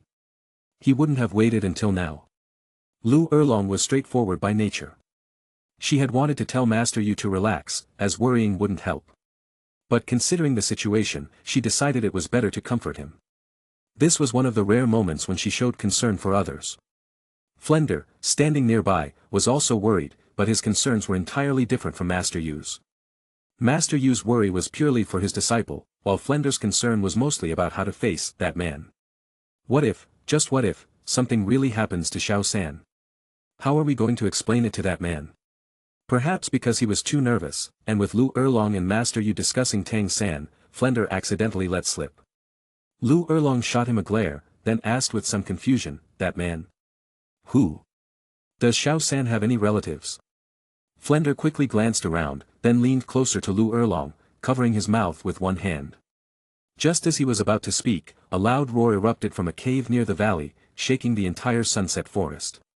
Under the night sky, the trio immediately went into combat mode, forming a circle with their backs to each other. Lu Erlong and Flender stood in front, shielding Master Yu. As the roar faded, a hunched old man emerged from the cave. From a distance, the trio recognized him as the poisoned Douluo, Dalu, the very person they had come to find. Despite his age and bent posture, Douluo exuded an intimidating aura that made people wary of approaching him. Seeing this figure, Fong Chong instinctively ducked his head further, leaving only his eyes visible as he watched the trio, careful not to let his gaze linger on Douluo. Those who had reached such a level of cultivation usually had extremely sharp senses. If Fong Chong stared at him too long, he might be detected. Master Yu, seeing Douluo, immediately became agitated. He tugged at Lu Erlong's sleeve, signaling her to take him up there. Without hesitation, Lu Erlong grabbed Master Yu and flew toward the cave. Flender, left behind, gritted his teeth and sighed before following. "Stop!" Master Yu shouted from a distance as Douluo was about to leave. Hearing the voice, Douluo paused mid-step and turned his head slightly, looking at the trio who were struggling to climb the mountain. "What do you want?" His voice was icy. 2 soul sages and a mediocre soul grandmaster dared to tell him to stop. Before he even finished speaking, his oppressive aura spread toward the trio. Master Yu, being the weakest, immediately coughed up a mouthful of blood. Fortunately, Flender and Lu Erlong quickly stepped in front of him, shielding him from the pressure and preventing serious injury. Master Yu wiped the blood from the corner of his mouth, his eyes growing more determined. "Where's Xiao San? Give him back to us." Hearing this, Flender's face darkened. He pulled Master Yu back and spoke in a much more polite tone. "Senior Douluo, we are Tang San's elders. We heard that you invited him here and came to inquire about his situation. After all, he's just a 13-year-old child. If he's done something wrong to offend you, we beg you to be merciful and let him go." Douluo, however, wasn't having any of it. At his age, he had heard enough flattery to last a lifetime, and it only annoyed him now. Moreover, a few days ago, he had left for Tang San's sake, only to return and find his decades-long herb garden completely destroyed. He was already seething with anger and had no outlet for it. "Oh, that kid who knows a bit about poison. I fed him to the dogs. If you're unhappy, come and take revenge." Hearing this, Master Yu's vision went black. When he came to, his eyes were fixed on Douluo like a predator staring at its prey, filled with hatred. Flender, on the other hand, was stunned. You killed him? Do you know whose son he is? This is bad, really bad. I don't care whose son he is. If his father has a problem, let him come find me. If he dares, I'll feed him to the dogs too. Douluo was completely unfazed by Flender's threats. With his strength as a title Douluo, who in the world could threaten him? Then he turned to the trio. "As for you, since you've come today, you might as well stay. Go keep that kid company." Finally, he had some punching bags to vent his anger on, and they had the audacity to act so arrogantly. Douluo had no intention of letting them go. He released his soul power without restraint, and 9 soul rings appeared simultaneously. His aura surged, overwhelming even Flender and Lu Erlong. Facing him, the trio exchanged glances and immediately activated their martial soul fusion skill. A golden triangular halo appeared around them, connecting their auras. Their power skyrocketed, almost reaching the level of a soul Douluo. Then, all 16 of their soul rings attached to Master Yu's martial soul, Luo Sanpao. Luo Sanpao let out a series of painful howls, growing louder and louder until it transformed into a resounding dragon's roar. As the roar faded, a majestic, golden dragon with sharp claws appeared behind the trio, glaring down at Douluo.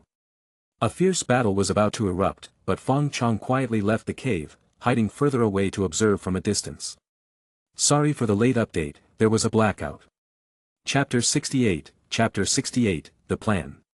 Facing the oppressive aura of the golden dragon, Douluo frowned and immediately summoned the phantom of his martial soul, the Jade Phosphor Serpent Emperor, to engage in battle with the golden dragon. The dragon and the serpent clashed fiercely, neither willing to back down. Below, Grandmaster, Lu Erlong, and Flender stood even closer together, a beam of light shooting up from their bodies, making the golden dragon even more solid. Douluo, having cultivated to the title Douluo level, was no pushover either. He activated his martial soul's true form, merging the Jade Phosphor Serpent Emperor with his own body, significantly boosting his combat power. The golden dragon was momentarily overwhelmed, but Douluo seemed hesitant to deliver a fatal blow.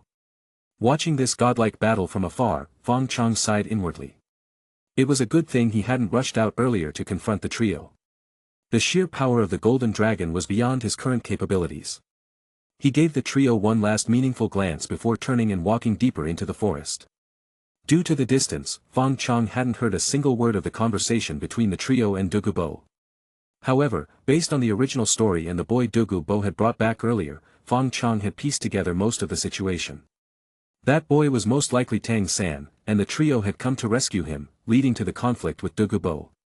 If things followed the original plot, the Shrek 7 devils would soon consume the immortal great herbs gifted by Tang San and continue their training in Heaven Do City.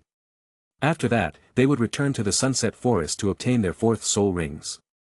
Then, they would dominate the Continental Advanced Soul Master Academy Elite Tournament and begin their meteoric rise. Once that happened, it would be much harder for Fong Chong to cause them any trouble.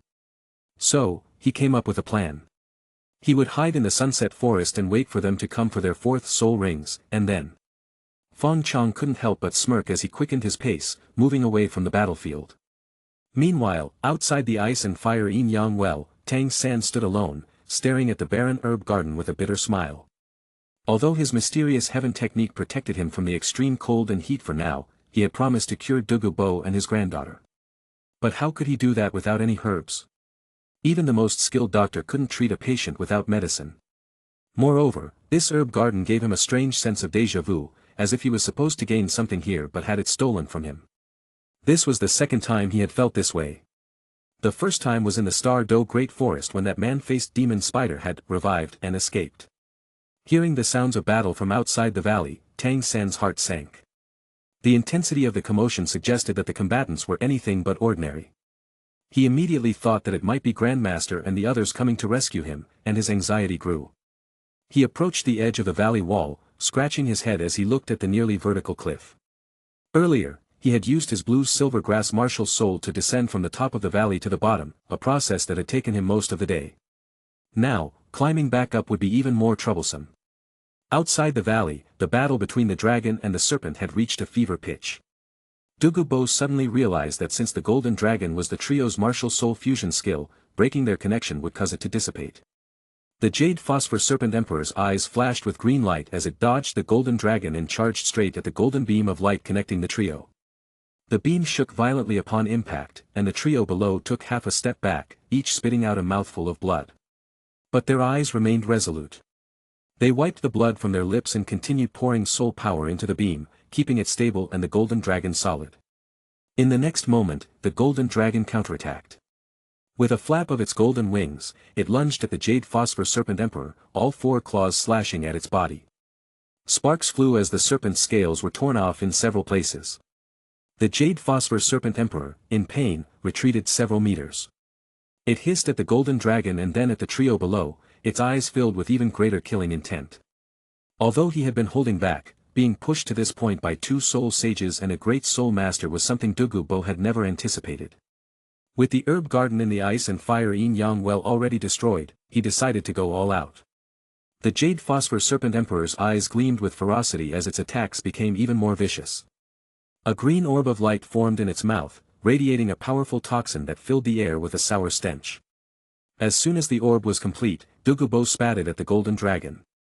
The dragon, sensing the danger, tried to dodge by flying higher, but the orb was too fast. It struck the dragon's lower abdomen, near its tail, causing it to let out a pained roar as it was sent crashing into the valley wall. Its form dimmed significantly. Rocks tumbled down from the valley wall.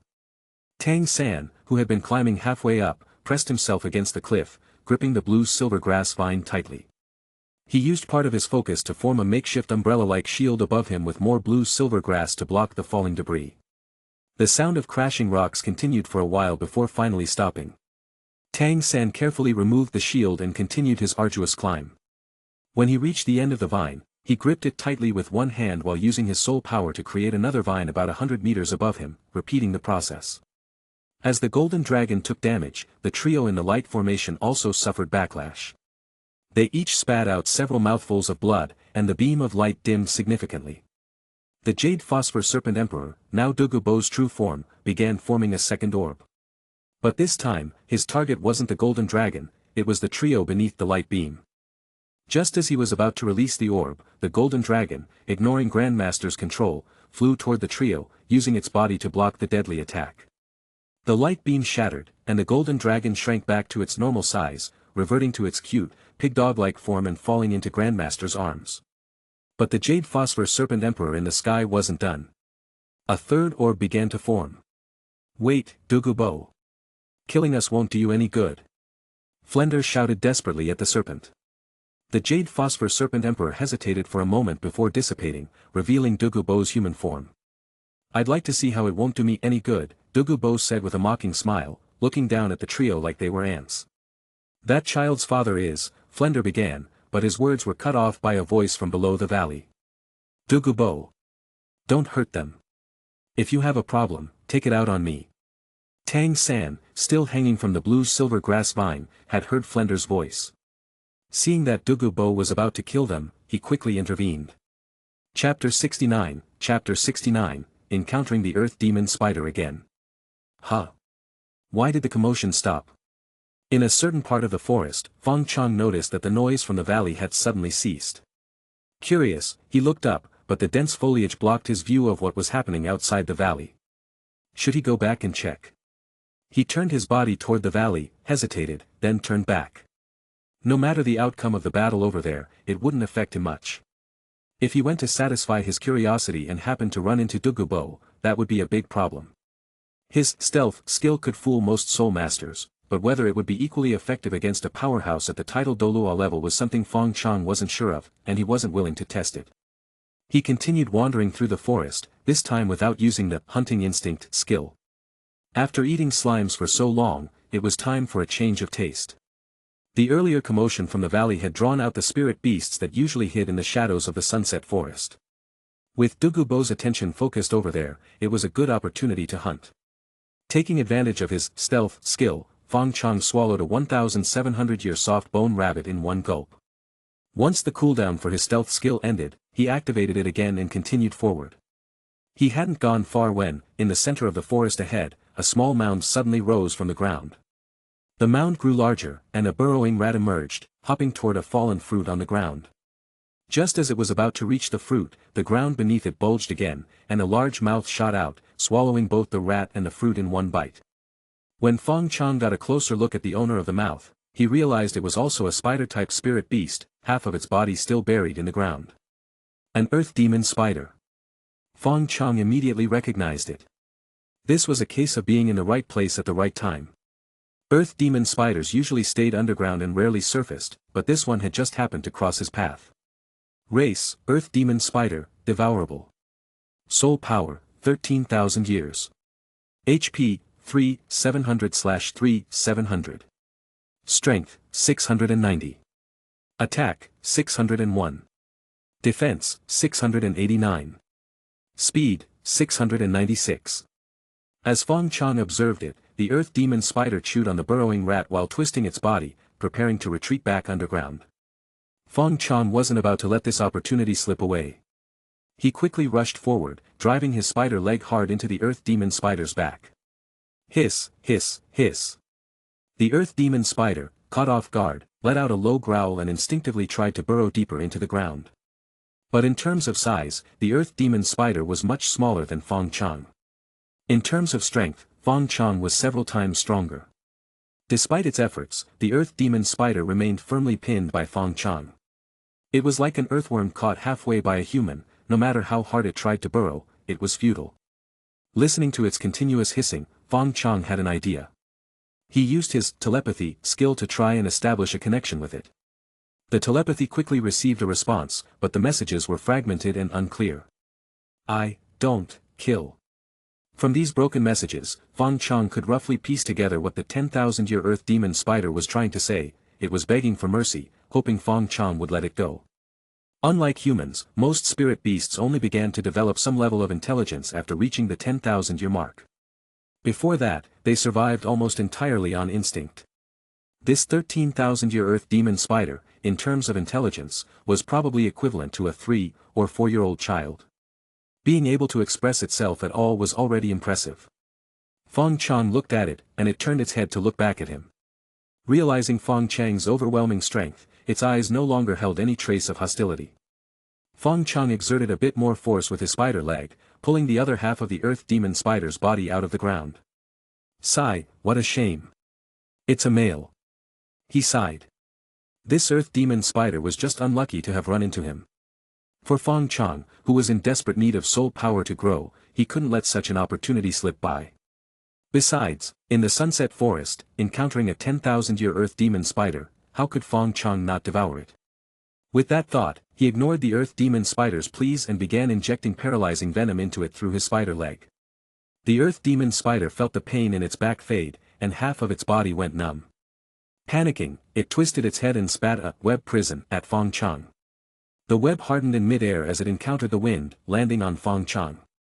But at such close range, the web prison didn't seem to have much effect. Fong Chang's spider leg remained firmly lodged in the Earth Demon Spider's back, and the speed at which he injected the paralyzing venom only increased.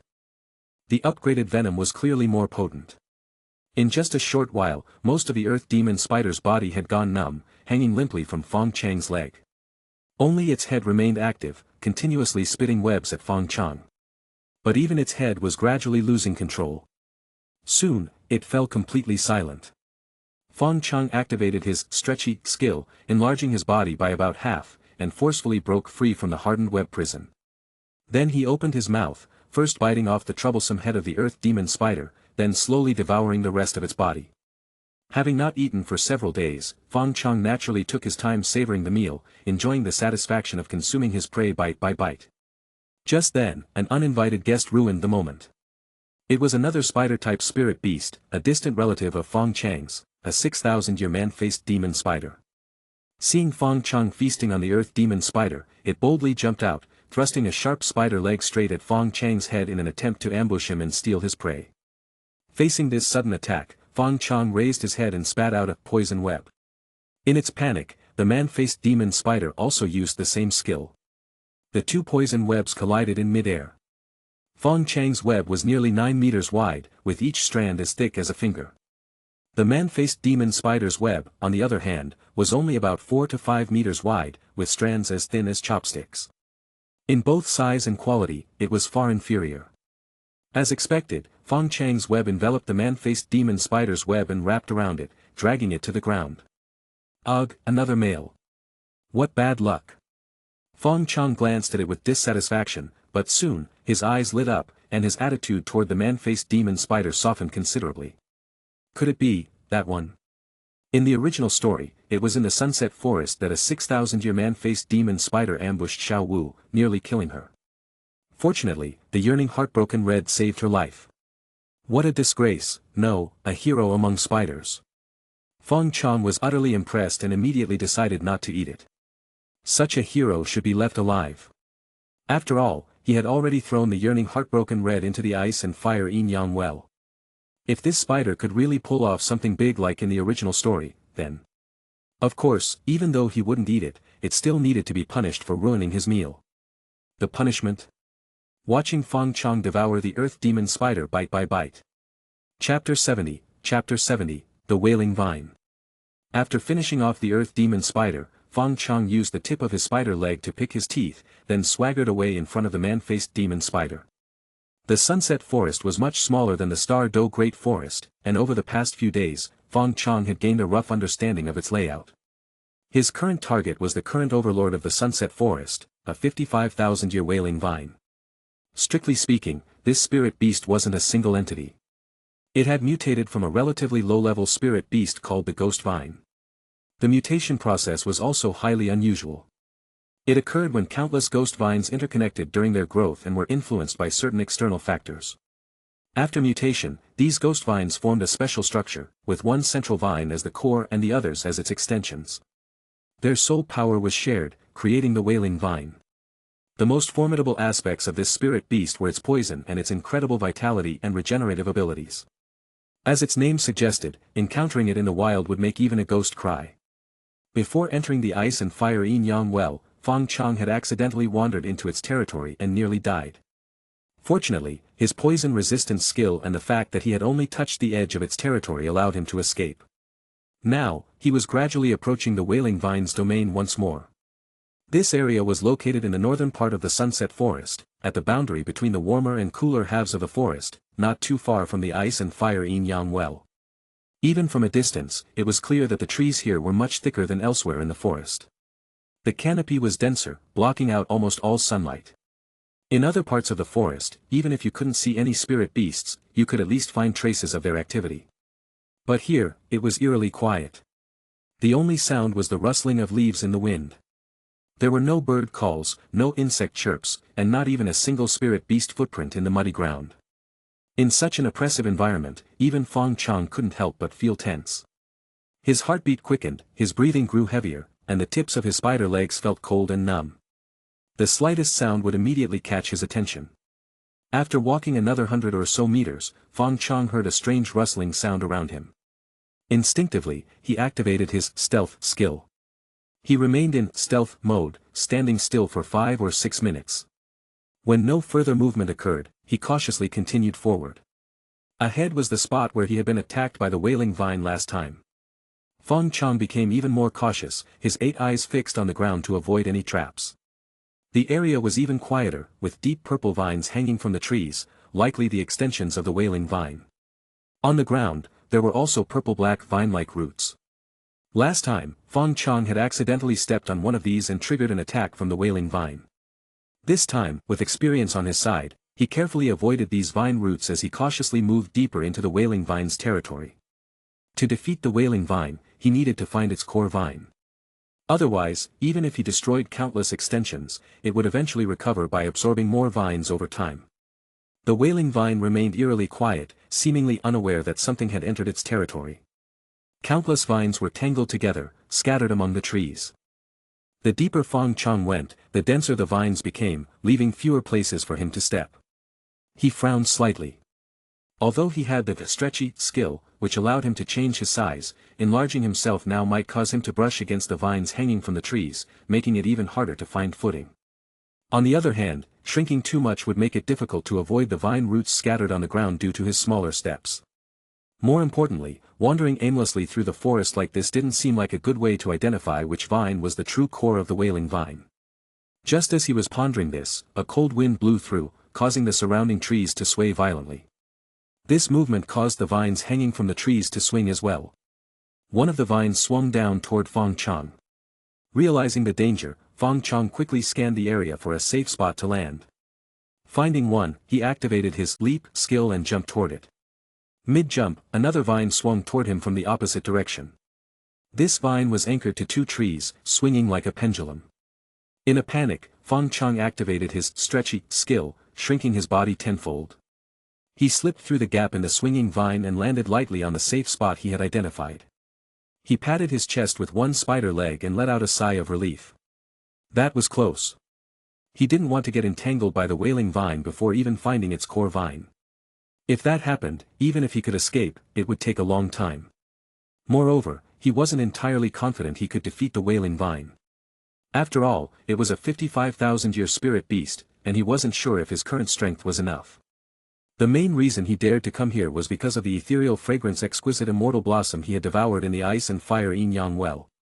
Its poison-resistant skill had evolved into high-level poison absorption, which perfectly countered the wailing vine. But before Fong Chong could celebrate, the forest seemed to change. The previously quiet wailing vine suddenly became active, as if the cold wind had awakened it. The wailing vine thrashed about like a grumpy teenager rudely awakened from sleep. Vines as thick as an adult's arm swung wildly through the air, and leaves rained down from the trees. On the ground, the vine roots began to twitch erratically, some moving left, others right, some upward, others downward. Fong Chong grew increasingly anxious, using all his skills to dodge the vines and roots. He shrank, enlarged, and twisted through gaps, but the vines only grew more active. It was as if the wailing vine, having been dormant for so long, was gradually waking up. More and more vines joined the chaos. Damn it! Fong Chong realized the situation was turning dire and tried to retreat toward the edge of the wailing vine's territory. But he hadn't gone far when one of his shield-like spider legs accidentally brushed against a few twitching vine roots. The vines and roots paused for a moment, then surged toward him like a tidal wave, as if they had found their target. From above, below, and all around, vines and roots seemed to come from everywhere. Seeing no way to escape, Fong Chong had no choice but to brace himself for battle. Fire armor, poison mist, hardening. He activated every skill at his disposal. In the next moment, he collided with the vines in midair. Chapter 71, Devouring the Wailing Vine. 3 vines, each as thick as an adult's arm, were the first to collide with Fong Chong, sending him flying backward. The vines, however, only trembled slightly, with the areas that had touched Fong Chong turning black and purple, clearly affected by the encounter. Next, Fong Chong was struck by another vine from behind, slamming him back to the ground. He skidded across the ground for over 100 meters before finally coming to a stop. HP -755. HP -413. HP +233. After all, this was a 55,000-year wailing vine. The force of its vine attacks was no joke. Even with all of Fong Chang's overpowered skills, his defense was now comparable to some human soul Douluo level experts. Yet, he still took significant damage from just the initial contact. Fortunately, he now had the high-level poison immunity skill. The poison that had harmed him last time now had no effect on him. Instead, it acted as a healing agent, restoring his HP. This encounter left both the wailing vine and Fong Chong momentarily stunned. Fong Chong was surprised that the wailing vine wasn't as strong as he had imagined, while the wailing vine was shocked that this intruder could withstand its attacks so well. Race, Wailing Vine. Soul Power, 55,000 years. HP, 37000/37000. Strength, 3068. Attack, 2888. Defense, 2199. Speed, 99. In theory, a 55,000-year soul beast, based on soul power alone, should be equivalent to a peak soul sage, nearing the level of a soul Douluo. Its actual combat power was likely even stronger. However, as a soul beast formed from the mutation of ghost vines, the wailing vine's attributes weren't overwhelmingly powerful. Aside from its unusually high HP, its other stats were relatively weak compared to other soul beasts of its level. Its true offensive strength lay in its poison, but the poison was completely ineffective against Fong Chong. This left the wailing vine at a loss for how to deal with him. As for Fong Chong, seeing that the poison had no effect and the damage from the vines was manageable, he became even more reckless. He turned around and activated his leap skill again, jumping toward the vine that had initially struck him. He then used his blood-sucking skill to take a big bite. Although the wailing vine was a plant-type soul beast, the blood-sucking skill had no restrictions on its targets. Fong Chong sucked out a mouthful of bitter, medicinal-tasting green liquid. He frowned but forced himself to swallow it. HP +102. With the blood-sucking skill at level 10, it could restore 10% of Fong Chang's maximum HP in one go. This single bite nearly fully restored his health. Combined with the level 9 regeneration skill and the healing effect from high-level poison immunity, Fong Chang's HP remained remarkably stable. The wailing vine, naturally unwilling to be attacked by an intruder, gathered its vines and launched an even more ferocious assault. Countless vines blotted out the sky, striking Fong Chong one after another. Fong Chong gritted his teeth, enduring the pain, and chose to tank the hits. Thanks to his blade armor skill, while Fong Chong took significant damage, the wailing vine's HP also dropped. The vines striking him occasionally cracked, oozing green sap. Fong Chong seized the opportunity to suck blood from the wailing vine during the gaps between its attacks. At first glance, it seemed like the wailing vine was dominating Fong Chong, suppressing him to the point where he could barely lift his head, forced to defend passively. But looking at their HP, the wailing vine's HP had dropped from 37,000 to 33,450 and was still falling. Meanwhile, Fong Chang's HP remained resilient. Although his health bar dropped periodically, it quickly recovered, fluctuating between half and full health. The scene was reminiscent of a Li Bai without chasing a full-tank Qing Yao Jin. Despite all the flashy moves, Qing Yao Jin would still be at full health. The wailing vine soon realized that blindly attacking wasn't working. It changed tactics, wrapping several vines around Fong Chang's body to restrict his movement. Then, the vines tightened, squeezing Fong Chong in an attempt to crush him.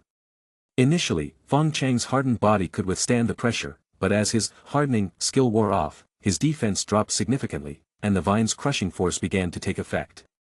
Watching his HP steadily decline, Fong Chong tried to fight back, but his body was firmly entangled by the vines, suspended in midair with no leverage. Moreover, the wailing vine was clever. It avoided wrapping vines around Fong Chang's head, preventing him from using his blood-sucking skill. The vines tightened further, their pressure increasing. Fong Chang's tough exoskeleton began to deform under the strain. Realizing the danger, Fong Chong intensified his fire armor skill. Fire was highly effective against most plant-type soul beasts, and the wailing vine was no exception. The vines restraining him quickly began to char and blacken, emitting a pungent, acrid smell. The pressure from the vines gradually lessened as some of them burned through and fell away. But the wailing vine wasn't giving up. As soon as one vine burned away, another would take its place, maintaining the pressure on Fong Chong. In the brief moments when the vines loosened, Fong Chong used his flexible size skill to slightly enlarge his body. The vine's grip expanded with him, and as he grew, the area of the vines exposed to the fire armor increased, shifting the pressure back onto the wailing vine. The wailing vine, still relentless, summoned all the vines in the forest, throwing them at Fong Chong in a desperate attempt to crush him. In this tug-of-war, Fong Chang's condition deteriorated rapidly. His HP recovery could no longer keep up with the damage from the vines. When his HP dropped to around 20%, Fong Chang's body, under the effect of flexible size, had expanded to 3 or 4 times its original size. Suddenly, he reversed the flexible size skill, shrinking his body to 1/10 of its original size. The drastic change in size caused the vines that had been wrapped around him to lose their grip and snap together. Fong Chang's main body fell between the vines, frantically using blood-sucking to restore his HP. He then slipped through the gaps in the vines and landed back on the ground. By this point, most of the vines in the forest had been drawn to Fong Chang's previous location. Only 2 areas still had vines, one above Fong Chong, where the wailing vine had been restraining him, and another about 150 to 160 meters ahead, where the wailing vine's core vine was likely located. Realizing this, Fong Chong surged forward, using leap repeatedly to close the distance. At the same time, he maximized his size using flexible size. The wailing vine, now aware of his intentions, quickly retracted its vines, trying to ensnare Fong Chong again. But Fong Chang's body was still expanding. The vines that touched him couldn't hold him and were quickly pushed aside. When the wailing vine's core vine came within range, Fong Chong, now at his maximum size, bit down on the area protected by the vines, tearing away half of the tree in the process. Chapter 72, 30,000 Years. Name, Fong Chong. Race, Shadow Venom Spider. Soul Power, 29,875 years. Evolution Points, 168,660. HP, 13,100/13,100. Strength, 2,721. Attack, 2,833. Defense, 3,655. Speed, 3,068. After Fong Chong devoured the core vine of the wailing vine, the surrounding vines hanging from the trees drooped weakly, falling to the ground and quickly withering into decay. From the moment they had combined to form the wailing vine, their lives had been bound by a special symbiotic relationship. The death of the secondary vines had little effect on the core vine. It could simply continue merging with other ghost vines and quickly replenish its losses. But the core vine, as the life center and soul power core of the wailing vine, was essential. Once it died, the wailing vine would lose its soul power supply and quickly perish. Devouring this 55,000-year soul beast brought Fong Chong significant benefits. First, his soul power surged, nearly reaching the 30,000-year mark. Second, Fong Chong glanced at the newly appeared notification. Successfully devoured wailing vine. Obtained additional skill, entanglement. It seemed he had gained another new skill. Fong Chong was a little excited. What would a spider's version of entanglement look like? He instinctively turned his attention to the giant tree that had been parasitized by the wailing vine's core vine. Now, only half of the tree remained after Fong Chang's bite. He focused his mind and tried out his new skill. Entanglement. Fong Chong growled. A small crack opened in the armor on his abdomen, and a strand of silk, resembling the vine of the wailing vine, shot out and wrapped around the remaining half of the tree. Although the silk resembled a vine, it was quite different. It was a normal white color, much thinner than a vine, and far more flexible. Ah! Fong Chong felt tears welling up in his eyes. Finally. Spiders were supposed to spin silk, but the man-faced demon spider, an anomaly among spiders, could only spit webs. It couldn't spin silk or control it with any precision. Before this, whenever Fong Chong wanted to use silk, he had to first spit out a poison web, tear off a small strand, wipe off the poison, and store it on his body. Those days were finally over. From now on, he could be a proper spider. After finishing this, Fong Chong slapped his head and quickly activated his stealth skill, leaving the forest and heading toward the outskirts. This area was too close to the ice and fire yin-yang well. A major battle had just taken place there, and now he had caused such a commotion here. It was possible that someone might come to investigate. He had been too excited earlier and had forgotten about this. Now, realizing his mistake, he cursed himself for being foolish and hurried away. In a hidden cave near the edge of the forest, Fong Chong poked half his head out and looked toward the center of the forest. A long time had passed, and no one had come after him. It seemed he was safe. Perhaps that old monster Douluo and Grandmaster were still discussing something important, and neither side had paid much attention to the commotion in the forest. Just as Fong Chong was about to leave the cave, footsteps suddenly sounded in the distance. He quickly ducked back inside. From that direction, Grandmaster and the other two appeared, their faces pale but their expressions oddly relieved, no longer carrying the worry they had when they arrived. Behind them, a boy of about 13 or 14 followed closely. Judging by his clothing and appearance, it was Tang San. His expression was noticeably different from the other three, filled with worry. Half of his concern was about how to cure Douluo's poison, and the other half was about the strange feeling he had experienced in the ice and fire yin-yang well. Something had definitely been stolen from him. The more he thought about it, the more something felt off. The first time it happened, it could have been a coincidence, but now it had happened again. There had to be something wrong. Tang San, what's wrong? Aren't you happy to be alive? Lu Erlong asked, noticing his expression. Grandmaster and Flender also turned to look at him. Tang San's behavior was indeed a bit strange. Ah, no, it's nothing. I'm just thinking about how to cure Douluo's poison. After all, I promised him. He touched the 24-bridge Moonlight Knight at his waist with his left hand, then let go, forcing a smile as he caught up with the other three. Should he make a move? Fong Chong stared at the four figures, deep in thought. If Grandmaster and the others were still at full strength, he wouldn't dare to mess with them. But now, they had just fought Douluo, their soul power was nearly depleted, and they were seriously injured. As for Tang San, a three-ringed soul master, Fong Chong could basically ignore him now. Fong Chong slowly raised his shield-like front legs. Such an opportunity was rare. If he could kill these people here, it would save him a lot of trouble in the future. Just then, Tang San seemed to sense something. He turned his head and looked in Fong Chang's direction, his eyes flashing with purple light. Fortunately, his gaze didn't linger on Fong Chong. He scanned the area briefly before looking away, the purple light in his eyes fading. He probably hadn't actually spotted Fong Chong. Xiao San. Grandmaster, who had spent the most time with Tang San and knew many of his secrets, looked at him questioningly. It's nothing. Probably just my imagination, Tang San shook his head. I thought I sensed some killing intent over there. Maybe I've been too tense lately. Grandmaster nodded, taking a small step back to stand between Flender and Lu Erlong. He tugged at their sleeves. Flender and Lu Erlong didn't know Tang San as well, but they trusted Grandmaster unconditionally. They secretly circulated their soul power, ready to enter combat at any moment. In the cave, Fong Chong slowly lowered his spider legs. Tang San was way too cautious. He had almost been discovered. After Tang San's reaction, Fong Chong lost his confidence and decided to let them go for now. Without the element of surprise, if his fight with the golden iron triangle attracted Douluo, things would get complicated. Fong Chong watched as the group left, but he remained hidden in the cave. Not long after they left, Douluo hurried out of the ice and fire yin-yang well, holding a piece of paper covered in densely written characters. As he passed Fong Chang's hiding spot, he turned his head toward the cave, as if he had noticed something interesting. Fortunately, after glancing at the cave and then at the paper in his hand, he continued walking out of the forest. Phew! Fong Chong sighed in relief. Tidal Douluo were truly terrifying. There were still many beings in this world he couldn't afford to provoke.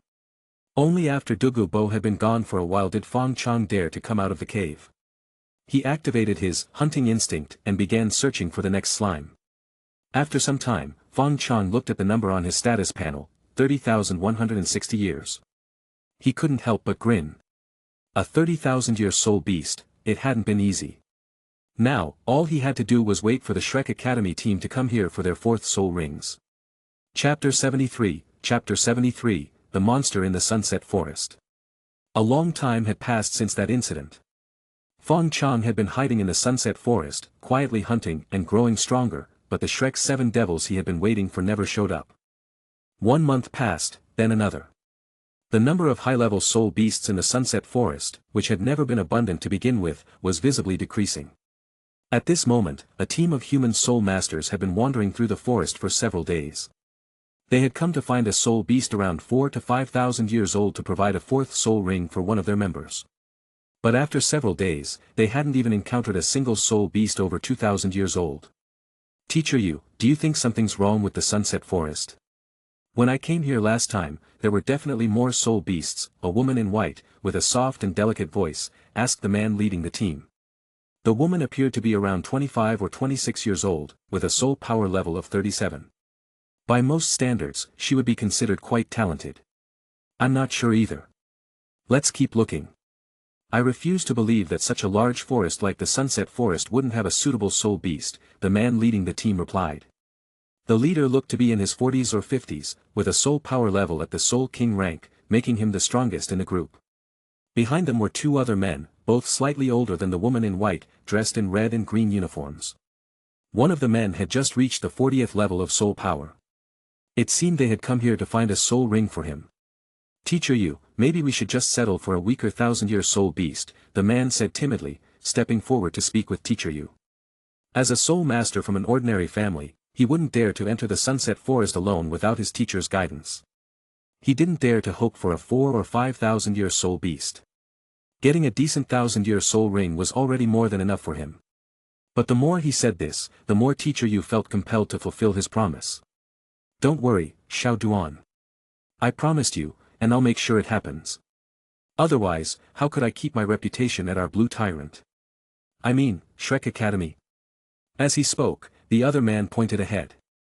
Teacher, look over there. The group followed his finger and saw a scale armor beast grazing on something in the grass not far away. This soul beast resembled a large rhinoceros, with 3 blue horns on its head. Its aura suggested a soul power level of around 4,000 years, which was exactly what they were looking for. See? There we go, Teacher Yu said with a smile, pointing at the scale armor beast. Listen to my commands. Bai Ling, you support me.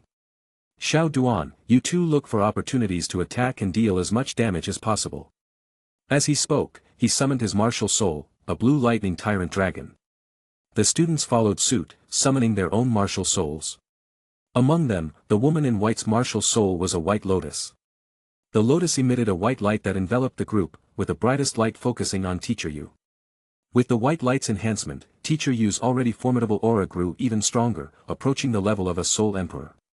He moved cautiously, leading the 3 young people toward the scale armor beast. When they were less than 10 meters away, he suddenly stopped and waved his hand forward. Let's go. But as soon as he spoke, he abruptly changed his tone. Wait, no. Get back, don't go. Almost at the same moment, the sky above them darkened. Looking up, they saw a giant spider-shaped soul beast, over 50 meters long, standing right in front of them. The spider lowered its head, its enormous mouth biting down on the scale armor beast, completely oblivious to the human soul masters nearby. This, of course, was Fong Chong, who had used his flexible size skill to enlarge his body to its maximum size. As his size increased, so did his field of vision. Now, humans looked like insignificant ants to him, easy to overlook if he wasn't paying attention. The scale armor beast had just realized what was happening. It lifted its head in confusion but had no time to react before Fong Chong swallowed it whole. On the other side, the human soul masters, including the Soul King level Teacher Yu, broke out in a cold sweat. Thankfully, Teacher Yu had noticed something was wrong and stopped his students in time. Otherwise, they might have ended up as the spider monster's meal along with the scale armor beast. But now, how were they supposed to escape from this spider monster? The thought made Teacher Yu break out in even more sweat. Teacher Yu, how many years is this spider soul beast? It looks so terrifying. Are we going to? The woman in white trembled, her cold hands instinctively clutching Teacher Yu's clothes. Maybe, 50 or 60,000 years. Or possibly even 100,000, Teacher Yu pondered. Judging by the spider monster's aura, it seemed slightly weaker than the vice principal of their academy. But its sheer size made it far more intimidating, leaving him unsure. He shielded his 3 students behind him, crouching as low as possible in the grass, hoping to avoid the giant spider's notice. But Fong Chang's head was still close to the ground. From his elevated perspective, the grass provided no cover at all. He immediately spotted the group. Bored out of his mind, Fong Chong quickly came up with an idea. Maintaining his current size, he took slow, deliberate steps toward the humans, lowering his head toward them. Teacher Yu and the students felt their hearts leap into their throats. Facing a soul beast dozens of times their size and far exceeding their soul power, they had no thoughts of resistance. Just as they were about to despair, a voice suddenly echoed in their minds. "Humans, answer my question. Have you heard of Shrek Academy?" Who was that? The group looked around in confusion, then up at the giant spider. Could it be? They exchanged glances, too terrified to speak, frozen in place. "Answer me," the voice demanded again. One of the male students, weaker in soul power, collapsed to the ground, trembling as he replied, "Why yes, we are from Shrek Academy." Teacher Yu shot him a glare. Why did this idiot have to tell the truth now? Fong Chang's gaze froze for a moment as he looked at the group, suddenly realizing something. Right, there was originally a Blue Tyrant Academy in Heaven-Do City, with Lu Erlong as its principal. But after Flender and the others brought the Shrek 7 devils there, they took over the academy and renamed it Shrek Academy. The 7 little monsters were probably training there now. Also, Tang San was supposed to spend half a year with Dugu Bo in the ice and fire Yin Yang well. But perhaps because Fong Chong had destroyed the herb garden, Tang San had left early.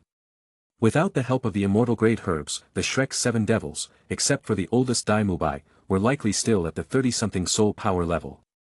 If he kept waiting here for them, who knew how long it would take? Fong Chong glanced at the human soul masters again, and a bold plan formed in his mind. Take me to Shrek Academy, or else. Fong Chang's voice echoed in their minds again.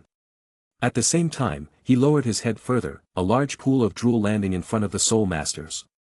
Teacher Yu looked at the giant spider, then at his students. He clenched and unclenched his fists, finally sighing and nodding heavily. Chapter 74, Shrek Academy. Weekend double chapters.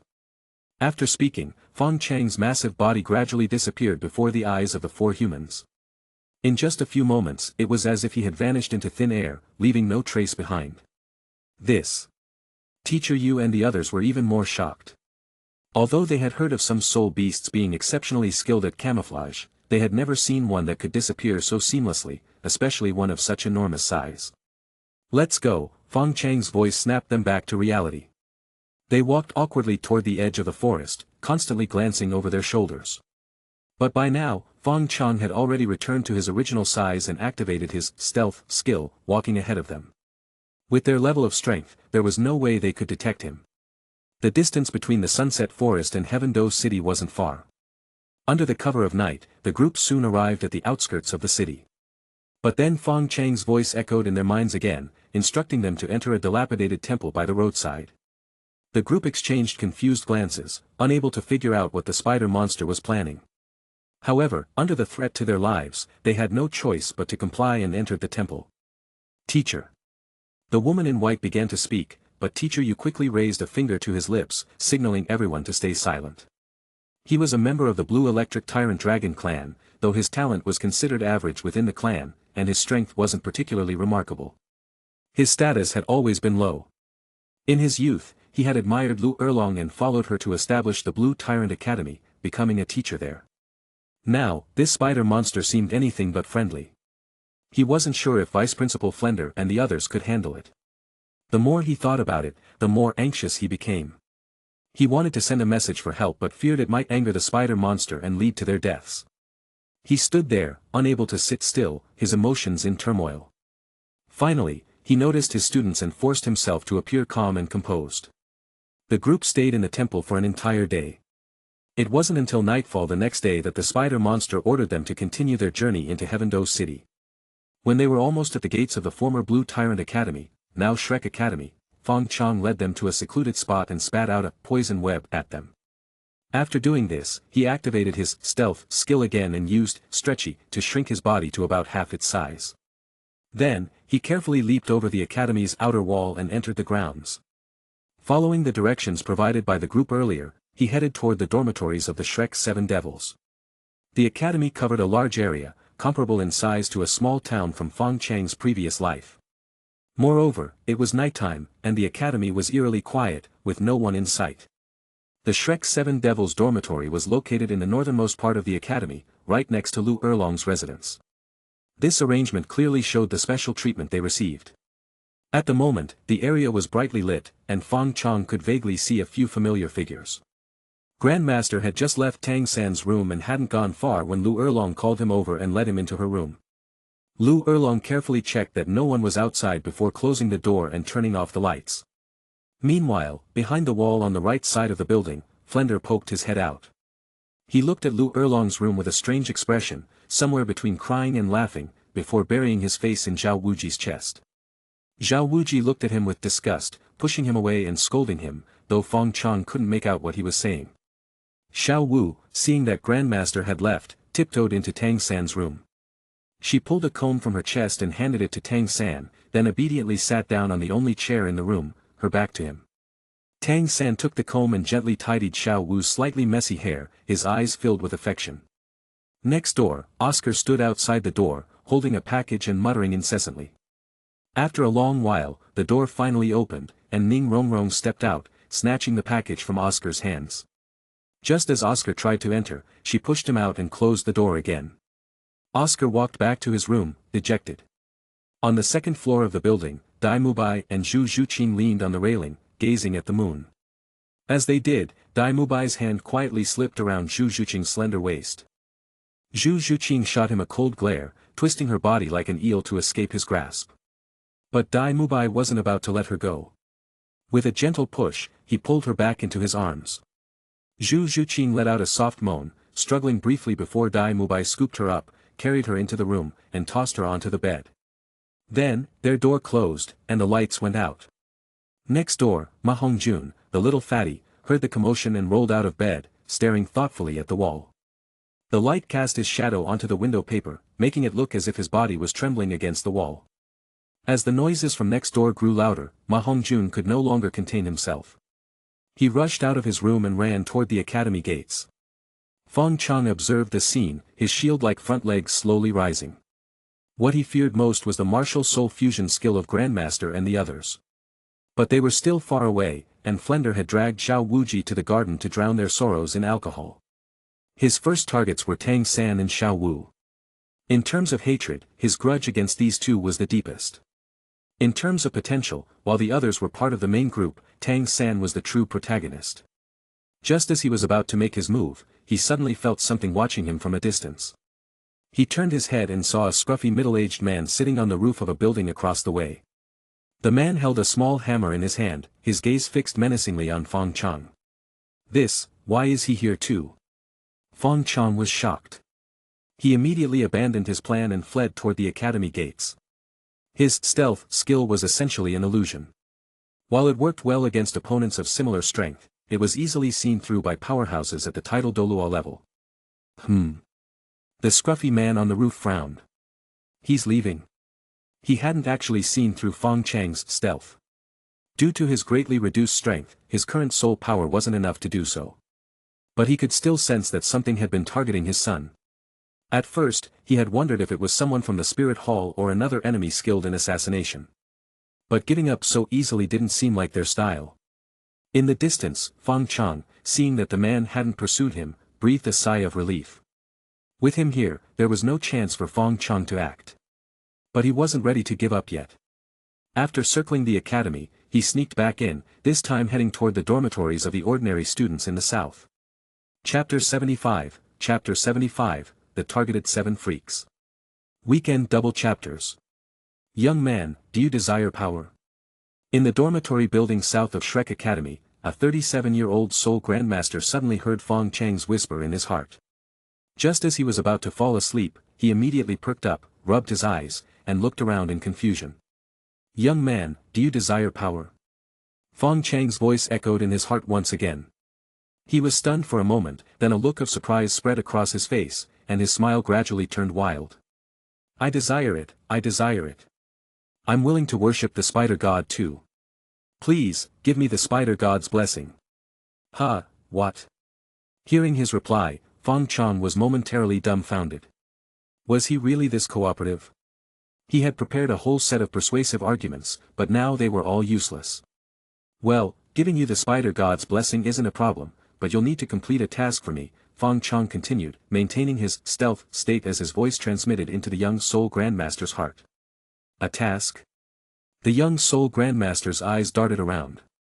In the rumors he had heard, there was no mention of completing any tasks. What task? He asked warily, a sense of unease rising in his heart.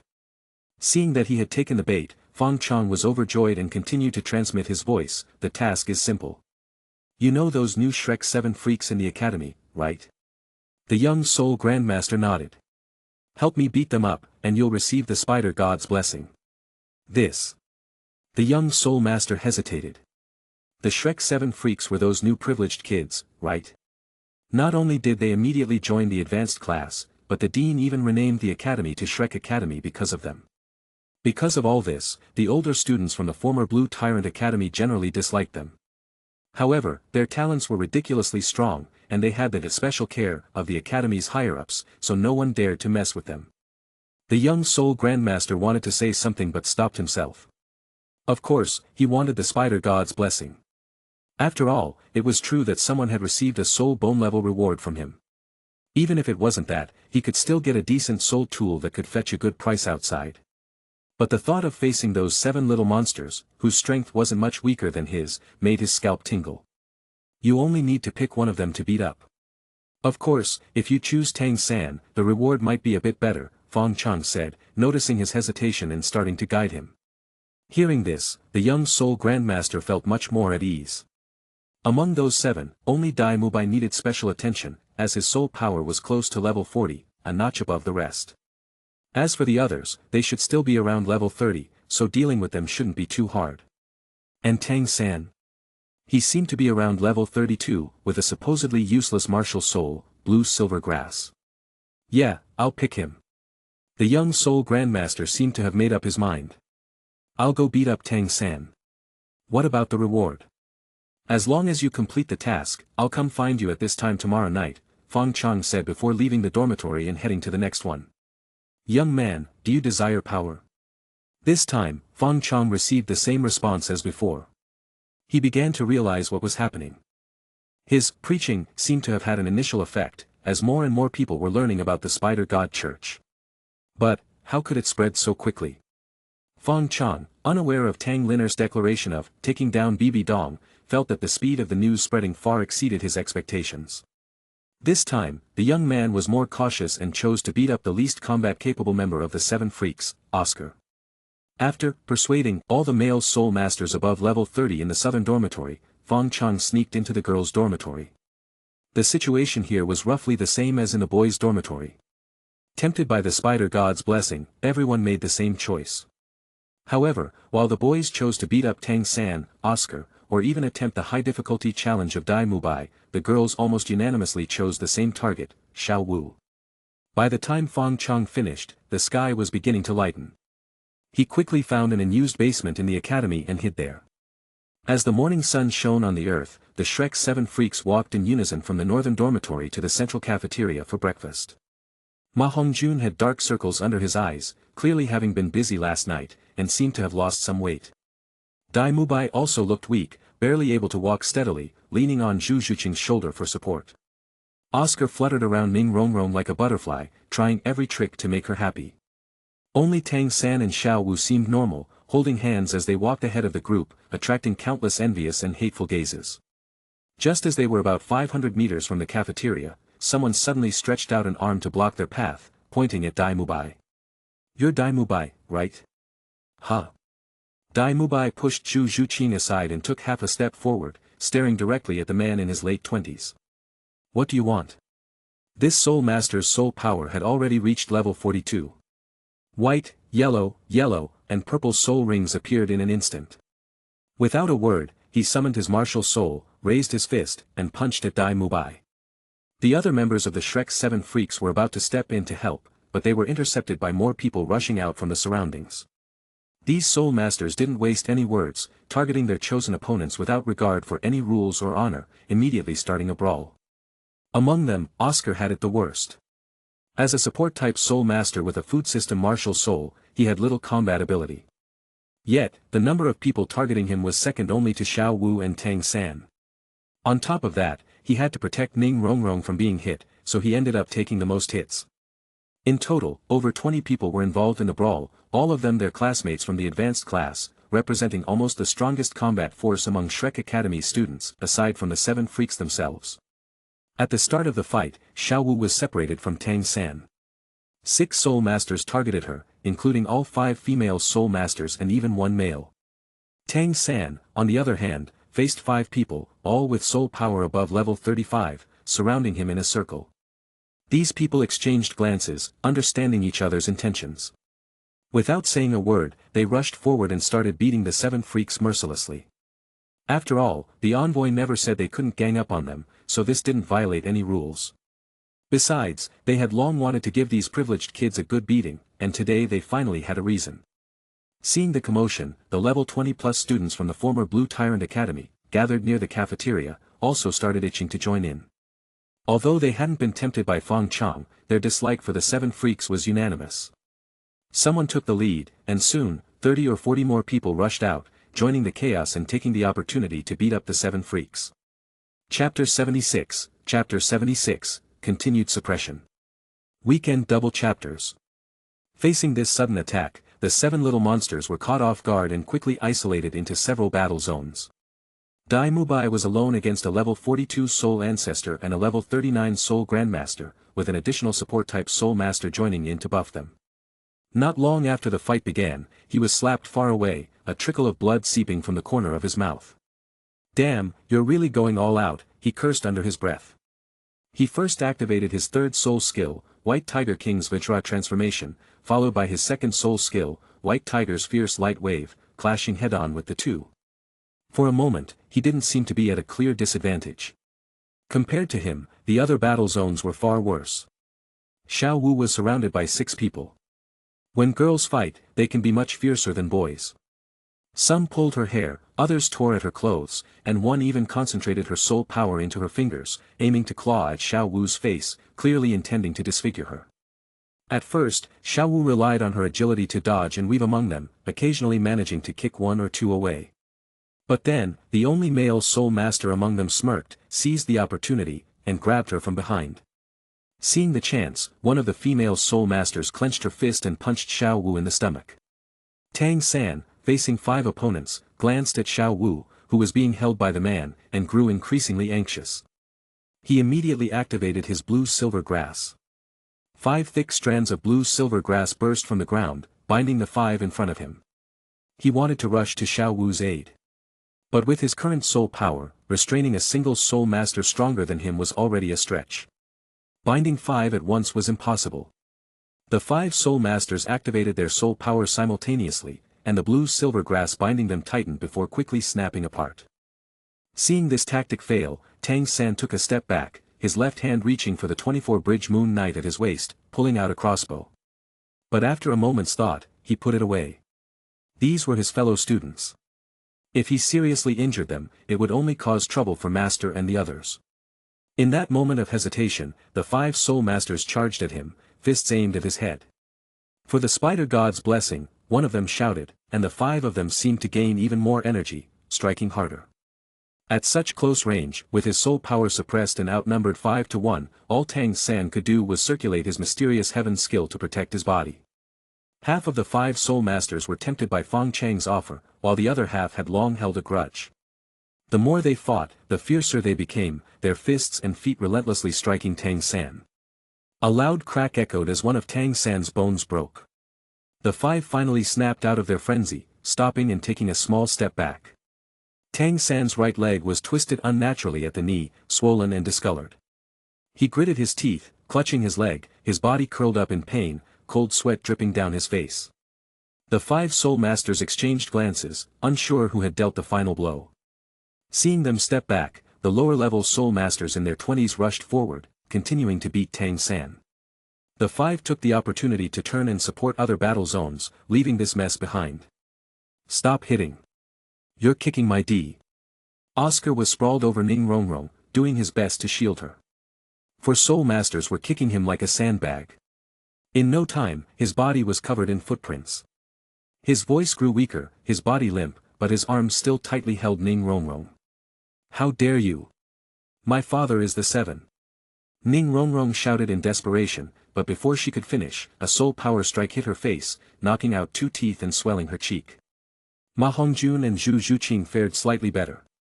Knowing they were outmatched, they ran back, but were still chased and beaten by several soul masters, sustaining some injuries. Perhaps someone had reported the situation, as a loud shout came from the distance, and Lu Erlong's figure rushed over. What are you all doing? Only then did the student stop, turning to flee. All of you, stay where you are. Lu Erlong roared, seeing the battered 7 freaks, especially Tang San, who was lying on the ground, barely breathing. How was she going to explain this to Grandmaster? Flender, Zhao Wuji, and Grandmaster arrived soon after, helping the heavily injured 7 freaks to their feet, their eyes blazing with anger. Who did this? Step forward. Lu Erlong was furious. Seeing her like this, none of the students dared to move, standing with their heads lowered. No one wants to admit it. Should I expel all of you? Lu Erlong's anger only grew. A few older students from the advanced class gritted their teeth and stepped forward. They were close to graduation and didn't care much about the academy's punishment. After all, they were already at the Soul Grandmaster level. If they received the Spider God's blessing, they could live comfortably outside the academy. Seeing them take the lead, the other students who had participated in the beating stepped forward one by one. Even those who hadn't joined in but disliked the 7 freaks' privileged status also stepped forward. Over 100 people stood in front of the cafeteria, looking directly at Lu Erlong. We did it. Punish us if you must. Their voices were uneven but carried a powerful force, even stunning Lu Erlong. She looked at the students, momentarily speechless. When the academy's name was changed, she had anticipated some dissatisfaction. After all, Blue Tyrant Academy sounded more imposing and could even borrow some prestige from the Blue Lightning Tyrant Dragon family. It was clearly a better name than Shrek Academy. It was like a university originally named XX University XX Branch, suddenly changing its name to Lanxiang XX Academy or Shuguang XX Academy. Anyone would be unhappy, but she hadn't expected the students' resentment to reach this level. However, as the saying goes, the law does not punish the masses. Almost half of her students were here. If she punished them too harshly, it would only fuel their rebelliousness. She looked pleadingly at Grandmaster and Flender. Flender was so angry his beard bristled. He was never good at managing academy affairs, and this situation left him helpless. But seeing his students beaten like this, he couldn't swallow his anger. Grandmaster examined Tang San's leg injury, reset the broken bone, and fixed it in place. He glanced at the students, then at the conflicted Lu Erlong, and waved his hand, signaling, let it go. Lu Erlong sighed in relief. Everyone, disperse. You'll be punished later. After this, she approached apologetically, standing silently beside Grandmaster like a parent apologizing for their child's mischief. Unfortunately, Fong Chong missed this dramatic scene. He was still hiding in the basement, planning his next move. The Shrek 7 freaks couldn't be killed for now, but they couldn't be allowed to thrive either. At the very least, their growth had to be suppressed. And the best way to suppress them now was to leverage the growing influence of the Spider God Church. Chapter 77, The Spider God's Hunt Order. Weekend double chapters. That night, Fong Chong first carefully sneaked back to the northern dormitory area to check on the condition of the Shrek 7 freaks. After confirming that they had all been thoroughly beaten, he quietly returned to the southern area. Following the earlier agreement, he rewarded each of the Soul Master students who had participated in the beatings with the Spider God's blessing. This involved having each of them inject their soul power into the ring left behind by the human predecessor to receive their reward. Along the way, he also gathered some information from these students, such as how they had heard about the Spider God Church and the location of the so-called Spider God Church branch in Heavendo City. Before leaving Shrek Academy, he also gave each of these students a bit of ideological education, sharing the story he had prepared earlier. The gist of it was that Tang San was not originally a native of the Douluo world but had crossed over from another world. He would eventually disrupt the hard-earned peace of this world and steal its fortune. To prevent the world from being destroyed and to protect its peace, the great spider god had specially summoned them to become children of the plane, tasked with eliminating Tang San, the interloper, and maintaining the balance between planes. What they needed to do was to suppress Tang San and his companions as much as possible. In return, the spider god would reward them based on their contributions. As for whether Tang San was really an interloper, the students were half convinced. After all, the people of the Douluo world didn't have much conceptual understanding of terms like interloper or child of the plane. But when they heard there would be rewards, their eyes lit up. They had already received significant benefits from Fong Chong today, and if there was a chance to do it again, they certainly didn't want to miss out. After finishing this, Fong Chong left Shrek Academy satisfied. Human nature is always greedy. Once the flames of greed are ignited, they are hard to extinguish. It seemed that Tang San and his companions would have a tough time at Shrek Academy for a long while. Following the directions provided by the students, Fong Chong, under the cover of night, arrived at the Spider God Church branch in Heaven-Do City, located in the northern part of the city. It was a grand temple covering about 4 to 5 acres, with 8 towering white jade pillars supporting the entrance, giving it a majestic appearance.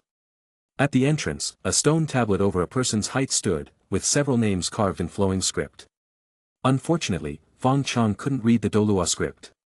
He circled around the outside for a bit, then activated his flexible size ability to shrink himself to 1/3 of his original size before sneaking into the temple. Unlike the grandeur outside, the interior of the temple was relatively simple, with only a 2 to 3 meter tall spider statue in the center and almost no other decorations. At the moment, there were only 2 people inside the temple, standing on either side and dozing off. Their soul power was only around level 10, barely qualifying as soul masters. "Hey, Huang San, why do you think the masters spent so much money building this thing? And why do we have to guard it every night?" one of them asked, his head drooping as he nearly fell over before waking up with a start. "Huh? You talking to me?" The man named Huang San also woke up and simply sat down on the floor. "Don't you get it?" Although groggy, Huang San had heard his companion's question and quickly recalled what he had asked. "Do you think the masters lack money?" "No, right? What they want are cultivation resources, especially the kind that money can't buy." Huang San continued, "And these are the things the spider god can provide. Even if there's only a slim chance, who wouldn't want to try?" Indeed, those who had pooled money to build this temple were the city's elite, mostly high-level soul masters. For them, money was trivial, but cultivation resources were crucial. A temple like this probably cost around 5 to 600 gold soul coins to build. For ordinary people, this was an unimaginable sum, but for these soul masters, it was just a drop in the bucket. If they could please the spider god's envoy and receive even the lowest grade soul tool, the return would be 100-fold. If they were lucky enough to get a soul bone, the value would be incalculable. As they spoke, Fong Chong had already entered the temple and was standing in front of the spider statue, listening to their conversation and secretly amused. "Come on, it's been so long, and we haven't even seen a single spider hair, let alone any blessings. If there really were any blessings from the spider god, I'd..." The man's words were cut off as a voice suddenly echoed in his heart, "Do you desire power?" This sounded a lot like the legendary spider god's envoy. "What's wrong with you?" Huang San asked, seeing the man suddenly fall silent. But the man started laughing maniacally, nodding his head like a rattledrum. "Yes, I'm willing," the man said. As soon as he finished, a spider silk thread descended from the ceiling, suspending an ancient black ring in front of him. He quickly injected his soul power into the ring, and a bracelet-shaped soul tool appeared in his hand. Across from him, Huang San's eyes widened. After a moment of silence, he mustered his courage and shouted, "Great spider god's envoy, I am also willing to believe in the spider god. Please." He quickly swallowed the rest of his words. It sounded like he was only willing to believe in the spider god for the reward. He wasn't sure if the envoy would be angry. "Everyone gets one," Fong Chang's voice echoed in his heart. The spider silk thread moved the ring in front of Huang San, who quickly grabbed it and poured his soul power into it.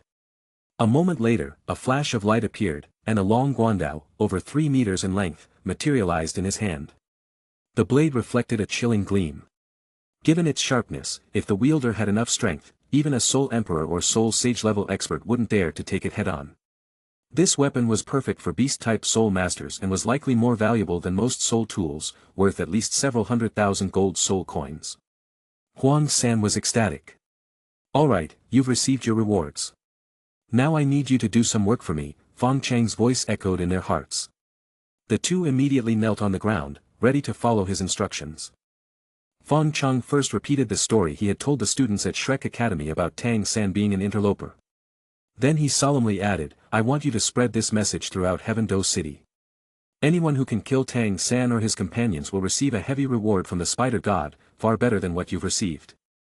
After saying this, Fong Chong turned and left the temple, slipping out of Heaven Do City under the cover of night and heading toward Whitewater City. The next day, a large number of suspicious-looking soul masters, all of considerable strength, began appearing outside Shrek Academy, asking around about Tang San. A dark cloud had unknowingly gathered over Shrek Academy. Chapter 78, The Current State of the Spider God Church. More than half a month later, on a quiet night, Fong Chong returned to Whitewater City. This trip to the Sunset Forest had been highly rewarding. Not only had his soul power reached 37,960 years, just a step away from breaking the 40,000-year threshold, but he had also devoured a large number of immortal herbs from the ice and fire yin-yang well. While the effects of these herbs might not be immediately obvious, they would undoubtedly have a significant impact on his physique in the long run. Additionally, he had gained several practical new skills, and his existing abilities had been upgraded, becoming even more powerful.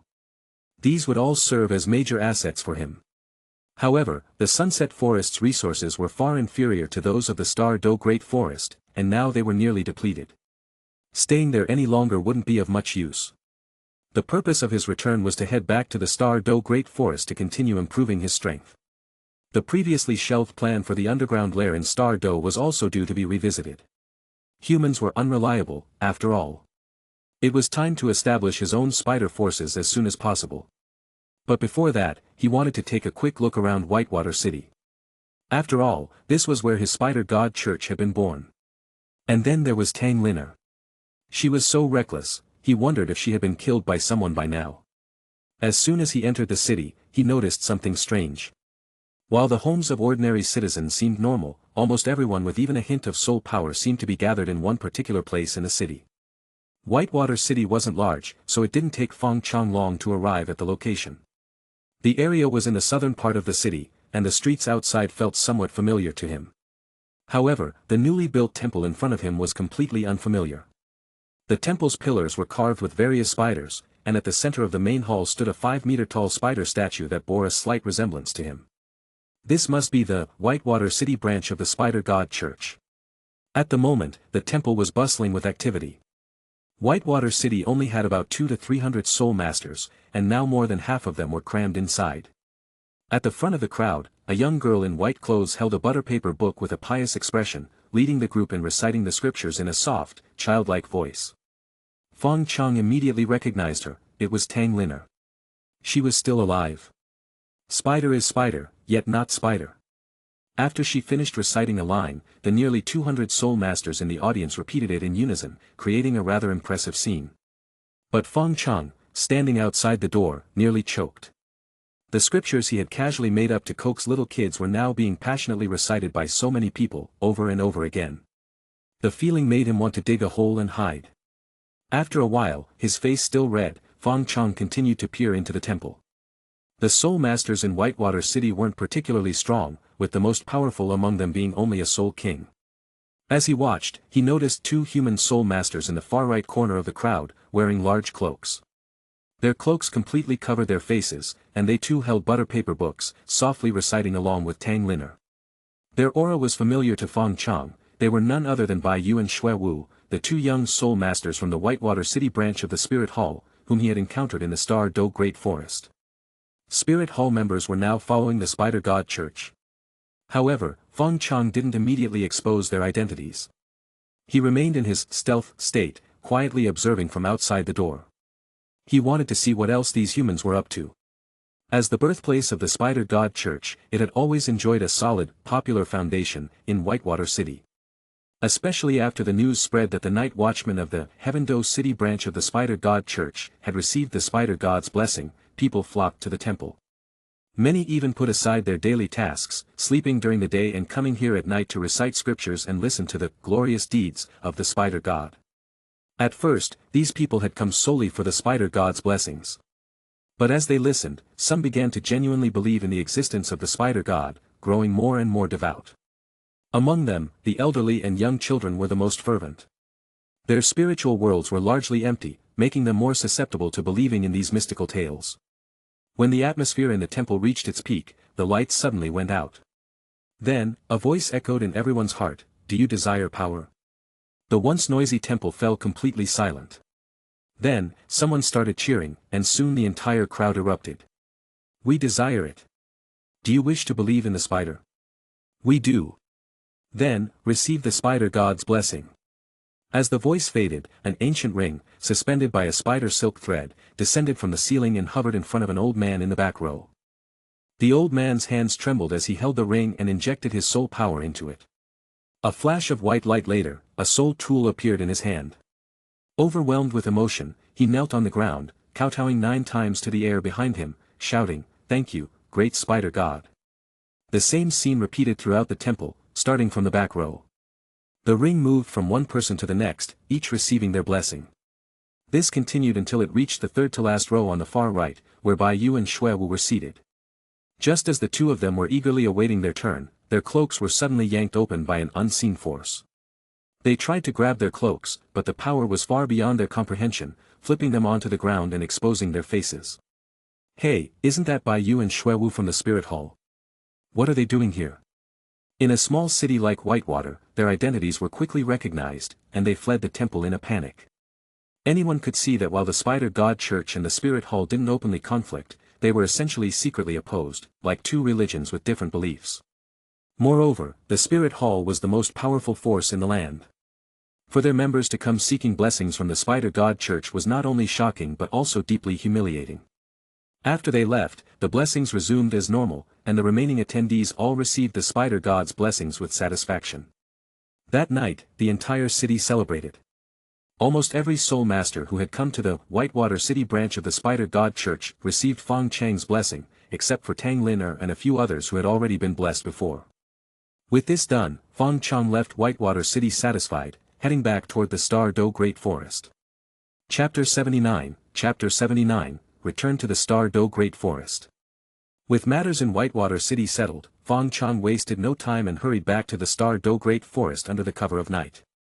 In this world, that was his true home. Stepping onto this land again, Fong Chong was filled with mixed emotions. When he had first transmigrated here, he was just a 3,000-year-old man-faced demon spider, constantly bullied and barely surviving by the skin of his teeth. But now, with his soul power nearing 40,000 years and having evolved multiple times, he was confident enough to face even some 50 or 60,000-year-old soul beasts, or even stronger ones. As long as he didn't run into creatures like Deming, Air Ming, or the dark demon evil god Tiger, he likely had few rivals left in the Star Do Great Forest. Fong Chong wandered aimlessly through the forest. When he came across camps of human soul masters, he didn't bother hiding. Relying on his stealth ability, he passed right through. The human soul masters only felt the firelight dim for a moment, but when they looked, they saw nothing and simply assumed their eyes were playing tricks on them. Evolution conditions. Soul power reaching 50,000 years or more, not achieved. Consuming 300,000 evolution points, not achieved. Accumulated soul beasts devoured, 2-723/10-000, not achieved. Fong Chong glanced at his evolution panel. The conditions for evolving into a Dominator Demon Spider were still far from being met, especially the requirement to devour 10,000 soul beasts. Even though he had consumed many pink ladies and slimes in the Sunset Forest, he had only completed about 1/5 of this requirement. Sighing, Fong Chong once again considered switching to a different evolution path. But the thought that the Dominator Demon Spider might greatly aid him in establishing the Star Do underground lair made him hold back. But where could he find several thousand more soul beasts? If he continued at his current pace, it would take years to meet the requirement. As he pondered this, he arrived at one of the entrances to his former lair. Fong Chong surveyed the familiar surroundings and activated his flexible size skill, shrinking himself to a size that could fit through the entrance. He slowly made his way inside. Whether human or beast, after wandering outside for so long, one always longs to return home. As soon as he entered one of the rooms in the lair, Fong Chong noticed something was off. There were several drag marks of varying depths on the ground, as if something heavy had been dragged through here not long ago. Moreover, the drag marks led directly to the central chamber, which made Fong Chong even more uneasy. Could it be that during the months he was away, some fool had dared to occupy his old lair? The more Fong Chong thought about it, the angrier he became. He quickened his pace and rushed toward the central chamber. Soon, he arrived outside the room and, sure enough, found intruders inside. They were his old friends, the blazing fire ants. He wasn't sure if these were the descendants of the blazing fire ants that had escaped from the lair or if they were a new colony that had taken over. What infuriated him the most was that, in the center of the chamber, on the stone tablet engraved with the words Star Do Underground Lair, a blazing fire ant queen was perched. Race, blazing fire ant queen. Soul power, 450 years. HP, 120 of 120. Strength, 40. Attack, 43. Defense, 29. Speed, 45. This blazing fire ant queen was significantly weaker than the previous one, and its colony was much smaller in number. As Fong Chong stared at them, the blazing fire ant queen noticed him. With a command, over 100 blazing fire ants swarmed toward Fong Chong. Facing them, Fong Chong felt both angry and amused. He took a deep breath and unleashed his poison mist breath skill.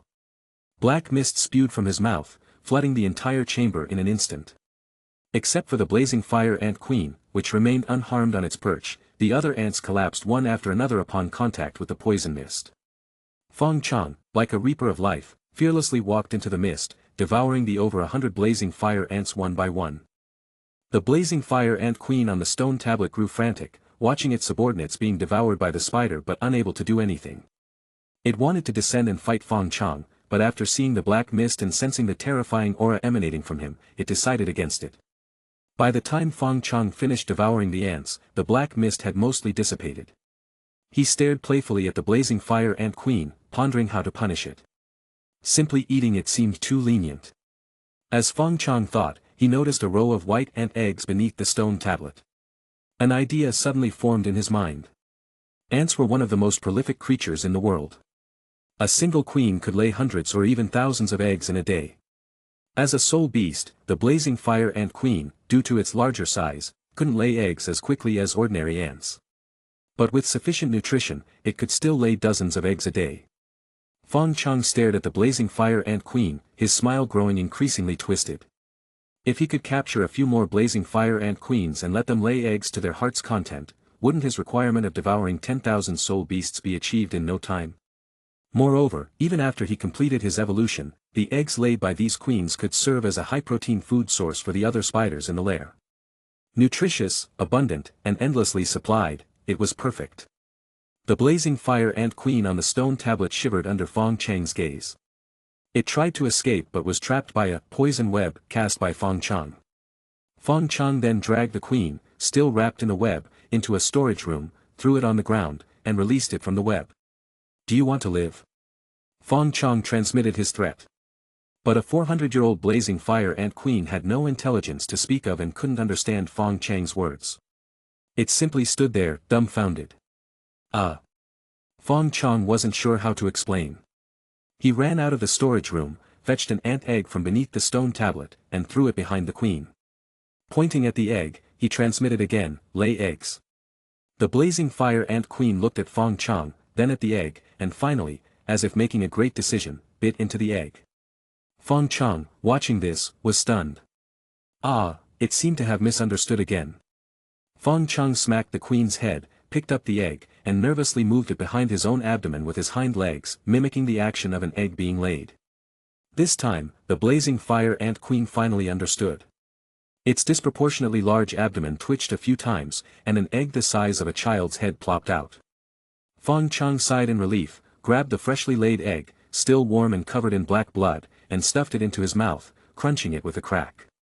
He then repeated the process, teaching the queen to lay more eggs. After several repetitions, the blazing fire ant queen finally understood Fong Chang's intentions. To survive, it had to keep laying eggs. And then feed them to the giant spider in front of it. Chapter 80, 40,000 years. Having tasted the benefits, Fong Chong became even more motivated. He sealed the entrance to the storage room with spider silk, leaving the blazing fire ant queen inside to lay eggs. He then ventured out of the lair again, activating his hunting instinct skill to search for more blazing fire ant queens. Soon, the vision of another soul beast appeared in his mind, located about 5 or 6 kilometers away in another nest. If it weren't for the convenience of the hunting instinct skill, finding these underground blazing fire ant queens would have taken a lot more effort. This time, Fong Chong directly activated his stealth skill, shrinking his body to an appropriate size, and quietly infiltrated the blazing fire ant nest, heading straight for the queen. When Fong Chong reached the queen's chamber, he used his entangling web skill to lift her up, then unleashed his poison mist breath skill as he had done before. The blazing fire ants, seeing their queen being captured, were about to attack when a pungent black mist filled the air. No matter how they tried to escape, they eventually collapsed in the mist. Fong Chong naturally wouldn't let these easy meals go to waste. He devoured the blazing fire ants one by one, then swept through the other rooms in the nest. Finally, he released the blazing fire ant queen from this nest, dragged her back to his lair, and threw her into another storage room, teaching her the same lesson as before. The blazing fire ant queen looked pitiful. Despite her reluctance to survive, she had no choice but to lay eggs as Fong Chong commanded. Fong Chong skillfully sealed the entrance to the storage room with spider silk and went off to find the next blazing fire ant queen. After 7 or 8 trips like this, all 10 storage rooms in the lair were occupied by a blazing fire ant queen each. Fong Chong kept watch over them, ensuring they laid eggs, which he then moved out and devoured. The leftover food in the storage rooms also served as a nutritional supply for the queens, replenishing the energy they expended from laying eggs. Fong Chong silently calculated in his mind. If one blazing fire ant queen could lay 50 eggs a day, then 10 queens would produce 500 eggs. At this rate, in less than a month, he would have devoured 10,000 soul beasts, meeting the evolution condition.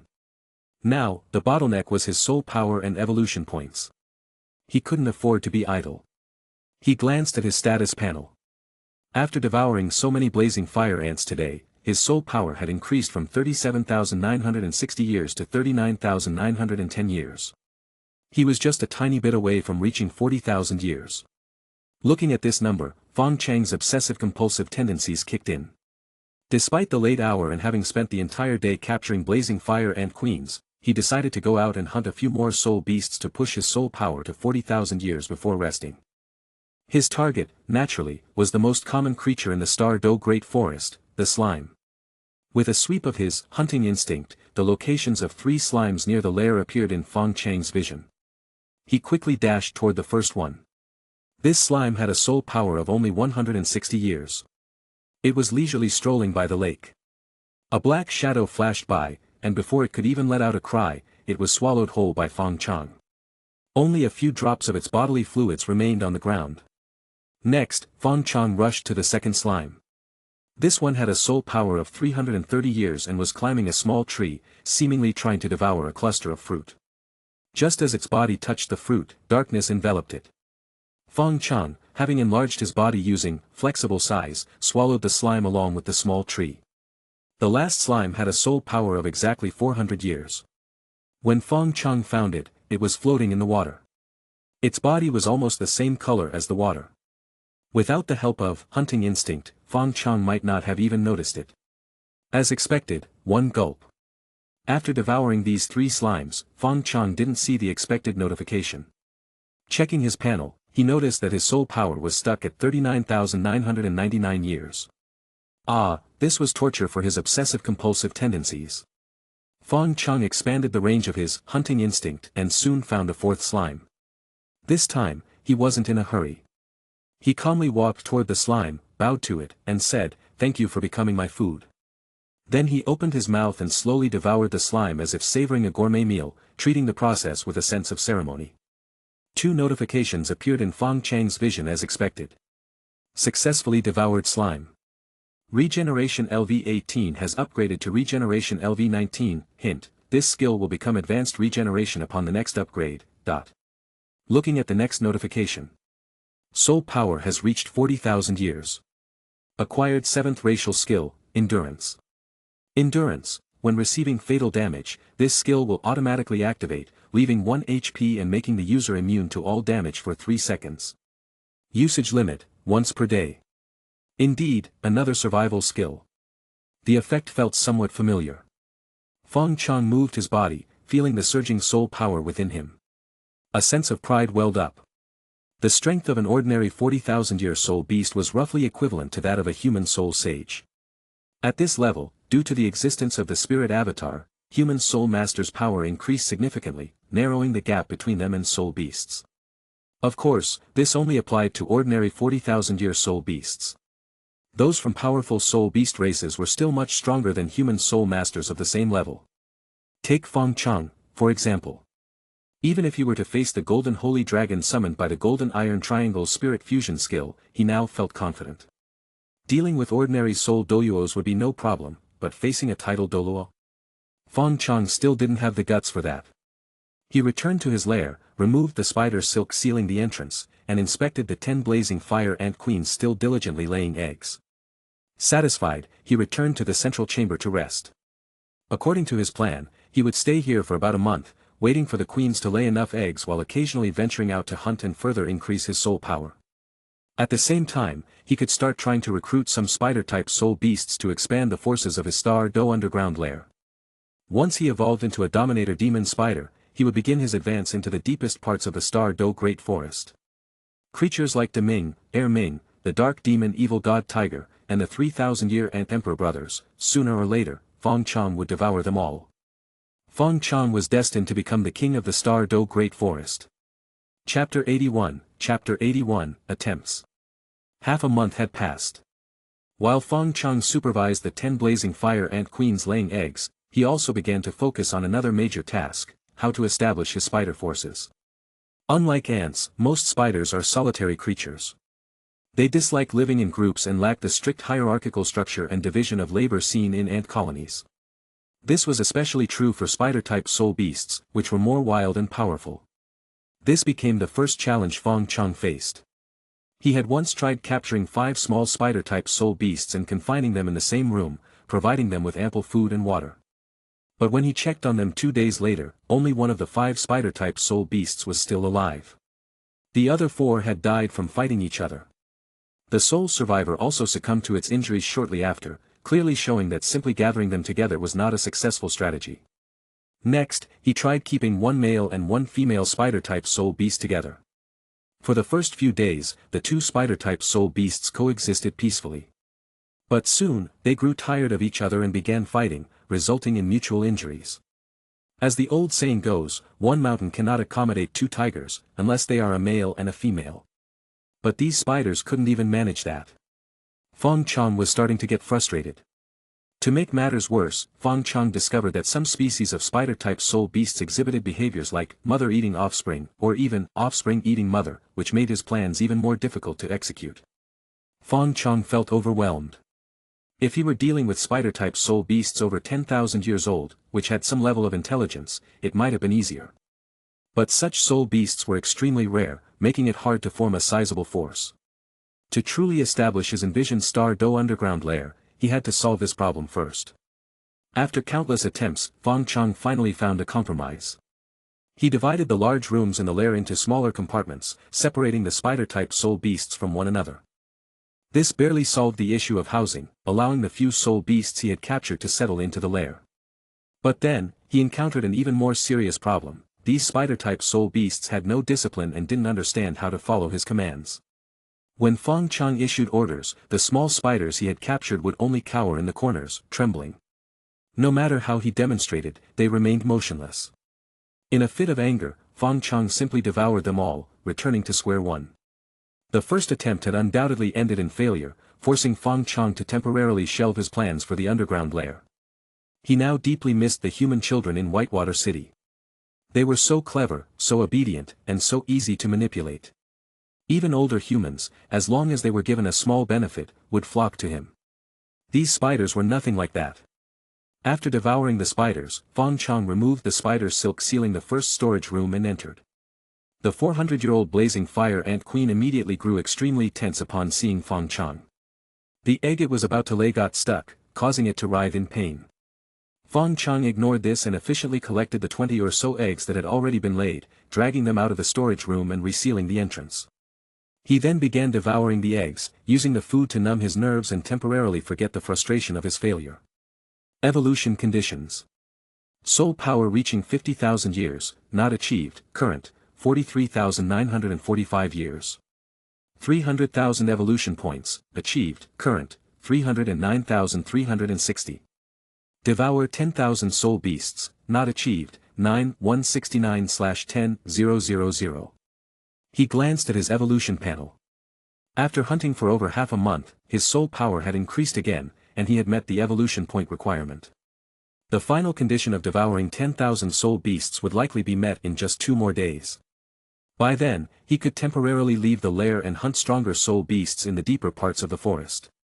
His current lair was located on the outermost edge of the Star Do Great Forest, where most soul beasts ranged from a few hundred to 3,000 or 4,000 years in strength. For Fong Chong now, the gains were minimal. 9,991, 9,992, 9,993. 10,000. On the third night, after devouring another batch of blazing fire ant eggs, Fong Chong finally achieved the most challenging evolution condition he had ever faced, devouring 10,000 soul beasts. He looked at the remaining dozen or so eggs in front of him and, without hesitation, devoured them in a few bites. He then removed the spider silk sealing the 10 storage rooms and released the 10 blazing fire ant queens. Now that his goal had been achieved and the underground lair was temporarily on hold, these blazing fire ant queens had provided significant assistance. Fong Chong, feeling a rare pang of conscience, decided to set them free. After this, he identified a direction and returned to the valley previously occupied by the giant demon ape. The valley had now become a paradise for soul beasts. Small soul beasts from who knows where were happily feasting on soul fruits, rapidly growing stronger. Fong Chong glanced at them but didn't pay much attention. He climbed up the valley and headed toward the area where he had once fought for his life. Beyond the valley lay the barren land that had once been dominated by the 10,000-year-old earth demon spider. Now, it had returned to the control of the burrowing rats, who were frolicking above and below the ground.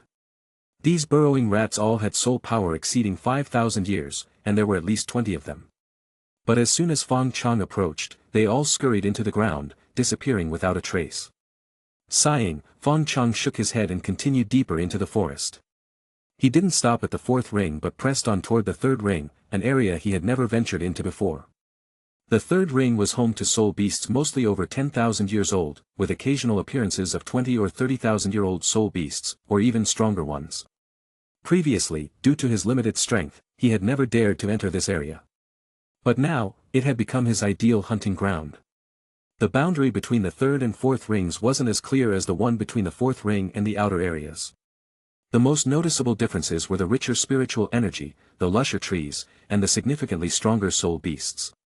As Fong Chong entered this area, he immediately spotted a 13,000-year-old fire cloud rhino-armored bull quietly grazing by the river. He quickly activated his stealth skill and quietly approached the fire cloud rhino-armored bull. Targeting the unprotected area of its abdomen, Fong Chong thrust his spider leg upward from the ground, striking with full force. The fire cloud rhino-armored bull panicked at the sudden attack and instinctively tried to retreat. But by then, it was too close to Fong Chong, and his attack had already landed. Crack! The spider leg pierced perfectly into the bull's abdomen, sinking 40 to 50 centimeters deep. Fong Chong took advantage of the momentum, twisting his spider leg inside the bull's body and releasing a surge of venom from the tip. The fire cloud rhino-armored bull struggled for a few moments before collapsing in pain. A 10,000-year soul beast had been defeated so easily under Fong Chang's sneak attack. Chapter 82, Female Lead. Something's not right. After devouring the fire cloud rhino-armored bull, Fong Chong continued on his way, but this time he cautiously activated his stealth state. After all, this was already the 3rd ring of the Star Do Great Forest, where the likelihood of encountering powerful soul beasts was much higher than in the outer areas. If he were ambushed by a high-level soul beast lurking in the shadows, even he wouldn't fare well. As Fong Chong walked, he suddenly sensed a powerful aura rapidly approaching from the south. He quickly maintained his stealth state and hid behind a giant tree. The aura grew stronger and closer, and soon a white figure came into view. A man-faced demon spider. Fong Chang's expression grew strange as he observed the figure. She was about 4 meters long, with 8 spider legs each over 5 meters long. As she moved swiftly through the forest, the pattern on her abdomen, resembling a human face, became faintly visible. These were the most distinctive features of a human-faced demon spider, but her color wasn't the usual purple-black. Instead, she was a pure, snow-white color. She was a mutated human-faced demon spider, Fong Chong realized. Race, man-faced demon spider queen, mutated. Soul power, 45,600 years. HP, 5, 210/12, 700. Strength, 2,693. Attack, 2,881. Defense, 2,345. Speed, 2,997. Checking her stats confirmed it, she was indeed a mutated man-faced demon spider queen. Moreover, judging from the pheromones she emitted, she was female. Fong Chong was ecstatic. However, this mutated man-faced demon spider queen didn't seem to be in good condition. She had several serious injuries, especially on her back, where a broken human sword was still embedded. Her HP stat also supported Fong Chang's observation, it was less than half, clearly indicating she had just been through a fierce battle. Seeing this, Fong Chong was puzzled. While man-faced demon spiders weren't top-tier soul beasts like the titan giant ape, they were still among the stronger species.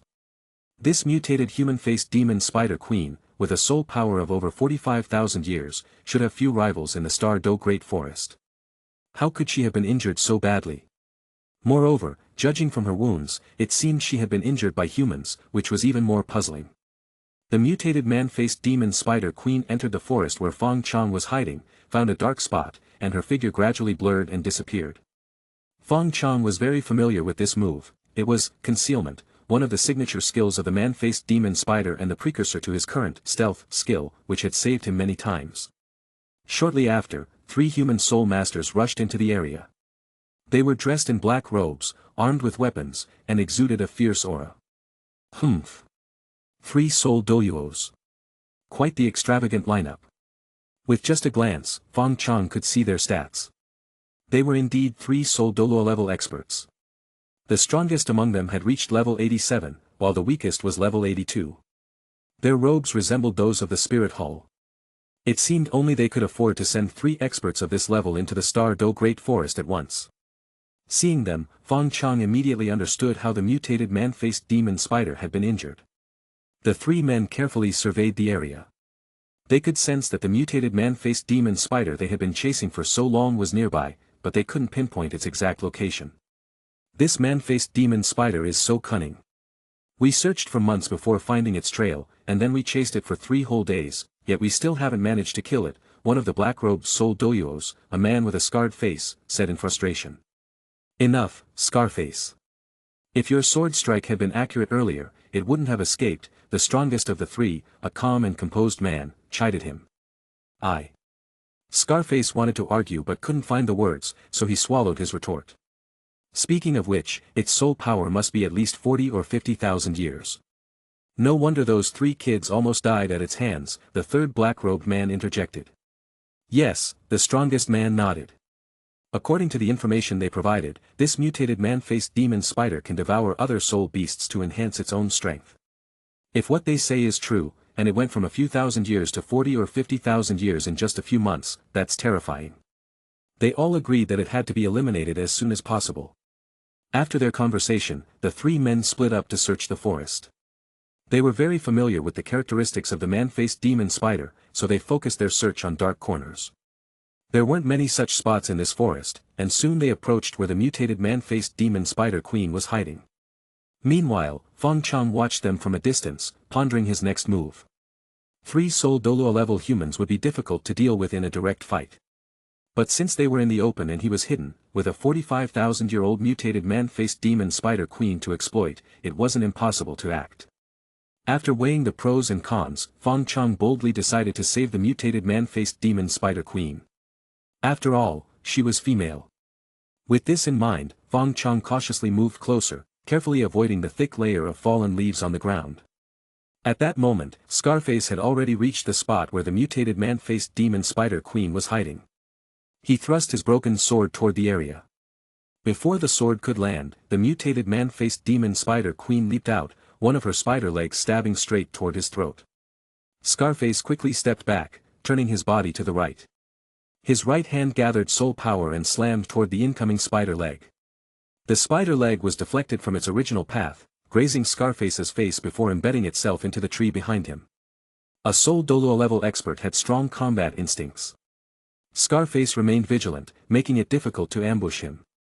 Seeing her attack fail, the mutated man-faced demon spider queen quickly retracted her leg and tried to flee. But at that moment, she received a telepathic message, "Come this way." Her 8 eyes blinked in confusion. Right. Fong Chong quickly guided her again. The mutated man-faced demon spider queen hesitated for a moment. Seeing the 3 human soul masters regrouping and charging toward her, she gritted her teeth and followed the mysterious voice's instructions, running to the right. The 3 humans, focused entirely on the mutated man-faced demon spider queen, immediately turned and chased after her. By then, Fong Chong had already hidden himself in the area and continued to guide the mutated man-faced demon spider queen. "Keep running, don't look back." Although the mutated man-faced demon spider queen was suspicious of the voice's owner, the situation was urgent. She instinctively followed the instructions and kept running. The 3 human soul masters chased after her. Scarface, being the closest, was the first to pursue her and remained in the lead. The strongest black-robed man, with his ghostly movement technique, quickly caught up and was about to overtake Scarface. About 4 or 5 meters behind them, the weakest soul master lagged. But his attention was entirely on the mutated man-faced demon spider queen, completely unaware of the danger beside him. As he passed by the trunk of a giant tree, a black spider leg suddenly appeared out of nowhere, piercing his abdomen before he could react. The soul master spat out a mouthful of blood, clutching the spider leg in his abdomen. As he tried to resist, more spider legs stabbed into his neck, back, and chest from different directions. Then, a shield-shaped spider leg slammed into the back of his head, extinguishing his remaining consciousness. He collapsed limply to the ground. Blackie. The other 2 soul masters noticed the commotion behind them and turned around. They saw a black spider, its aura no weaker than the mutated man-faced demon spider queen, with several spider legs embedded in their companion's body. A sole Douluo level expert had died without even a chance to cry out. Damn it! Hatred and fear made them momentarily forget their mission as they turned to attack the black spider. Don't just stand there, help! Fong Chong, seeing the mutated man-faced demon spider queen frozen in place, quickly sent another telepathic message. She tilted her head. Had this black spider saved her? She finally understood. Following the instructions, she turned around and charged at Scarface, who was closest to her. Scarface, seeing the mutated man-faced demon spider queen turning back to attack, didn't dare to be careless. He immediately turned to face her, leaving the strongest soul master to deal with Fong Chong alone. Fong Chong breathed a sigh of relief. Watching the soul master charging toward him, he activated all his skills in an instant: hardening, fire armor, poison mist. Black smoke mixed with flames erupted from his body, shooting over 10 meters into the air, creating a terrifying spectacle. Fong Chong then charged forward, colliding head-on with the soul master. There was no finesse, just a brutal, direct clash. The soul master's martial soul was a giant sword. He activated his martial soul true body, merging with the sword, and clashed with Fong Chong. Boom! A loud explosion echoed through the forest.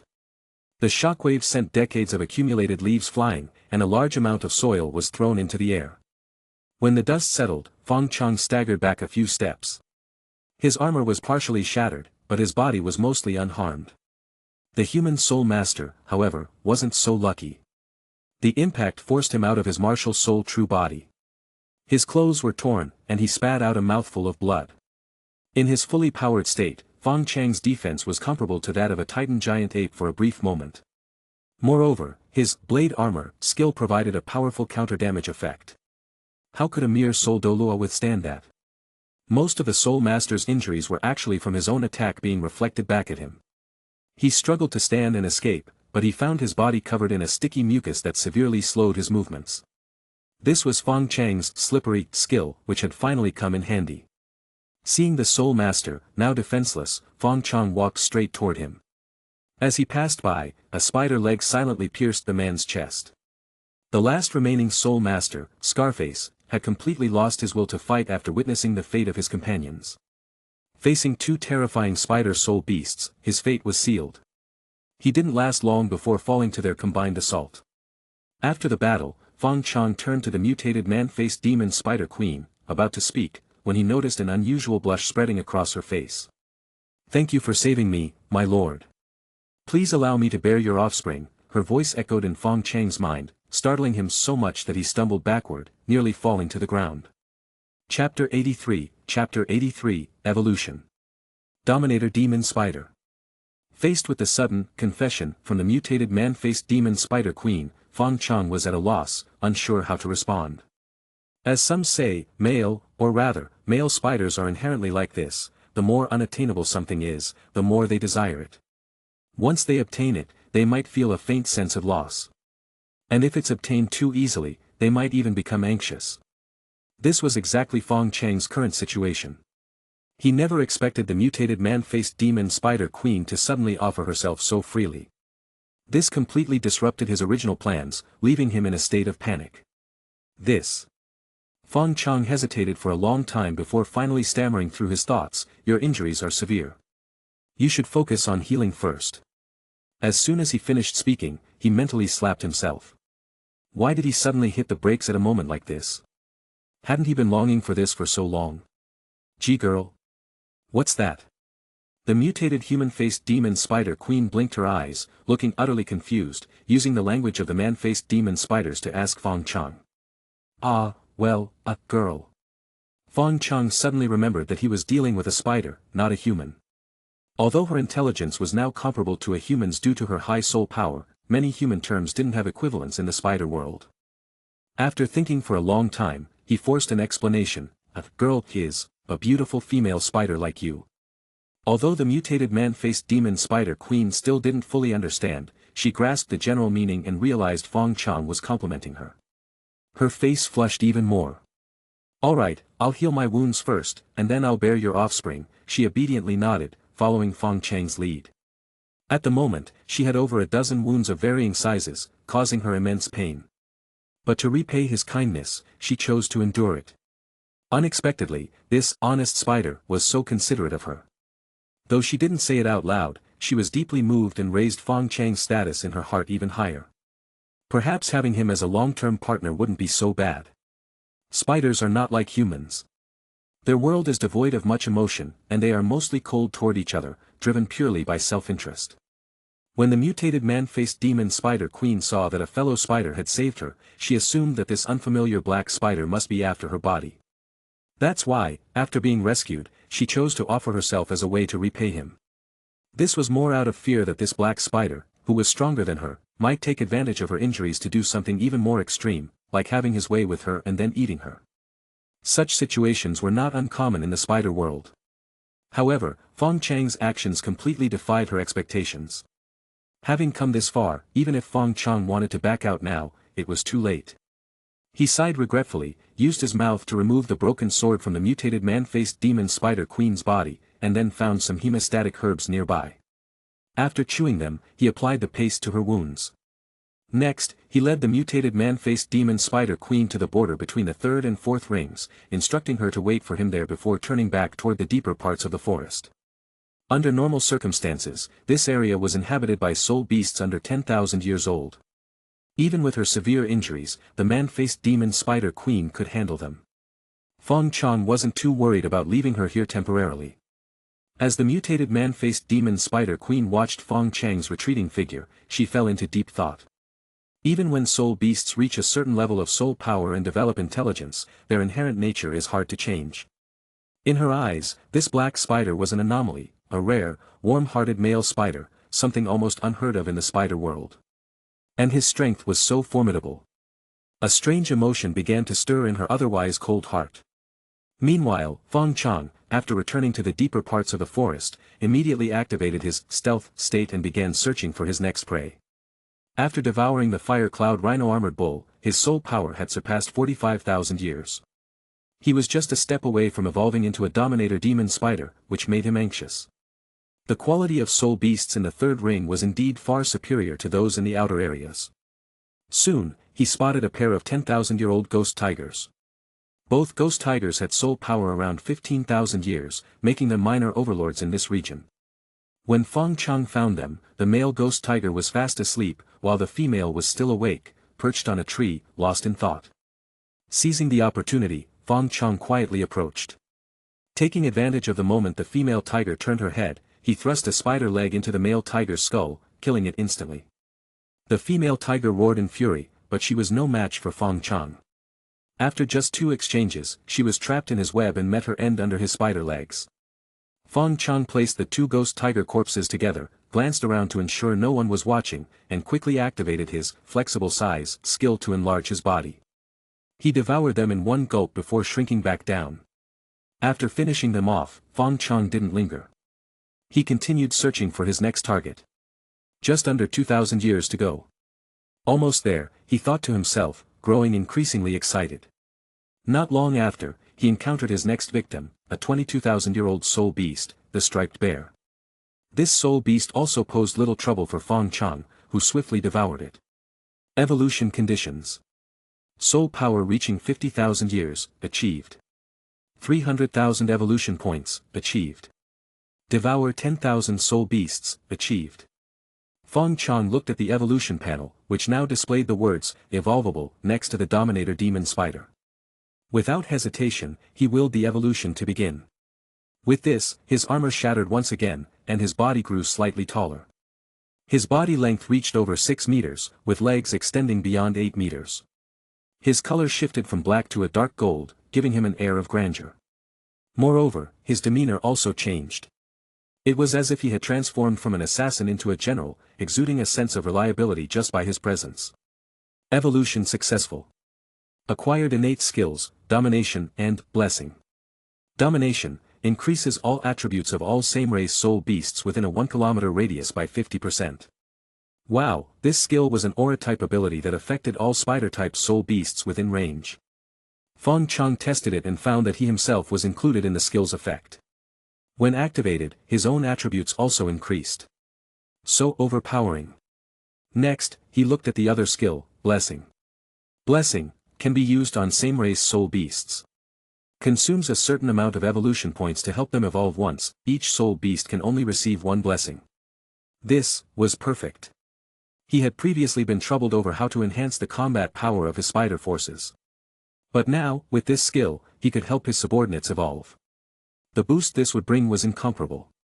The only downside was the evolution point cost, which made his heart ache. Chapter 84, by Ji. Name, Fong Chong. Race, Dominator Demon Spider. Soul power, 50,140 years. Evolution points, 71,310. HP, 29, 300/29, 300. Strength, 10,700. Attack, 10,875. Defense, 19,633. Speed, 13,381. Stats boosted by the Domination skill. Racial skills, Poison Web, Spider Spear, Stealth. Innate skills, Devour, Poison Resistance, Hardening. Additional skills, Regeneration LV-19, Dragon's Blood LV-3, Fire Armor. Fong Chong glanced at his current stats. After evolving again, his attributes had skyrocketed, and with the 50% boost from the Domination skill, he was now ridiculously powerful. With his current stats, he could likely rival ordinary 100,000-year soul beasts like the soft-bone rabbit. If you factored in the effects of his numerous skills, his burst damage potential might even allow him to compete with forest overlords like Deming and Erming. Of course, he wasn't in the mood to challenge those two just yet. After all, they had long occupied the Lake of Life and rarely separated. If he were to act, he'd have to be prepared to face both of them simultaneously. And Fong Chong was far from ready for that. More importantly, those two had undoubtedly hidden trump cards, given their level of cultivation. Thinking this, Fong Chong quickly shook his head, suppressing this dangerous thought. His greatest advantage was his potential. There was no need to take such risks so early. Besides, Fong Chong already had plans for them. He would wait for the right moment to deal with them all at once. Until then, he would focus on improving his strength. With this in mind, Fong Chong turned his gaze toward the outer regions of the forest and began walking toward a specific area between the 3rd and 4th rings. This time, however, he didn't bother activating his stealth skill. When he returned to the spot where he had parted ways with the mutated man-faced demon spider queen, the area appeared empty at first glance. But soon, a shadow beneath a large tree blurred slightly, and her figure gradually materialized. Seeing Fong Chong return, she was momentarily stunned. In just half a day, his appearance had undergone a dramatic transformation. If it weren't for the fact that Fong Chang's aura hadn't changed much despite his altered appearance, she might not have dared to approach him. In her eyes, the previous Fong Chong had been like a radiant young star. Now, he exuded the steadiness of a mature male spider, making her even more infatuated. "Come here," Fong Chong transmitted his thoughts to her using telepathy. Although he could understand the mutated man-faced demon spider queen's language and could probably communicate with her using the man-faced demon spider tongue, he felt that using telepathy was cooler and better showcased his grandeur. The mutated man-faced demon spider queen nodded, her face flushing as she approached Fong Chong. Just this morning, he had told her to focus on healing her wounds. Was he really in such a hurry now? As she drew closer, Fong Chong raised one of his shield-like forelegs, intending to place it on her head. The mutated man-faced demon spider queen instinctively took 2 steps back, avoiding Fong Chang's leg. But then she gritted her teeth and extended her head toward him. "Don't worry, I won't hurt you. I'm just giving you a gift," Fong Chong reassured her as he gently placed his shield-like leg on her forehead. A light screen appeared in his vision. "A gift? What's that?" The mutated man-faced demon spider queen pouted but didn't dare to ask. Perhaps this was just how spiders from big places talked, always saying strange things she couldn't understand. Asking too many questions would only make her seem ignorant, she thought. Evolution Path 1. Dark Scythe Demon Spider. Evolution Conditions: Soul Power above 1000 years, consume 1000 evolution points, evolvable. Evolution Rewards: Change in appearance, significant increase in attack attributes, minor increase in other attributes, full recovery of state, acquire innate skill, Death Scythe. Evolution Path 2. Dark Armor Demon Spider. Evolution Conditions: Soul Power above 1000 years, consume 1000 evolution points, evolvable. Evolution Rewards: Change in appearance, significant increase in defense attributes, minor increase in other attributes, full recovery of state, acquire innate skill, hardening. Fong Chong couldn't help but smile at the familiar options on the screen. Looking at the evolution conditions, he was relieved to see that it only required 1000 evolution points. What had once been a headache-inducing amount now seemed trivial. He chose the Dark Scythe Demon Spider path without much hesitation, deciding that this was the best choice for the mutated man-faced demon spider queen. His current plan was to make her his capable assistant, so it made sense to prioritize high attack power. As Fong Chong made his choice, a faint golden energy flowed from his shield-like leg into the mutated man-faced demon spider queen's head, spreading throughout her body. She began to moan in pain as her armor shattered, emitting a bright white light. When the light faded, a brand new Dark Scythe demon spider stood before Fong Chong. Her body had grown slightly larger and more slender. Fortunately, her color remained the same snow white, making her a goddess-like figure in the eyes of spider aesthetics. The most noticeable change was that her 2 forelegs had transformed into scythe-like blades, contrasting with Fong Chang's shield-like forelegs. Race: Dark Scythe Demon Spider, mutated. Soul Power: 45,600 years. HP: 16,308/16,308. Strength: 5,233. Attack: 8,193. Defense: 4,892. Speed: 5,997. Stats boosted by the Domination skill. Fong Chong looked at her updated stats. Wow, although her soul power hadn't increased, her attributes had nearly doubled thanks to the evolution and the effects of his Domination skill. The mutated Dark Scythe Demon Spider also felt the changes in her body. She experimentally swung her scythe-like legs, noticing a significant increase in both speed and strength. Was this the gift he had mentioned? She blinked her 8 eyes at Fong Chong, her gaze filled with gratitude. After living in the Star-Do Great Forest for so many years, this was the first time she had felt such a dramatic increase in strength. Now, she felt confident enough to challenge 80 or 90,000-year soul beasts. Fong Chong nodded in satisfaction as he watched her ecstatic reaction. If he could mass evolve a group of spider-type soul beasts, the combat power under his command would multiply. Conquering the Star-Do Great Forest, or even the entire Douluo Continent, would no longer be a pipe dream. Finally, he turned to the mutated Dark Scythe Demon Spider and said, "How about I give you a name?" A name? The mutated Dark Scythe Demon Spider was confused again. What was this thing? But not wanting to appear ignorant, she nodded. "Then, from now on, I'll call you Xiao Bai," Fong Chong said after a moment of thought, coming up with a name he thought was quite fitting. Xiao Bai. The mutated dark-scythed demon spider listened to the name in confusion but nodded again. From now on, I'll call you Xiao Bai, Fong Chong said, this time using the human-faced demon spider language aloud. Xiao Bai. The mutated dark-scythed demon spider responded. She now roughly understood what a name was. It seemed to be a form of address between partners. Chapter 85, The Thousand-Year Ant-Emperor. The night passed. Fong Chong and Xiao Bai, the two spiders, woke up one after the other. Xiao Bai, who woke up first, sat quietly with her 8 legs curled up, waiting for Fong Chong. Meanwhile, Fong Chong looked at the narrow cave they were currently in and began plotting. Now that he had acquired the two powerful skills, domination, and blessing, and had found a mate, most of the prerequisites for establishing a grand lair had been met. What he lacked now was a suitable territory to build his lair. The lair he had taken from the blazing fire ants in the outermost region was clearly too small, far from meeting Fong Chang's ambitions. Moreover, being located in the outermost part of the Star Do Great Forest, its resources paled in comparison to the deeper regions. Should he dig one himself? That idea wasn't very practical.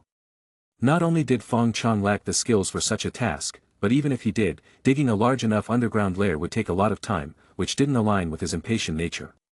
So, the best course of action was, of course, to seize one from another soul beast. In the depths of the Star Do Great Forest, there weren't many soul beasts skilled at digging and building nests. The first that came to Fong Chang's mind were the 3,000-year ant-emperors. Their lair must be quite impressive. Besides, if he didn't hurry up and devour them now, they might end up becoming stepping stones for Tang San in the future, something Fong Chong absolutely didn't want to see. Having made up his mind, Fong Chong immediately called Xiao Bai, and the two spiders set off toward the deepest part of the forest. He activated his hunting instinct skill, targeting the 1,000-year ant-emperors. In the forest, there were only 3 soul beasts with that title, and they all appeared in Fong Chang's field of vision. Wow, their lair was actually built right next to the Lake of Life. One of the 1,000-year ant-emperors was located just 5 or 6 meters below Ming's den. How bold! But Fong Chong liked it. The closer the lair was to the Lake of Life, the more spiritually rich it would be, making cultivation there twice as effective. Looking at the internal structure of their lair, each room was over 5 meters high and 20 to 30 meters wide, with tunnels more than 2 meters in diameter. Even the 3-meter-long 1,000-year ant-emperors could move around comfortably inside. Of course, for Xiao Bai, the tunnels would need some adjustments. Fong Chong could change his size using flexible size, but Xiao Bai couldn't. She was larger than the 3,000-year ant-emperors, and the current tunnels were just barely wide enough for her. If larger soul beasts were to join the lair in the future, the space would become a problem. Just by glancing at it from afar, Fong Chong had already envisioned how to renovate the lair, treating it as if it were already his. However, there was still one problem. With his current strength, dealing with one 90,000-year ant-emperor would be troublesome but manageable. But facing all 3 at once? That was extremely dangerous. Even with Xiao Bai's assistance, they likely wouldn't stand a chance. One misstep could cost them their lives. Moreover, their lair was too close to the Lake of Life. If the commotion of a battle attracted Ming, or other powerful soul beasts nearby, it would be a disaster. He needed to find a way to lure them out one by one. Just as he was pondering this, one of the 1,000-year ant-emperors seemed to sense his gaze. Its head suddenly turned in his direction, and a surge of soul power disrupted Fong Chang's hunting instinct. This was the flaw of the hunting instinct skill. When used to monitor opponents with higher soul power, it was easy for them to detect it and even trace the source of the sensation. Wait, trace the source. Fong Chang's eyes lit up as if he had discovered something incredible. Yes, he could use this to lure out the 1,000-year ant-emperors. With this in mind, Fong Chong quickly found a nearby valley. It was surrounded by cliffs on 3 sides, with only one semi-enclosed opening facing the Lake of Life. Inside this opening was a small clearing about 10 square meters in size, perfect for an ambush. He instructed Xiao Bai to hide inside the opening, activating concealment to stay hidden, while he climbed onto the cliff opposite the opening. After setting this up, he activated hunting instinct again, targeting the 1,000-year ant-emperor he had noticed earlier. He stopped monitoring the other 2, focusing solely on this one. Sure enough, it didn't take long for the thousand-year Ant Emperor to sense Fong Chang's surveillance again. As before, it used its soul power to disrupt the connection. So lazy. It doesn't even want to come out. Fong Chong complained internally but continued to monitor it using the same method.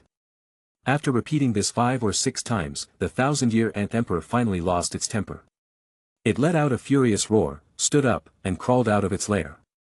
It no longer bothered to disrupt Fong Chang's surveillance. Instead, it followed the sensation of being watched, heading straight toward the source. Although it didn't seem to move quickly, within 10 minutes, it had reached the valley where Fong Chong and Xiao Bai were hiding.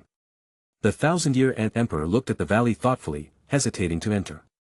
But at that moment, the annoying sensation returned, stronger than ever. It looked up and saw a black and gold spider, nearly twice its size, perched on the cliff opposite the valley. The spider's eyes glowed with an eerie light, and the uncomfortable sensation it felt was coming from there. Finally, the thousand-year Ant Emperor stopped hesitating. It strode across the opening and entered the clearing in the valley. Suddenly, it accelerated, transforming into a black streak as it charged toward the cliff where Fong Chong was. Boom! The ground shook, and rocks tumbled down. If Fong Chong hadn't been prepared, firmly anchoring his spider legs into the cliff, he would have been sent tumbling down with the debris. The thousand-year Ant Emperor's size might have been less than half of Fong Chang's, but its strength was terrifying. Seeing that its first attack had failed, the thousand-year Ant Emperor gathered its strength and charged at the cliff again. This time, the impact was significantly stronger. Cracks spread from the point of impact, extending all the way to where Fong Chong was standing. The section of the cliff where Fong Chang's legs were anchored began to crumble, leaving only the top 2 legs still gripping the cliff, looking precarious. At this point, Fong Chong didn't hesitate any longer. He spat out 5 or 6 poison webs, in quick succession. The webs fell from the sky, accurately entangling the thousand-year Ant Emperor. Xiao Bai, now, he transmitted to Xiao Bai while pulling his 2 remaining legs free from the cliff. He leaped down toward the temporarily trapped thousand-year Ant Emperor, his 8 spider legs like 8 steel blades stabbing down from above. Chapter 86, The New Lair. Facing this sudden attack, the thousand-year Ant Emperor roared in fury. Its dark golden body flashed with a silvery light as its strength surged, tearing through Fong Chang's poison webs in a few swift movements.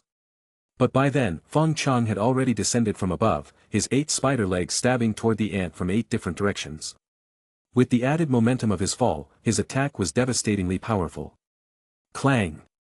A crisp sound rang out, like a hammer striking an iron barrel. Sparks flew as Fong Chang's body was sent flying backward, landing a short distance away.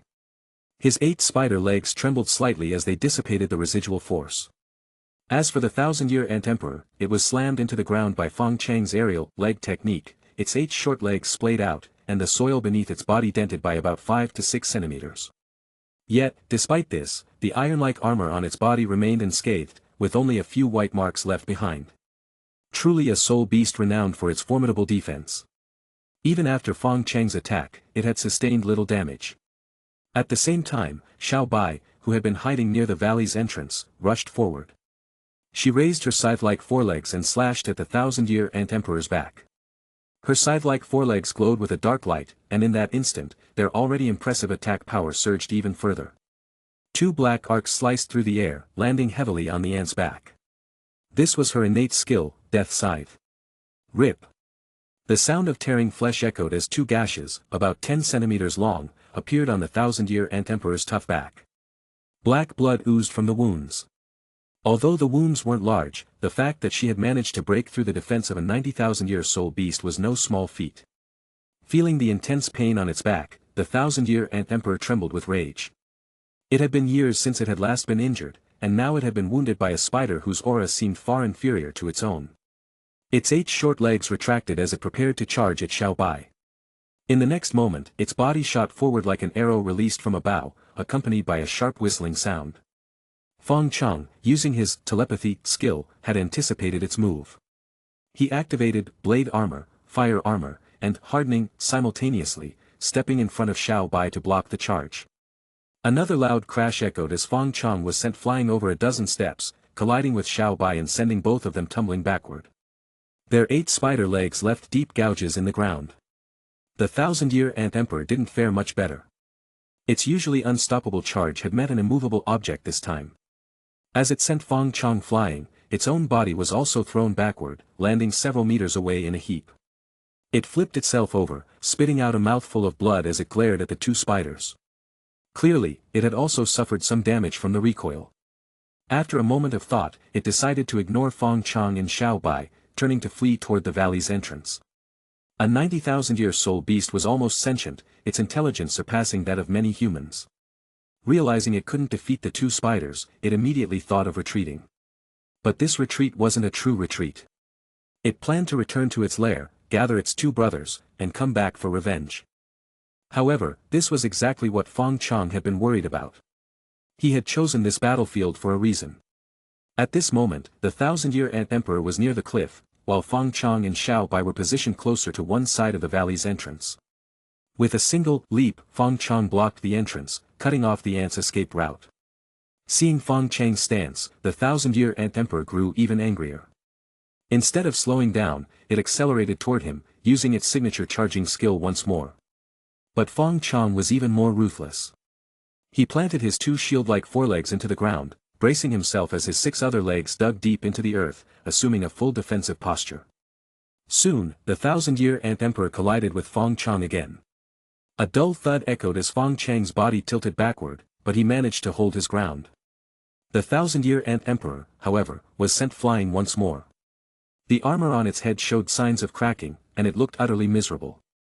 Earlier, Fong Chong had rushed to block its attack to save Xiao Bai, leaving him unprepared.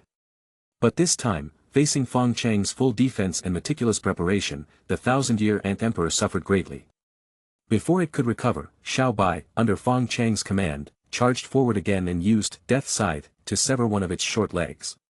The ant let out a series of agonized screams.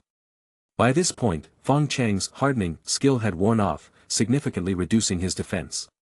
However, the 1,000-year Ant Emperor, having sustained multiple injuries and lost a leg, was no longer the same. The battle remained intense, but the situation was clearly more unfavorable for the 1,000-year Ant Emperor. Facing the coordinated defense and offense of Fong Chong and Xiao Bai, it found no way to turn the tide. It tried to escape, but the only exit was blocked by Fong Chong. It attempted to climb the cliff, only to be ensnared by Fong Chang's webs and dragged back down. After several hours of grueling combat, the 1,000-year Ant Emperor, known for its defense, finally fell to Fong Chong and Xiao Bai. Looking at its corpse, Fong Chong hesitated for a moment before tossing about a third of the ant's meat to Xiao Bai. After all, she had been standing by eagerly, having contributed significantly to the battle. Without her help, Fong Chong would have had to expend far more effort to defeat the 1,000-year Ant Emperor. Xiao Bai happily accepted the ant meat, using her scythe-like legs to cut through the hard shell and eat the meat in small pieces. Fong Chong, however, wasn't so delicate. He carried the remaining 2/3 of the ant's body to an open area.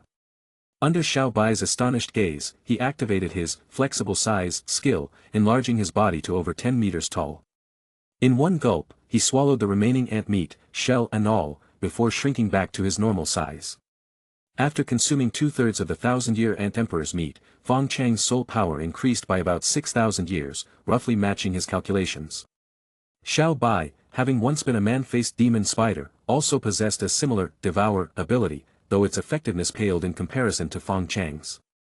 Even after her evolution, consuming 1/3 of the ant's meat only increased her soul power by less than 500 years. Her conversion efficiency was likely only a little over 1/10 of Fong Chang's. This made Fong Chong inwardly lament the waste.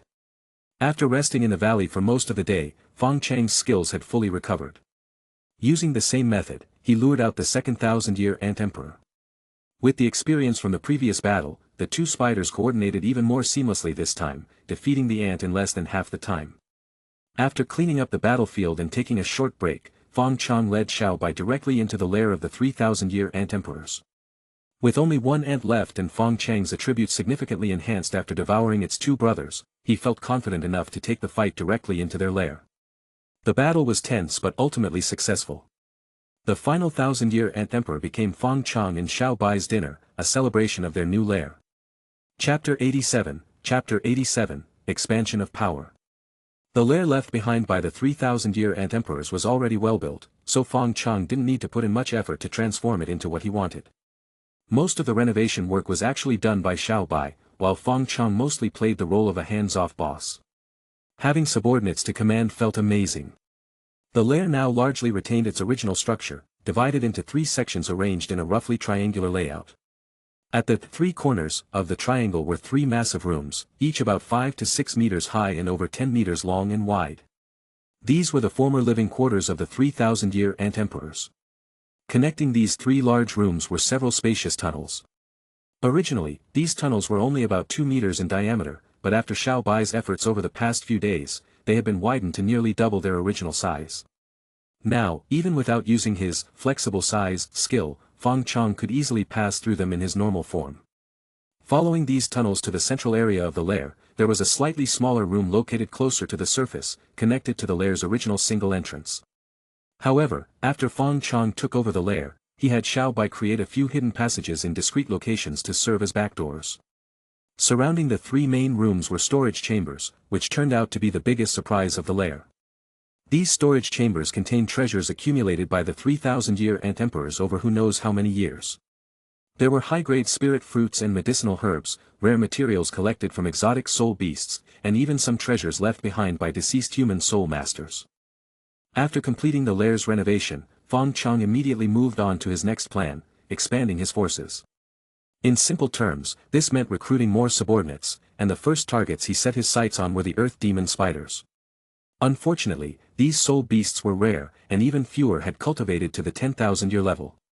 After several days of searching using his hunting instinct, Fong Chong could only identify 4 potential targets. Now, all 4 of them had been captured and brought back to the lair. "Don't be afraid, I won't eat you," Fong Chong transmitted his thoughts to the 4 earth demon spiders huddled in the corner, too scared to make a sound.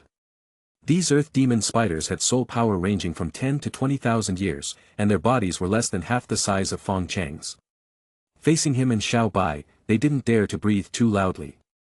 Hearing Fong Chang's words, they relaxed slightly but remained huddled together in the corner. "From now on, you'll follow me. You'll get your share of benefits, but if you dare to run or have any other ideas, I guarantee you'll become my next meal." At this, the 4 earth demon spiders tilted their heads in unison, clearly not understanding what Fong Chong meant. Seeing their confused expressions, Fong Chong had to resort to gesturing and explaining again. "You," he said, pointing at the 4 earth demon spiders with his shield-like foreleg. When they nodded, he continued. "Follow me," he said, pointing the same leg back at himself. The 4 earth demon spiders nodded again. "Stay here," Fong Chong pointed at the lair, but the earth demon spiders tilted their heads again, still not understanding.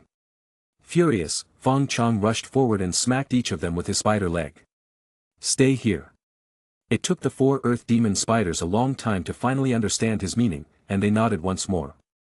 After more than half an hour, Fong Chong finally managed to get them to understand these simple sentences.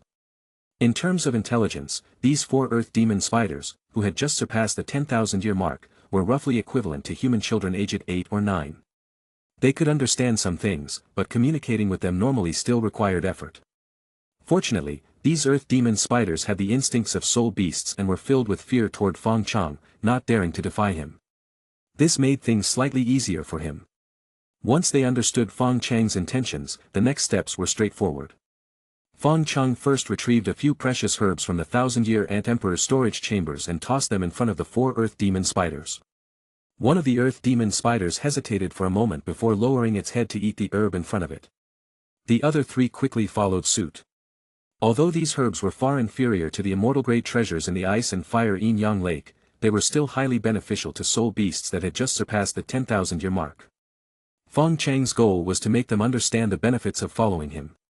Next, he had the earth demon spiders lower their heads and bestowed the blessing upon them one by one, evolving them into web nest demon spiders. This evolution retained the earth demon spiders' innate ability to dig tunnels while granting them the innate skill demon web trap, allowing them to create traps and guard the lair. Most importantly, this evolution path consumed the fewest evolution points among the options available to earth demon spiders, only 500 points. Feeling the changes in their bodies, the earth demon spiders grew excited. They had never imagined that following another spider could make them stronger. Most spider-type soul beasts were solitary creatures and didn't understand the concept of obedience. But with their newfound intelligence, they could grasp what was beneficial to them. As long as there were sufficient benefits, they would make compromises. It was like a spoiled child who, in order to get a desired toy, would obey an adult's instructions.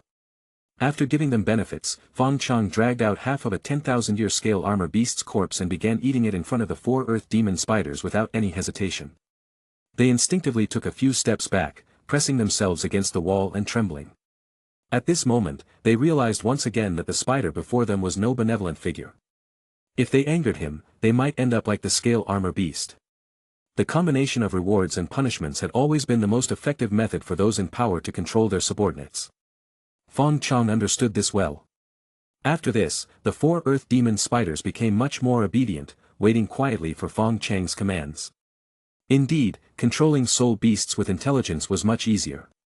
The first command Fong Chong gave them was to dig a tunnel from the current lair all the way to the outer forest, where he had previously taken over the blazing fire ant's lair. While the deeper parts of the forest were rich in resources, the environment was also harsher.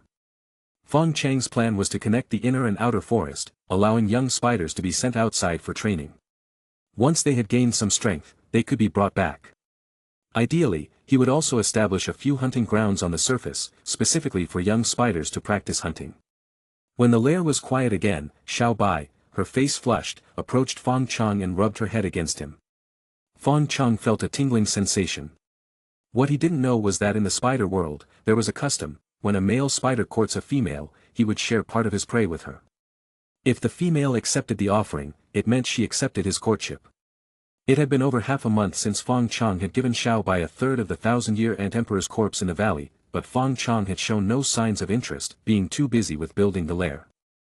Now, Xiao Bai could no longer hold back and took the initiative, trying to pique Fong Chang's interest.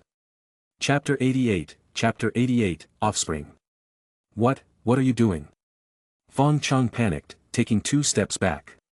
In his confusion, he blurted out the language of the man-faced demon spider instead of using his usual telepathy. Xiao Bai blinked her 8 large eyes coquettishly, unusually silent in response to Fong Chang's question. Then she repeated her earlier action, lowering her head and rubbing it against Fong Chang's spider leg. That tingling sensation spread from his leg again, making his entire body feel restless. Huff, huff, huff, his breathing grew heavier, and he continued to retreat. But Xiao Bai, standing opposite him, seemed determined. For every step Fong Chong took back, she took 2 forward, occasionally rubbing her head against him. At first, it was his legs. Then his head. And now, most of Xiao Bai's body was practically under Fong Chang's legs. She raised her head again, rubbing it against the armor on Fong Chang's abdomen. By this point, Fong Chong had retreated all the way to the corner of the wall, with no more room to back away. The restlessness building inside him was becoming harder to suppress. Even if he were the densest spider in the world, he would have understood Xiao Bai's intentions by now. But he was too flustered to make the next move. In situations like this, the one who takes the initiative holds the advantage, while the passive one feels shy. Fong Chong cursed himself inwardly. He had been longing for this for so long, yet now that Xiao Bai was pushing him, he was too nervous to act. At that moment, Xiao Bai took 2 small steps back, extended 2 of her legs, and placed them on Fong Chang's shoulders, propping herself up to rub against his cheek. That final rub was the last straw. Fong Chong could no longer suppress the impulse within him. 3 hours later. Fong Chong sighed and walked out of the lair alone. If he had a cigarette, he would have lit one right then. For the sake of the lair's development and the future of spider-type soul beasts in the Douluo world, he had to make a tiny sacrifice. Over the next few weeks, Xiao Bai's appetite increased dramatically, and Fong Chong was forced to become a caretaker, constantly hunting to provide for her. Until one day, when he returned from a hunt, he found Xiao Bai lying weakly on the ground. Beside her was a large, oval-shaped object wrapped in spider silk. Fong Chong extended a leg, about to poke the strange object, but Xiao Bai shot him a glare, forcing him to back off. From then on, Xiao Bai stayed close to the object, barely leaving its side. The task of hunting and gathering food fell entirely on Fong Chong. Another half a year passed. One night, a crack appeared in the object. Xiao Bai hurriedly called Fong Chong over, and the 2 of them eagerly awaited this exciting moment. 1, 2, 3, 19. Fong Chong patiently counted as 19 palm-sized spider-type soul beasts crawled out of the object. When he checked their stats, he was completely stunned. 15 of them were dark-side demon spiders, just like Xiao Bai, starting off far stronger than ordinary man-faced demon spiders. The remaining 4 were even more extraordinary. They were Dominator demon spiders, just like him. Fortunately, these smaller Dominator demon spiders only possessed the domination skill and not the blessing skill. But even so, they were terrifyingly powerful. Although these little ones had just hatched, their auras already surpassed those of most 100-year soul beasts. Given time, they would undoubtedly shake the Star Do Great Forest. It wasn't until Xiao Bai reminded him that Fong Chong remembered to drag over the corpse of a 10,000-year flame rat from the storage chamber and toss it in front of the hatchlings. The little ones scrambled onto the flame rat's corpse, devouring it completely in just over half an hour. Checking their stats again, Fong Chong saw that they had all grown. The one that had eaten the most already had a soul power of over 80 years, just a step away from becoming a 100-year soul beast. Clearly, the devouring ability inherited from him and Xiao Bai had been passed down to these little ones. Their efficiency was quite high, likely somewhere between his and Xiao Bai's. Normally, spiders are indifferent creatures, showing little affection even toward their offspring. Some cold-blooded female spiders even treat their young as emergency food. But Xiao Bai, perhaps because she was a first-time mother, was particularly attentive to these little ones, urging Fong Chong every morning to go out and hunt for food to feed them. As for Fong Chong, he wasn't overly attached to the hatchlings. The natural instincts of spiders still influenced him to some extent. Even so, he tirelessly sought food for them, even at the cost of delaying his own cultivation. After more than half a year, his soul power had only increased to nearly 80,000 years. This wasn't because he was foolish. Rather, the arrival of these little ones filled him with hope for the future of the lair. It was like a capitalist investing in employee training. At first glance, it seemed like the capitalist was losing out while the employees benefited. But in reality, once the employees acquired new skills, the capitalist could assign them more tasks, allowing them to generate more profit in the future. This was exactly Fong Chang's plan. Although he now had to share most of his prey with the hatchlings, once they grew up and gained the ability to hunt on their own, he would have a steady supply of food. In a few generations, the Star Do Great Forest would completely become their territory. Additionally, Fong Chong had another consideration. As his strength continued to grow, the benefits of hunting ordinary soul beasts had diminished significantly. But if he kept hunting 10,000-year soul beasts, there weren't many of them in the Star Do Great Forest. Each one he devoured meant one less in the ecosystem. Over time, this would disrupt the forest's balance, inevitably leading to severe consequences. On the other hand, there were countless 10- and 100-year soul beasts, and their numbers replenished quickly. Even if he consumed a significant portion, the impact on the Star Do Great Forest would be minimal.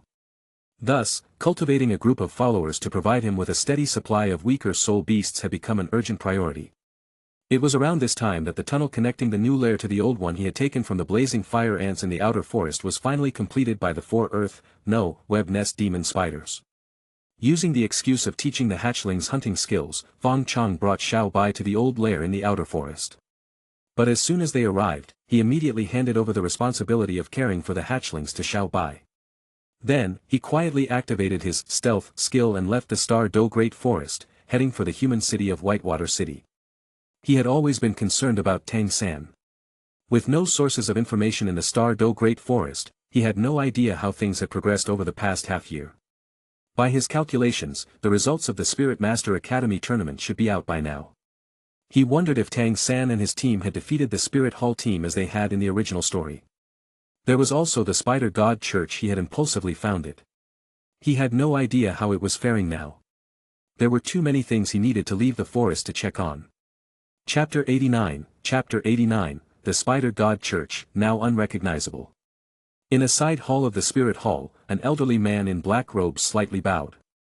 Your Holiness, have you heard about the recent uproar caused by the Spider God Church? Bibi Dong replied lazily.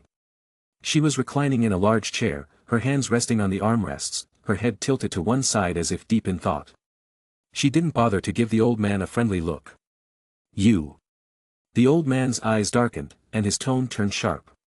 External affairs are the responsibility of the Pope's Hall. Don't you plan to deal with them? They're just a bunch of kids. Why should the elders trouble themselves with such matters? Bibi Dong turned her gaze to him, her tone lazy yet commanding. Or do the elders want to be known for bullying children?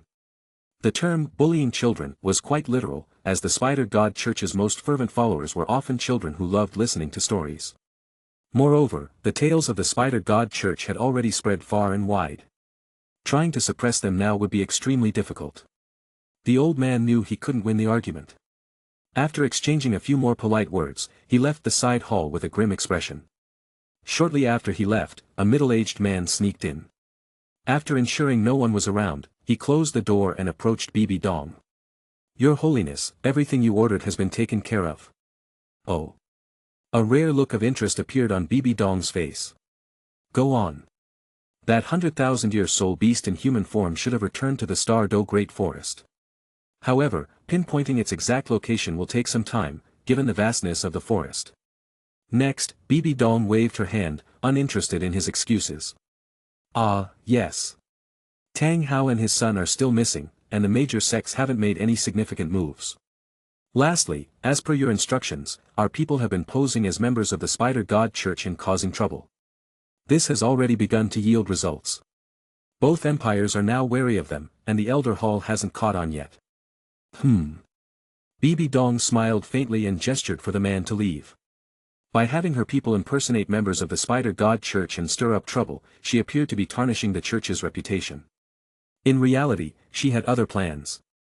Thanks to her manipulations, the Spider God Church not only remained largely unaffected but also gained significant fame within a year.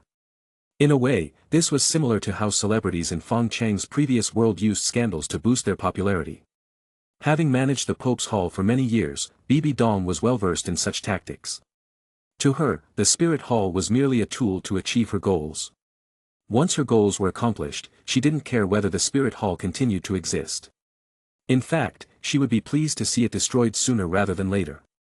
Meanwhile, Fong Chong cautiously approached the border between the Star Do Great Forest and Whitewater City as night fell. Two guards lazily stood watch at the entrance. At this hour, fewer people were entering the forest, giving them a rare chance to slack off. Just as Fong Chong was about to leap past them, he noticed a large spider emblem painted on the chests of their armor. A sense of foreboding washed over him. About 10 minutes later, when he reached the city gates of Whitewater City, he noticed further changes. The words, Whitewater City, were still clearly visible on the city wall, but above them hung a sign that read, Spider City. The characters on this sign were larger and painted in red, with a large spider emblem beside them, clearly visible even from a distance. What the? Although Fong Chong couldn't read the words, the spider emblem was unmistakable. Fong Chong began to panic. What on earth had happened during the half year he was gone? Entering Spider City, he quickly made his way to the southern district. The Whitewater City branch of the Spider God Church had been renovated and expanded several times over. The area was now brightly lit, with even street vendors setting up their stalls nearby for the night market. The excessive brightness made Fong Chong hesitant to approach, so he observed from a distance. The temple was bustling with people, including many high-level soul masters, who came to pay their respects. In the square in front of the temple, a routine ceremony seemed to be taking place. Hundreds of people swayed their heads, chanting, "Spider is spider, yet not spider." Fong Chong swallowed hard and quickly turned away. This place was no longer safe. Time to leave. It wasn't until late at night, when the crowds had dispersed and the lights dimmed, that Fong Chong dared to approach and sneak into the temple. "Wake up, little one," Fong Chong transmitted his thoughts to Tang Liner, sensing her presence behind a wall. "Who is it?" "It's the middle of the night," Tang Liner grumbled as she sat up, looking around but seeing no one. "It's me. I have some questions for you." Hearing the voice again, she immediately stood up and bowed respectfully. "Teacher, is that you? You've returned." "Yes, it's me. I want to know what's happened in the city while I was away. Why is it?" Fong Chong struggled to find the right words to describe what he had seen. "Oh," Tang Liner quickly understood. "Do you remember the last time you bestowed blessings here? One of the recipients was the city lord of Whitewater City. Later, he renamed the city Spider City. Of course, this name is only used internally. Externally, it's still called Whitewater City.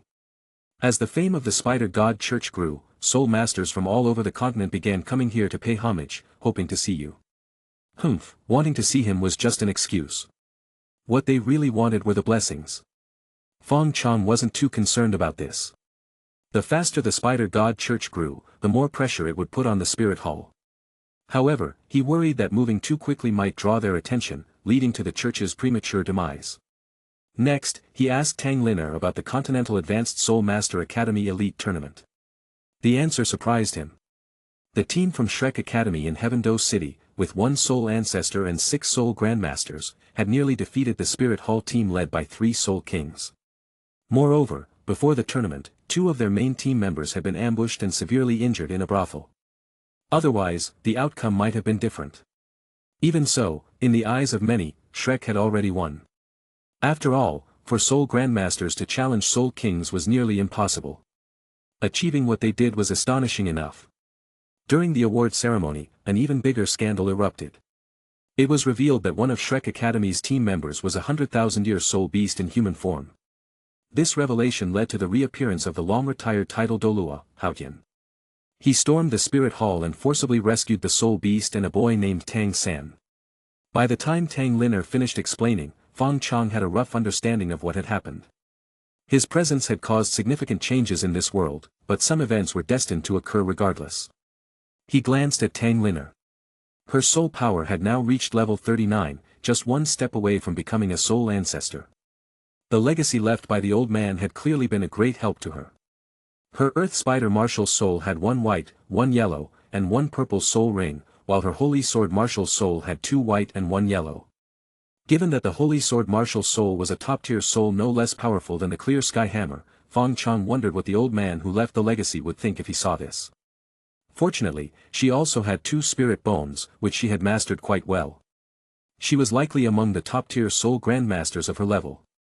Focus on your cultivation. Once you reach Soul Ancestor, I'll take you to a place. There, you'll find a man with the number 9528 and beat him up. Tang Liner's reckless and fearless personality made her a good fit for a place like Slaughter City. Fong Chong wondered if she could cause some trouble for Tang San. Teacher, are you finally going to train me? Tang Liner exclaimed with joy. Yes, Fong Chong nodded. As a soul beast, he couldn't enter Slaughter City, but Tang Liner could. If she could delay Tang San there and prevent him from obtaining the Slaughter Domain, it would be a significant blow to him. As for himself, Fong Chong had a new plan. He intended to visit Sea God Island as soon as possible. Chapter 90, The Growth of the Offspring. After obtaining the information he needed, Fong Chong didn't linger in Whitewater City for long and quickly returned to the Star Do Great Forest. After nearly a year of relentless feeding, the first batch of 19 spiderlings had all reached several hundred years of soul power. A man-faced demon spider with this level of soul power could already challenge ordinary 1,000-year soul beasts, let alone the stronger dark-side demon spiders and dominator demon spiders. Moreover, Fong Chong had divided these offspring into 4 teams from a young age, each centered around a dominator demon spider, with 3 to 4 dark-side demon spiders accompanying it. This ensured that each dark-side demon spider could benefit from the domination skill of the dominator demon spider, allowing them to unleash their combat potential more effectively. Now, a single team like this could attempt to hunt soul beasts with 4 to 5,000 years of soul power. This time, Fong Chong brought them out for a trial, and the target of this trial was an 8,400-year soul beast, the dragon scorpion. As a soul beast with a trace of dragon bloodline, this dragon scorpion, despite having only 8,000 years of soul power, was no weaker than most 10,000-year soul beasts. Additionally, it possessed a terrifyingly potent venom. Most soul beasts would rather provoke a 10,000-year soul beast than mess with this creature. Fortunately, Fong Chong and Xiao Bai's offspring all had the innate poison resistance skill, making them less vulnerable to its venom. This was why Fong Chong felt confident choosing it as the target for their trial. Stop here, Fong Chong transmitted to the 19 offspring as they approached the dragon scorpion's territory. They were neatly divided into 4 teams.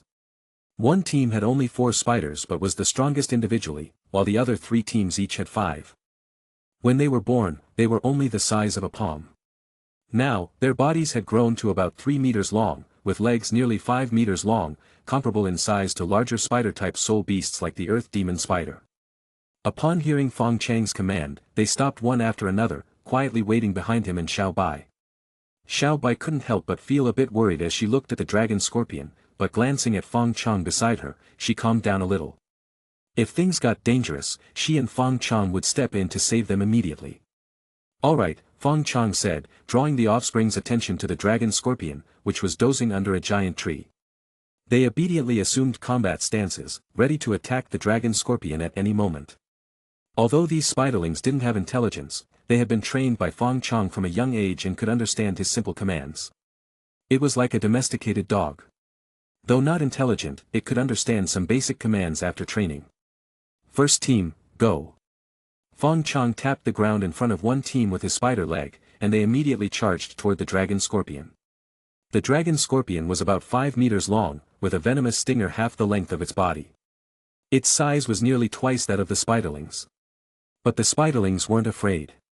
They rushed forward to attack, with the 4 dark-scythed demon spiders at the front simultaneously using Death Scythe to slash at the dragon scorpion. Meanwhile, the Dominator demon spider at the back took the opportunity to spit a poison web at the dragon scorpion's stinger, restricting its attack. Clang, clang, clang. Sparks flew as the spiderling's attacks landed on the dragon scorpion, leaving deep gashes in its hard shell. The dragon scorpion woke up with a roar, furious at the 5 weaklings daring to attack it. Just as it was about to counterattack, it found its stinger entangled in spider silk.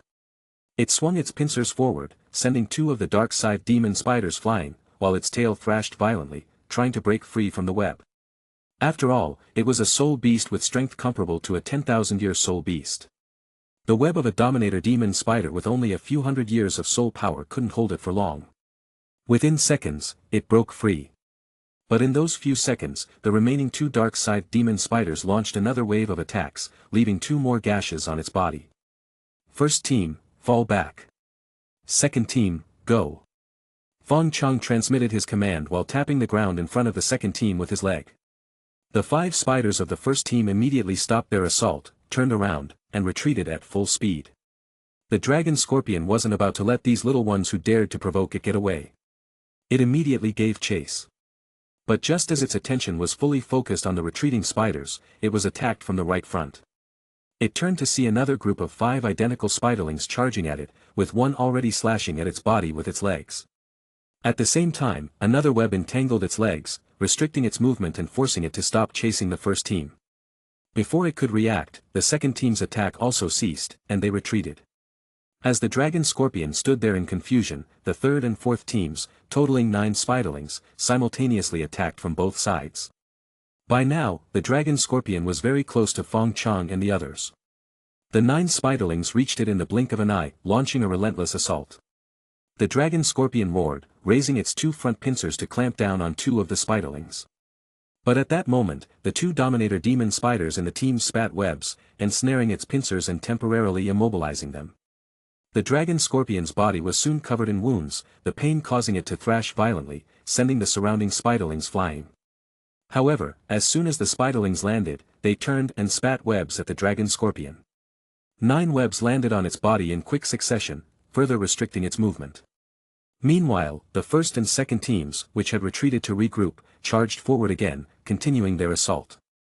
The 4 teams alternated in this manner.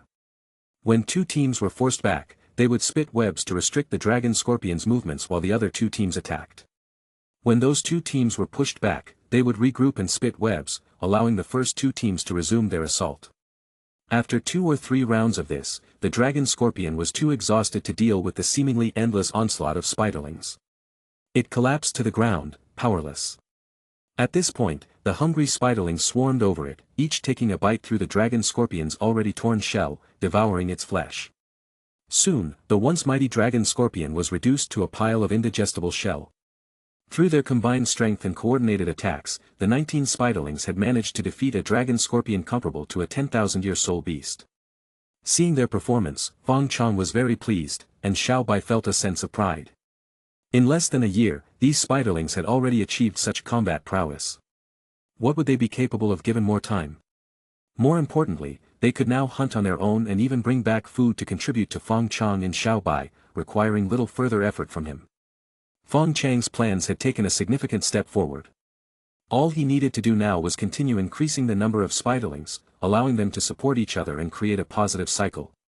The unification of the Star Do Great Forest was within reach.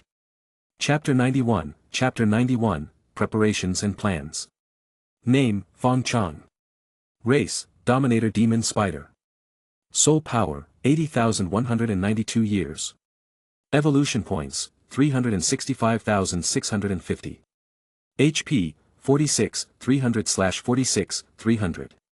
Strength, 14,650. Attack, 15,131.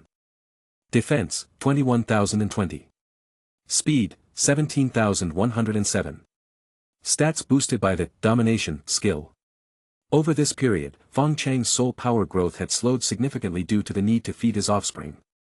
While this was largely due to the demands of raising the spiderlings, part of it was also Fong Chang's own doing.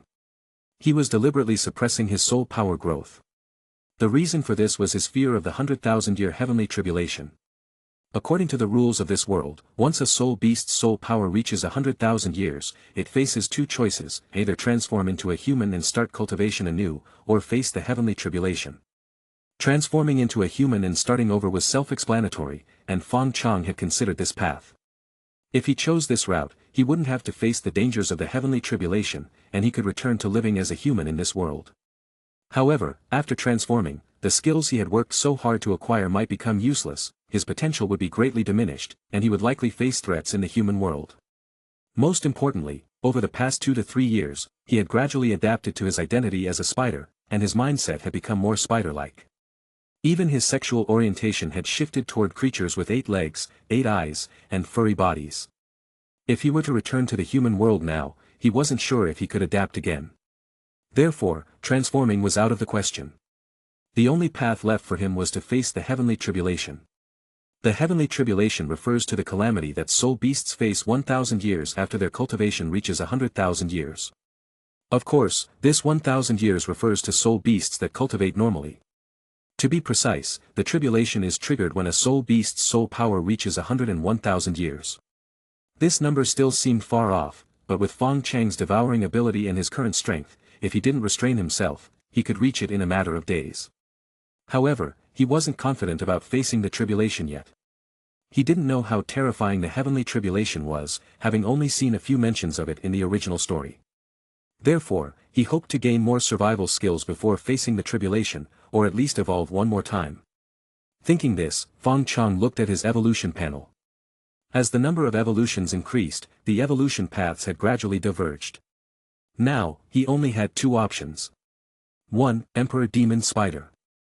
Evolution conditions: soul power above 100,000 years, consume 300,000 evolution points, devour 100,000 soul beasts.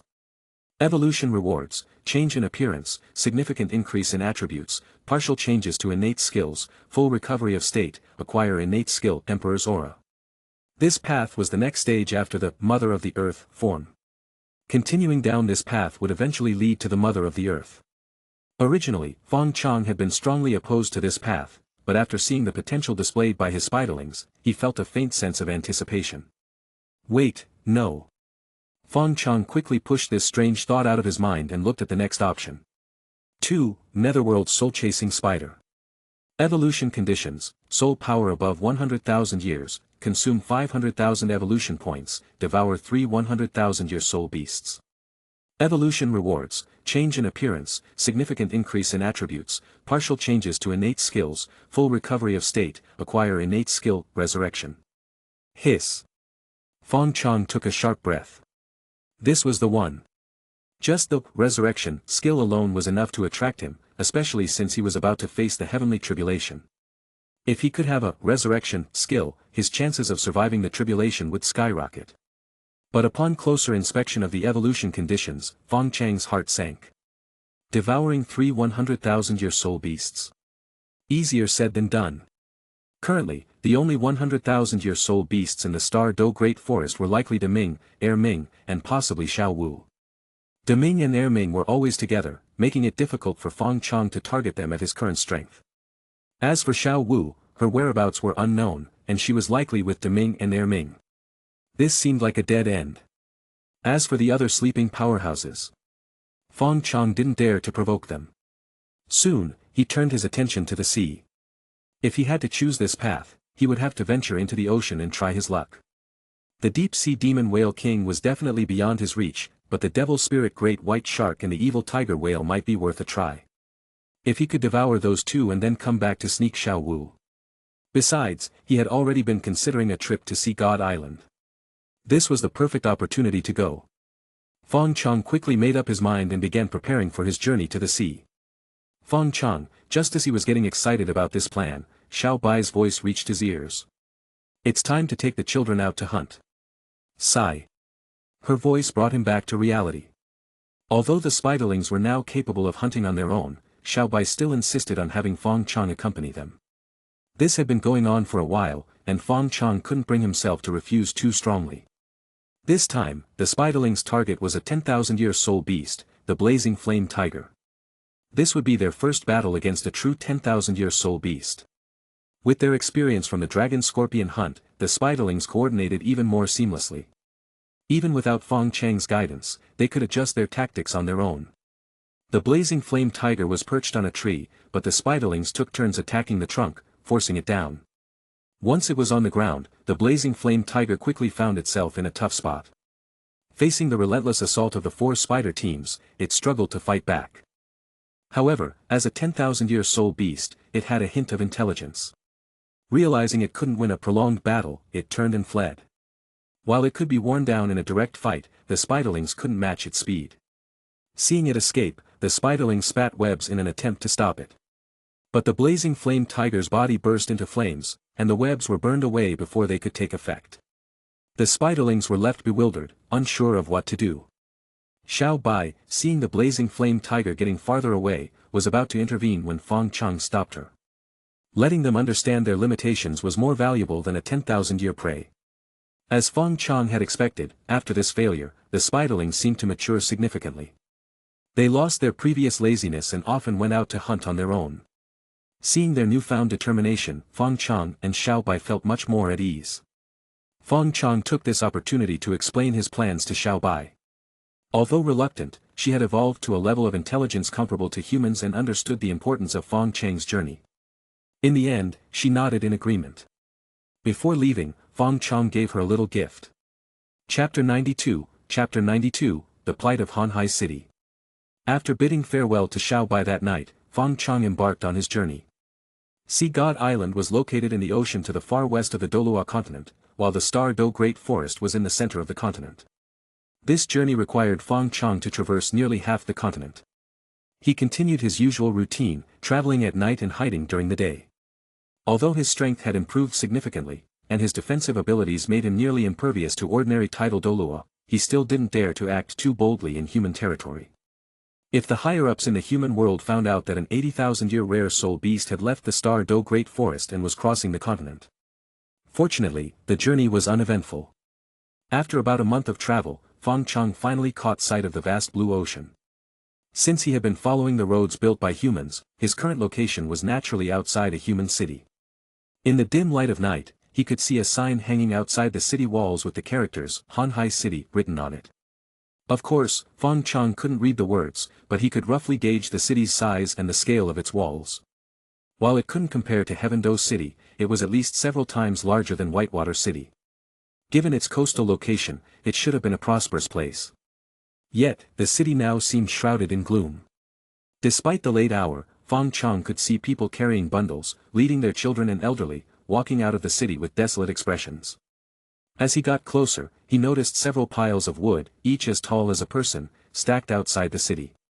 Bodies were placed on top of the wood, and someone was pouring oil over them before setting them ablaze.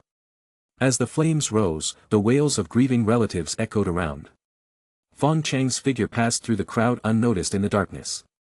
While he didn't feel much sympathy, he found the situation strange. What could have happened to such a prosperous city?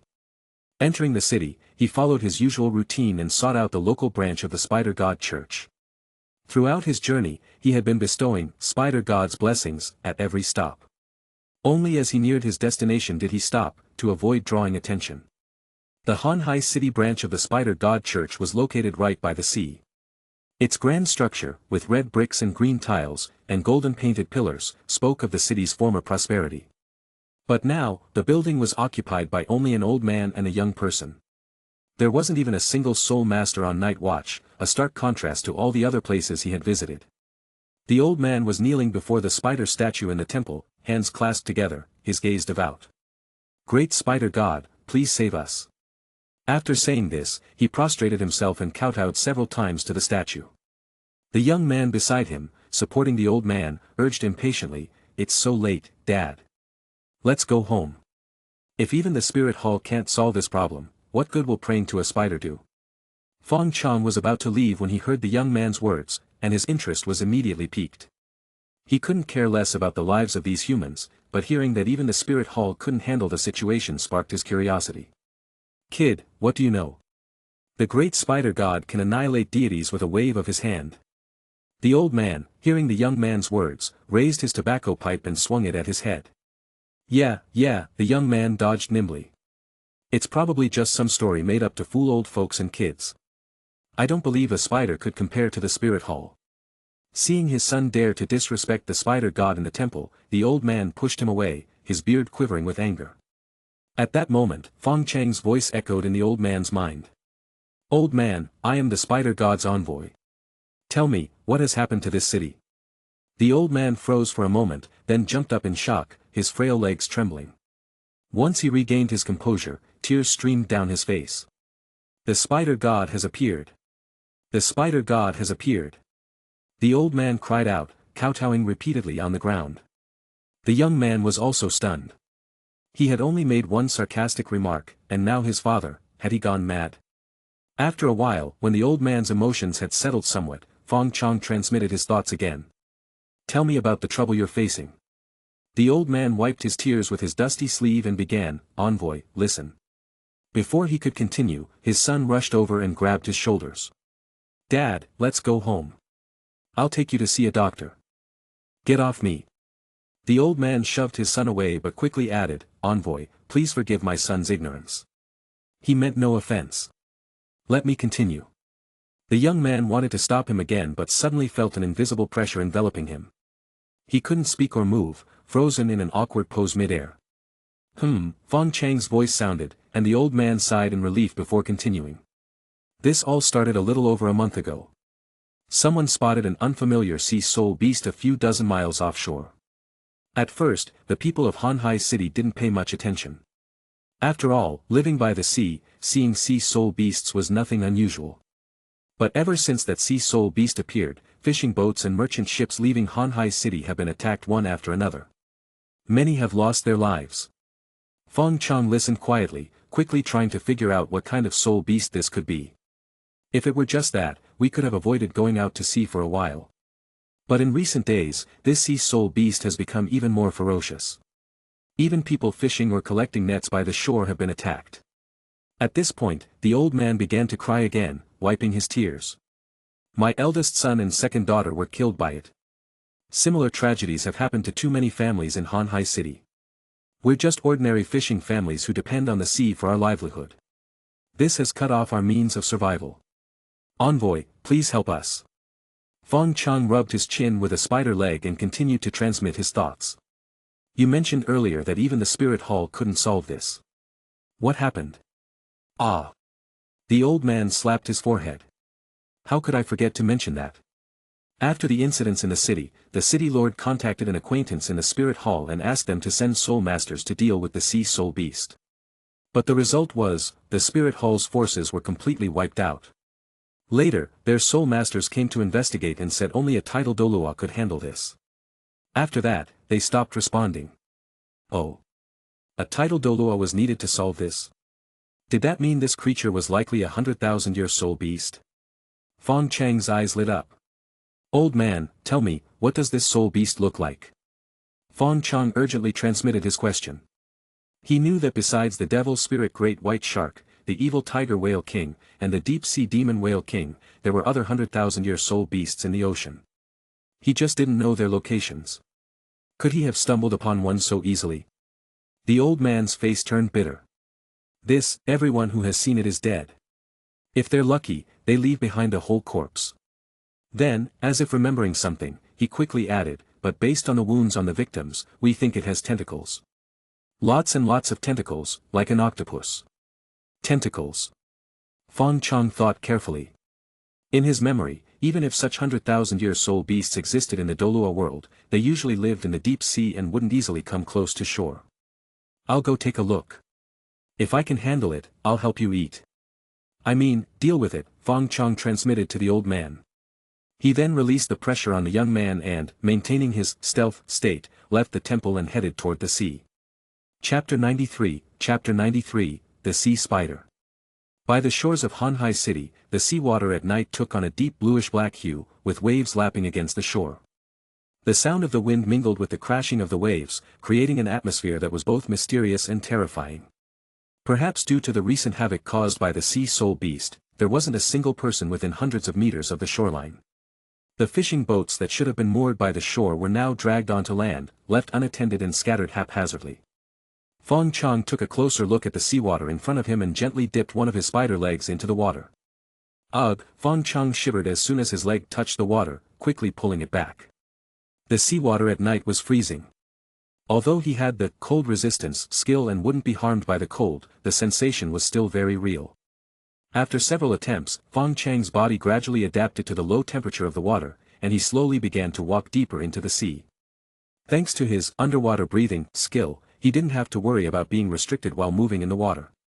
In a way, he could be considered half a sea soul beast.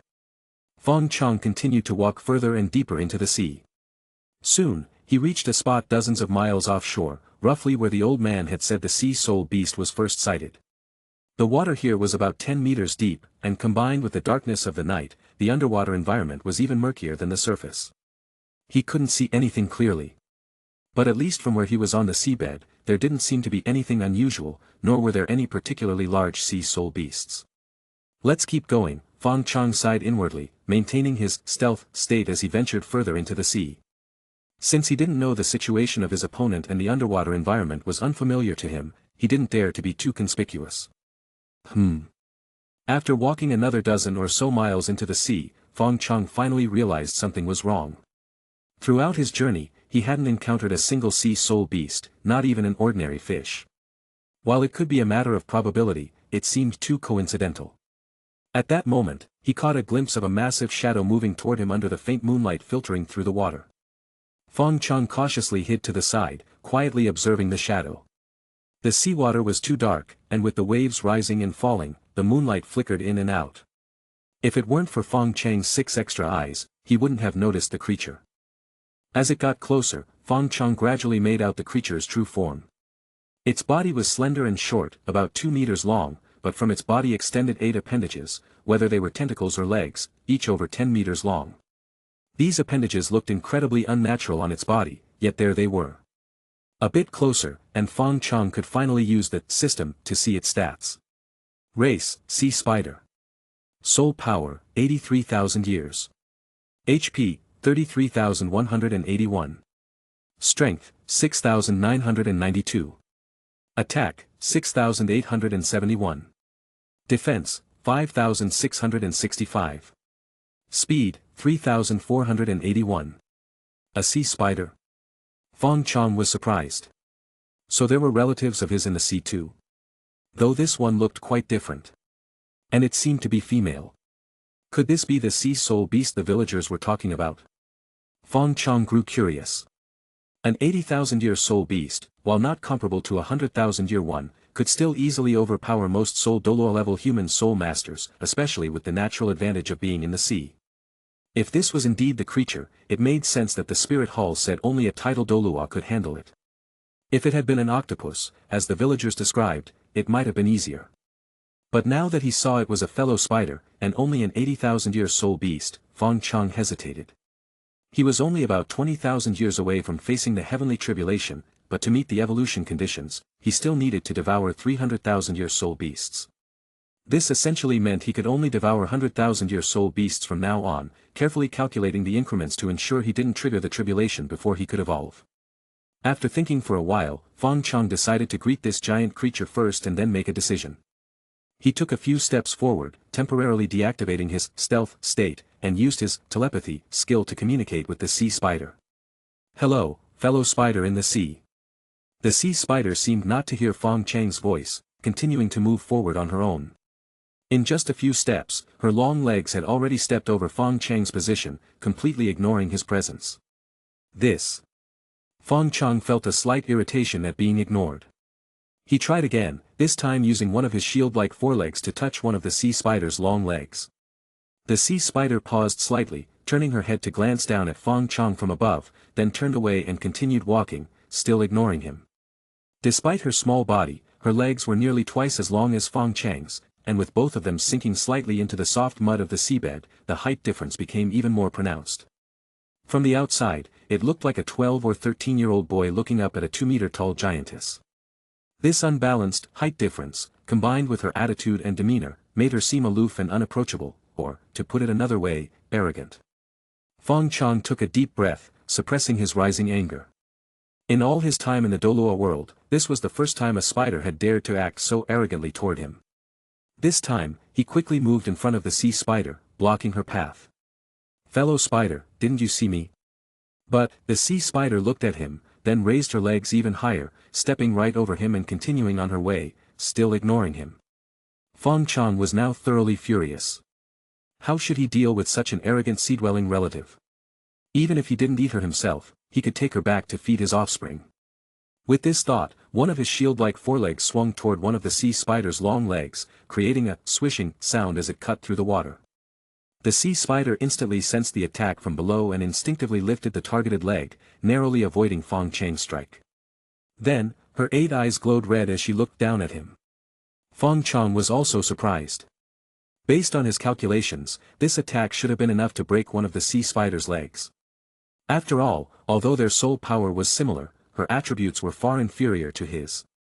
But the speed of his attack was significantly slower than on land, and its power was reduced by more than half, allowing her to dodge. Right, he hadn't accounted for the resistance of the water. Fighting in the sea would require some adaptation before he could move as freely as on land. But the sea spider clearly wasn't going to give him time to adapt. Her eyes flashed red, and 4 water arrows formed in the surrounding seawater, shooting straight toward Fong Chang's body. Chapter 94, The True Culprit. Facing the incoming water arrows, Fong Chong instantly activated his blade armor skill, using his body to directly withstand the attack from the sea spider. The water arrows struck Fong Chong, exploding into a flurry of bubbles, but ultimately failed to cause him any harm. After several evolutions, Fong Chang's defensive attributes had already reached a level comparable to top-tier soul beasts like the Titan giant ape. Combined with the 50% boost from his blade armor skill, it was nearly impossible for any soul beast under 100,000 years to break through his defenses. Seeing that her attack had no effect, the sea spider was visibly stunned. Her red eyes glowed even brighter as more water arrows materialized out of thin air, all aimed at Fong Chong. Meanwhile, Fong Chong was gradually adapting to fighting underwater. Fortunately, his usual combat style was already quite passive, or rather, shameless. This time, he simply stacked all his usual buffs, blade armor, harden, poison mist, and so on. The only skill he didn't use was fire armor, as it was largely ineffective underwater. The water arrows splashed against Fong Chang's body, but just like before, they had no effect. However, the sea spider refused to accept this. While continuing to unleash more water arrows, she lifted 4 of her 10-meter-long legs high into the air and then slammed them down on Fong Chong with tremendous force. The impact stirred up several meters of sediment from the ocean floor, and Fong Chang's body was forcefully driven into the mud. Yet, moments later, he sprang back up, lively as ever, and even raised one of his front legs at the sea spider as if to say, "Come at me." This gesture was considered provocative and mocking among spiders, and Fong Chong was finally able to use it for the first time. The sea spider was furious. At first glance, this outsider spider seemed slightly weaker than her, yet she couldn't do anything to him. This was the power of a late-game tank. In the early stages, when their stats and skills weren't fully developed, you might still be able to chip away at their health. But by the late game, if you couldn't defeat them, you simply couldn't. You could only watch as they moved around you freely, completely out of your reach. Perhaps realizing that she couldn't deal with Fong Chong today, or perhaps because she had other urgent matters to attend to, the sea spider shot him a fierce glare with her crimson eyes, then straightened up and continued on her original path. Fong Chong tilted his head, puzzled. Why was she running away? Don't run. He quickly gave chase. Today, this sea spider had severely wounded his pride by acting so arrogantly toward him. Of course, he had to catch up and crush her. Naturally, the sea spider couldn't hear Fong Chang's thoughts. She continued walking ahead, while Fong Chong followed behind. Normally, Fong Chang's speed was several times faster than hers, but now, hindered by the water resistance and the thick mud on the ocean floor, he struggled to keep up. The sea spider's 10-meter-long legs gave her a clear advantage. The nearly meter-thick mud posed no obstacle to her, and her slender, short body faced minimal water resistance, allowing her to move almost effortlessly. Moreover, her leg length was a significant advantage. If both spiders took steps of the same length, her stride would cover 6 to 7 times the distance of Fong Chang's. For Fong Chong to catch up, he would have to move his legs 6 to 7 times faster. Thus, a bizarre scene unfolded. The sea spider strolled leisurely ahead, while Fong Chang's 8 legs moved like clockwork, desperately trying to keep up. After chasing for about 3 or 4 miles, Fong Chong suddenly remembered his flexible stretch ability. He immediately activated it, enlarging his body tenfold. His body now stretched over 60 meters long, with legs reaching 50 meters. The water here was deeper, about 30 meters, but Fong Chong still managed to burst through the surface, catching a glimpse of the dimly lit sky. The sea spider, hearing the commotion behind her, turned to look. What she saw nearly scared her soul out of her body, 8 massive, pillar-like legs that could crush her in an instant. Following the legs upward, she saw a colossal shadow darkening the sky, covering a vast expanse of the ocean.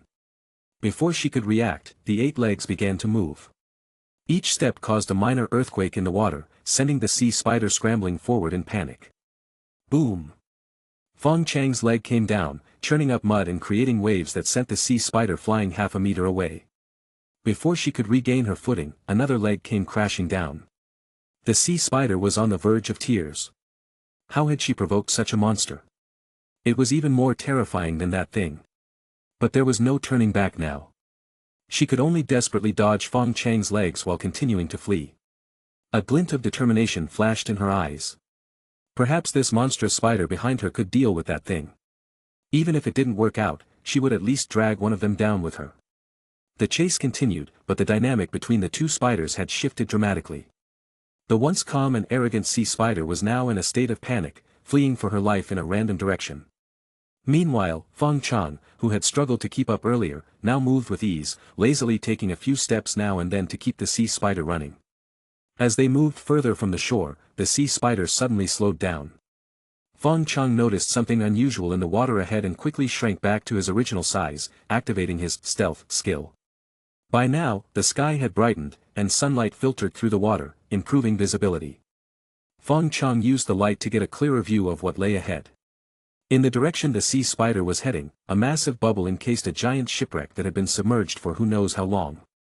Around the shipwreck gathered 1 to 200 sea spiders, all weaker than the one he was chasing, with the strongest being only around 20,000 years in cultivation.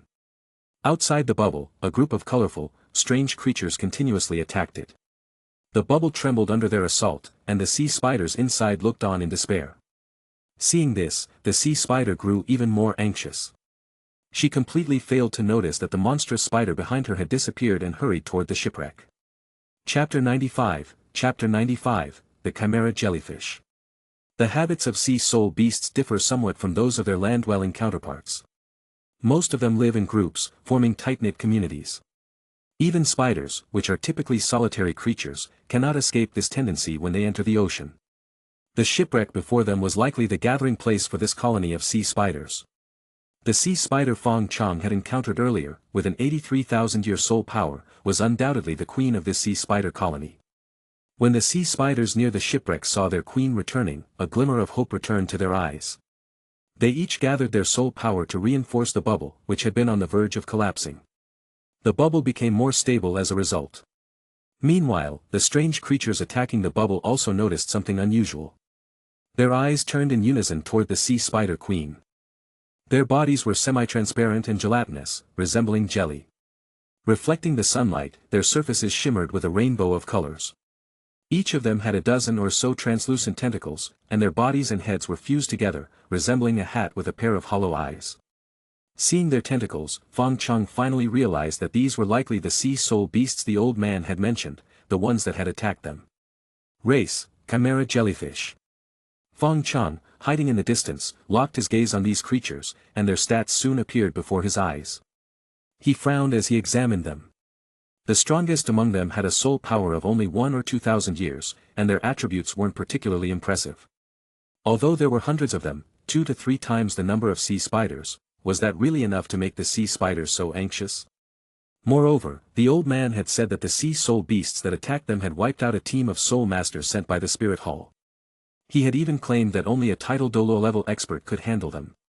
But, this? They couldn't be this simple. Fong Chong thought to himself, staying hidden and observing the situation from afar. At this moment, the Chimera Jellyfish also noticed the rapidly approaching sea spider queen.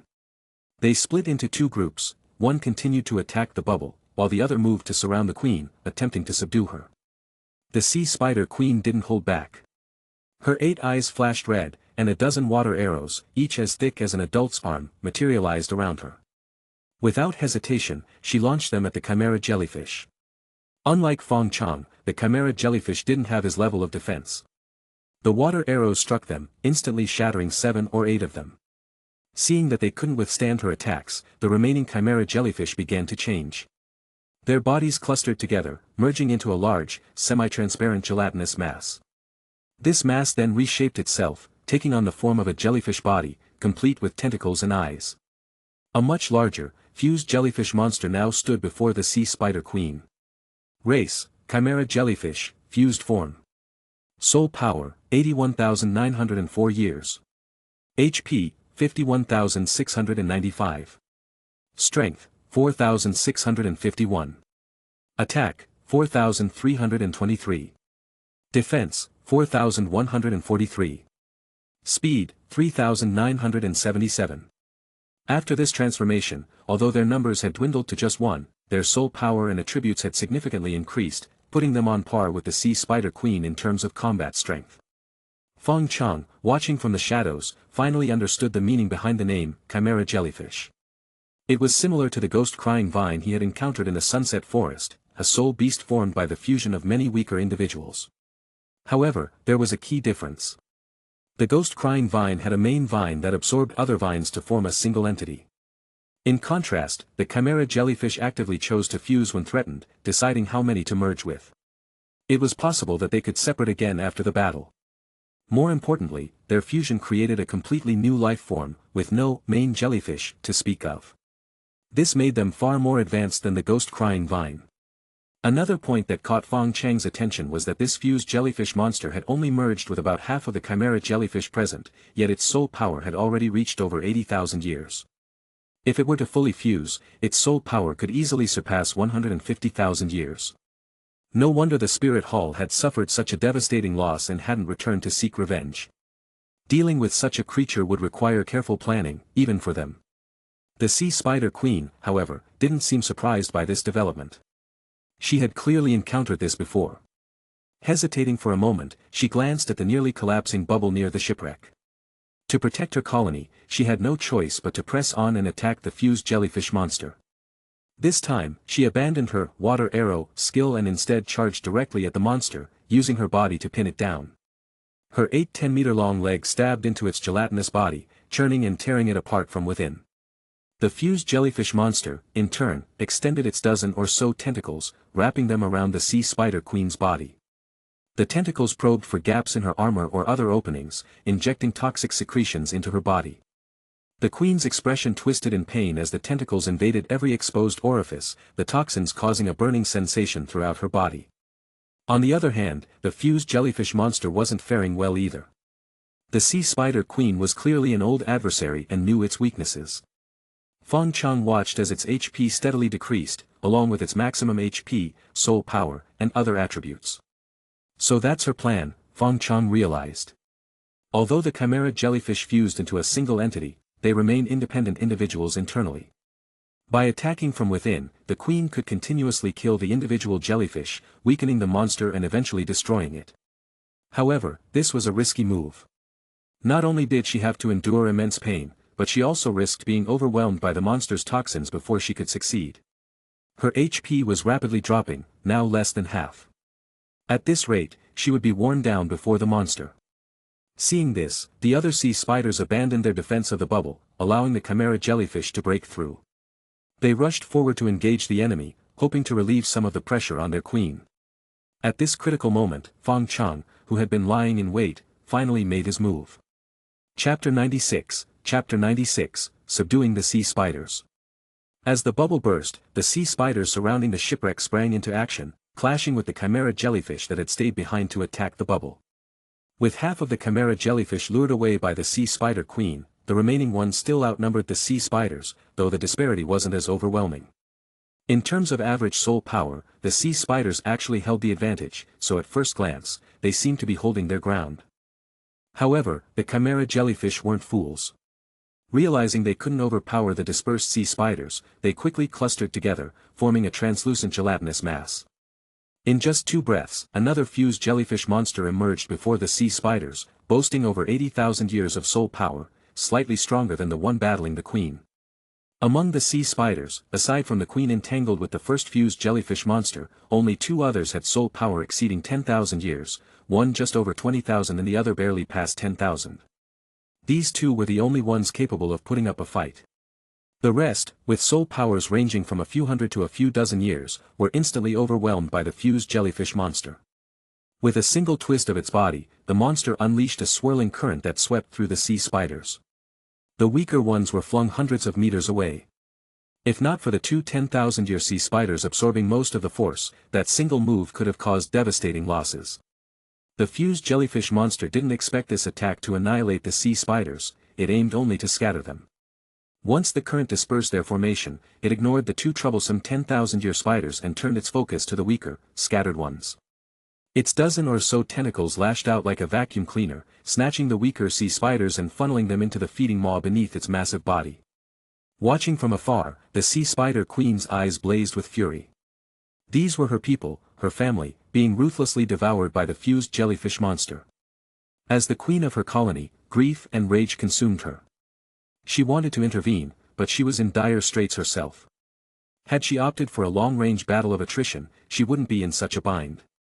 But in her rush to aid her kin, she'd chosen the riskiest path, close combat. Now, not only was she fully ensnared by the fused jellyfish monster, but its toxins were relentlessly eroding her body, and her consciousness was beginning to blur. Just then, a voice pierced into her mind, snapping her back to awareness. "I can help you deal with these jellyfish, but you must agree to one condition." This voice. The Sea Spider Queen suddenly recalled the monstrous spider that had been chasing her earlier. It must be him. She'd been too focused on fleeing to pay him any mind, but she remembered his voice. She desperately wanted to respond, but one of the fused jellyfish monster's tentacles was probing near her mouth. The moment she opened it, the tentacle would invade her throat. Fong Chong understood her predicament and continued transmitting, "If you understand me, nod your head." Despite being bound by over a dozen tentacles, the Sea Spider Queen managed a strained nod. "My condition is," Fong Chong paused for dramatic effect, "after we drive off these jellyfish, you must lead your clan to submit to me." This. The Sea Spider Queen hesitated. Most sea soul beasts lived in clans, and pledging allegiance to another group meant losing their freedom, effectively becoming slaves. As she wrestled with the decision, Fong Chang's voice began counting down in her mind, 10, 9, 8. A soul beast with over 80,000 years of cultivation wasn't lacking in intelligence. She understood his intent. If she didn't decide by the end of the countdown, she'd forfeit this chance. But, this was about her entire clan's future. 7, 6, 5. At 5, Fong Chong deliberately stretched the syllable, adding, "Look at your poor tribesmen, they're almost a third gone." Hearing this, the Sea Spider Queen quickly glanced over. The weaker Sea Spiders were utterly helpless against the 80,000-year fused jellyfish monster. In mere moments, 40 or 50 had been devoured. It wasn't quite the third Fong Chong claimed, but for the already sparse Sea Spider clan, it was an unbearable loss. Her resolve wavered. 4, 3, 2. Fong Chong dragged out the syllables again, his tone carrying a subtle threat. 1. "I agree." Almost simultaneously with Fong Chang's 1, the Sea Spider Queen opened her mouth, letting out a shrill cry as her head shook violently. Instantly, her mouth was stuffed by the fused jellyfish monster's tentacle, which slithered down her esophagus. The sensation was so unbearable she nearly wept. She tried to bite the tentacle off, but it was soft and slippery. Though her bite deformed it and drew faintly fishy liquid, the tentacle's tip kept wriggling inside her. Spiders of different species didn't share a common language, let alone a land spider and a sea spider. All Fong Chong heard was a series of ZZT ZZT ZZT sounds. But her intent was clear enough without words, especially with that nod. Fong Chong abruptly dropped his stealth state, his figure appearing out of nowhere beside the first fused jellyfish monster and the Sea Spider Queen. Raising a shield-like spider leg, he smashed it down onto the fused jellyfish monster while simultaneously activating his shadow clone skill, spawning 3 indistinguishable spider phantoms that charged at the second one. The first fused jellyfish monster was startled by the sudden appearance of this mysterious spider, its aura matching both itself and the sea spider queen. Before it could react, the mysterious spider attacked without a word. Boom! Fong Chang's shield leg slammed into it, flattening its soft body. The Chimera Jellyfish composing it shuddered, their auras thrown into slight disarray. Fusion didn't just boost their soul power, it heightened their intelligence too. Realizing it couldn't hold its own against 2 80,000-year soul beasts, it decided to retreat. In an instant, it withdrew all its tentacles from the sea spider queen's body and darted backward, racing toward the second fused jellyfish monster. The sea spider queen felt a sudden lightness as the tentacles pulled free, though the sensation of something being yanked out left her reeling. She dry-heaved for a while before steadying herself. Meanwhile, the 3 spider phantoms reached the second fused jellyfish monster in a flash.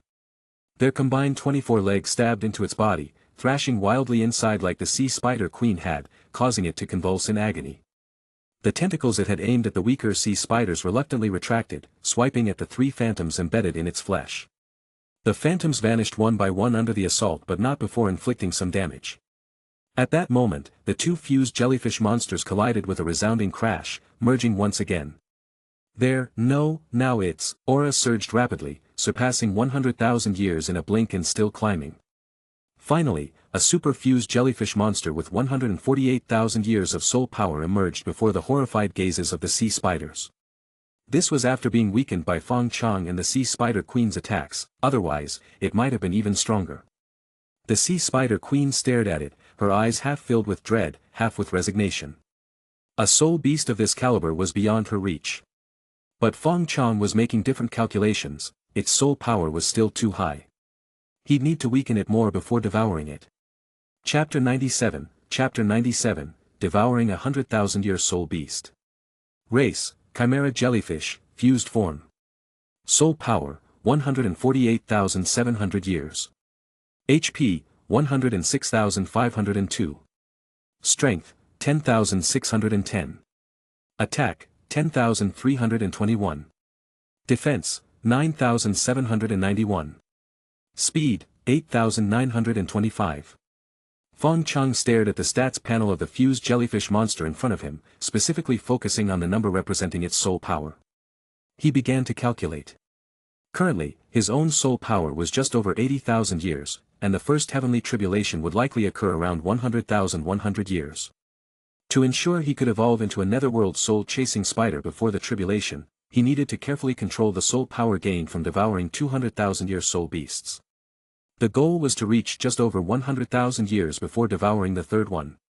However, the soul power of this fused jellyfish monster was still too high.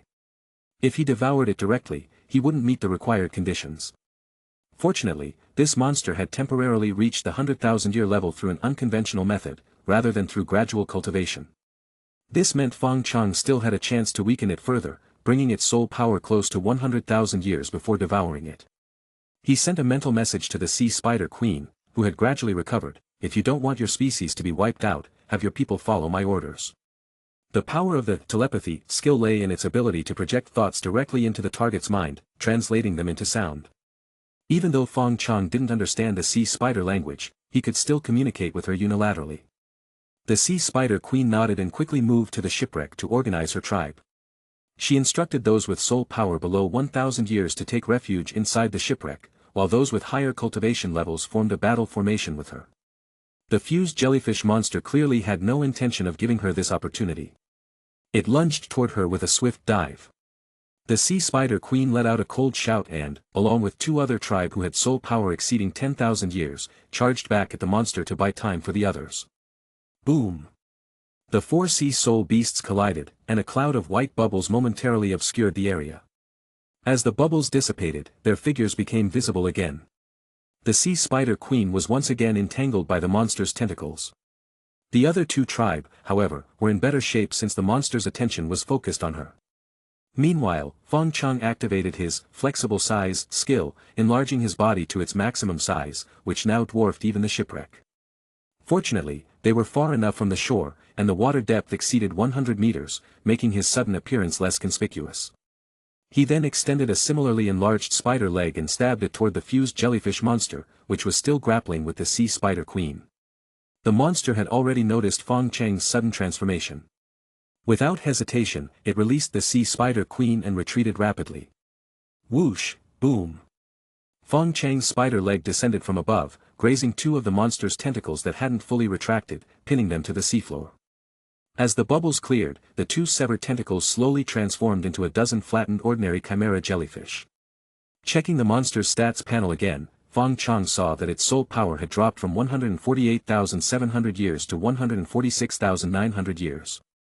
Against this kind of composite soul beast, destroying part of its body would cause its soul power to decrease, along with its attributes. Attack! Fong Chong sent the mental command while chasing after the fused jellyfish monster, raising two more spider legs to strike it. The sea spider queen, still stunned by Fong Chang's earlier attack, quickly snapped out of it and joined him in attacking the monster. The fused jellyfish monster felt a bitter taste in its heart. It had reached the 100,000-year level through a shortcut, relying on its racial talent, making it one of the weakest among 100,000-year soul beasts. Facing two genuine 80,000-year soul beasts was already difficult, and one of them was practically cheating. In desperation, the monster unleashed a burst of intense light from its body, using its vast soul power to create powerful shockwaves that rippled through the water in all directions. Fong Chang's enlarged body provided more stability, but the force of the shockwaves still pushed him backward. The pressure under his spider legs was immense, making it impossible for him to press down no matter how hard he tried. As for the sea spider queen, her two 10,000-year subordinates were instantly swept away, crashing into the shipwreck and creating two massive holes. The sea spider queen herself charged forward repeatedly, only to be repelled by the water pressure each time, unable to close the distance to the monster. The closer they got to the monster, the greater the pressure became. Fong Chong tried to take a few steps forward but found himself immobilized by the overwhelming force. His enlarged body, while providing stability, also meant he had a larger surface area to bear the pressure, making his size a disadvantage. Seeing that its tactic was working, the fused jellyfish monster maintained its assault, pressing forward to suppress Fong Chong and the sea spider queen with its superior soul power. Wait, it had another goal. Fong Chong and the sea spider queen simultaneously noticed the shipwreck behind them. Under the monster's soul power shockwaves, the already half-rotted shipwreck was rapidly disintegrating. The weaker sea spiders hiding inside couldn't withstand the pressure, and several of them burst apart, their bodies scattering along with the collapsing ship. The sea spider queen watched helplessly, desperate to stop the monster but powerless to do so. She was forced to retreat step by step as the monster advanced. With each step the monster took, Fong Chong and the sea spider queen were pushed back, and more weak sea spiders inside the shipwreck were crushed under the pressure. Should they leave the shipwreck? But it was their last refuge. If the weaker sea spiders left, they would immediately face the full force of the monster's assault. Boom! A loud crash echoed as the shipwreck flipped over under the pressure, causing several sea spiders hiding underneath to burst apart. Fong Chong gritted his teeth in frustration. These sea spiders were his future subordinates, and every loss weakened his forces. He couldn't just stand by and watch. Without hesitation, he reversed his flexible size skill, shrinking his body to 1/10 its size. At the same time, a loud dragon's roar echoed as he activated his dragon's blood skill, further amplifying his strength. With his smaller size, the surface area bearing the pressure was significantly reduced. Fong Chong took a deep breath and shot forward like a streak of light, charging straight into the fused jellyfish monster's body. Now only about 60 to 70 centimeters long, Fong Chong looked minuscule compared to the monster's massive, over 10-meter wide body. He clung to the monster's body, using his spider legs to cut an opening and then burrowing inside. The interior of the fused jellyfish monster was vastly different from the outside. Countless small jellyfish, like enlarged cells, filled its body. This was its true form. Fong Chong raised his spider legs and began attacking the nearest small jellyfish. Inside the monster's body, these small jellyfish were merely a few hundred or thousand-year soul beasts, no match for Fong Chong. In a few swift movements, large swathes of them were destroyed. With its internal structure under attack, the once unified Chimera Jellyfish began to fall into chaos. The shockwaves finally stopped, and the fused jellyfish monster's body twisted violently. Small jellyfish began to break away from its body, fleeing on their own. Fong Chong watched as the monster's overall soul power on the stats panel continued to drop. When it fell below 110,000 years, he cut another opening and crawled out. The monster's soul power was still decreasing. Fong Chong took the opportunity to activate flexible size again, enlarging his body to its maximum size, and continued attacking from the outside. When its soul power was about to reach the critical point of 100,000 years, he opened his mouth wide and devoured the fused jellyfish monster in one gulp. Chapter 98, 90,000 years. The taste of the fused jellyfish monster was somewhat similar to that of a slime, but it had more chewiness compared to a slime. To make a comparison, a slime was like a piece of cooked cold skin noodle, soft, tender, and melting in your mouth. The fused jellyfish monster, on the other hand, was more like a piece of cold beef tendon, requiring careful chewing, with the flavor intensifying the more you chewed. Since Fong Chong had calculated the timing carefully, after devouring the fused jellyfish monster, his soul power only increased from 80,192 years to 90,203 years, almost perfectly hitting the optimal point. Looking at the evolution path panel, a small 1/3 appeared next to the requirement of devouring 300,000-year soul beasts. Perfect. This meant that after devouring 2 more 100,000-year soul beasts, he could evolve into a netherworld soul chaser spider. Successfully devoured Chimera Jellyfish, fused form. Obtained additional skill, fusion. Fusion can activate this skill on a soul beast of the same species, temporarily fusing with it. After fusion, soul power, attributes, etc., will be enhanced by the corresponding values of the target, and the user will temporarily gain access to the target's skills. Fusion time limit, 10 minutes, can only be used once per day. This. Fong Chong looked at the screen in front of him with a strange expression. It had been so long since he last obtained an additional skill. But this skill seemed a little off. The surrounding sea spiders stared at the colossal figure in front of them, not daring to blink. Devouring 100,000-year soul beast in one bite, what did that even mean? Even though most of these sea spiders didn't possess intelligence, they could still understand that the terrifying monster that had nearly wiped them out had just been swallowed whole by this foreign spider. As for the sea spider queen, who possessed intelligence and had been a long-time rival of the Chimera Jellyfish, her expression was even more complex, filled with fear, surprise, and even a hint of admiration. By now, Fong Chong had finished devouring the fused jellyfish monster. He turned to look at her, and though he didn't say anything, the look in his eyes conveyed his intentions clearly. The sea spider queen's chest heaved a few times, and her 8-10-meter-long legs slowly bent halfway, as if she were prostrating herself before Fong Chong. Seeing her posture, and recalling the terrifying display they had just witnessed, the other sea spiders quickly followed suit, adopting the same stance. In spider culture, this was a gesture of submission and loyalty. By making this gesture, they were signaling that their entire clan was willing to pledge allegiance to Fong Chong and follow him forever. Fong Chong slowly raised one of his front legs, like an emperor signaling his subjects to rise. The sea spiders, having received his command, stood up one by one. Fong Chong shrank his body to a size where his legs were roughly the same length as the sea spider queen's, then walked straight up to her. Using telepathy, he sent her a message: "Do not resist. I shall bestow upon you a great opportunity." At the same time, one of his shield-like front legs slowly rose, preparing to rest on the sea spider queen's head. This. Instinctively, the sea spider queen wanted to dodge Fong Chang's leg, but she had already sworn allegiance to him, and behind her were her tribe. Thinking this, she took a deep breath, forced her slightly leaning body to straighten, and closed her eyes, waiting for Fong Chang's leg to land on her head. The screen appeared in front of Fong Chong again. To his surprise, this sea spider queen only had one evolution option, and it cost a whopping 50,000 evolution points. For a moment, he felt a pang of regret and considered abandoning the idea, but things had already progressed to this point. Backing out now would be too embarrassing. Fortunately, he still had over 460,000 evolution points. Even after spending 50,000 on her evolution, he would still have enough left to evolve into a netherworld soul-chasing spider after devouring 2 more 100,000-year soul beasts. With this in mind, Fong Chong steeled himself. A strange light emanated from the shield-like front leg resting on the sea spider queen's head, spreading throughout her body. Her exoskeleton began to crack and burst open, and her originally 2-meter-long body started to grow again. In just a few breaths, it had nearly doubled in size. Her 8 legs didn't grow longer, but after her exoskeleton burst open, the newly grown tissue became thicker and stronger. Not only that, but her originally pale yellow body had now transformed into a light golden color, with a dazzling rainbow-like pattern along the edges of her hard shell. She looked far more impressive than before. Race, Sea Emperor Spider. Soul Power, 83,000 years. HP, 65,023. Strength, 10,086. Attack Power, 10,010. Defense Power, 10,757. Speed, 9,499. Enhanced by the Domination skill. Once the evolution was complete, Fong Chang's view of her stats panel also updated.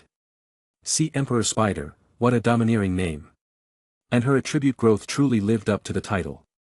If she had originally been an average species among sea soul beasts, she had now risen to the level of top-tier sea soul beasts like the demon spirit great white shark. With her soul power reaching 83,000 years, even if she encountered another fused jellyfish monster, she would have some ability to protect herself. The sea spider queen could also feel the changes in her body, and her heart was filled with joy. She had initially harbored some reservations about leading her tribe to swear allegiance to Fong Chong, but now those doubts were completely replaced by delight. Following a powerful leader wasn't necessarily a good thing, but following a leader who was not only powerful but also brought significant benefits to his subordinates.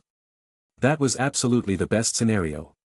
Next, Fong Chong used telepathy on her again. After more than half an hour of attempts, she was finally able to communicate with him normally through the mental link he had established. Through their conversation, Fong Chong learned that the Sea Spider clan and the Chimera Jellyfish clan were practically mortal enemies. They lived in the same sea area and often clashed over territory and resources. In the past, although the Chimera Jellyfish could fuse using their racial talent, their overall strength was far inferior to the Sea Spiders, and the Sea Spiders had always held the upper hand. But about 2 years ago, something changed. The Chimera Jellyfish suddenly experienced a rapid increase in strength and became more bloodthirsty, gradually tipping the balance between the two clans. About half a month ago, a large-scale war broke out between the two clans. In that battle, the Sea Spiders were nearly wiped out, and she had no choice but to lead the remaining tribe to seek refuge here. Meanwhile, the Chimera Jellyfish had taken over this area and were continuously expanding toward the land. Just today, their hiding place had been discovered by the Chimera Jellyfish. If Fong Chong hadn't arrived in time, they might have faced complete annihilation. Hearing this, Fong Chong immediately had an idea. He decided to investigate the Chimera Jellyfish's nest to find out what had caused their sudden change. But before that, he had one more important matter to attend to. Chapter 99, Fame Across the Vast Sea. The city of Vast Sea was still shrouded in gloom. As the sky brightened, more and more people packed their belongings, preparing to leave the city and seek refuge elsewhere. As the saying goes, those who live by the sea rely on the sea. Most of the residents of Vast Sea were simple fishermen or worked in sea-related industries. Now that they couldn't go out to sea, their livelihoods were effectively cut off. Just then, a strange voice suddenly echoed in the hearts of everyone in the city. I am the envoy sent by the Spider God. The monsters in the sea have been eradicated by me. You may now return to the sea without fear. Fong Chong, worried that some might miss the message, deliberately repeated it twice. Then, he remained hidden in the seaweed, maintaining his stealth state, quietly observing the city from a spot dozens of meters away from the shore. The citizens of the city gradually stepped out of their homes and gathered in the streets. Seeing their neighbors doing the same, they quickly realized that everyone had heard the same message. The crowd, half believing and half doubting, made their way to the shore but stopped about 5 or 6 meters away from the water, too afraid to approach. The voice they had heard was indeed strange, but their fear of the deadly sea soul beasts that had suddenly appeared was even greater. In the end, it was the old man who had prayed at the Spider God's temple the previous night who stepped forward. Pushing past his youngest son, he walked straight toward the sea. As a devout follower of the Spider God and having personally witnessed the Spider God's envoy the night before, he was far more confident in the message's authenticity than the others. When he reached the shore, his legs began to tremble. One of his sons and a daughter had lost their lives to the sea soul beasts in a similar manner. Now, he was about to lead the way back into the sea. As he hesitated, voices rose from the crowd behind him. That old man should hurry up and get in the water already. What's he waiting for? Isn't he a follower of that Spider God church? Hearing these comments, the old man mustered his courage. He had always valued his reputation, and if he backed out now, he would never be able to hold his head high in the city again. Taking a deep breath, he pushed off the ground with his toes, took a small leap, and plunged into the sea. Seeing that he had actually entered the water, the crowd, driven by curiosity, inched closer but still remained 2 or 3 meters away from the shore, just close enough to see the old man in the water. The old man took a few more steps into the sea, then turned around excitedly and shouted to the crowd, "It's safe." The people exchanged uncertain glances, still not fully convinced. Someone shouted, "Why don't you go a bit further?" The old man, as if to prove a point, stomped further into the sea, taking a dozen more steps. By now, the water had risen to his chest. He lost his footing and tumbled sideways into the water. The crowd, thinking he had been attacked by a monster, immediately panicked and scrambled backward, fleeing towards safety. Chaos ensued. Amid the commotion, someone shouted, "He's up again. He's up again." The crowd turned to see the old man climbing out of the water, spinning around in the shallows, and shouting with all his might, "I'm fine. I'm fine." Only then did the crowd regain some composure, watching as the old man splashed around in the water, almost showing off. A few brave young men, shaking off their parents' restraining hands, approached the shore. They didn't enter the water but instead cast fishing nets into the sea. Seeing that nothing happened to them, more and more people returned to the shore, resuming their old routines. Some even fetched wine jugs from their boats, downed 3 cups of strong liquor, and followed the old man into the sea. The commotion grew louder, and even those who had initially been too afraid to approach now joined the crowd at the shore. The crisis in Vast Sea had been resolved, and everyone breathed a sigh of relief. After all, this was something even the spirit hall couldn't handle, and yet it had been solved by a small spider god church. A few of the old man's close friends came forward to testify, saying that he had knocked on their doors late last night, claiming to have met the spider god's envoy and that the envoy had promised to deal with the sea soul beasts. At the time, they had thought the old man had gone mad from grief after losing his son and daughter. Now, it seemed he had been telling the truth. That night, the soul masters of Vast Sea gathered in an unusually unified manner at the local branch of the spider god's temple. Fong Chong didn't disappoint them. Seizing the opportunity, he used telepathy to summon them one by one and bestowed upon them a blessing of the spider god. This further confirmed the existence of the spider god's envoy, adding credibility to the rumors that the envoy had defeated the sea soul beasts and saved Vast Sea. Word of the events in the city spread like wildfire, quickly reaching the entire western part of the continent. This coincided perfectly with the earlier rumors of Fong Chang's generosity, and the Spider God Church suddenly gained immense fame. In the eyes of many, the Spider God Church, which they had previously dismissed, had quietly grown to rival the Spirit Hall in power. Even some issues that the Spirit Hall couldn't resolve might now be handled by the Spider God cult. Of course, those with a bit more knowledge and understanding of the Spirit Hall's true strength wouldn't be so quick to believe this. While the rumors spread and everyone searched for the legendary Spider God's envoy, Fong Chong had already left Vast Sea and returned to the depths of the sea. After a few days of adjustment, the Sea Spider Queen had managed to calm her severely damaged clan.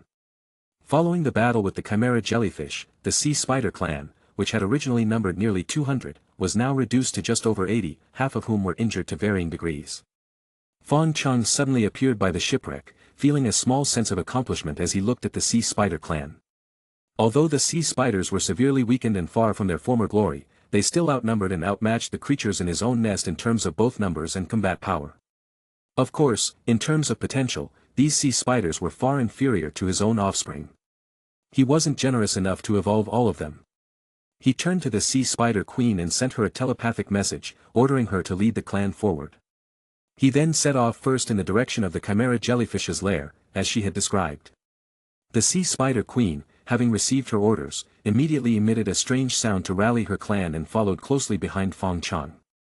With her as his lieutenant, Fong Chong felt much more at ease. These sea spiders weren't his offspring, nor had they been trained by him from a young age. Without her, he might not have been able to control them. After traveling through the sea for half a day, the group of spiders finally arrived at a massive underwater cave, about 10 meters in diameter.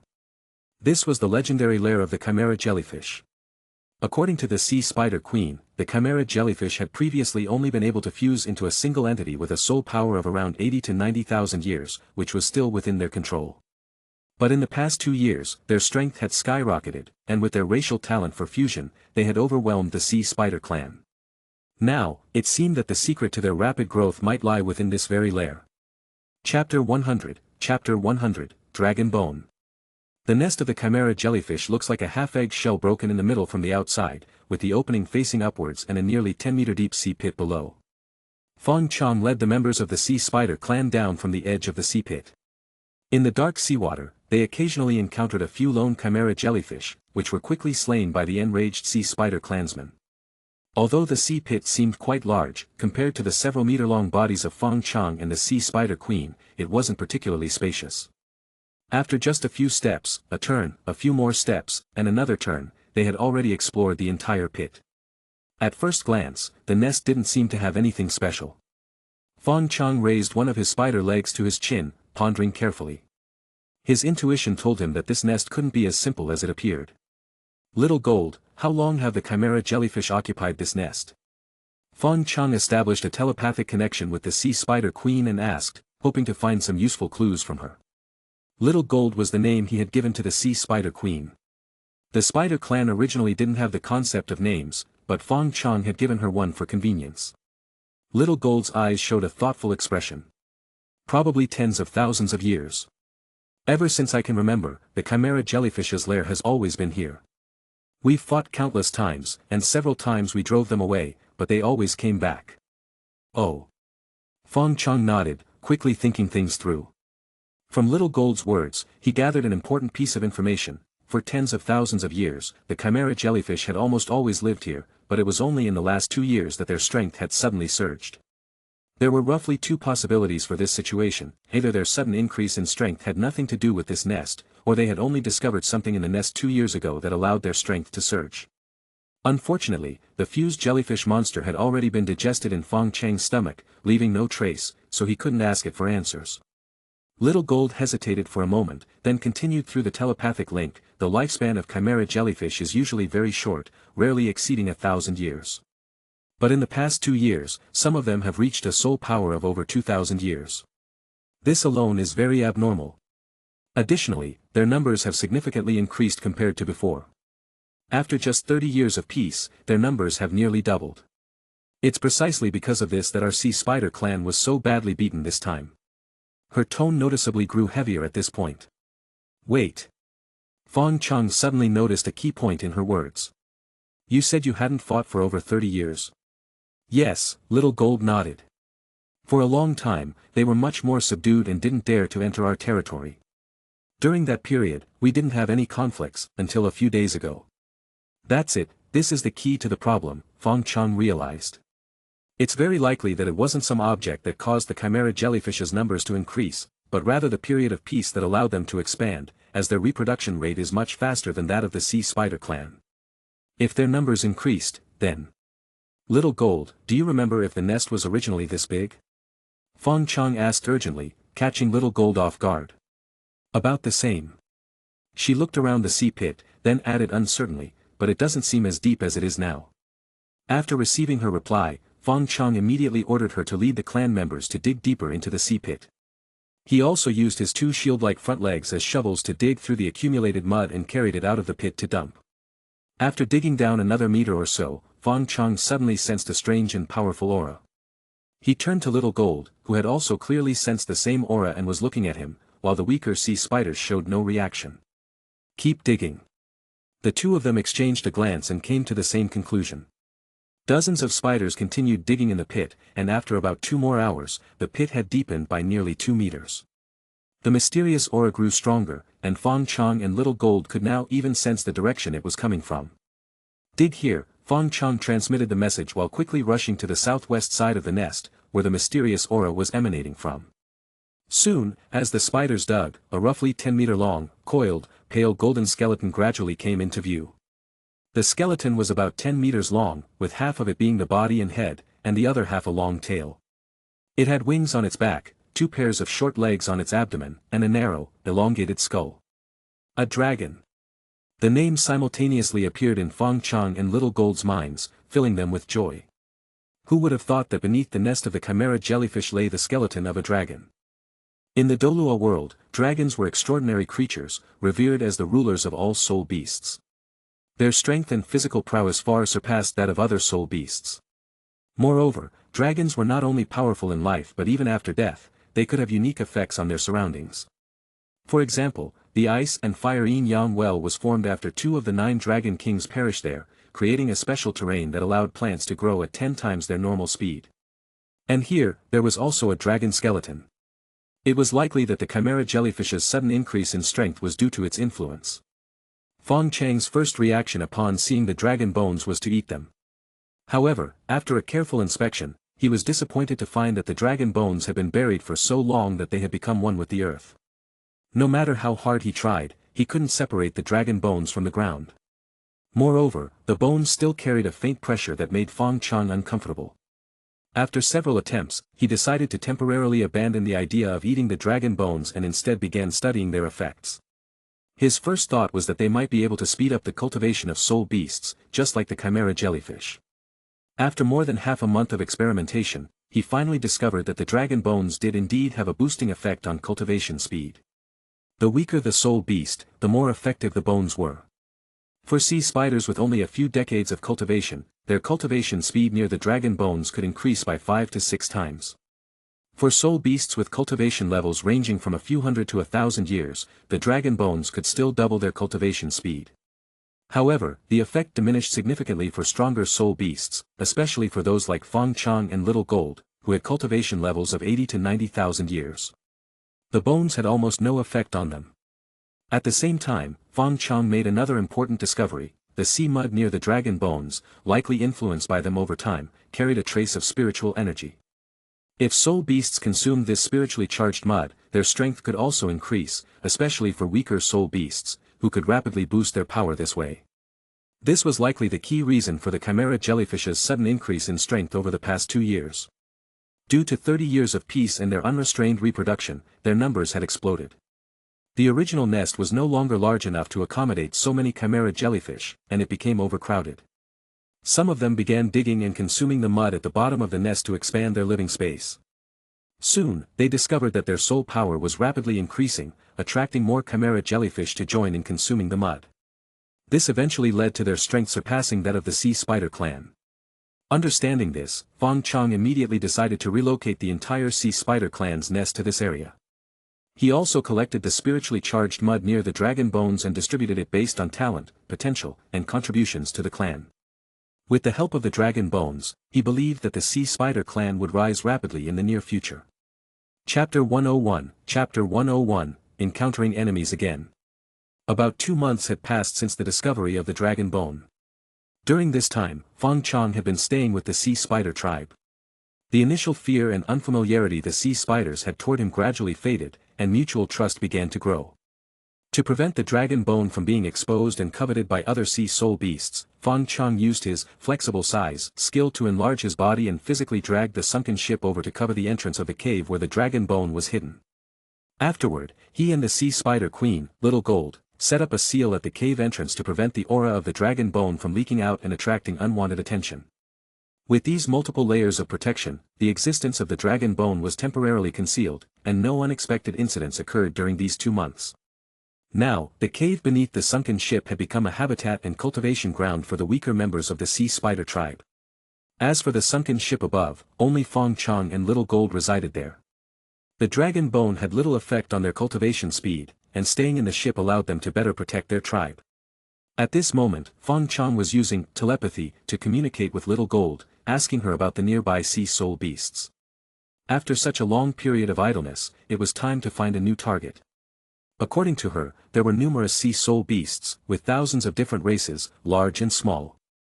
However, most of them were not strong and could only survive by depending on other races. In this area, there were only 5 notable sea soul beast races with significant influence, one of which was the sea spider tribe. The sea spider tribe was once prosperous, but about 200 years ago, internal strife caused the tribe to split into 2 factions. One faction was led by Little Gold, while the other was led by her 2 younger sisters. From what she knew, before the war with the Chimera Jellyfish tribe, her faction had always maintained an overwhelming advantage over the other. However, the situation was now uncertain. The second notable race was their longtime enemy, the Chimera Jellyfish tribe. Thanks to Fong Chang's efforts, they had nearly been wiped out and were no longer a threat. Aside from them, there were only 3 other dominant sea soul beast races in this area: the demon soul great white sharks, the evil demon tiger whales, and a race called the vast sea lobsters. The demon soul great white shark resided near Sea God Island and were under the protection of the sea god. Their leader had reached the 100,000-year cultivation level, far surpassing the sea spider tribe in strength. The evil demon tiger whales were their mortal enemies, often appearing in the waters near Sea God Island to prey on the demon soul great white sharks that ventured outside the island's protection. They were even stronger than the sharks and extremely bloodthirsty. However, they had little conflict with the sea spider tribe. While there were occasional attacks on individual sea spiders by the evil demon tiger whales, there had never been any large-scale confrontations. Of course, there was also an extremely terrifying presence in these waters, the deep-sea demon whale king, the overlord of the demon whale sea. However, it was notoriously lazy. As long as one didn't enter its territory, it wouldn't attack, so there was no need to worry too much about it. After explaining these, Little Gold focused on introducing the vast sea lobster tribe. According to her, the vast sea lobsters were actually the original inhabitants of this area. Both the sea spider tribe and the Chimera Jellyfish tribe were newcomers who had driven them out through long-term competition. Because of this, the vast sea lobsters harbored deep hatred toward the sea spiders and were constantly seeking to reclaim their ancestral land. Originally, the sea spider tribe's strength was enough to fend them off. However, after the internal strife that split the tribe and the subsequent war with the Chimera Jellyfish that left them severely weakened, they were likely no match for the vast sea lobsters. As the two were discussing this, Fong Chong suddenly sensed a powerful aura rapidly approaching. Shortly after, a sentry sea spider rushed into the sunken ship to inform Little Gold. When the two of them hurriedly emerged from the ship, they saw a large force approaching from the distance. "That's the vast sea lobster tribe," Little Gold conveyed to Fong Chong through telepathy, her expression showing signs of nervousness. Seeing the enemy approaching, Little Gold quickly turned back to gather the sea spider tribe members from the cave beneath the ship and brought them out to the surface. The battlefield had to be kept away from the sunken ship, as the dragon bone beneath it could easily be discovered if the fight got too close. Before the sea spider tribe could fully prepare for battle, the vast sea lobster tribe had already surrounded them in a semicircle. There were about 150 to 160 of them, nearly double the current size of the sea spider tribe. Leading the group were a male and female lobster king and queen, both significantly larger than the others. The lobster king had a cultivation level of over 94,000 years, while the lobster queen was at 87,000 years, slightly stronger than Fong Chong and Little Gold on the surface. Behind them were 9 subordinates with cultivation levels above 10,000 years. Both in numbers and overall strength, the vast sea lobsters clearly outclassed the sea spider tribe by more than a level. Little Gold grew increasingly nervous as she observed them up close. However, when she glanced at Fong Chong beside her, her anxiety eased somewhat. After witnessing him devour a 100,000-year soul beast in one bite, no one would ever mistake him for an ordinary 80,000 or 90,000-year soul beast. The lobster king of the vast sea lobsters stepped forward, positioning itself between the two tribes. Its eyes swept over the weakened sea spider tribe before lingering on Fong Chong. It raised one of its front claws, releasing a powerful aura, and began to bubble out a series of sounds. Although soul beasts below the 100,000-year level couldn't speak human language, and the two tribes had different languages, their intelligence was high enough for Little Gold to understand the Lobster King's message. Essentially, it was demanding that the sea spiders leave the area, as the vast sea lobsters were reclaiming this territory. In simpler terms, it was telling them to get lost. In the past, Little Gold might have chosen to endure the humiliation and lead her tribe away from this fertile sea to find a new home. But now, behind them lay the dragon bone, the key to the sea spider tribe's future rise. More importantly, she had Fong Chong by her side. She glanced at Fong Chang's expression and, after receiving his telepathic approval, stepped forward to face the Lobster King, driving her spider leg firmly into the ground. The Lobster King quickly understood her message: they would not yield an inch of territory. With a sweep of its claw, the Lobster King signaled its tribe, and the 100 or so vast sea lobsters charged toward the sea spider tribe. The battle was about to begin. At this moment, Fong Chong wore a look of helplessness. If only the Lobster King had been born a few thousand years earlier. A 90,000-year soul beast was of no use to him now. It was such a waste. Chapter 102, Annihilation of a Tribe. As the battle began, Fong Chong immediately activated his domination skill, and the morale of the sea spider tribe, which had initially seemed weak, instantly changed. The two sea spiders with cultivation levels above 10,000 years, bolstered by the domination skill, saw their attributes skyrocket. They were now able to fight two vast sea lobsters of similar strength simultaneously without falling behind. Even the sea spiders with cultivation levels around 8,000 to 9,000 years, nearing the 10,000-year mark, were temporarily able to hold their own against a 10,000-year soul beast under the effects of the domination skill. For the weaker sea spiders, the domination skill also significantly boosted their overall strength. Although they were still vastly outnumbered, the one-sided massacre that had been anticipated did not occur. The sea spider tribe, facing an enemy twice their size and stronger in overall strength, managed to put up a fierce resistance. The situation at the top-tier combat level was even more absurd. Both sides had leaders with cultivation levels close to 100,000 years. Based on aura and cultivation alone, the vast sea lobsters seemed to have the upper hand. However, the reality of the battle was completely different from what their surface-level strength suggested. Originally, the vast sea lobsters and sea spiders were not far apart in terms of innate talent, physical attributes, and bloodline. At best, they were considered mid to high-tier sea soul beasts. But after Little Gold evolved into a sea emperor spider, her strength skyrocketed, far surpassing the lobster queen she was fighting. With the additional boost from Fong Chang's domination skill, she became even more formidable. At this point, she could likely hold her own even against a vast sea lobster with a cultivation level above 100,000 years. While suppressing the lobster queen, she still had enough leeway to assist her fellow tribe members. A water arrow shot out, striking the lobster queen squarely in the chest and sending her flying back 5 or 6 meters. The impact shattered the armor on her chest, revealing the pale red flesh beneath. The lobster queen spat out a mouthful of blood, staring in shock at the sea spider before her. Only now did she realize that this sea spider was completely different from any she had encountered before. Her body proportions were more balanced, unlike the odd leg-to-body ratio of other sea spiders, and her strength far exceeded what a sea spider of her level should possess. Before the lobster queen could recover, Little Gold prepared 6 more water arrows. 3 were aimed at the lobster queen, while the other 3 targeted 3 10,000-year vast sea lobsters engaged in battle with other sea spiders. Seeing this, the lobster queen panicked. She signaled the 3 lobsters to evade Little Gold's attack while charging forward herself, hoping to disrupt the water arrows before they could be fully formed. But Little Gold was not about to let her succeed. She bent her body backward, her 10-meter-long spider legs curving at a 50-degree angle, instantly doubling the distance between her and the lobster queen. The 6 water arrows followed her movement, retreating several meters before being launched like arrows from a fully drawn bow. At such close range, the lobster queen only had time to cross her front claws in front of her chest as a makeshift defense before being sent flying by the 3 water arrows. When the water arrows dissipated, one of her front claws hung limply, with 3 teacup-sized holes nearly piercing through the sturdy armor. The other 3 water arrows struck their targets simultaneously. Although the 3 10,000-year vast sea lobsters had received the lobster queen's warning, they had no time to react. The water arrows flashed by, leaving behind 3 pools of blood. 2 of the lobsters were hit in the chest and died instantly, while the third was struck in the lower abdomen, losing half of its body. Although it clung to life, its chances of survival were slim.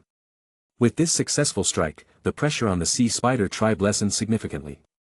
At the 10,000-year soul beast level, the battle began to balance out. The lobster queen, seeing 3 of her tribesmen dead and her own front claw crippled, glared at Little Gold with a ferocious light in her eyes. She launched a desperate, all-out attack. As for the lobster king, his situation was even more tragic. He had assumed that, even if he couldn't defeat this strange spider soul beast, he could at least hold his own until his tribe secured victory and they could gang up on him.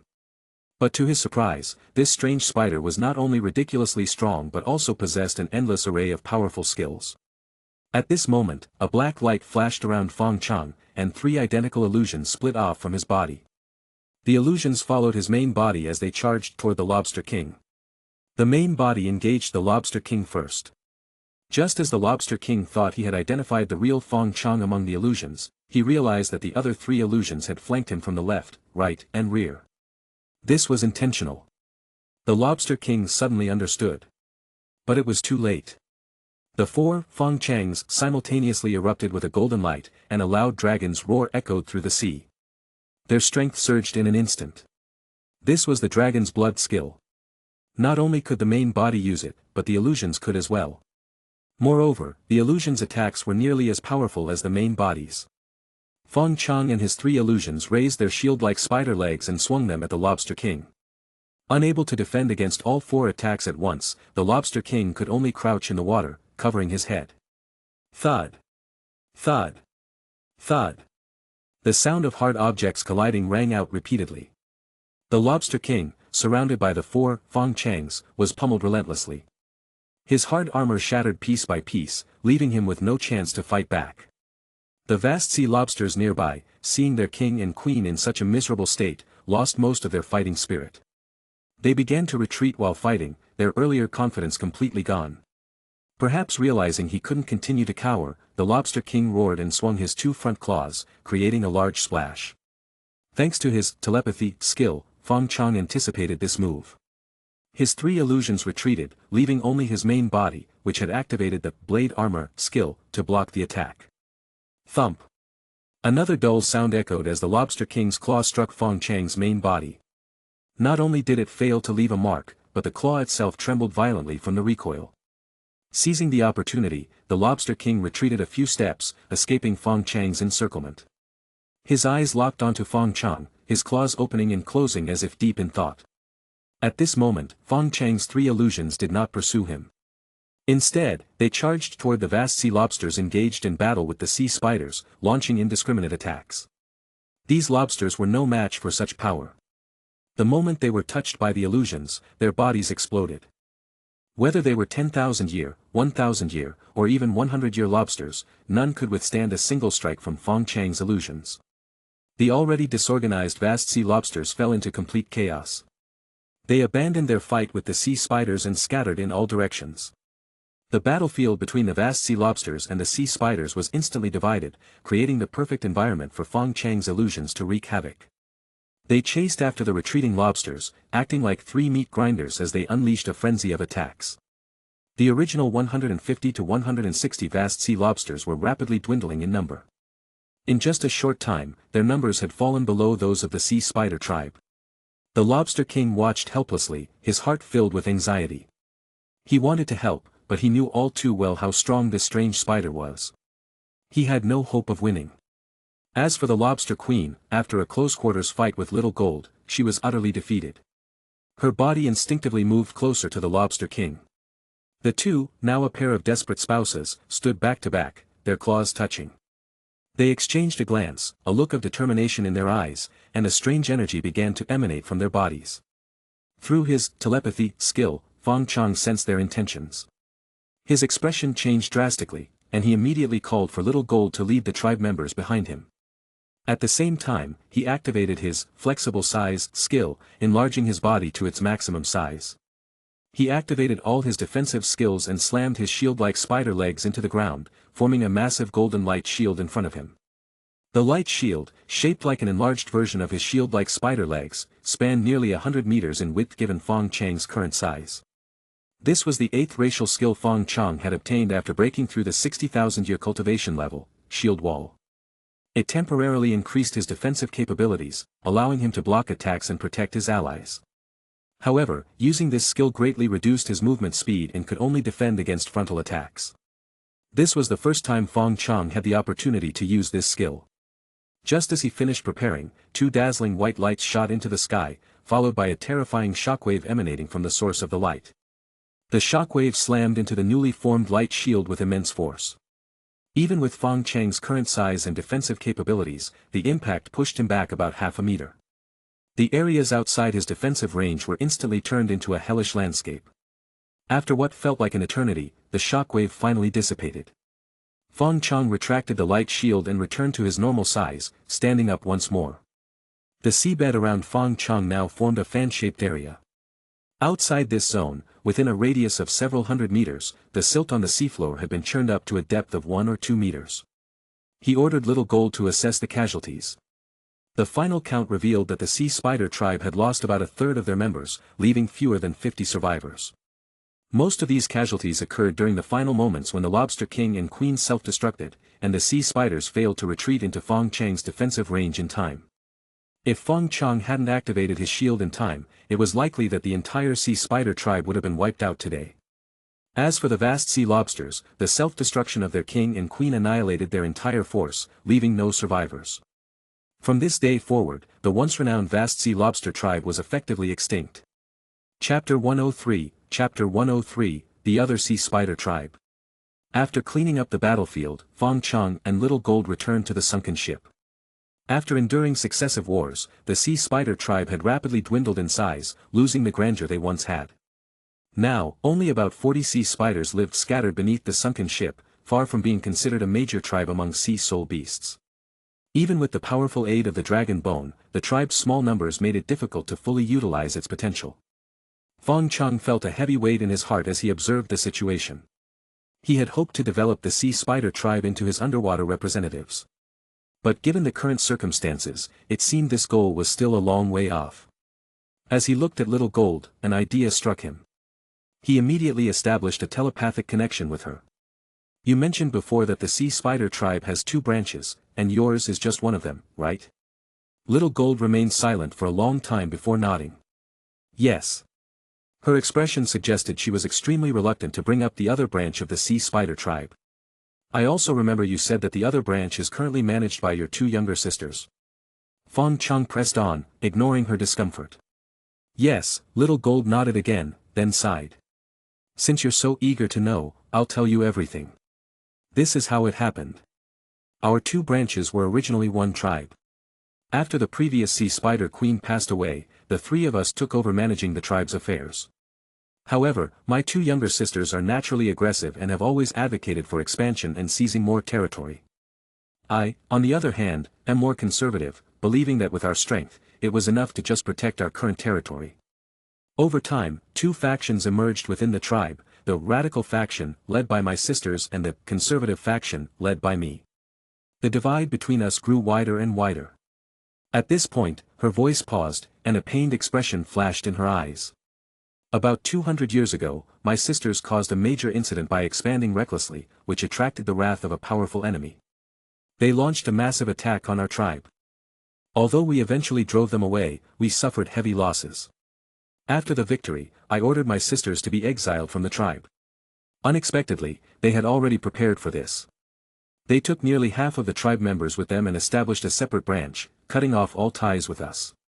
As expected, it was another case of factional conflict.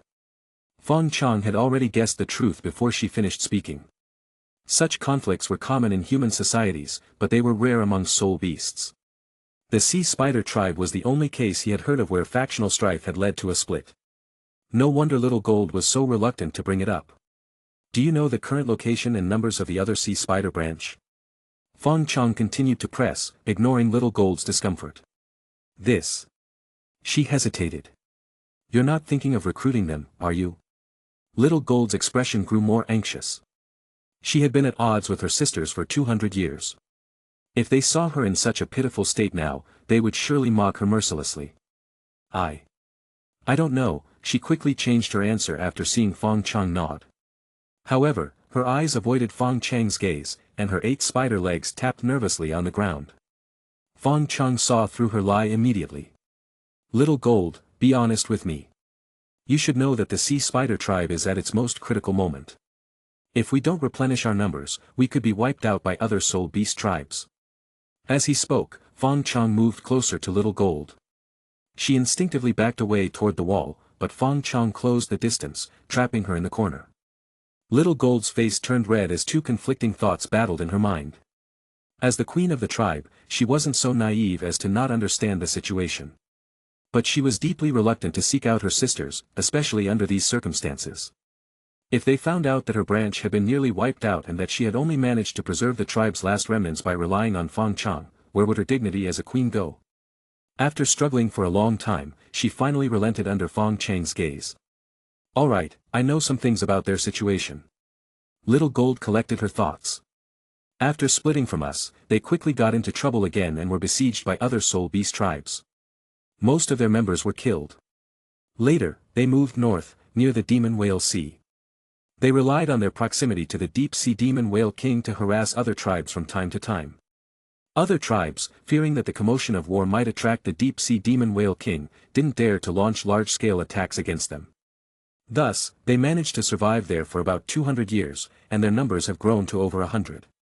As she spoke, Little Gold's face showed clear resentment. It was obvious that she wished her sisters and their followers would all perish. Spiders truly lack human emotions, and female spiders are even worse. Coughing lightly, Fong Chong brought Little Gold back to reality. First, send a tribe member to inform them. In a few days, we'll go to their territory together. What? Little Gold immediately shook her head like a rattle drum. No, no, you should go alone. You're our master now. No, you must come, Fong Chong said firmly. The grievances between you must be resolved by you personally.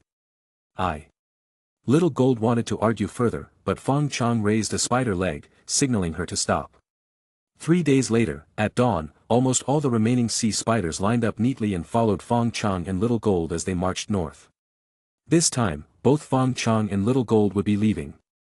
With no one to hold the fort at the nest, they would be vulnerable to sneak attacks, which could lead to heavy losses. Thus, they had to bring almost all the small spiders with them, leaving only a few behind to guard the nest. This was both to protect them and to make a show of strength. After traveling dozens of miles underwater, the group finally encountered members of the other sea spider branch. They numbered around 100, as Little Gold had said. Their cultivation levels weren't much higher, but they carried a fierce, battle-hardened aura. The other sea spiders had clearly crawled out of piles of dead soul beasts. Their combat power and discipline were far superior to Little Gold's branch. Just then, a mocking voice came from the other sea spider tribe's nest. Chapter 104, Chapter 104, The Sea Spider Sister. TSK TSK TSK, TSK TSK TSK TSK TSK, TSK TSK TSK TSK TSK. Sea spider language, oh my, who do we have here? It's our big sister. Upon hearing this voice, Little Gold's face immediately darkened. She responded in the same language, and the two sides began arguing back and forth. Although Fong Chong couldn't understand their conversation, he could roughly guess what they were saying based on context. Soon, another voice joined the verbal battle. Little Gold, now outnumbered, found herself at a disadvantage, her voice completely drowned out by her two sisters. At the same time, members of the other sea spider tribe began emerging from their nest. In just a few minutes, over 120 sea spiders had gathered on their side, outnumbering Fong Chang's group by more than 3 to 1. As soon as these sea spiders appeared, they spread out in a formation, encircling Fong Chong and his group. What are you doing? Little Gold demanded coldly, noticing their hostile stance.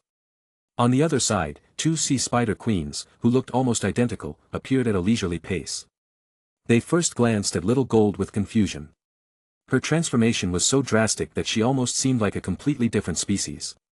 If it weren't for the fact that they had lived together for tens of thousands of years and were intimately familiar with each other's auras, they might not have recognized her.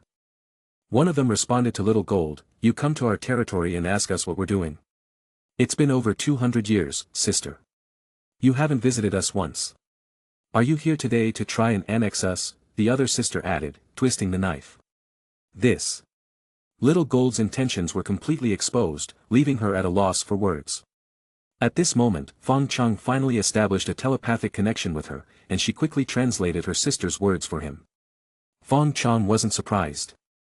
The two sisters' soul power was similar to Little Gold's, with one at 81,000 years and the other at 79,000 years. Soul beasts of this level were highly intelligent, and after living for so many years, they had accumulated enough experience to guess his intentions. What's this? You brought help from outside? The third sister's 8 eyes glanced at Fong Chong, lingering on him for a while before turning back to Little Gold. Little Gold remained silent for a moment before mustering the courage to introduce Fong Chong to her sisters. This is Lord Fong Chong. I have led our tribe to submit to him. What? The two sisters exclaimed in unison, and the atmosphere instantly turned icy. You actually led our tribe to submit to an outsider? The second sister laughed bitterly. I thought our big sister was so powerful, having brought the sea spider tribe to its peak, ready to annex us. Turns out, she's just become someone else's lackey. The third sister's words were even more cutting. Is this black fellow your lover from outside? Are you trying to use him to take over the sea spider tribe? Fong Chong couldn't understand their conversation and stood there like a clueless bystander. After a while, he asked Little Gold through telepathy what was happening. Little Gold had no choice but to relay her sister's words to Fong Chong. However, when it came to the third sister's comment, her face turned red, and she lost all semblance of her usual queenly demeanor. Seeing their older sister so submissive to Fong Chong, the two sisters grew even more furious and immediately released their aura, pressuring Fong Chong and his group. The surrounding sea spiders also released their soul power without restraint, suppressing Fong Chang's group. Under their pressure, Fong Chong and Little Gold remained unaffected, but the weaker members of their group couldn't withstand it and fell to the ground, as if bowing to the two sisters. It wasn't until Fong Chong and Little Gold released their own soul power to counteract the pressure that their group could barely stand, though their fighting spirit had significantly diminished. Releasing soul power pressure like this was essentially a declaration of war in the world of soul beasts. At the same time, the circle of sea spiders surrounding them closed in, their eyes glowing with hostility. A battle seemed imminent. Wait. At this tense moment, Little Gold, under Fong Chang's instruction, suddenly called out. She then continued to translate Fong Chang's words, "We are all part of the same tribe. Why resort to violence? Any losses on either side would be a loss for the sea spider tribe. Why not let the leaders fight in place of the tribe to determine the outcome?" After translating this, Little Gold glanced at Fong Chong. Knowing her sisters well, she knew they weren't foolish enough to give up their numerical advantage for a one-on-one fight. As expected, her two sisters scoffed at Fong Chang's proposal. "Big sister, do you really think we're stupid? With the few members you've brought, you think you can negotiate terms with us? I don't believe you can withstand the simultaneous attacks of dozens or even hundreds of tribe members," the third sister said without holding back. "Tell them I'll fight alone. They can send as many as they want," Fong Chong continued to relay through telepathy. Little Gold turned to him in shock. Although she knew he was strong, this seemed far too arrogant. But after seeing the determination in Fong Chang's eyes, she had no choice but to translate his words. The two sisters were delighted upon hearing this and immediately agreed. If this strange black spider could truly take on their entire tribe alone, then there was no way they could win today. But, was that even possible? Even an ordinary 100,000-year soul beast wouldn't dare to be so arrogant as to take on an entire tribe alone. Moreover, with the two sisters working together, they could hold their own against a 100,000-year soul beast for a while. With the leader's agreement, the weaker sea spiders stepped back, leaving a circular battlefield about 50 meters in diameter. On one side stood Fong Chong, who had enlarged his body to match the size of the sea spider sisters, standing proudly. On the other side were 9 sea spiders from the other branch. Among them, the two sisters were the strongest.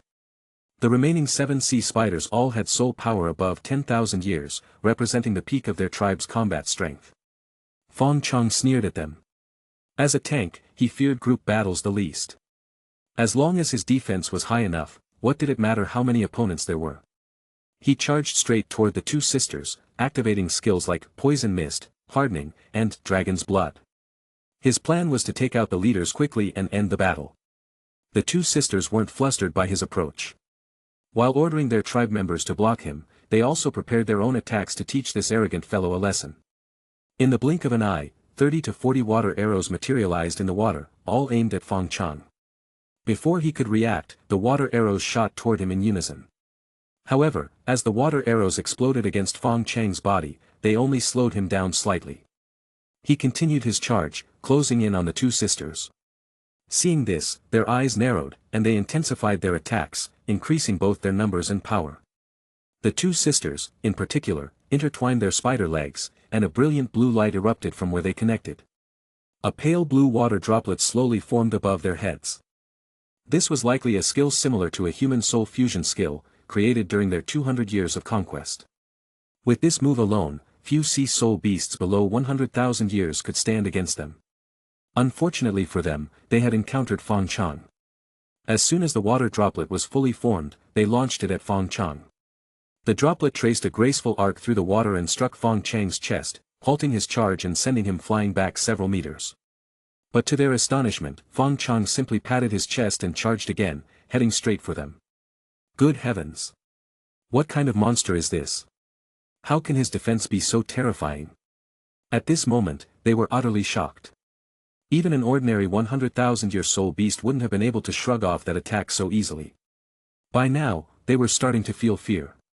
This strange black and gold spider might truly have the power to make them submit. Fong Chang's figure flashed past, and his shield-like spider legs were raised high above the two sisters' heads. But at the last moment, he didn't strike. The two sisters shrank back, exchanged a glance, and chose to surrender. All 16 of their spider legs bent halfway, assuming the posture of submission in the sea spider tribe.